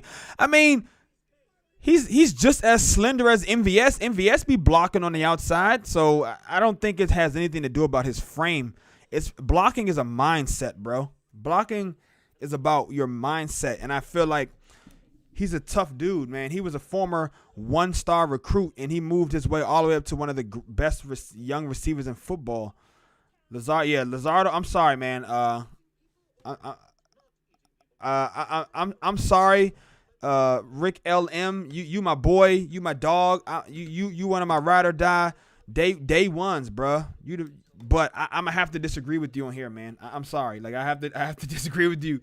You know, Lazard. I like Lazard. I think that kid, he can develop into a better player in year 3 and 4, like Adams had to develop into the best. I'm not saying that I think Adams can be the best. I think that Adams can develop into a 1,000-yard receiver as well, and a guy who can catch 80 balls and 1,000 yards and 10 plus touchdowns alongside Devontae Adams. I think they can be that good. But to say that you would take Lazard over Jefferson is just a little biased to me. Jefferson, I mean, this kid, in his rookie season, bruh, his rookie season, he's already one of the best receivers in the league. Like, I'm sorry. I'm sorry. Not for our system. Yeah. Dude, but I mean, you're just saying that, you just think that because he's small? I mean, let me look up the numbers. Let me go to the numbers. Justin Jefferson. Let's see. And I'm gonna compare Justin Jefferson to MVS. MVS. What it didn't even pop up. Marquez Valdez Scantling. I'm gonna compare. Okay, Marquez Valdez Scantling, 6'4", 206 pounds. Justin Jefferson, 6'1", 202. So if you ask me, Justin Jefferson is probably a little more stocky than Marquez is. And Marquez does just fine blocking in the running game. It's biased for sure, but he's a solid reasoning for it. Same reason I take Hines Ward over. I mean, honestly, low-key, when Creed asked the first time who's your top 5 receivers of all time, I was low-key thinking about putting Steve Smith in my top 5. Also, could we have them both do what are you saying? Hold on. Nah, not for our system. Also, we could have them both do what are you saying? I don't know what that means. Y'all ignoring that we could have Jefferson Lazard. That's what I'm saying. I'm not ignoring that at all. I'm not ignoring that at all. That's what I'm saying. Could you imagine having Justin Jefferson, Lazard, and Adams all on the same team? Oh, and by the way, MVS would be the 4th guy. Could you imagine going 4 wide with Jefferson in the slot, Adams, oh my God, Adams and MVS on the outside, and Lazard and Jefferson in the slot? Can you imagine going 4 wide with that setup? Bro, Jefferson broke Randy Moss's rookie record for yards and receptions. No way I'm taking Lazard over him. I love Lazard. I think he will be something special. But right now, you're crazy taking Lazard over Jefferson. Yeah, dude, Rick LM, like, this is the first time I've ever disagreed with you. But I'm sorry. I got to say, like, you're crazy. I'm sorry. Like, this is the one thing I can't agree with. Justin Jefferson is definitely the better prospect, the better athlete, he's faster, he's more of a polished route runner, he's got better hands. I mean, he doesn't have the same size that Lazard has, but Jefferson on the Packers would be 4th in targets because it takes a lot to earn Rodgers' trust. He probably doesn't even the same type of year. Rick, you smoking? But you assume that he wouldn't be good enough to earn Rodgers' trust. I mean, Lazard had Rodgers' trust last year, and that was Lazard's first year on the team. So I don't think it has anything to do. You guys are acting like everything translates one-on-one. No, I'm not acting like everything translates one-on-one. You're acting like just because Rodgers doesn't typically endorse a lot of rookies and it takes a lot to earn his trust, you're insinuating, or you're assuming that. Now go back to the draft. Go back to when Rodgers was on the he was actually on the Pat McAfee show after the draft, and Rodgers mentioned Justin Jefferson by name. He said, that kid Jefferson out of LSU, I think he was really good. I liked his game. So Rodgers already had his eyes on Justin Jefferson. So to me, that says Rodgers believes that Justin Jefferson could have earned his respect, and if you just go into the way that Jefferson has played this year, obviously the kid is a professional and he practices well and he picks up the offense and he knows what he's doing. What has Jefferson done that shows you he's willing to block or even be half as effective? I mean, I don't know. I don't really watch a lot of the games. I don't know. I don't spend time watching the Vikings games. So I don't know what Jefferson. I don't know how he is in the blocking game. But to me, it's one of those things where it's like it's required. If you go into the locker room and you're staring across from Aaron Rodgers, an all-time great quarterback, and you're in the same wide receiver room with Devontae Adams, and Devontae Adams comes over to you and says, "Look, bruh, it's not about just catching passes and touchdowns on this team. You got to block." That's a mindset, bruh. That's the coach's message to his team. That's the standard that they demand. So Justin Jefferson, if he wants to get on the field, he has no choice, bruh. He has to get in line. And he's going to assume the mentality of his team, of his quarterback, of the number one receiver in his receiver room. So I don't doubt for a second that Justin Jefferson is going to block his ass off for this team. Plus, oh, by the way, you have to consider it's two different kinds of offenses. The Packers and the Vikings run two different kinds of offenses. I don't know if the Vikings expect or have the same expectation of Justin Jefferson to block on the outside in the running game like the Packers would. But this kid is a grinder, bro. This kid was a one-star recruit coming out of high school. Matter of fact, he was a no-star recruit coming out of high school. He walked on to LSU. So don't sit here and tell me that Justin Jefferson is like, don't try to sell me on Justin Jefferson being this like prima donna, bro. Like, Justin Jefferson is a hard-working grinder. He was a walk-on at LSU. Now, 3 years later, he's a national championship. And now, a year later, he's one of the best young receivers in the game. So, Justin Jefferson's a hard-working kid. He's a grinder. He's dedicated to the game of football. He loves this game. There's no doubt in my mind that Justin Jefferson would be a great blocker. You know what I'm saying? If that's what the Packers require him to do, he's going to do it. Rick, you value blocking receivers over catching receivers. Aaron Rodgers doesn't care about blocking. I'm not going to go that far. I think Aaron Rodgers cares about guys doing their job. And one of the main jobs of receivers in this offensive scheme is to block.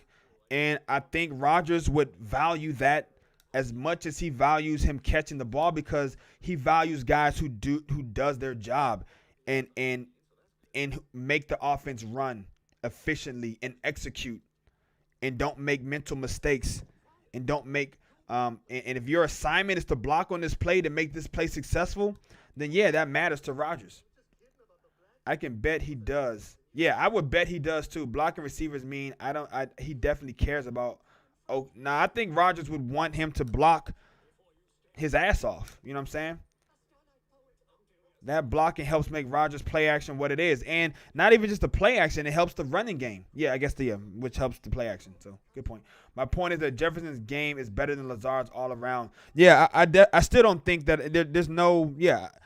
I think you guys are making two different arguments here, and I agree with separate parts of the arguments. I agree with Creed as GOAT, who says that, Jefferson is clearly the better receiver than Lazard. But I agree with you, Rick, that it's blocking is very important to the success of this offense. But if you look at Justin Jefferson's story, he's a hard worker, man, and he's a team first guy. So there's nothing that you could point to and say in his narrative that he wouldn't put all his effort into blocking and being a part of this team's success. Nah, I'm straight up receivers. Jefferson is obviously better than Lazard. As straight up receivers, yeah. I agree with you. The blocking go. I agree with you on the blocking. You got that still, Jefferson. I mean, I don't even know. Like, but like, listen to the way that Matt LaFleur talks about Marquez Valdez-Scantling at the podium. Every time he drops a pass and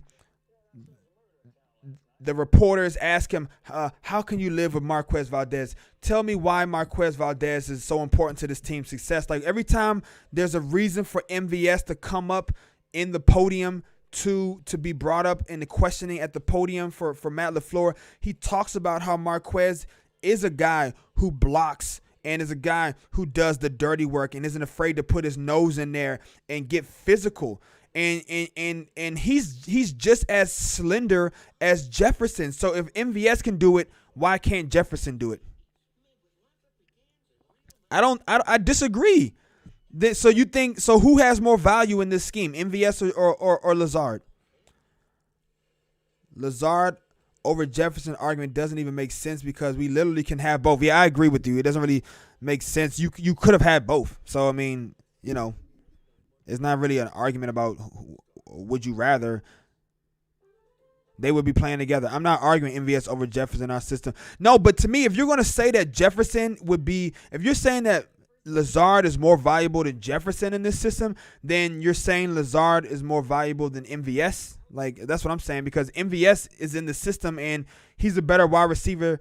Jefferson's a better wide receiver than Lazard and MVS. And if MVS can thrive in this system as a blocking wide receiver on the edge and be one of the top, the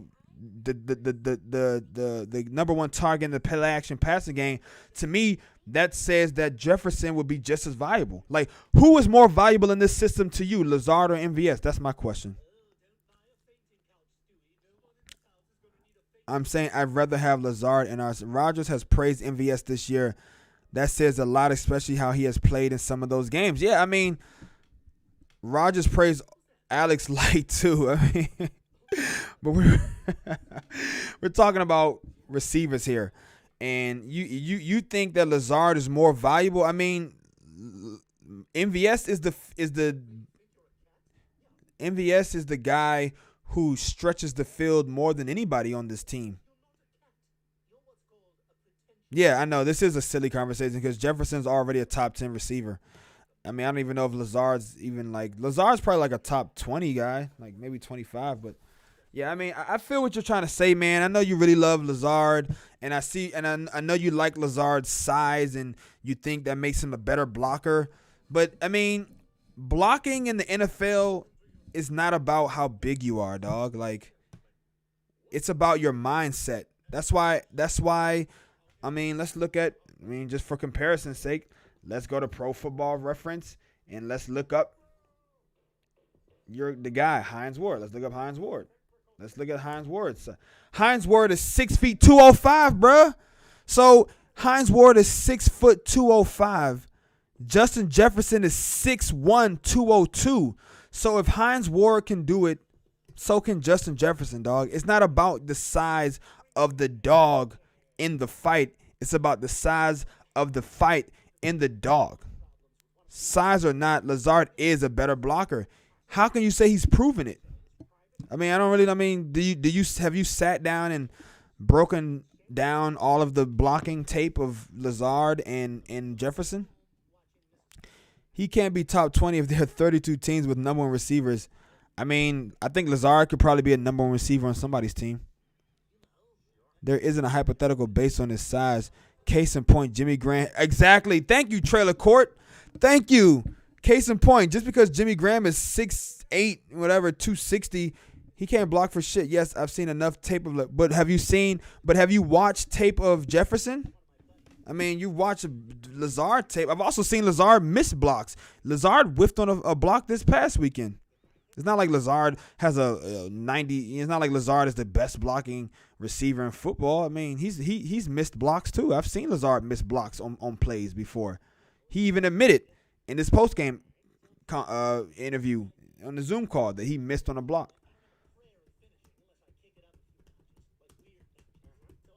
I'm going to see if I can find some footage of Justin Jefferson blocking on YouTube.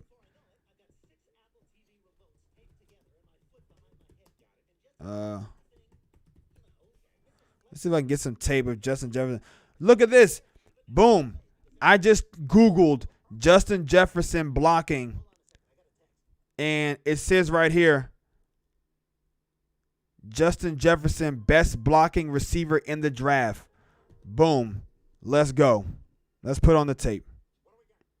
Let's put on the tape. Coach Clemens. I'm trying to look for some of the tape of him in the league, but this is his tape from LSU, and they're saying that he may have been the best blocking receiver in the draft last year. Run up the middle there. All right, we see. So I mean, right here. And he's not even that small, bro. I mean, 6 foot 202. I mean, he's kind of like he's 6'3", I believe. I mean, he's got some nice size, man. So let's take a look. I think you're just being a little biased towards Lazard, man, because you like Lazard, and I like Lazard too. That's really what's going to be a difference maker if you can be that big and be able to run. So let's take a look here. Come on, dude. What the fuck? Is it? All right, let me see some. Come on, show me some blocking. Why is he throwing all this goddamn? I mean, this thing is 16 minutes long. All right, that was decent. I like the. There's not even one blocking. He's not even. All right, man. This is ass. This is an ass tape.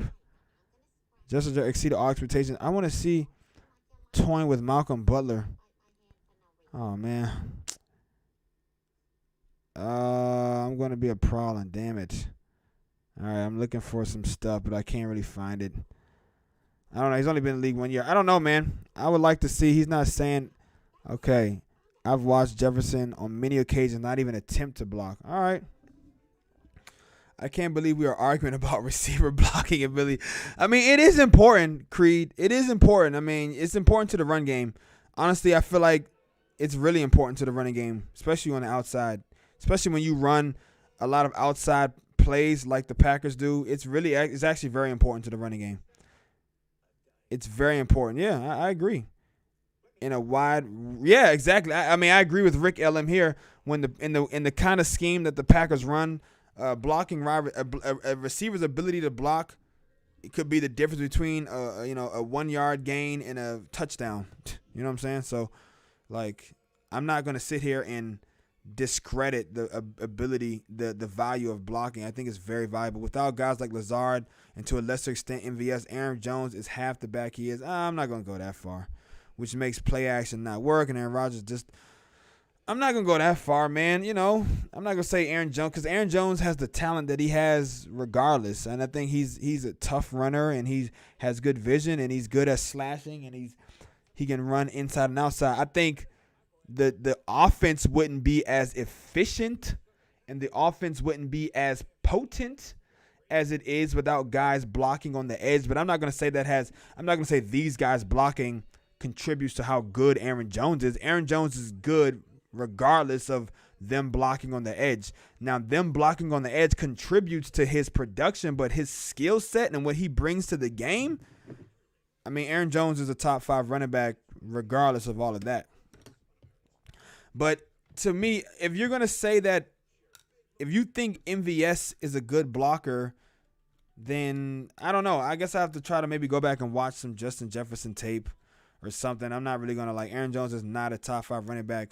I mean, but who is then? I mean, who the fuck is? If no running back is a top 5 running back without blocking. You know, they all need blocking. You know what I'm saying? Like, maybe Derrick Henry. Like, he had 12,000 yards after contact. So, I mean, you know, that's, like, still good enough for, like, 5th in the league. But if you ask me, most running backs need good blocking to be good, you know? Like, that's kind of what it comes down to. It comes down to their ability to read the holes and pick the right one and set up blocking and stuff like that. But I mean, there's been a lot of times when Aaron Jones has, you know, broken tackles and been able to outrun defenders who could have got a hand on him in the backfield. I mean, then yeah, I don't know about that. I don't know about that. I still think Aaron Jones is the top 5 running back. I mean, anybody. I think you can say that for any running back then. Honestly. My point is, if you had to rank receiver attributes and talent in different ways of the game, receiving ability is up there. Was Randy a great blocker? No.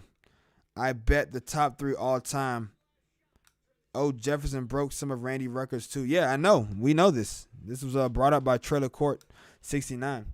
Yeah, I mean, I agree with what you're saying, but again, it also depends on what's the scheme and how. I'm just saying, I know how crazy it sounds, but it's a system of parts that's complement each other. You can't look at each position in its own thing and dismiss how it affects.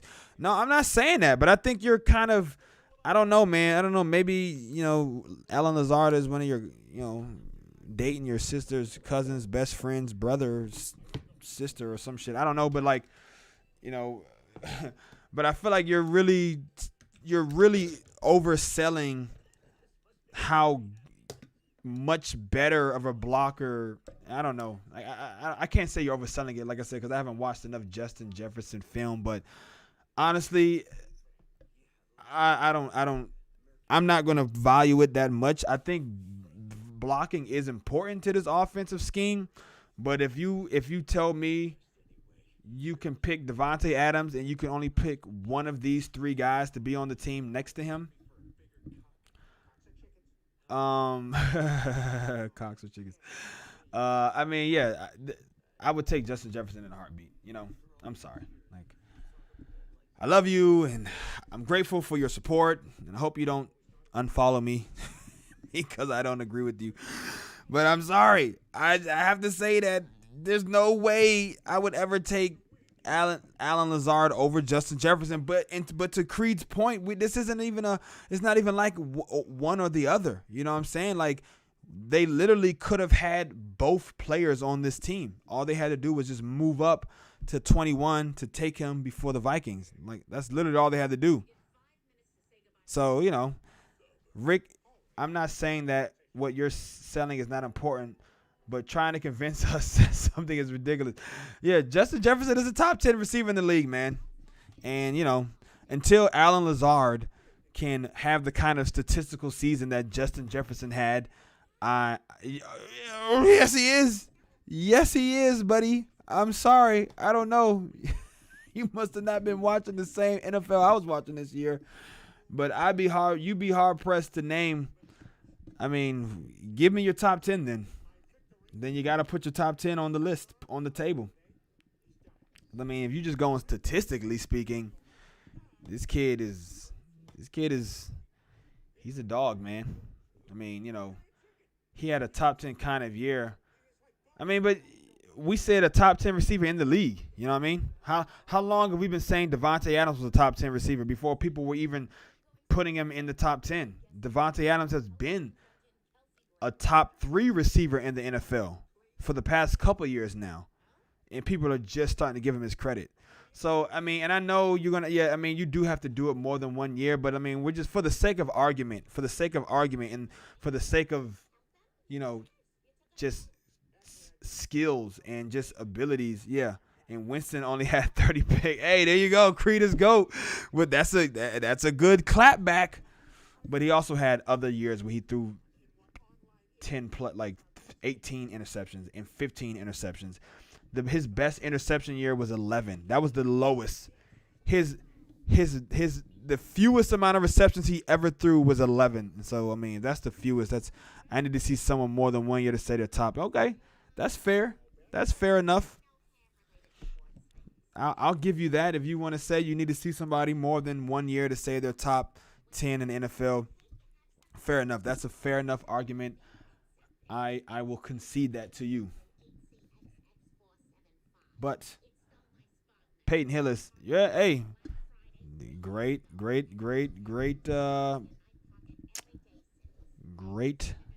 pull right there. Peyton Hillis. He was on the cover of Madden, wasn't he? Wasn't Peyton Hillis on the cover of Madden? That dude. What about that guy? That guy. He wasn't Peyton Hillis on the cover of Madden? All right, guys. Yeah, he was. Madden. Yeah, Madden 12. Peyton Hillis. Madden 12. Isn't that something? Arkansas.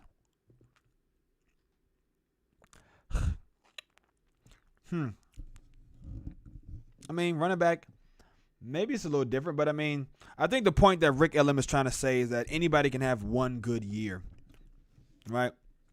Anybody can have a good year. Anybody can be good for one or even maybe even 2 years. You know what I'm saying? But I mean, you got to project, right? You know, that's what the game is about. The NFL talent evaluation is about projecting and taking educated guesses and trying to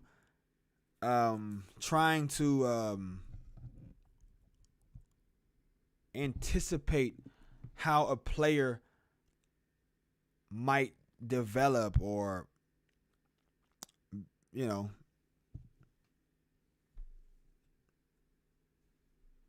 that's what it's about. That's what talent evaluation is about. You know what I'm saying? So yes, Braylon Edwards was good for a couple years, but he's also on a shitty Browns team. You know what I'm saying? Are you saying Lazard's couple years weighing more than Jefferson's breakout first year? That's what I was going to kind of say. Lazard, low key Lazard, hasn't really done shit, honestly. Lazard, this would have been Lazard's breakout year. He had a couple games last year.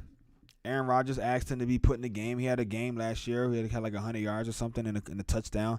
And then this year, he had the Atlanta game. And that's really it. You know what I'm saying? It'll be a lot easier for Lazard to keep doing what he's doing extremely well. But how can you say that, though? How can you say it'd be a lot easier for Lazard to keep doing the fact that Jefferson had one of the best receiving years as a rookie, one of the best rookie wide receiver years in the history of the NFL, says to me, Braylon Edwards and Michael Clayton didn't do that. You said Braylon Edwards, Michael Clayton,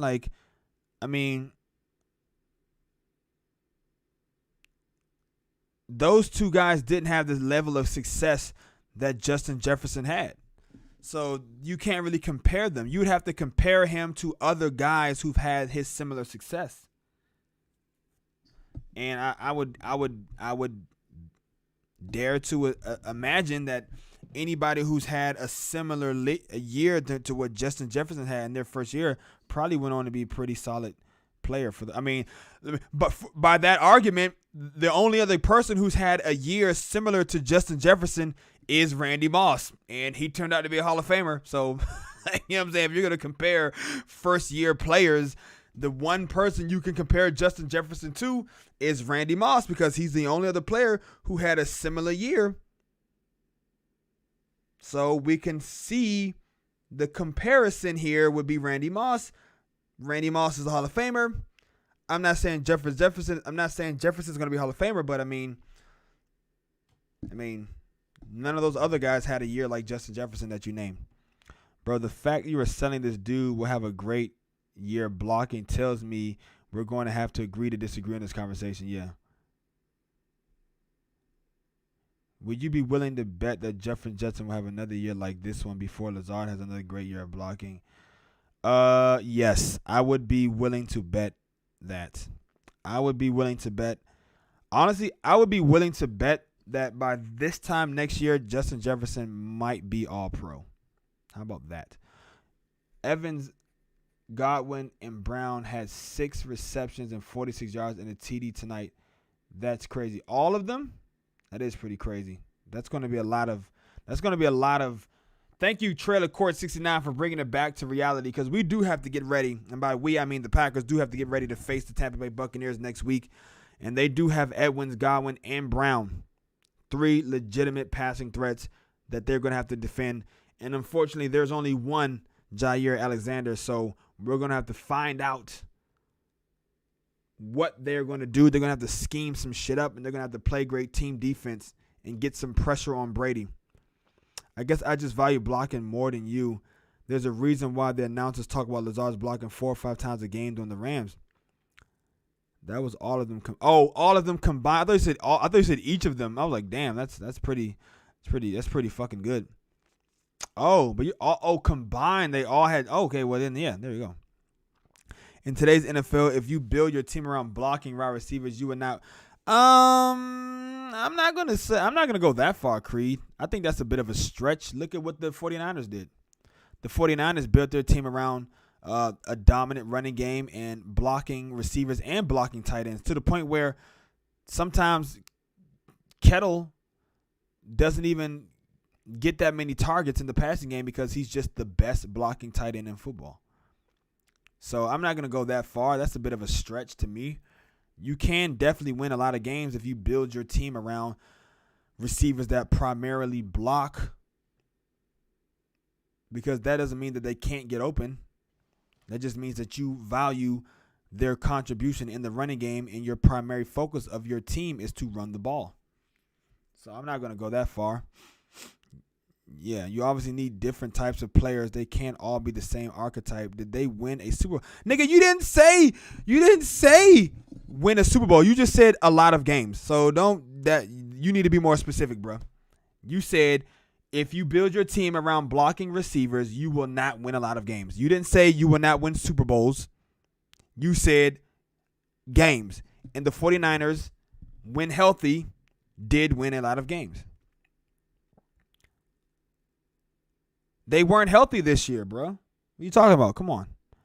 Yeah, I'm sure it was because they have good blockers and not because half the team was on IR. Yeah, that's what I'm saying. Half the team was on IR, and they did. That's, you stand by that.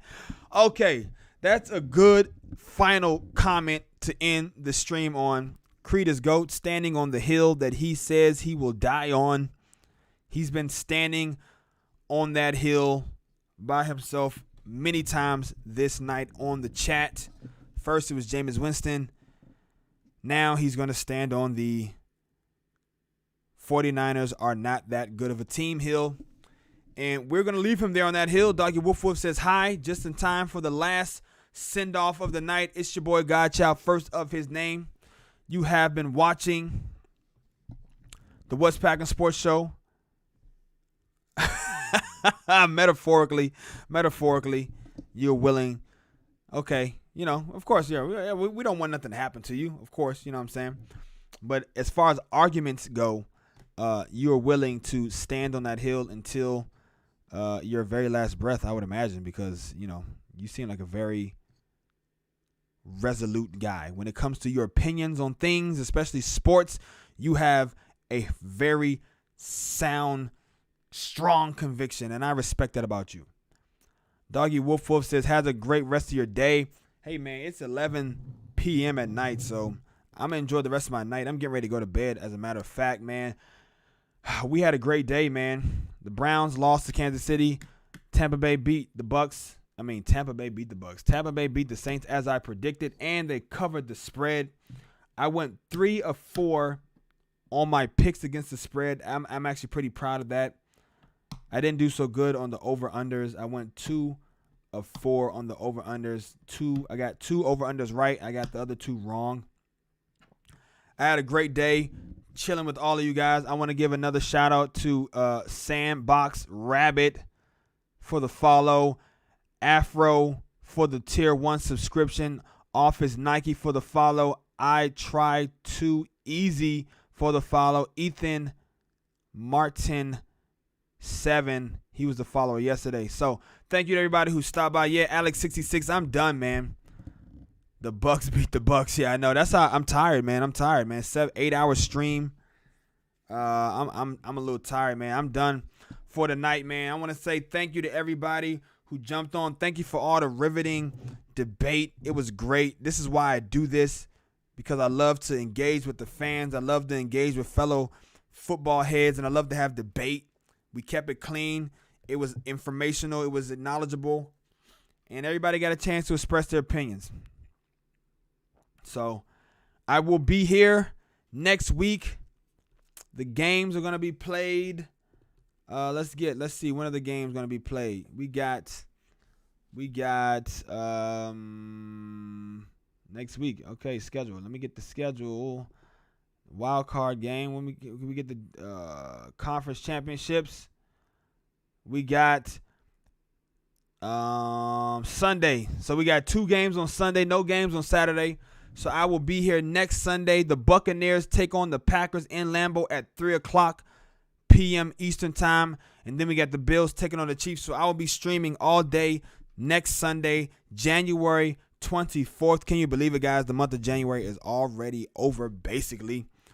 I'll be streaming from 3 until the games go off and we keep having more riveting conversation. But until then, man, I don't know if I'm streaming tomorrow. Yeah, I'll be streaming at 2:00 tomorrow. You can catch me tomorrow at 2 p.m. I will be doing my Monday show. I'm streaming live every Monday, Wednesday, Friday, plus game days.